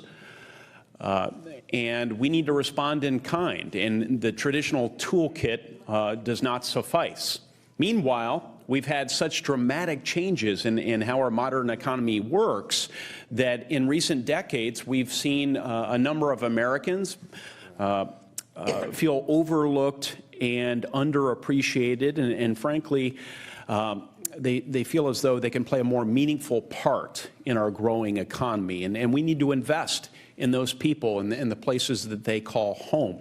This legislation does both. This legislation will provide the tools so that we can outgrow, out-innovate, and out-compete Chinese Communist Party and ensure that our values prevail, the values of the Declaration of Independence and not of the communist regime. And so I want to thank my colleagues, I want to thank my staff, and all the others who made this possible, including Xi Jinping and the Chinese Communist Party, who actively lobbied against this legislation. So what it will mean in coming years, coming decades, is more robust federal investment in applied research through our DOE labs and our research universities.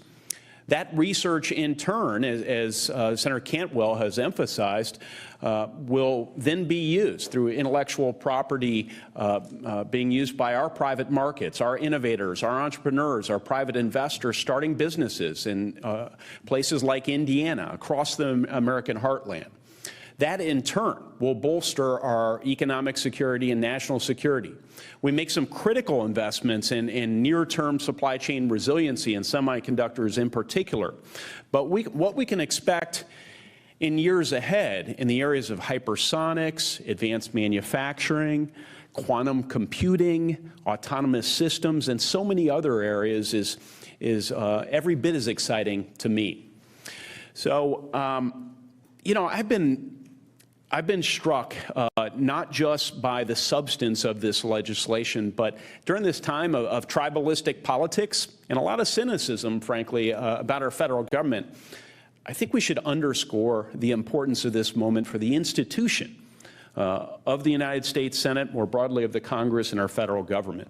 We can do hard things. We can do really important things amidst all the Sturm and Drang.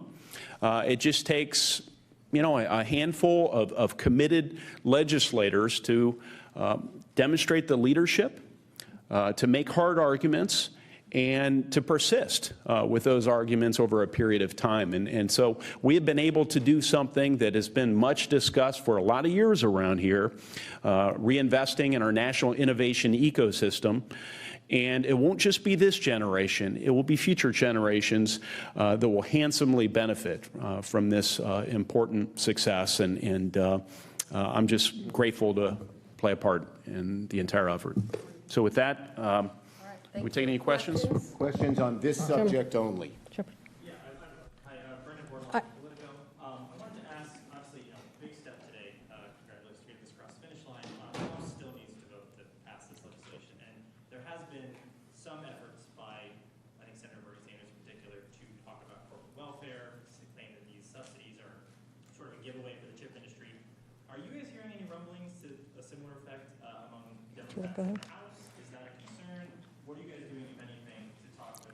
I think two things on the House. One, there will be overwhelming support in the Democratic caucus in the House for this bill. It probably won't be unanimous, but it'll be overwhelming. Speaker Pelosi, I've talked to her almost on a daily basis, and she's always asking, when can we get it? She'll be for it. But what's also interesting is I believe it is now there are 6 or 7, and all the chairs of the major committees support this bill in the House. But so do the ranking members. There are 6 or 7 ranking members who support this. McCall, and who's the head of the rank on intelligence? Lucas, Katko, Granger. Who's the intelligence guy? Turner. And there's 1 or 2 more. So this is going to get broad support in the House. Shepardson. Can I ask, are there other parts of the supply chain besides chips that you think Congress might look at down the road? And how quickly, or what was the key issue do you think that got this over the top? Was it those national security briefings? Was it the concern about Taiwan and the supply chain? I'll just answer the second and call on Marie. What brought this over the top is the broad support it had on such a large bill. It's $280 billion over 5 years. We had business. Chuck Schumer was on the phone with the head of the Business Roundtable and the head of the Chamber of Commerce and the head of Ford and the head of GM saying, please tell people how important this is. But it had labor support. The AFL-CIO endorsed it. It had the large support of the university community. It had the support of the scientific community. Rarely on such a large bill do you see such broad support. Maria is going to answer the first question, supply chain. Yeah, there is direction here for the Department of Commerce on mapping to play a larger role, particularly as it relates to the manufacturing sector. We wish we could have done more, but maybe that'll be something in the future. But I guess what I would say on that last part is, I think you heard from the intellectual capacity of my colleagues. No one was speaking from notes here. And that is because these people understand what was at stake. It's so easy to simplify this debate into some issue, as some of our colleagues have. But the people who went, as Senator Cornyn said, even I, when I first was given this task, I was like, well, wait a minute. Having worked in the tech sector myself and helped startups, I was like, well, I don't know if government should be doing all of this. But when you looked and saw the details of what was happening, I mean, I guess that's what I would say here, is that these people all really did the homework. And what we became convinced of is that there was a real problem here. And that is the credit that Todd Young is talking about, is that even though you have all this rancor here in the U.S. Capitol about so many other things, when faced what is really a threat to the United States competitiveness, we responded in a bipartisan fashion. And Europe should listen to that, and Asia should listen to that. There were people betting against us. They were like, the system's broken, you can't get this done, no one is going to care. And each one of us took that task to heart, and I think that's what made the difference. So you have real believers here in the details of these issues, and every one of them came, you know, at a different way. I mean, Senator Schumer and Senator Young obviously representing states that want to have more of a tech economy. Senator Cornyn and I, where did he go? He left. States that already have a tech economy and know how much we believe in that, and we want to see it happen everywhere. But I think really the substance of the facts led people to get away from this kind of distortion that people are saying and get down to the reality of the situation. So I give us a lot of credit for responding on behalf of America. That's who people responded on behalf of America and America's future. Maria, can I just add one thing here? Yep. You know, beyond specific supply chains, China has laid out, maybe too clearly, in their Made in China 2025 document, the technology domains, 17 of them, where China wants to dominate. We don't even have, if you ask the CIA what our key technologies are, if you ask Commerce, if you ask OST, the Office of Science Technology, you have different lists. Now, I'm not sure we ought to have the same exact list, but this is a technology race, and we have never faced the challenge that we faced with the People's Republic of China. With the size of their economy, the investment they make, the $500 billion a year of intellectual property theft. So I think there are going to be other areas we will have to revisit. But that's, you know, it's going to take bipartisanship. A lot of us have been involved in a lot of bipartisan gangs. We're going to give Chuck his bipartisan tattoo. For a gang member, and help make all the a gang member, but I think this, you know, I'd point out the 2025 document was pretty chilling. Thank you, everybody. Just one point.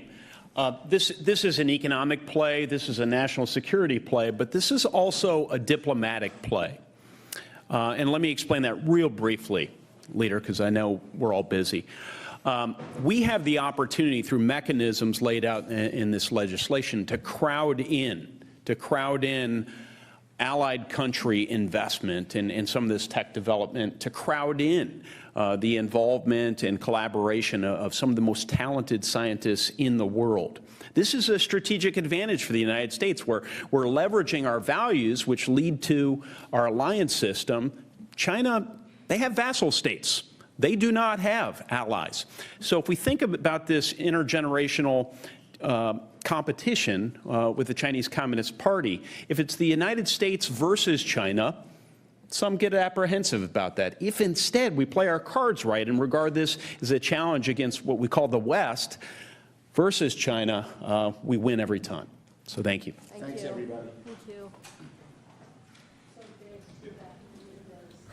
All right, our Senate leaders here discussing the CHIPS and Science Act, especially as they are trying to get that passed through. I do want to let all of our viewers know, of course, we're keeping a close eye on our markets here today. We are expecting to have a press conference with our Federal Reserve. Remember, they met back in June. Now they're going to be speaking again and possibly announcing more raises to the interest rates here again. We do have a live picture. This press conference not expected for another about 45 minutes, but of course, live now from Fox Fox going to be on top of it as soon as that does come down. We're going to step away for a 2-minute break, continuing giving you all the top stories from across the country right here on Live Now from Fox. We'll see you back here in just a few moments.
Welcome back here to Live Now from Fox. Did want to show our viewers a couple different press conferences we're waiting on here.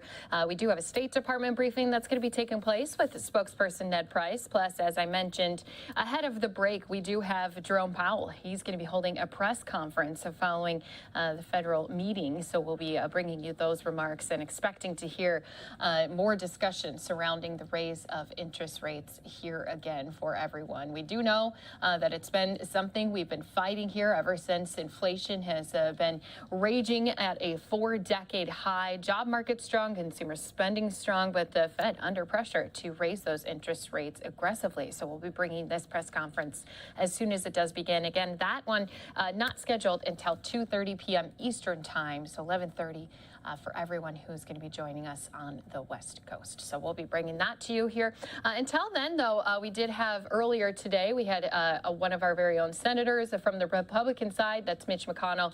He was speaking on the House floor talking about inflation as well as the fentanyl crisis. And that was an issue that we heard about being discussed in a hearing just yesterday. I want to bring you his remarks right here on Live Now from Fox.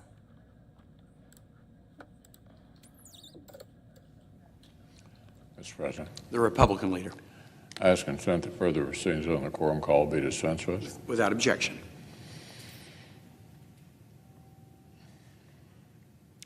Here's how Washington Democrats are describing the American economy.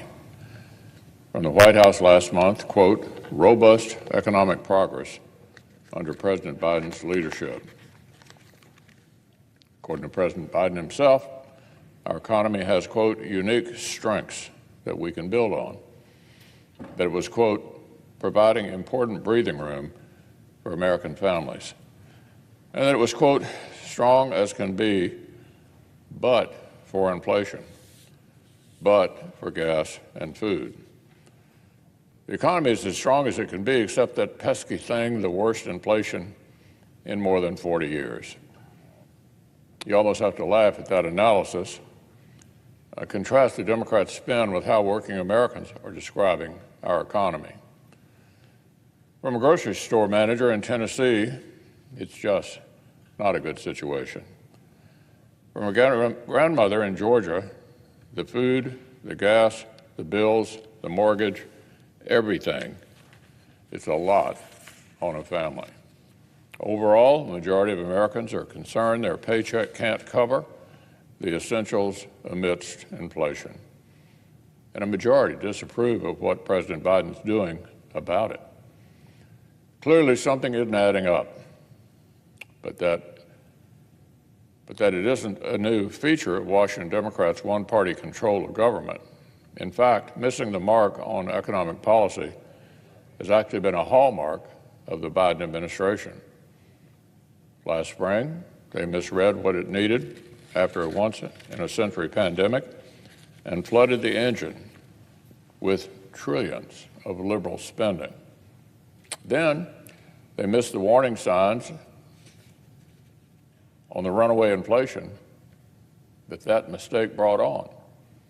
Now they're mounting a panic campaign to redefine the word recession before the next quarterly GDP comes out tomorrow. So Washington Democrats seem to think the real-world effects of their policies, the pain Americans are feeling as they try to balance household budgets, can just be spun away with talking points. Well, I can tell you there are millions of working families who wish it were, in fact, that simple, but who know full well that it isn't.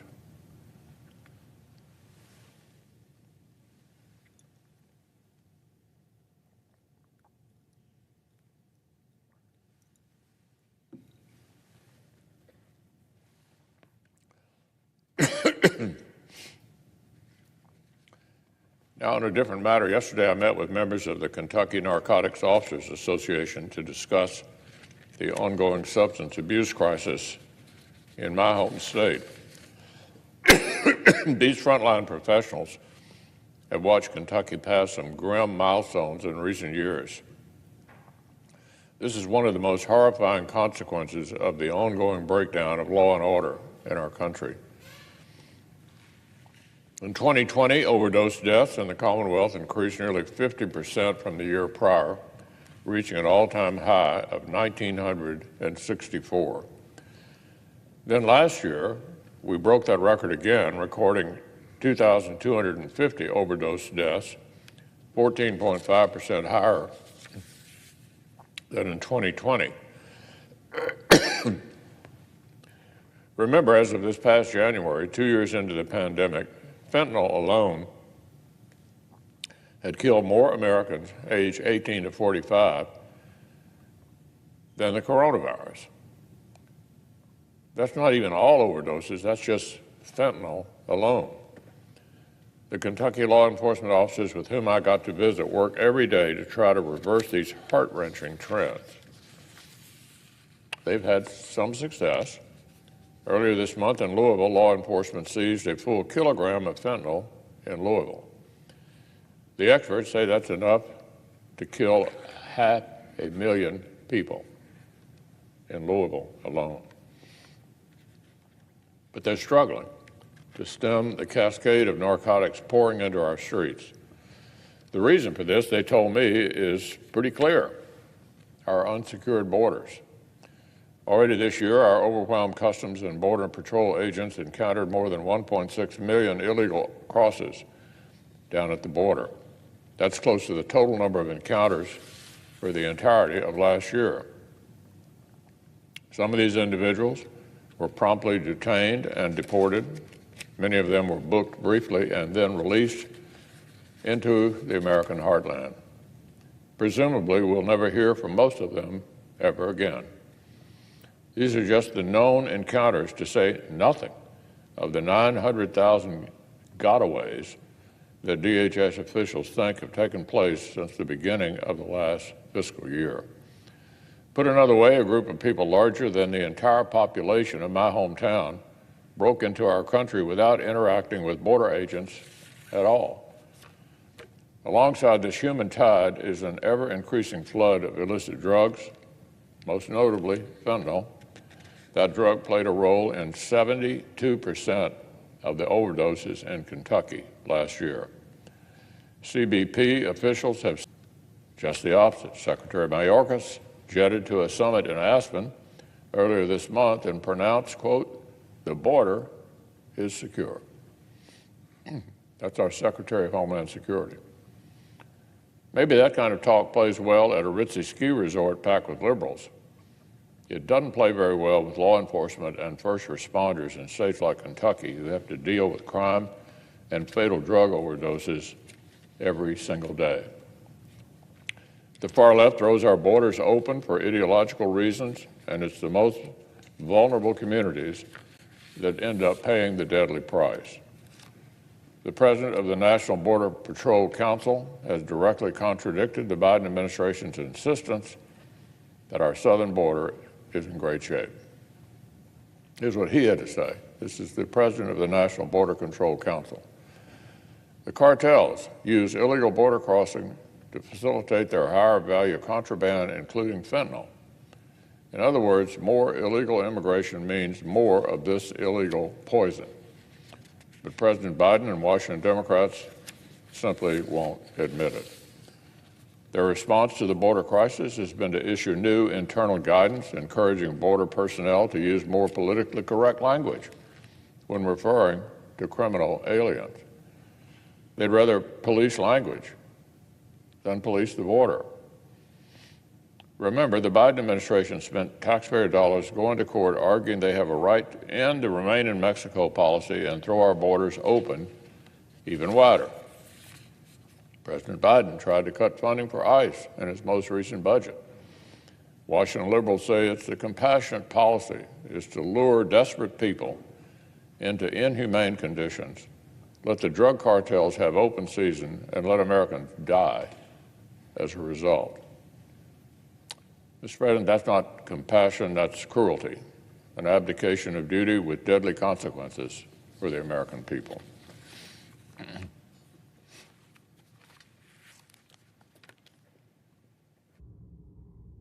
And with that, Live Now from Fox, going to take a 2-minute break. We'll be back here with more top stories across the country.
Dire need to try to locate a victim of what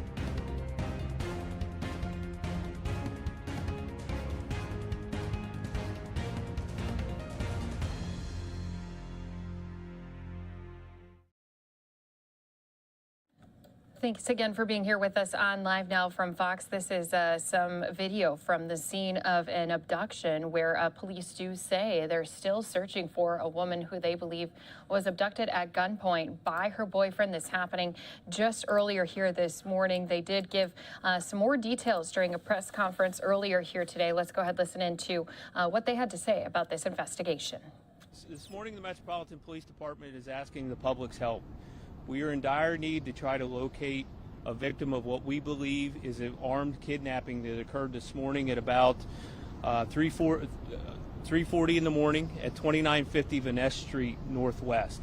We believe an individual by the name of Marquise Parker, who's a 44-year-old male, took a Mrs. Shalita Lee against her will at gunpoint from that location. We got a call for service for an individual threatening a female with a gun at that location.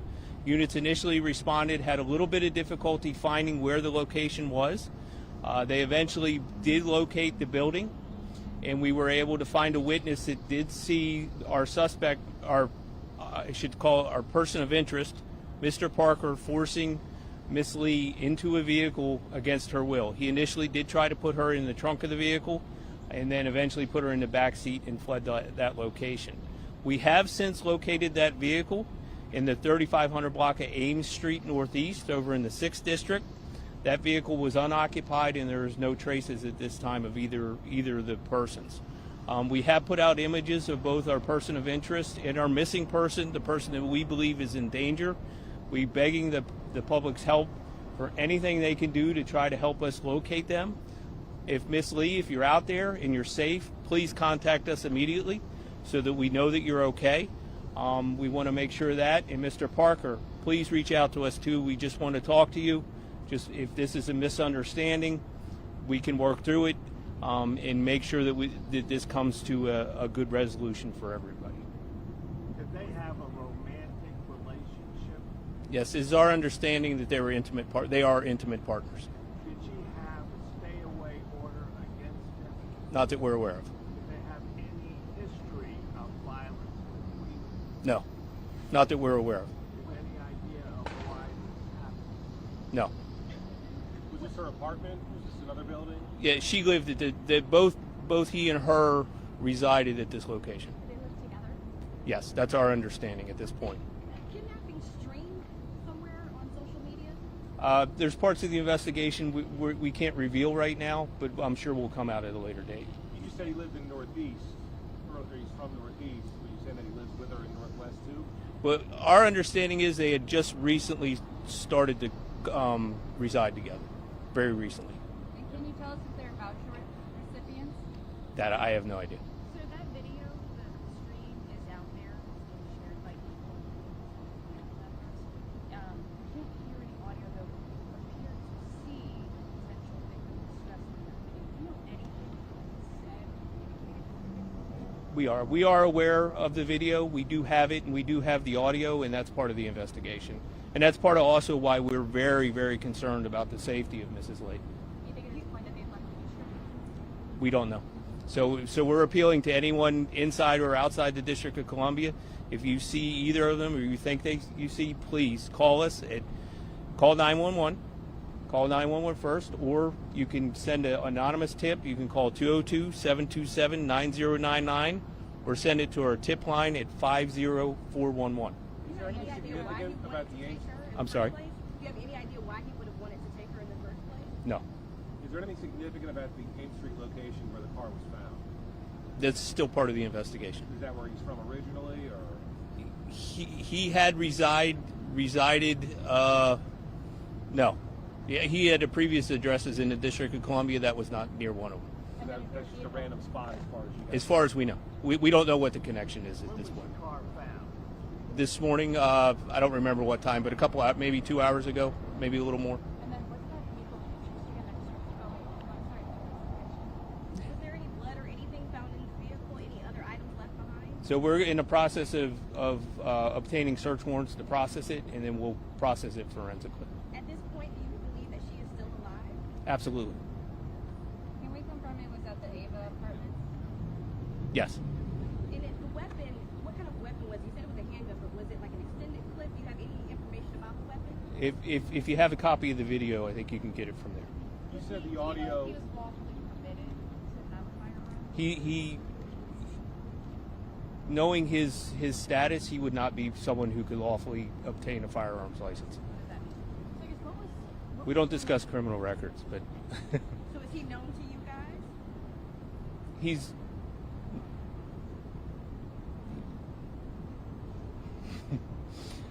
he is someone who is known to law enforcement, yes. I'll put it that way. We just don't discuss criminal records of suspects.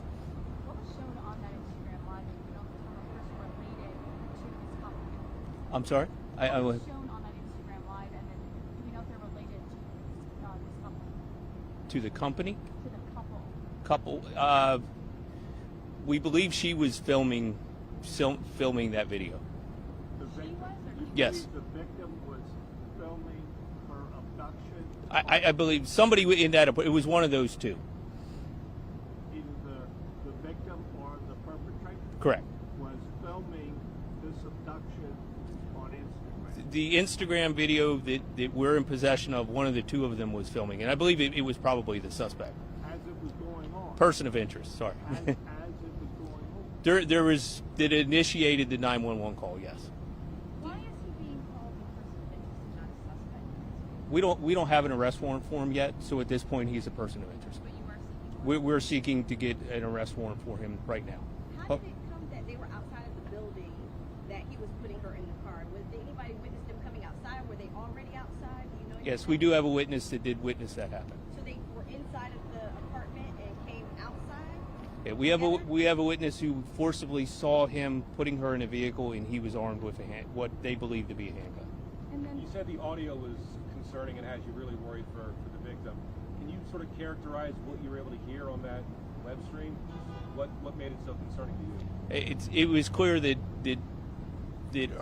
she is in danger.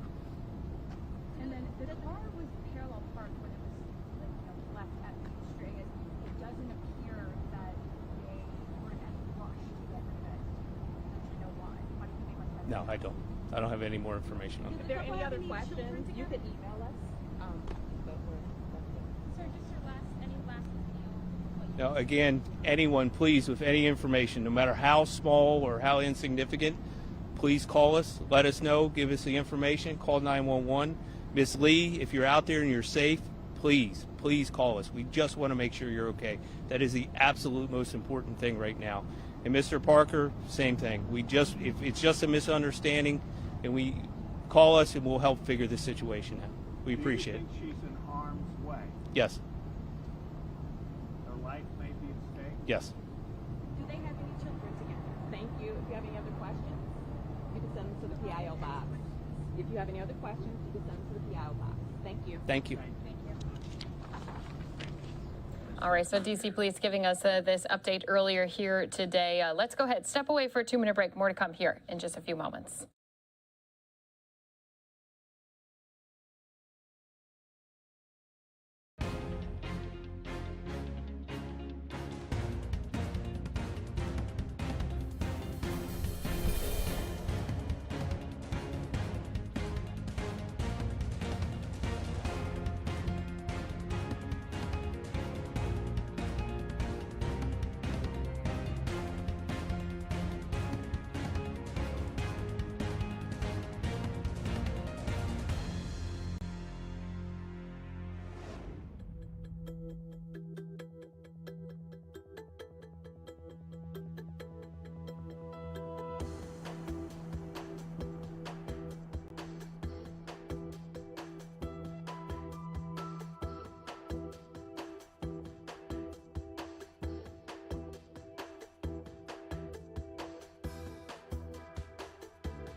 Welcome back here to Live Now from Fox. Ahead of that break, we were just listening into police who earlier this morning were trying to locate a missing woman. Well, our Fox 5 team did just report moments ago. So while we were in that break, we just learned that one of our Fox 5 reporters talked with the sister of that woman, saying that she has been found. She was able to get herself to a safe location. So at least wanted to bring that update since we were just listening in with police officials. If we do learn more on this story, of course, that will be something we'll be bringing to you right here on Live Now from Fox. But thank you so much for being here with us day in and day out. We are bringing you the top news conferences and stories happening all across the country.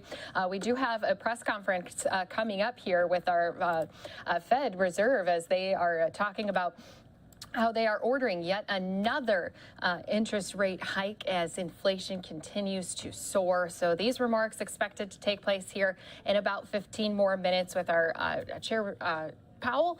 And as soon as this does happen, this is what we'll be jumping into live, raw, unfiltered here for you on Live Now from Fox. Also do have another press conference. This is going to be a State Department briefing. We're actually going to be hearing from Secretary Blinken during this briefing. It was supposed to start at the top of the hour. As soon as we see him walking out, this will be yet another item that we'll be jumping into here for you.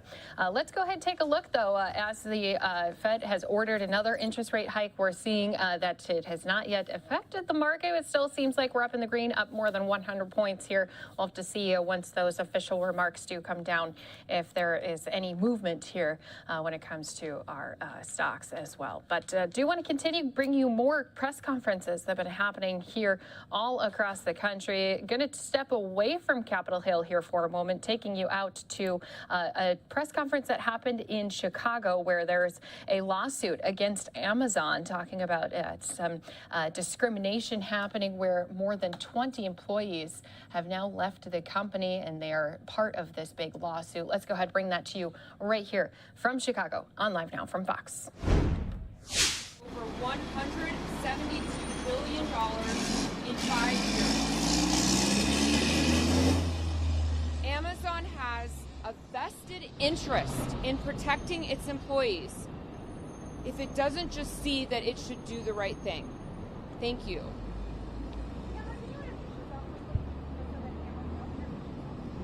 Oh, and my name is Tamara Holder. I am the attorney representing the Amazon workers.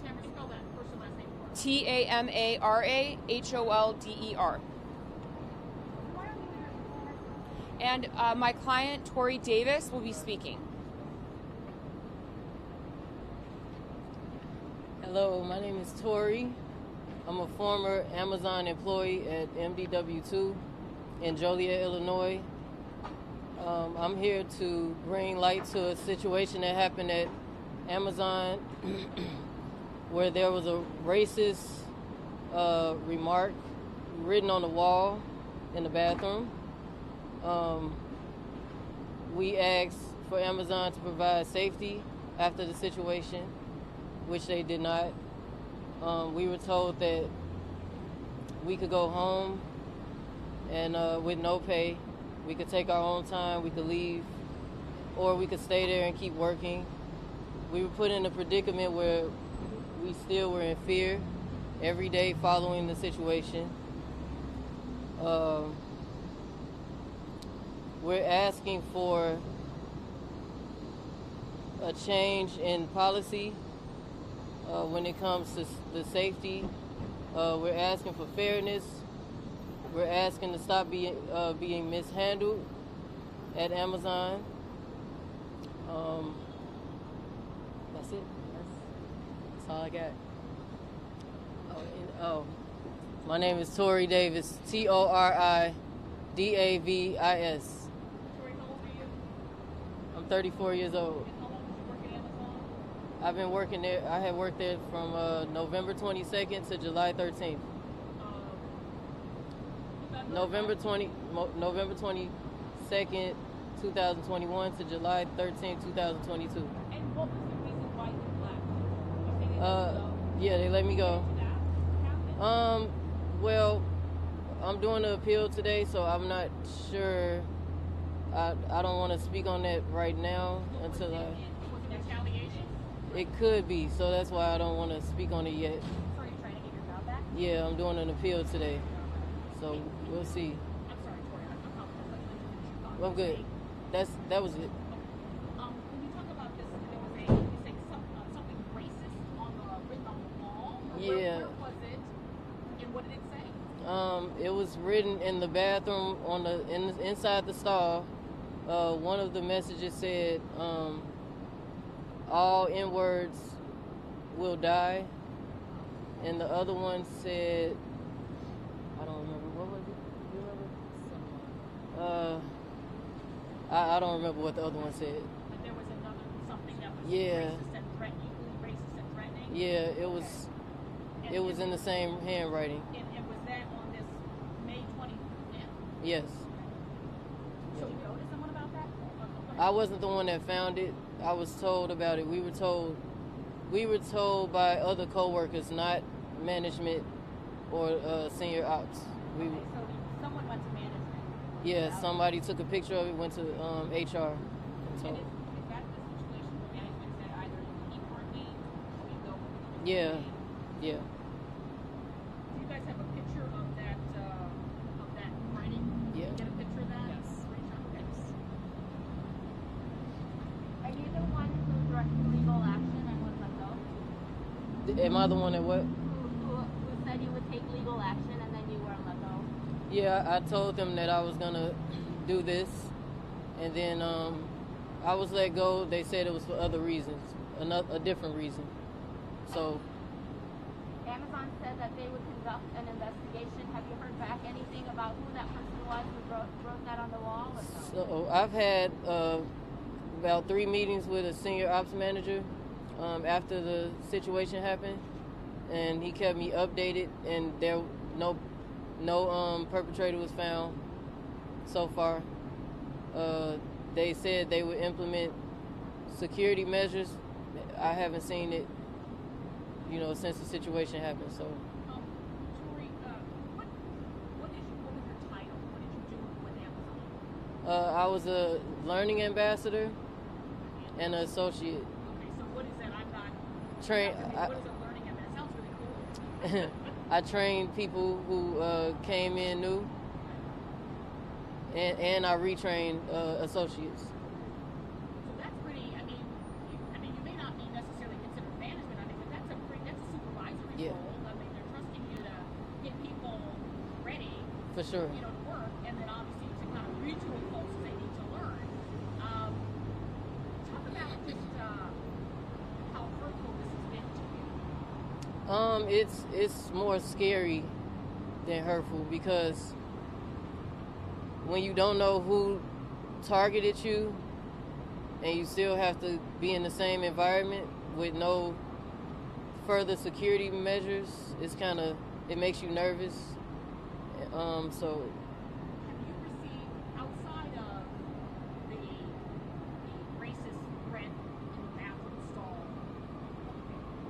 and was this, I'm assuming this is in a women's bathroom? yes. Have you received any other threats, like from your cell phone or from social media or an email or anything like that? No, there was another threat on site by a guy who was working there after, like maybe a week after this happened, the bathroom situation happened, where he threatened another associate. So, yeah. And he threatened a black associate? He threatened, yes, she was. She absolutely, yeah. Were the people wearing the Confederate flags on their outfits, were they reprimanded in any way or told not to wear those? I wasn't involved in that situation. I heard about it. With regard to the Confederate flag outfit, we have heard that there have been 2 men, potentially brothers, who started wearing the outfits in late 2021, and at least one of our clients says that she continues to see the men in the Confederate flag outfits. And also in the complaint to the EEOC, there was only mention of black employees. So is the entire complaint from all black employees? From the black employees that we represent, yes, I don't know how others feel, but certainly the ones that we represent feel that they're working in a racially hostile environment. Oh, yes, Patrick. Good morning. My name is Patrick. This will be like the first time I spoke in front of a crowd, so bear.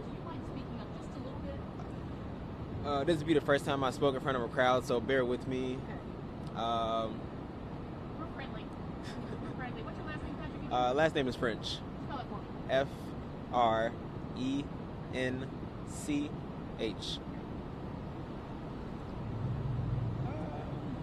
So, from the day of, basically what went on for that day, it was more so of an associate telling an associate type thing.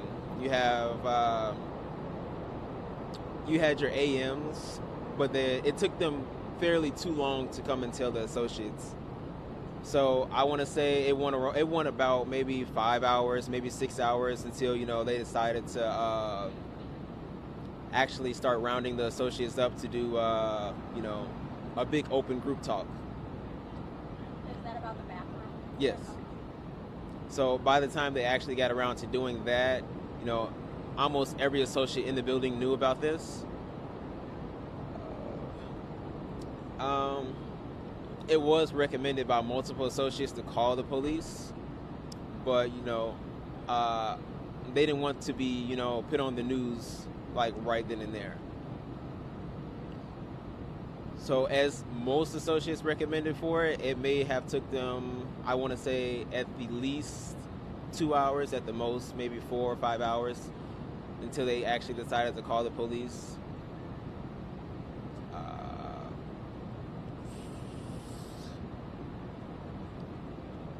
And even so, when they did tell everybody, they didn't tell exactly everybody because they didn't gather every associate, because there were still associates that were still unaware and working in multiple departments.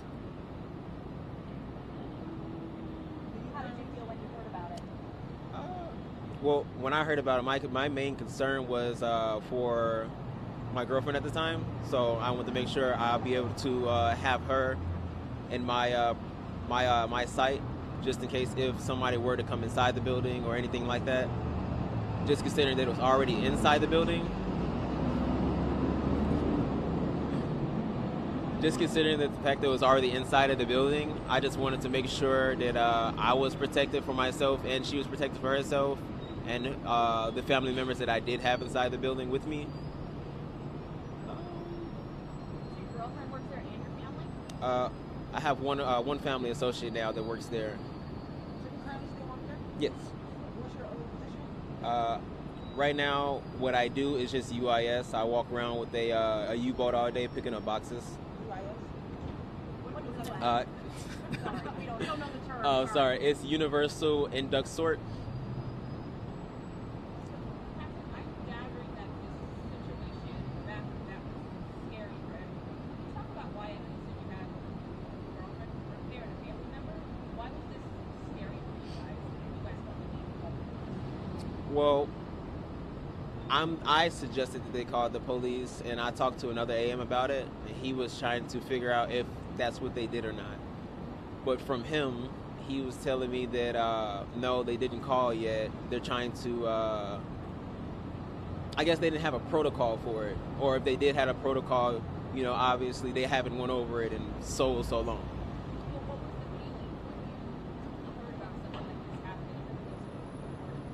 happening? When I heard about it, I wasn't necessarily completely scared. I was just, worried for just my girlfriend and my uncle who was working there.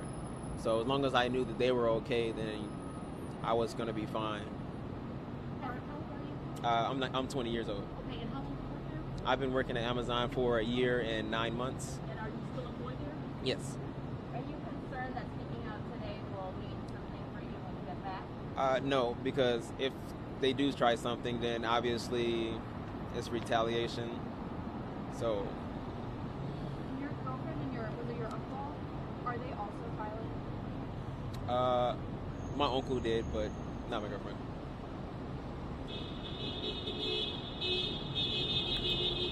All right, so we've been listening in here, some of the employees from Amazon here speaking about this case, and they are filing this lawsuit. They have made these charges with the Equal Employment Opportunity Commission, alleging that Amazon is forcing some of them to continue their work in a dangerous and racially hostile environment. So they are out here speaking about this in Chicago. Do want to make note that as soon as we do see our Chairman Powell stepping up to the podium, this is what we'll be headed into here on Live Now from Fox, especially since we are learning new details about yet another hike. The Federal Reserve today raised its benchmark interest rate by 75 basis points for the second straight month as it is trying to bring that inflation that is scorching hot. They're trying to bring that under control. It is a move that threatens to slow our economy growth and puts more financial pressure on all Americans. So we are going to be on standby waiting for Powell's remarks here. They are set to take place here in just a few moments. So I'm going to send us out to that 2-minute break. And then when we return, if we don't see them marching up here to this podium, we'll be giving you more of these press conferences until that time. Let's go ahead, step away for that 2 minutes. We'll be right back here on Live Now from Fox.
And you are back here live with us on Live Now from Fox. So we do know the Federal Reserve has raised its benchmark interest rates. This all trying to help tame inflation as we've continued to see it on the rise. A 3/4 percentage point hikes in June and July, the first ever since 1994, underscored just how serious Fed officials are about tackling the inflation crisis after a string of alarming economic reports. We are expecting these remarks here at any moment. So what we'll do is we're going to be bringing you another press conference. We'll be listening in with some of our House Republican leaders until that time. But as soon as we do see Chairman Powell as well as other leaders step up to that podium, of course, that's what we'll be taking in full for you here on Live Now from Fox. So until that time, again, we're going to be listening in with some of our House Republican leaders on Capitol Hill from just earlier this morning. Transparency decreases out-of-pocket costs for seniors. It can spread out the costs for something that's expensive. And also, there's site neutrality. You're going to pay the same no matter where your treatment occurs. And you're going to know what that cost is in advance. So we have a lot to offer, and we are going to be pushing those things out. But I hope that we don't have to deal with this. All right, and here we go, guys. Going to be listening in live as Chairman Powell is going to be speaking about the interest rate hike. Good afternoon. My colleagues and I are strongly committed to bringing inflation back down, and we're moving expeditiously to do so. We have both the tools we need and the resolve it will take to restore price stability on behalf of American families and businesses. The economy and the country have been through a lot over the past 2.5 years and have proved resilient. It is essential that we bring inflation down to our 2% goal if we are to have a sustained period of strong labor market conditions that benefit all. From the standpoint of our congressional mandate to promote maximum employment and price stability, the current picture is plain to see. The labor market is extremely tight, and inflation is much too high. Against this backdrop, today the FOMC raised its policy interest rate by 0.75 of a percentage point and anticipates that ongoing increases in the target range for the federal funds rate will be appropriate. In addition, we are continuing the process of significantly reducing the size of our balance sheet. And I'll have more to say about today's monetary policy actions after briefly reviewing economic developments. Recent indicators of spending and production have softened. Growth in consumer spending has slowed significantly, in part reflecting lower real disposable income and tighter financial conditions. Activity in the housing sector has weakened, in part reflecting higher mortgage rates. And after a strong increase in the first quarter, business fixed investment also looks to have declined in the second quarter. Despite these developments, the labor market has remained extremely tight, with the unemployment rate near a 50-year low, job vacancies near historical highs, and wage growth elevated. Over the past 3 months, employment rose by an average of 375,000 jobs per month, down from the average pace seen earlier in the year, but still robust. Improvements in labor market conditions have been widespread, including for workers at the lower end of the wage distribution, as well as for African Americans and Hispanics. Labor demand is very strong, while labor supply remains subdued, with the labor force participation rate little changed since January. Overall, the continued strength of the labor market suggests that underlying aggregate demand remains solid. Inflation remains well above our longer-run goal of 2%. Over the 12 months ending in May, total PCE prices rose 6.3%, excluding the volatile food and energy categories. Core PCE prices rose 4.7%.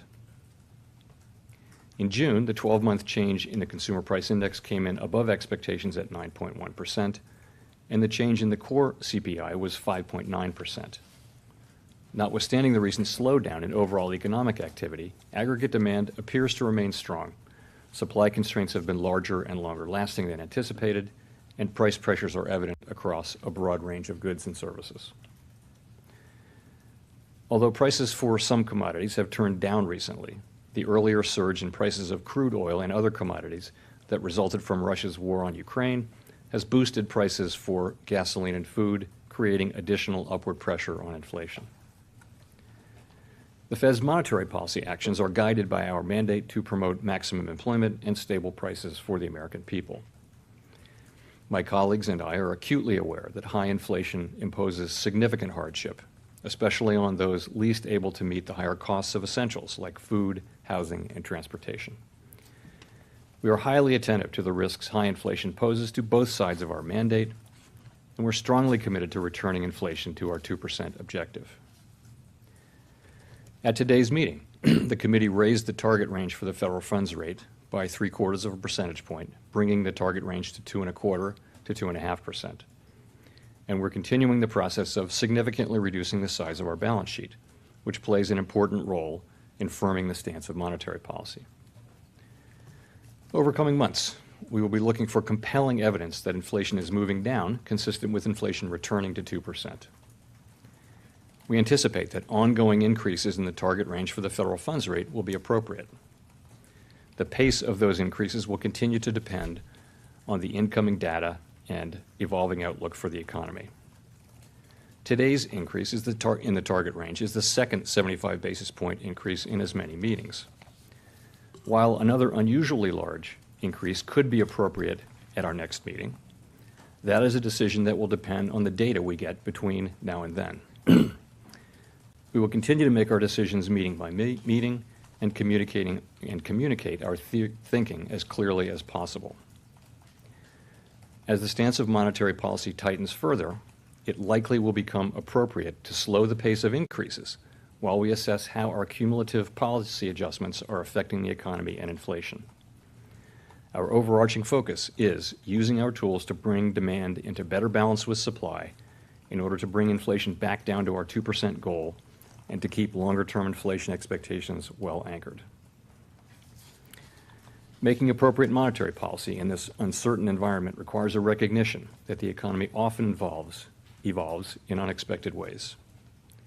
Inflation has obviously surprised to the upside over the past year, and further surprises could be in store.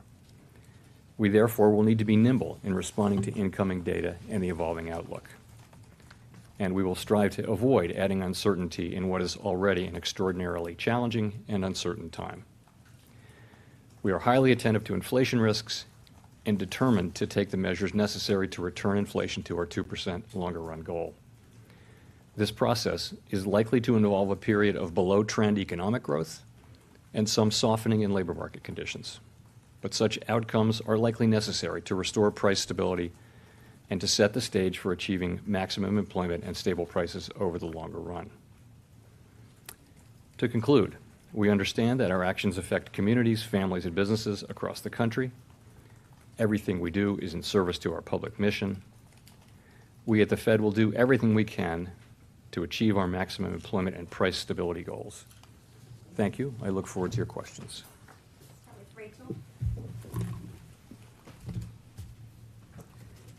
Hi, Chair Powell. Thanks for taking our questions. Rachel Siegel from The Washington Post. I'm wondering if you can walk us through your thinking around the decision not to go for a full percentage point increase. We saw a ramp up after the May CPI report came in hotter than usual, and then obviously the June figure did too. Was there any discussion of a stronger hike at this meeting? Yeah, thank you. Sure. So we did judge that a 75 basis point increase was the right magnitude in light of the data and in the context of the ongoing increases in the policy rate that we've been making. I'd say that we wouldn't hesitate to make an even larger move than we did today if the committee were to conclude that were appropriate. That was not the case at this meeting. There was very broad support for the move that we made. You mentioned the June meeting. We had said many times that we were prepared to move more aggressively if inflation continued to disappoint. And that's why we did move to a more aggressive pace at the June meeting, as we said we would do. At this meeting, we continued at that more aggressive pace as inflation has continued to disappoint in the form of the June CPI reading.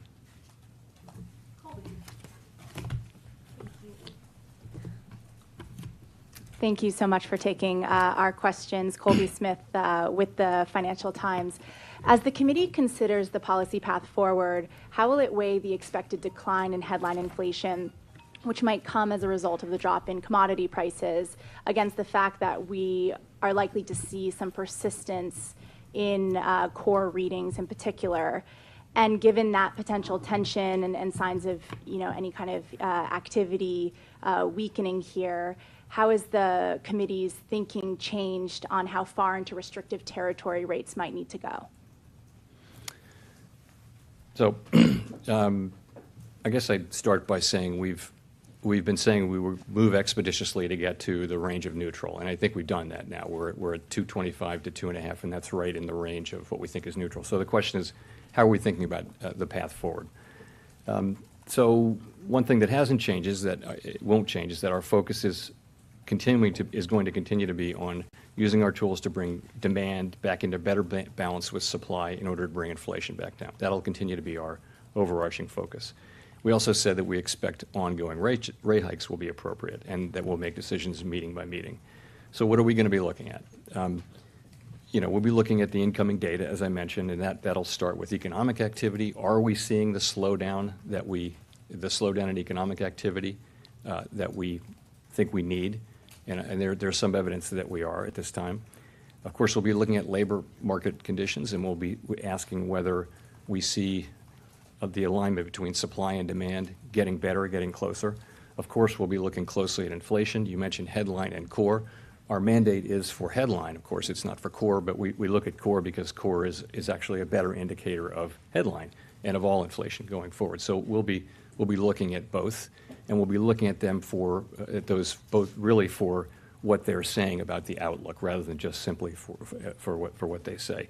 But we'll be asking, do we see inflationary pressures declining? Do we see actual readings of inflation coming down? So in light of all that data, the question we'll be asking is whether the stance of policy we have is sufficiently restrictive to bring inflation back down to our 2% target. And it's also worth noting that these rate hikes have been large and they've come quickly, and it's likely that their full effect has not been felt by the economy. So there's probably some additional tightening, significant additional tightening in the pipeline. So where are we going with this? I think the committee broadly feels that we need to get policy to at least to a moderately restrictive level. And maybe the best data point for that would be what we wrote down in our SEP at the June meeting. So I think the median for the end of this year, the median would have been between 3.25 and 3.5. And then people wrote down 50 basis points higher than that for 2023. So that's, even though that's now 6 weeks old, I guess, that's the most recent reading. Of course, we'll update that reading at the September meeting in 8 weeks. So that's how we're thinking about it. As I mentioned, as it relates to September, I said that another unusually large increase could be appropriate, but that's not a decision we're making now. It's one that we'll make based on the data we see, and we're going to be making decisions meeting by meeting. We think it's time to just go to a meeting by meeting basis and not provide the kind of clear guidance that we had provided on the way to neutral.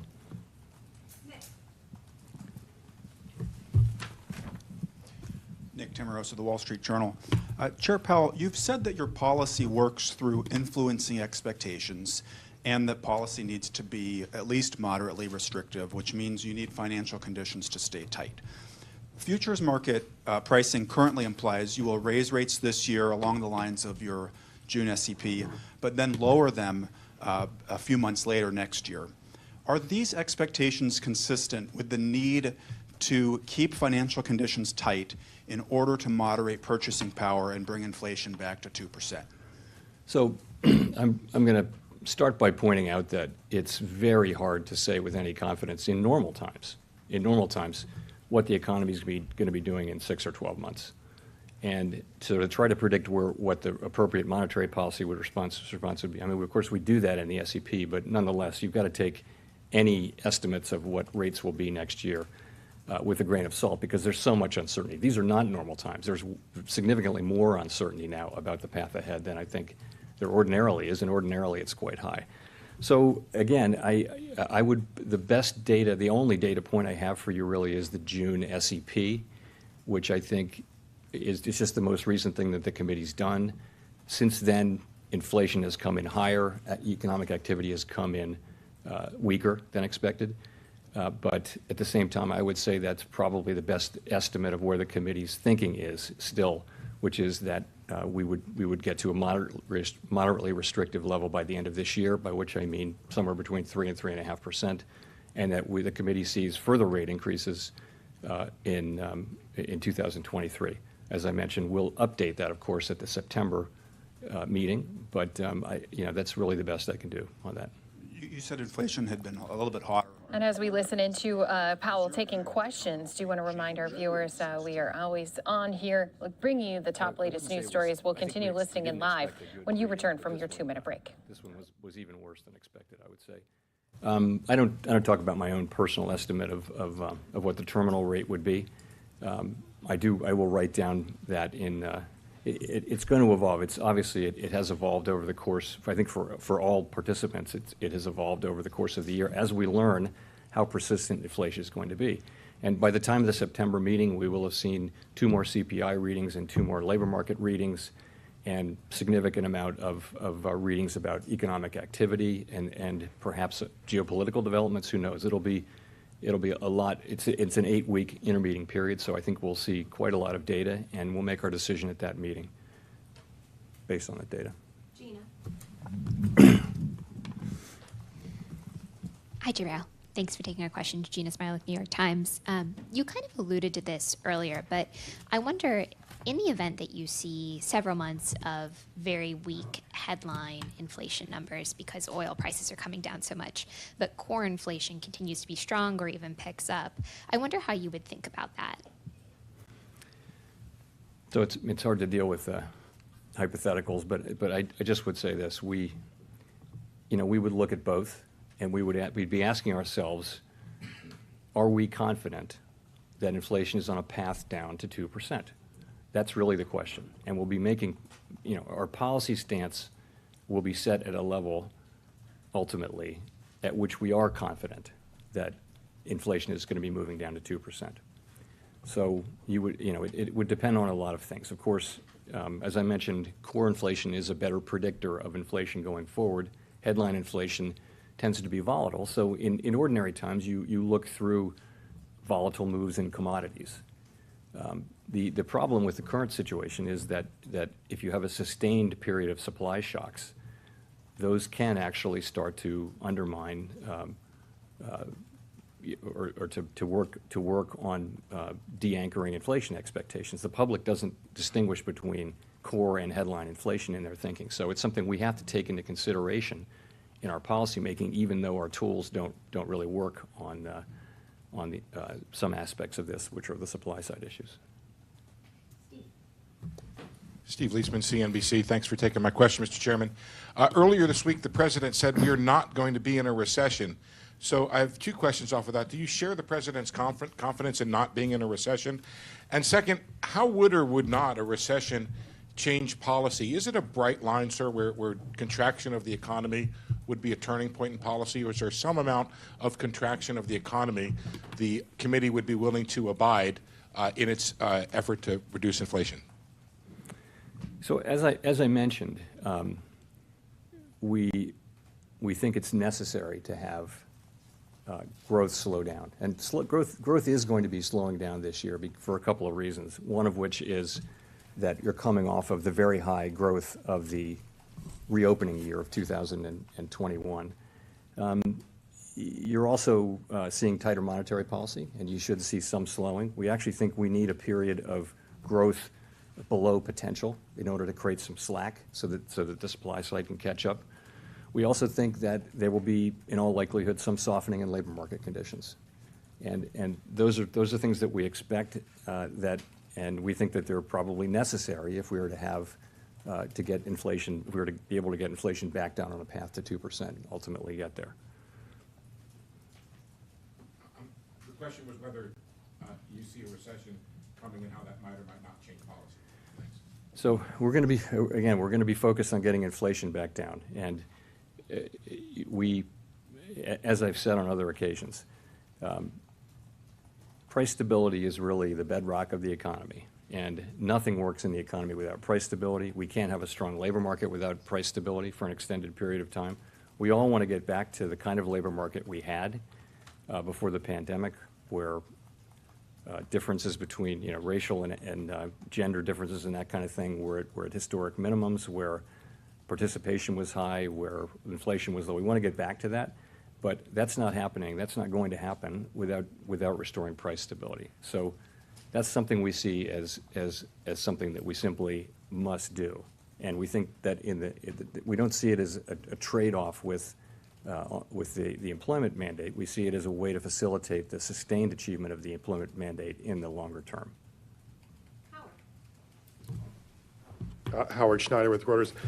Particularly in regard to expectations, it's been said the last few months that the risks of doing too little outweighed the risks of doing too much. Does that remain the bias?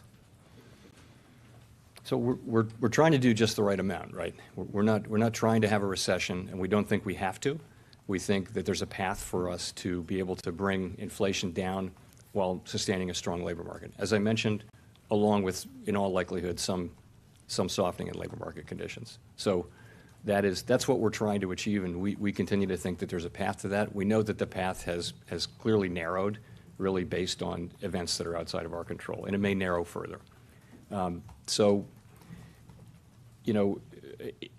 do think, as I said just now, that restoring price stability is just something that we have to do. There isn't an option to fail to do that, because that is the thing that enables you to have a strong labor market over time. Without restoring price stability, you won't be able to, over the medium and longer term, to actually have a sustained period of very strong labor market conditions. So Of course, we serve both sides of the dual mandate, but we actually see them as well aligned on this.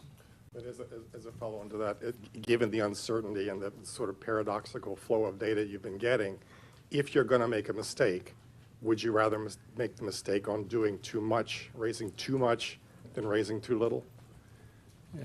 We're trying not to make a mistake. Let me put it this way. We do see that there are two-sided risks. There would be the risk of doing too much and imposing more of a downturn on the economy than was necessary. But the risk of doing too little and leaving the economy with this entrenched inflation, it only raises the cost. If you fail to deal with it in the near term, it only raises the cost of dealing with it later.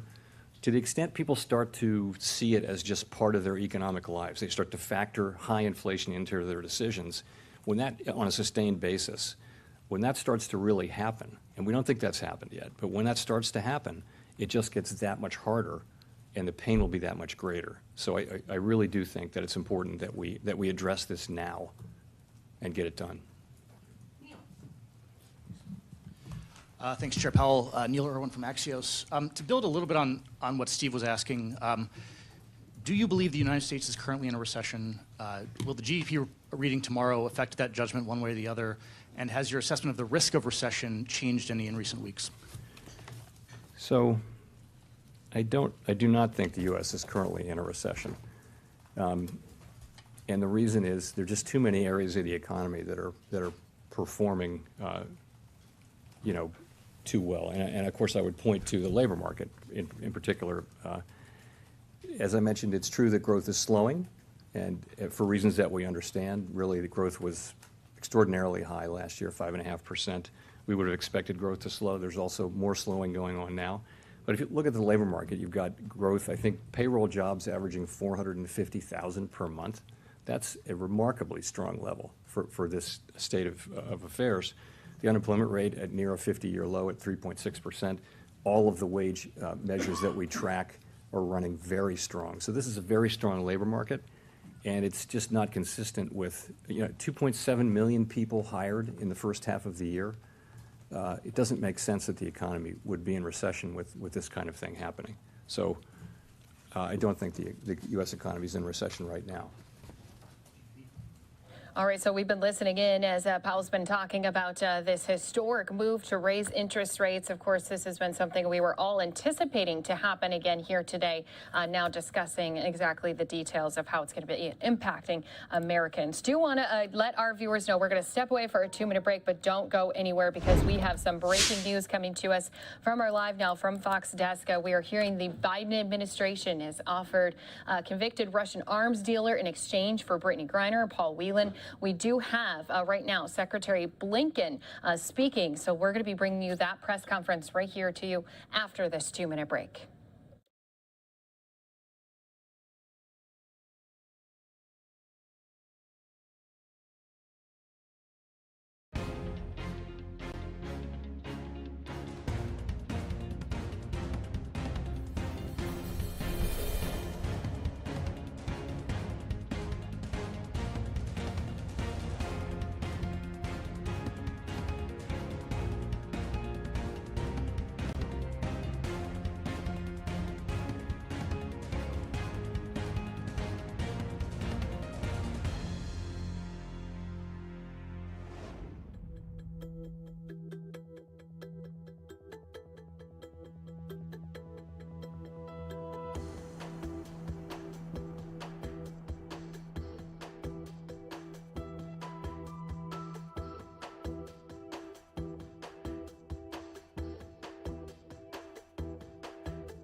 Welcome back here to Live Now from Fox. I'm Christy Larson here giving you more of the top stories happening all across our country. Well, we've been learning that the Biden administration has proposed an exchange when it comes to the return of both Brittany Griner as well as Paul Leland.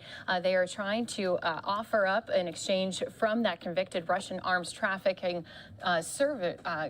individual who's serving 25 years in U.S. prison sentence. So right now we do know that we have our Secretary Blinken speaking about this issue. Let's go ahead, bring you that press conference right here on Live Now from Fox. Good afternoon. Oh, we have a full house. It's good to see. This week, President Putin's war on Ukraine entered its 6th month. The costs continue to climb. Thousands of civilians killed or wounded. 13 million Ukrainians forced to flee their homes. Historic cities literally pounded into rubble. Food shortages, skyrocketing food prices around the world. All this because President Putin was determined to conquer another country.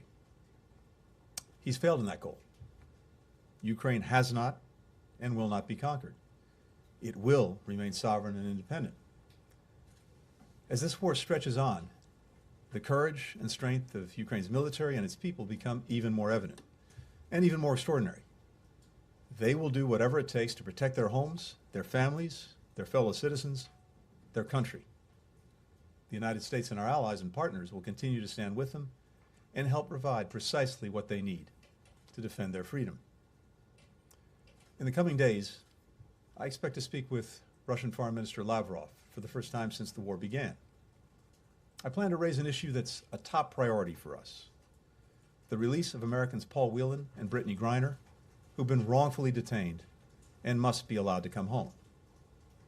We put a substantial proposal on the table weeks ago to facilitate their release. Our governments have communicated repeatedly and directly on that proposal. And I'll use the conversation to follow up personally and, I hope, move us toward a resolution. I'll also raise the matter of the tentative deal on grain exports that Ukraine, Russia, Turkey, and the United Nations reached last week. We hope this deal will swiftly lead to Ukrainian grain being shipped again through the Black Sea, and that Russia will follow through on its pledge to allow those ships to pass. This has been the focus of the world's attention for months, including a few weeks ago at the meeting of the G20 foreign ministers in Bali, where one foreign minister after another urged Foreign Minister Lavrov and Russia to stop blocking the grain. So this agreement represents a positive step forward. That said, there's a difference between a deal on paper and a deal in practice. Hundreds of millions of people around the world are waiting for these ships to set forth from Ukraine's ports and for millions of tons of grain and other crops to reach world markets.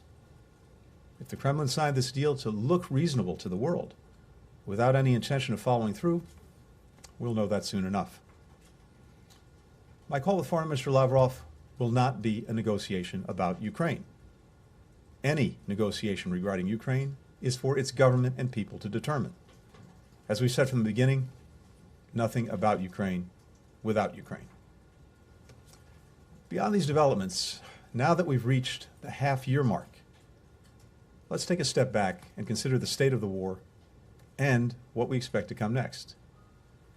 In the Donbass region, where Russia concentrated its forces after failing to take Kyiv this spring, the fighting remains intense. The modest progress that Russian troops have made there has come at huge cost in both lives and materiel. Meanwhile, Ukraine is using all its defensive capabilities to hit back hard, bolstered by the more than $8 billion in security assistance from the United States since the beginning of this administration. As we look ahead, what the world has heard recently from Russia's leaders is raising new alarms. Last week, Foreign Minister Lavrov said that the Kremlin's goals in Ukraine had expanded. Now they seek to claim more Ukrainian territory beyond the Donbass. This is the latest in a series of evolving justifications and ever-shifting goals.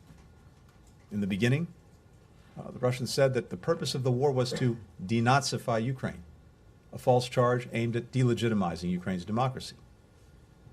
They said the real threat was somehow posed by NATO, a purely defensive alliance that made efforts to engage Russia for years but was rejected, and that helped safeguard peace, stability, and prosperity across Europe for decades, to the benefit of Russia, among many other nations. Then they said the war was to protect ethnic Russians living in Donbass from genocide, before relentlessly targeting the largest Russian-speaking city in Ukraine, Kharkiv. The only one responsible for killing ethnic Russians in Ukraine is President Putin. What this is about, and has always been about, is President Putin's conviction that Ukraine is not an independent state and belongs to Russia. He said it flat out to President Bush in 2008, and I quote, "Ukraine isn't a real country," end quote. He said it in 2020, and I quote, "Ukrainians and Russians are one and the same people," end quote. Last month, he said that when Peter the Great waged war on Sweden, he was simply taking back what belonged to Russia. And now, Russia is again looking to take back what's theirs. President Putin's been foiled in his efforts to erase Ukraine's sovereignty and independence. But now, Moscow is laying the groundwork to annex more Ukrainian territory.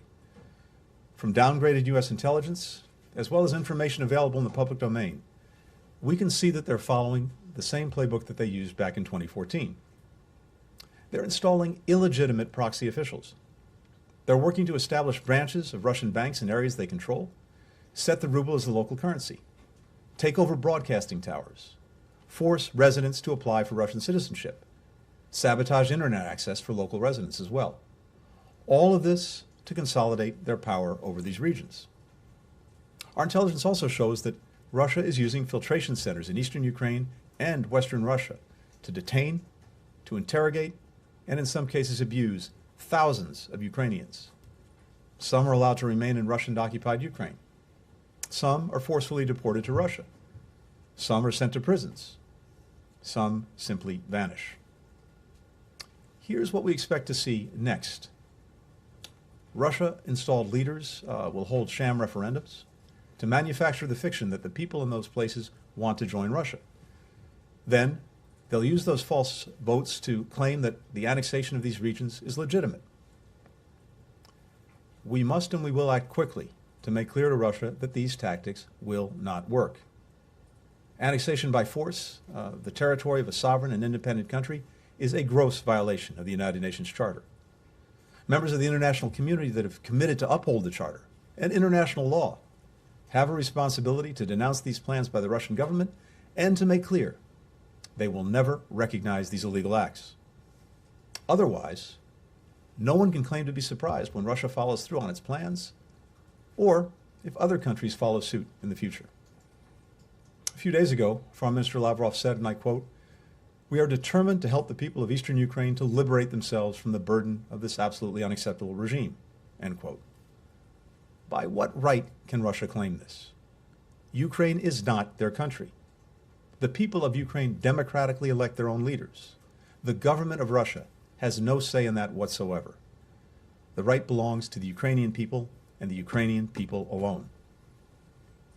Despite these deeply troubling developments, we should not lose sight of the broader picture. NATO is stronger, more united, and poised to grow. Nearly 1/3 of NATO members have already ratified Sweden and Finland's accession protocols. We appreciate the Senate Foreign Relations Committee's swift action to advance those protocols. We hope the full Senate will act quickly to do the same. Many countries beyond Europe have condemned Russia's aggression and are holding Moscow to account. The Ukrainian people are more determined than ever to defend their homeland, preserve their culture. All of these developments refute the Kremlin. Economically, the sanctions we've imposed on Russia to end its aggression are having a powerful and also growing effect. Now, Moscow's been cherry-picking economic data to support President Putin's insistence that everything is fine and the Russian economy is going strong. It's simply not true. The Kremlin says that global businesses haven't really pulled out of Russia. In fact, more than 1,000 foreign companies, representing assets and revenue equal to more than 1/3 of Russia's GDP, have stopped operations in Russia. Many of Russia's best and brightest have left as well, including highly educated professionals in critical fields like energy and technology. They say that Russia is replacing lost imports from the West with imports from Asia. In fact, imports into Russia have dropped more than 50% this year. And imports from China, for example, aren't making up the difference in quantity or quality, especially for high-end components. What that also means is that Russia can't manufacture products for Russian citizens or for export and will increasingly lose markets overseas. They say that the government is running a budget surplus because of high energy prices. In fact, the budget is in deficit, and Russia can't spend the oil revenues it has acquired on the imports it wants because of sanctions. They say that the Kremlin has plenty of sovereign wealth.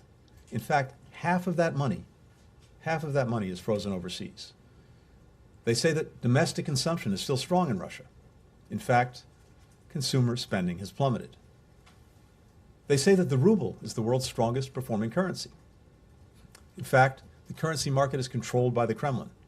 Russian households are restricted from converting rubles to dollars. The ruble is trading at a much lower volume than before the war. So, though the Kremlin is working hard to paint a picture of economic stability, the facts show otherwise. The powerful impact of sanctions will grow and compound over time. Though President Putin will likely claim that this war was a resounding success, the world can see that it has weakened Russia profoundly. President Zelensky has made clear that the war will end through diplomacy. We agree. The United States is ready to support any viable diplomatic effort. Unfortunately, Moscow has given no indication that it's prepared to engage meaningfully and constructively, and we're under no illusion that that's going to change anytime soon. If and when the time comes, we will bring the full weight of American diplomacy to bear. In the meantime, we'll continue to do all that we can to strengthen Ukraine's position on the battlefield so it has the strongest possible position at the negotiating table. From here in Washington and in all of my travels, I'll continue to discuss all of this with our partners and allies, supporting a sovereign, independent Ukraine, resolving the food security crisis, and how we can help create the conditions for a diplomatic resolution. Last week, as you know, I had the privilege of welcoming Ukraine's First Lady, Olena Zelenska. She came to the State Department. I told her that the United States will not waver in our support for the Ukrainian people. That was true 6 months ago. It's true today. It will be true long after this war, this aggression is over. With that, happy to take some questions. Secretary, there are reports that the administration has decided that this substantial offer is to trade convicted Russian arms dealer Victor Bout. That's a big offer. Just last week, Bill Burns called him a creep in an interview with me. But you want to get Griner and Paul Whelan out. So what is the prospect of getting Paul Whelan and Brittany Griner out by making such a big trade, arguably over the opposition of the Justice Department? He's serving a 25-year sentence. And what can you accomplish in a conversation with Lavrov to try to get this grain deal locked in, since they bombed Odessa within 24 hours of agreeing to the deal? How can you trust anything that Lavrov and the Russians agreed to? Thanks, Andrea. When it comes to our efforts to secure the return home of Paul Whelan and Brittany Griner, you'll understand that I can't and won't get into any of the details of what we proposed to the Russians over the course of so many weeks now. Well, can you talk about why you would make such an important, why you would put what you call a substantial offer on the table? So here's what I can say about this. First, as I mentioned, we've conveyed this on a number of occasions and directly to Russian officials. And my hope would be that in speaking to Foreign Minister Lavrov, I can advance the efforts to bring them home. We have two imperatives when it comes to arbitrarily, wrongfully detained Americans anywhere in the world, including in Russia, including the cases of Brittany Griner and Paul Whelan. And I say this because, more than unfortunately, horrifically, this is a practice, as you know, that many countries engage in, and one that we are resolutely working to end, and I'll come back to that in a minute. But we have two objectives. We, of course, want to see those who are wrongfully detained be released and be able to return home. At the same time, it's important that we work to reinforce the global norm against these arbitrary detentions, against what is truly a horrific practice. So we're working concertedly on both. We've demonstrated with Trevor Reed, who came home a few months ago, that the president is prepared to make tough decisions if it means the safe return of Americans. At the same time, we are working with partners around the world to use all of the relevant tools at our disposal, including some that were announced just recently in an executive order that the president released, to respond to and impose costs on those who engage in this practice. And I believe we can actually fulfill both imperatives. And let me just say this as well.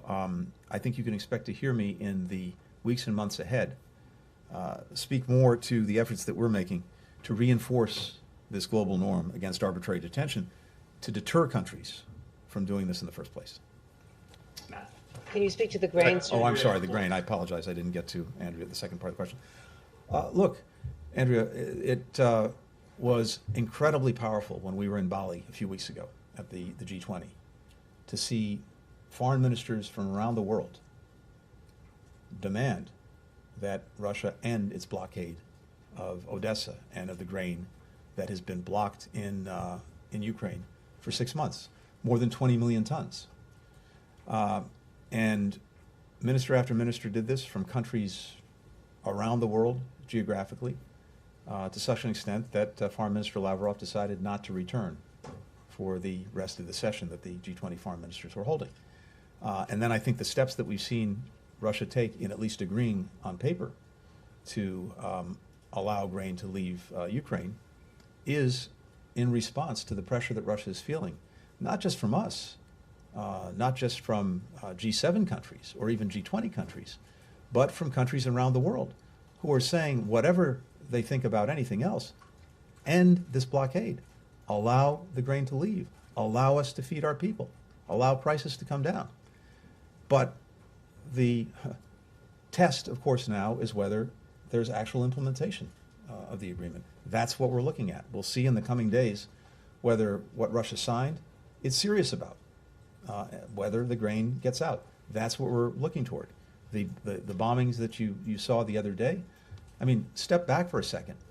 Irrespective of what they were aiming at, by what right does Russia have to bomb anything in Ukraine or anything in Odessa or anything in the port? None, zero. Anything it's doing is to further its efforts to conquer Ukraine, which have and will fail. But in the case of grain specifically, what we need to see, what we're looking to, but what the world is looking to, more important is whether those ships begin to sail, whether the grain starts to move. We'll find out in the next few days. Thanks. Happy summer, Mr. Secretary. Thank you. Happy Wednesday. Thank you. Perhaps most importantly, happy birthday to the State Department today. I believe it is the birthday, right? 133 years. Where's the cake? I don't know. I was expecting you to bring one out. We'll come back to that. Thank you. So two things, but they'll be real brief. One, when you talk about the substantial proposal to the Russians, can you? I realize you won't get into the specific details of it, but does it involve a swap along the lines of what was done for Trevor Reed? Again, because I want to make sure that the proposal that we put forward has a good chance to advance, I'm just not going to get into it in public. Secondly, for the last couple months, well, the last 6 months now, you have been talking about how Russia is isolated internationally, and yet we see Foreign Minister Lavrov jetting off around Africa and the Middle East, and President Putin going to Iran, and say what you want about him having only going to Iran. They make the case that they are not isolated, and now you're about to have this conversation with him. So what does that say about the administration's efforts to isolate Russia when you are actually now reaching out to them to talk about the issues? Matt, in terms of some of the travels that the foreign minister, for example, is engaged in, what I see is a desperate game of defense to try somehow to justify to the world the actions that Russia has taken, both with its aggression in general against Ukraine, as well as more specifically with its blockade of Ukrainian ports, and its denying to the world at a critical time the grain, the wheat, the food that it needs. So they're doing everything they can to somehow justify what they're doing at a time when we're hearing from virtually every corner of the world an insistence that Russia stop this blockade and allow the grain to leave. So, no doubt, Foreign Minister Lavrov will share some interesting views on the war, Russia's aggression, as well as on grain. For example, one of the things that Russia's been doing is blaming on sanctions the challenges of getting Russian grain out of Russia, when in fact, as everyone knows, and as we make clear repeatedly, the sanctions that we've imposed on Russia for its aggression against Ukraine from day one exempted wheat, exempted food products, exempted shipping and insurance necessary to move those out of Russia. So that's a fabrication. I'm sure it's one that'll be repeated, but it's one that we will continue to debunk. But what I see in what they're doing is, again, desperately trying to explain the fact that a food crisis that has gone from making 100 million people food insecure 3 years ago to about 160 million people food insecure during COVID to now well over 200 million because of Russia's blockade of Ukraine's ports. This is somehow trying to justify what's unjustifiable. The only way that Russia can fully address the concerns of the world, look, the ideal way would be for it to stop the war, end the aggression. But short of that, end the blockade. There's a deal on the table to do that. What's going to be much more important than what Foreign Minister Lavrov says on his travels is what Russia actually does in implementing the agreement. That's what the world is looking for. Going back to your discussions with the Russians on the substantial proposal, what's been the response from them up until this point? Well, I'm not going to characterize it. Again, my interest and my focus is on making sure that, to the best of our ability, we get to yes. Do you feel that?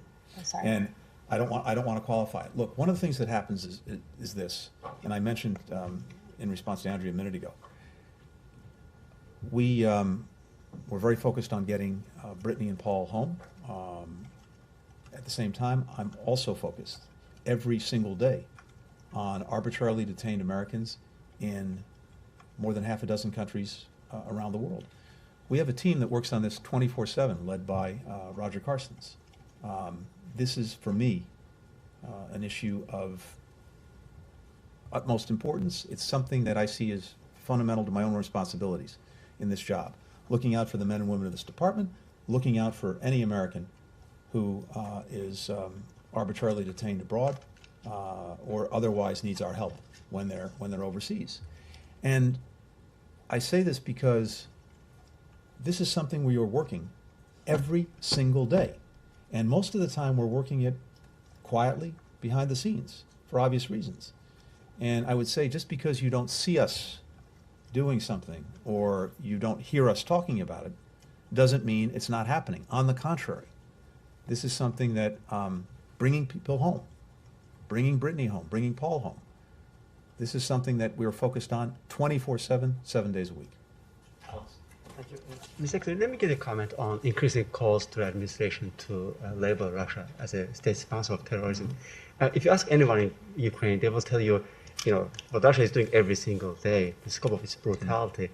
Well, if you compare with the countries that are already have been designated, North Korea, Iran, and Syria, will make them look actually vegetarian. So what are we waiting for?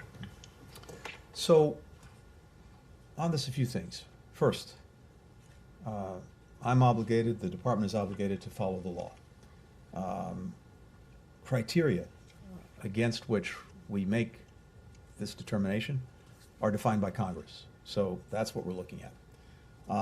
And our task is to try to take these criteria that Congress has established and compare them against the facts to make sure that the facts in a particular situation actually meet the criteria that are established in law. Meanwhile, as we look at that, we're aligned with dozens of countries around the world, across 4 continents, on the most powerful sanctions, export controls that I think have ever been levied. We've also curtailed international assistance and foreign aid.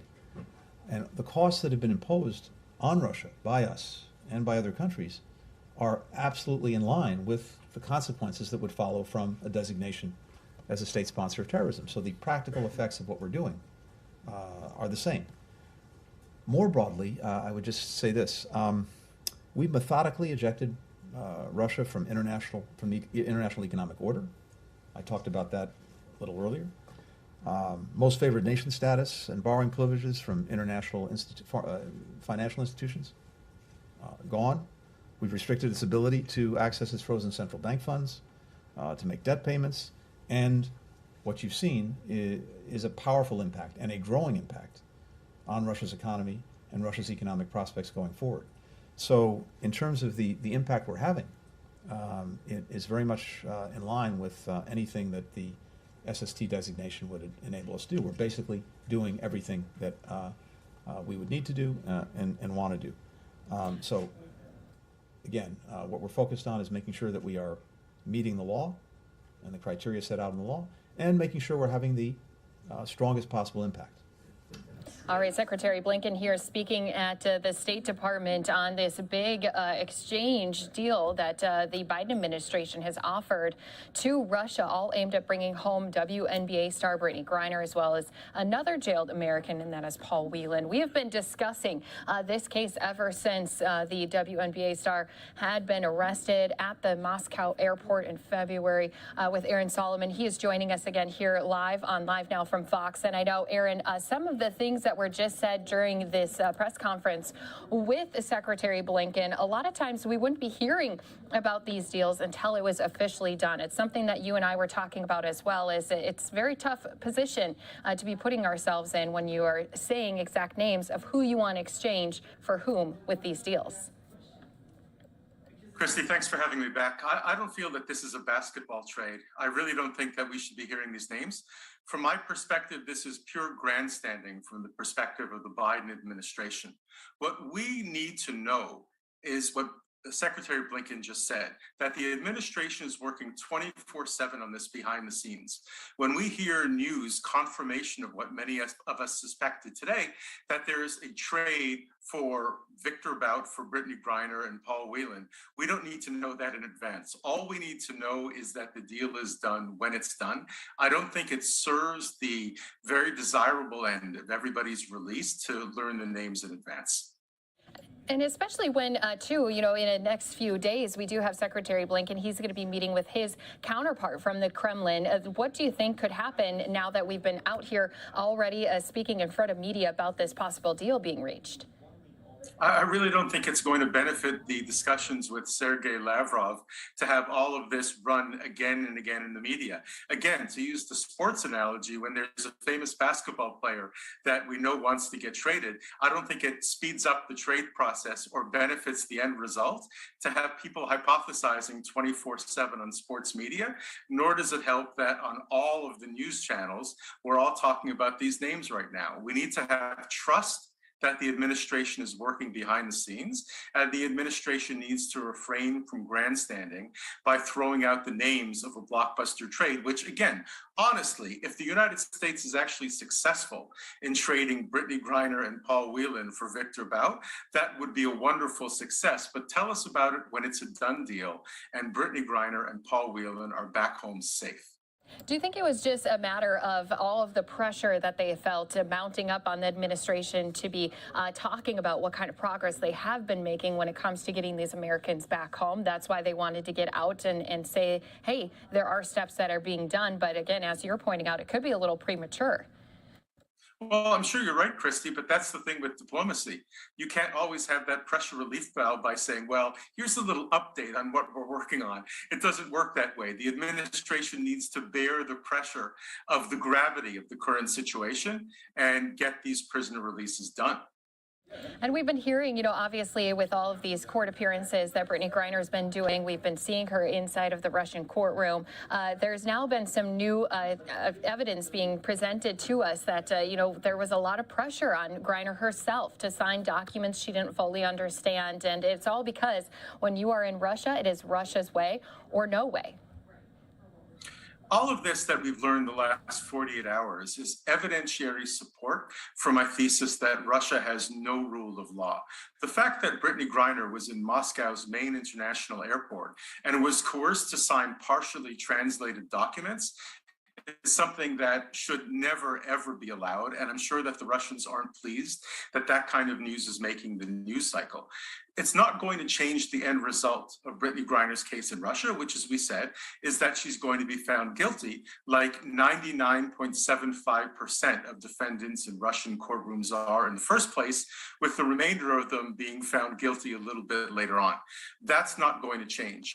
Her process in a Russian courtroom is being drawn out for political and diplomatic reasons. So nothing that she's going to say, no admission that she's going to make, and no claim that she was signing documents that she didn't understand is going to change the end result of her criminal trial, unfortunately. Yeah, and you hear, she already put that guilty plea in. We've talked about that before, too, because most of the time, if you're going into the Russian court system, you're already probably 99% going to be found guilty by those judges. And of course, if the judges don't find you guilty, then it's going to come down to maybe a change of position for them as well. The one thing that's not being talked about in the media enough these days is the fact that Brittany Griner's detention has been legally and officially extended under Russian law until the end of December.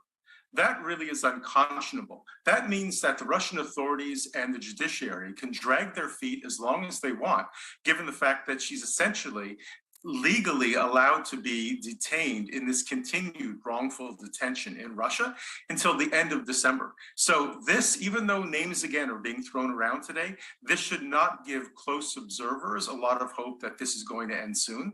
And of course, everyone should remember that Brittany's detention dates have continued to be extended. So this end of December date that we're hearing about now is by no means kind of a best and final.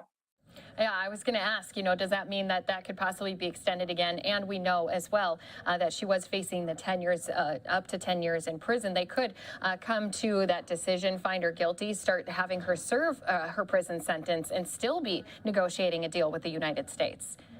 Which is exactly, Christy, what I think is going to happen. I think that the quicker the Russian government can impose what we in North America are going to see as an extremely draconian penalty, something akin to 10 years in Russian prison camp, that's going to put a lot more pressure, as you said a few minutes ago, on the Biden administration and the diplomats in charge of all of this to get the deal done. Any final thoughts, Aaron, when it comes to the Russian court system and understanding exactly, why the Biden administration has come out and already spoken ahead of this deal being complete? Any final thoughts you want to leave with our viewers today? Just for people to understand that the Russian court system is absolutely like nothing like you'll see it anywhere in the United States of America. The Russian court system is essentially fixed. That's the way that we should look at it from our perspective. Nobody goes into an American court system without the ability to have evidence that supports them, to have a result that would match that evidence. In Russia, it doesn't work that way. She is going to be found guilty no matter what evidence she sets forth. Yeah, and obviously, like you said, it might spark some hope in some of those people. We're hoping to see her being brought home, but of course it has not been an official done deal quite yet. So it is some important news, but again, not quite complete with that prisoner exchange. So we do appreciate you breaking it all down. Again, Aaron Solomon joining us here on Live Now from Fox. Thanks so much, Aaron, for being with us today. Thanks for having me, Christy. And don't forget, when it comes to the top breaking news happening all across the universe, all across the world, we're right here staying on top of it here for you. I do want to mention we do have a White House press briefing that is set to be underway here any moment. We're going to step away for a brief break. I'm sure a lot of questions are going to be surrounding this new information surrounding the U.S. deal and offering of trying to get some of these detained Americans back on U.S. soil. We'll be right back here again in just 2 minutes.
Out live here at the White House press briefing room, we are expecting to see our press secretary stepping out through that blue door any moment now. The press conference had gotten pushed back from 3 p.m. to 3:30, so it could be any moment we see her walking through that door, and going to be expecting her to speak not only about the Biden administration's move to try to get to detain Americans back to the United States by offering a deal to Russia. This is all about Brittany Griner as well as Paul Whelan. So we're expecting a lot of questions on that. Plus, President Biden this morning making his first appearance since his COVID-19 positive test this morning. He did test negative. He came out and spoke in the Rose Garden about his battle with COVID-19. Also reminding all Americans who haven't gotten those vaccine shots or the booster shots to do so. So let's go ahead. We'll bring you those remarks, but as soon as we do see the White House press briefing begin, of course, we'll be jumping into that live here for you on Live Now from Fox. Hello, everyone. I've just tested negative for COVID-19 after isolating for 5 days.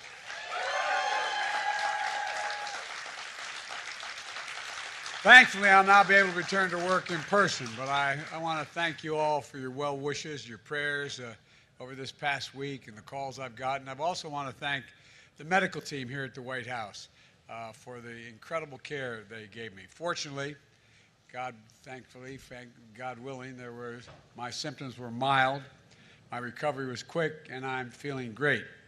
The entire time I was in isolation, I was able to work, to carry out the duties of the office and without any interruption. It's a real statement on where we are in the fight against COVID-19. Right now, we are facing a new variant, the BA.5 variant, a very transmissible version of Omicron variant we saw here this past winter. In fact, this new variant that infected me is getting a lot of people infected all around the world, not just here in the United States. We should take precautions to try to slow the spread of this virus. My administration has made billions of dollars in funding available to improve ventilation in our schools and our public buildings. We've made tests widely available so you can take one before attending a large indoor gatherings or visiting with high-risk individuals. We've made high-quality masks available for free, so you should consider wearing a mask when you're in a crowded indoor public place. These precautions add an extra layer of protection for you and for those around you. But the reality is that BA.5 means many of us are still going to get COVID, even if we take the precautions. That doesn't mean we're doing anything wrong. Unfortunately, this COVID is still with us, as it has been for 2.5 years. But our fight against COVID is making a huge difference. What's different now is our ability to protect ourselves from serious illness due to COVID. In fact, that's radically different today than it was just a year ago. COVID isn't gone, but even with cases climbing in this country, COVID deaths are down nearly 90%. And when I took office, that's 90% difference for today and when I took office. That's what's new. That's what's new in COVID response, different from where we were just a year ago. Even if you get COVID, you can avoid winding up with a severe case. You can now prevent most COVID deaths, and that's because 3 free tools my administration has invested in and distributed this past year: booster shots, at-home tests, easy-to-use effective treatments. We've got through COVID with no fear. I got through with no fear. A very mild discomfort because of these essentials, life-saving tools. And guess what? I want to remind everybody, they are free, they are convenient, and they are safe, and they work. First, booster shots. They weren't available a year ago. They are now everywhere. Every person aged 5 and over should get a booster shot. If you're over 50 years old, you should get 2 booster shots. I did. And if you have your boosters, 1 if you're under 50, 2 if you're over 50, your odds of getting severely ill from COVID are very, very low. Even older Americans are very unlikely to get severe COVID if they have 2 booster shots. Most COVID deaths are among those who are not up to date on their shots, their COVID vaccinations. So if you're over 50 and you haven't gotten a booster shot this year, go get one right away. Go to covid.gov, type in your zip code, and find a place where you can get a booster shot for free, usually at a site that's less than 5 miles from your home. Second, at-home test. A year ago, at-home tests were rare and expensive. Now, everyone in America can get them for free, shipped to their door. Shipped to their door. There's no excuse. Again, go to covid.gov and order at-home tests for free. Testing to find out if your symptoms mean you have COVID is critical in getting treatment quickly. Third, treatments. If you test positive, we have a new powerful treatment called Paxlovid. It wasn't available a year ago. It's a pill. And now you can take these pills at home. You can get them for free at tens of thousands of local drugstores around the country. The Food and Drug Administration, the FDA, even put in a special rule so many pharmacists can prescribe this particular drug. So you don't even have to go to the doctor to get a prescription. Millions of Americans have used Paxlovid. Paxlovid. I tell you what, I think I used it. No, Paxlovid, including me. This life-saving drug reduces risk of hospitalization and death from COVID-19 by about 90%. Again, it's free, safe, and easy to take. And we move quickly to make it widely available, including the thousands of convenient tests to treat sites where you can get tested. And if you need it, Paxlovid is at the ready right then and there when you make your visit. Again, go to covid.gov to find where test and treat sites are that are near you. Here's the bottom line. When my predecessor got COVID, he had to get helicoptered to Walter Reed Medical Center. He was severely ill. Thankfully, he recovered. When I got COVID, I worked from upstairs of the White House, and the office is upstairs, and for that 5-day period. The difference is vaccinations, of course, but also 3 new tools, free to all and widely available. You don't need to be president to get these tools used for your defense. In fact, the same booster shots, the same at-home test, the same treatment that I got is available to you. My administration has made sure that all Americans across the country, from all walks of life, have free access to those tools. COVID was killing thousands of Americans a day when I got here. That isn't the case anymore. You can live without fear by doing what I did. Get boosted, get tested, and get treatment.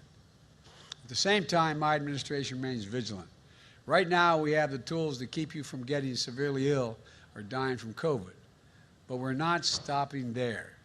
Earlier this week, we had a conference at the White House for about the next generation of vaccines with the goal of keeping people from getting sick in the first place, getting COVID at all, even getting it. Let me close with this. Over the past 18 months, my administration has left no stone unturned in our fight against this pandemic. None. We brought down deaths by nearly 90% since I took office because of the help of all the people in this Rose Garden. Business and schools responded. Grandparents are hugging their kids and grandkids again. Weddings, birthdays, celebrations are happening in person again. So let's keep emerging from one of the darkest moments in our history with hope and light for what can come. Get vaccinated if you haven't gotten already. And now get boosted. Order your free test. And if you get sick and test positive, seek treatment. Take advantage of these life-saving tools. We have more of these tools than we ever had before. And to my friends in Congress, let's keep investing in these tools. Vaccinations, treatments, tests, and more so we can help making them available to Americans, the American people, on a permanent basis. Let's get moving. When I say permanent basis, as long as they are needed. Let's keep moving forward safely.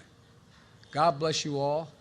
And now I get to go back to the Oval Office. Thank you all very much.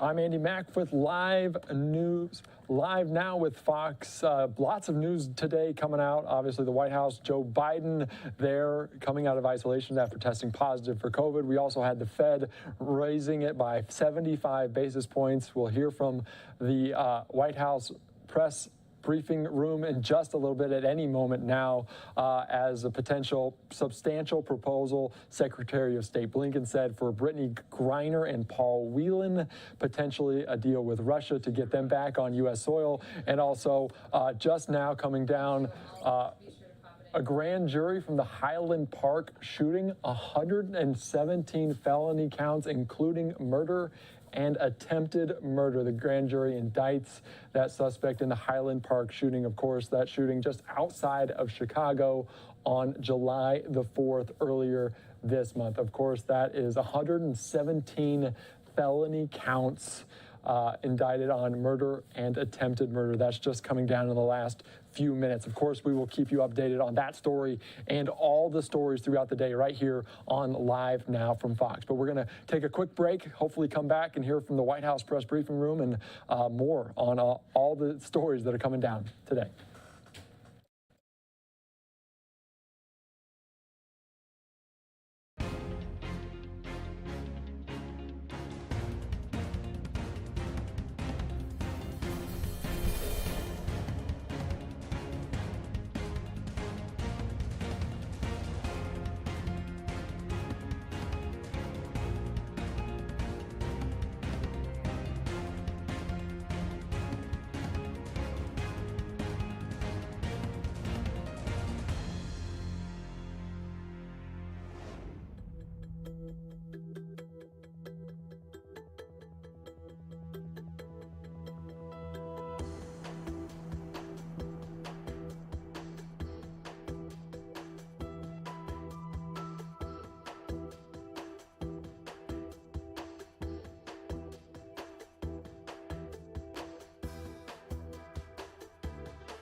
Welcome back to Live Now from Fox. I'm Andy Mack, coming to you from the Live Now studios. Of course, we are still waiting on a press conference out of the White House press briefing room coming out in just a little bit. A lot of news coming down today from the Fed, including 3/4 of a point increase in that interest rate. Brittany Griner potentially coming back to the States with a substantial proposal to Russia.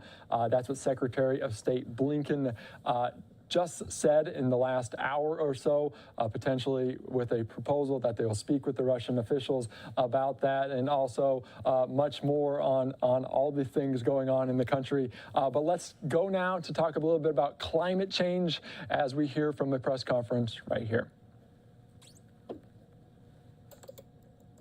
Happen in 2050. Well, in 2050, my middle schooler who goes to school a few blocks from here, he's going to be 40. He's going to be younger than me when all these projections hit.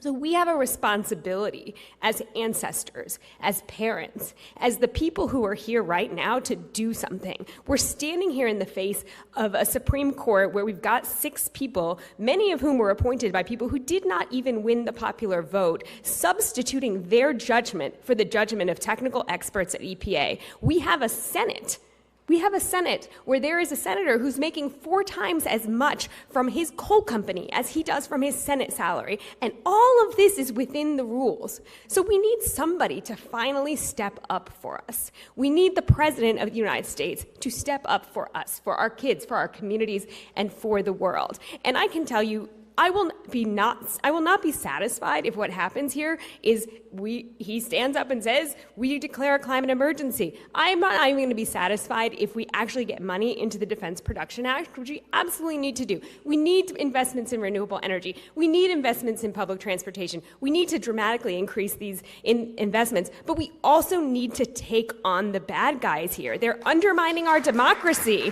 How do you think we ended up with this Supreme Court and this Senate? Fossil fuel companies are undermining our ability to govern ourselves.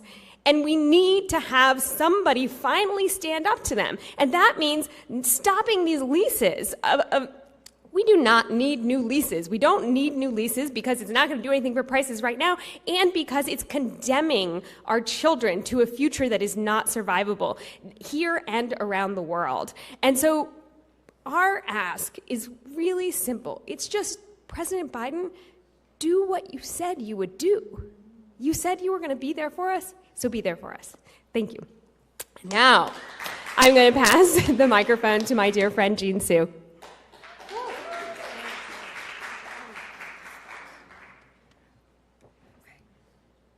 Good afternoon. My name is Jean Sue, and I am the Energy Justice Director and a senior attorney at the Center for Biological Diversity.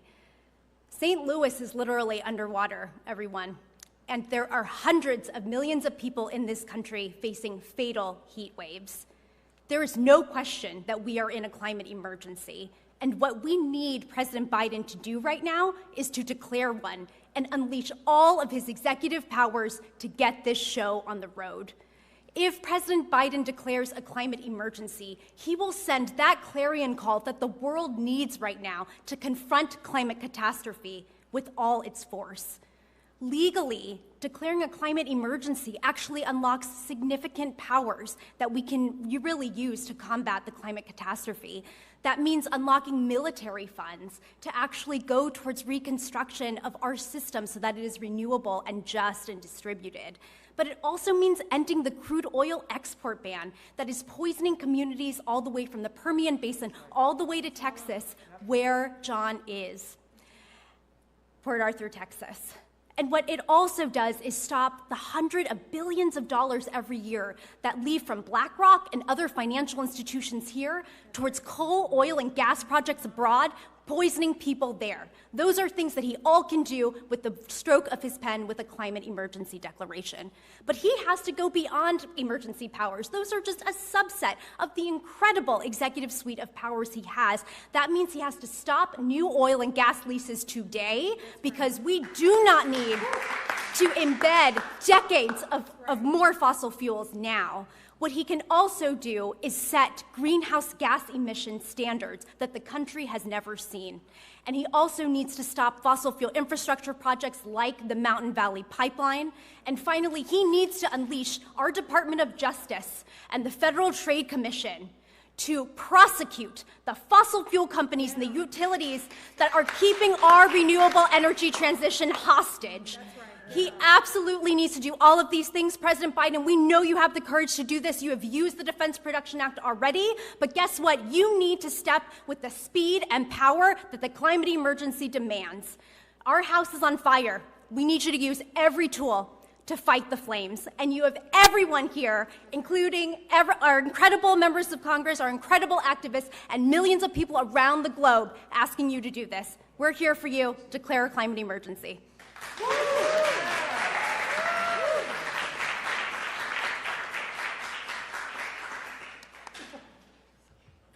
Thank you all so much for coming. Let's keep fighting. We are going to win. Thank you all so much.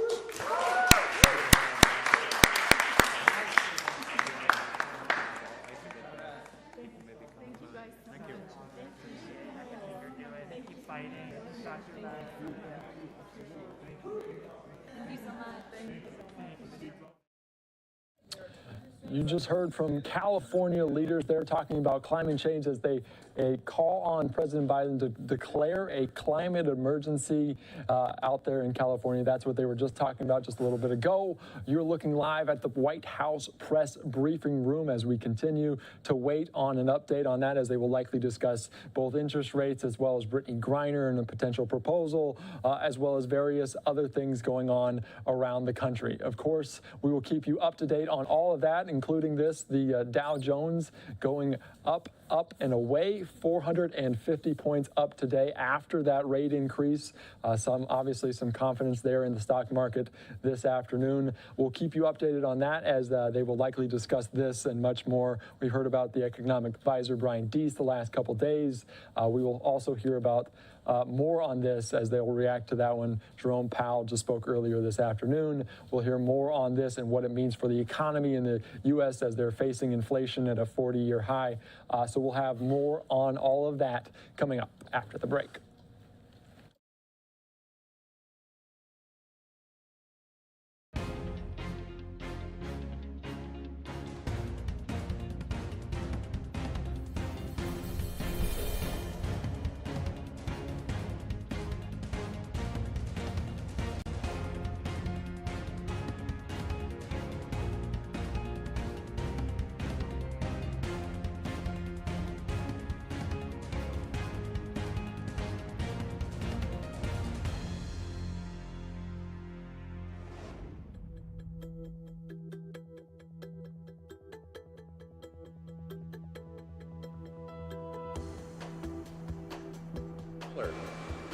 The Council met with over 100 leaders and organizations representing many different sectors and communities throughout the state.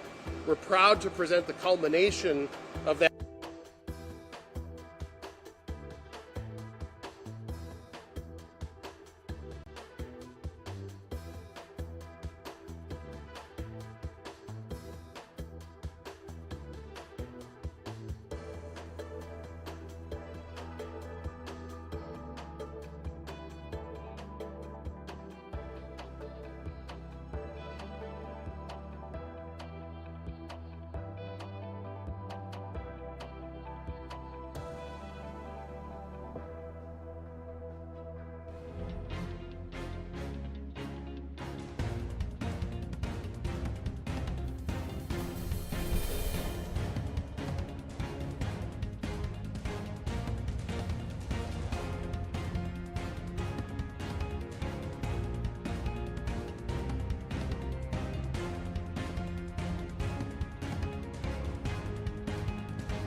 Welcome back to Live Now from Fox. I'm Andy Mack. You're looking at the White House press briefing room. We're continuing to wait to hear from them on a multitude of different topics, including interest rates in the Fed and also Brittany Griner and a potential proposal there from Blinken.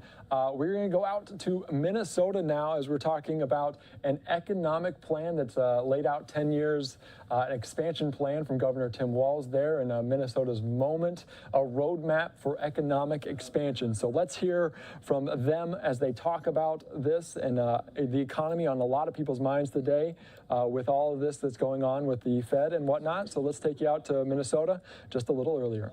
To you, Governor Walz, and to you, Lieutenant Governor Flanagan, we thank you for this opportunity, and I, in fact, have an actual report for each of you. Yes. Thank you. Thank you, Governor Walz. Thank you, Paul. Yeah.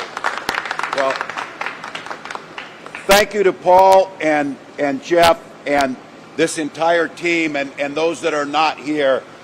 This is a incredible and diverse group of leaders and thinkers from Minnesota who did truly public service of getting together, not establishing or standing with the status quo, but looking at real solutions. I'd like to thank Tracy and the folks at Wyoming Machine, one, for hosting us, two, for being an integral part of this Council on Economic Expansion, but maybe more importantly, leading in the idea that skilled labor and the workforce issues are where Minnesota's future lie. And building that in partnership with Joe Fowler, the Minnesota Building and Construction Trades, understanding how all these pieces fit together. It's exciting. I got my draft copy this morning of reading through this, and it's exciting news. I think in a time of, during COVID, a changing global landscape, trying to understand what the workforce looks like of the future, or even what work looks like from home, or where's the role for manufacturing, what happened to supply chains that were offshored, what does onshoring look like, and where do we find that workforce? Exciting news this week. Minnesota now has the lowest unemployment of any state in the history of record keeping, which is exciting unless you're looking for workers. And then it becomes an issue you have to try and solve in relationship. We have one of the highest labor participation rates in the country. We've seen economic successes come out of Minnesota's businesses and workers working hand in hand. Some of the air that we've always breathed in this state is collaborative problem solving. So when we put the council together last summer, understanding that the future is going to look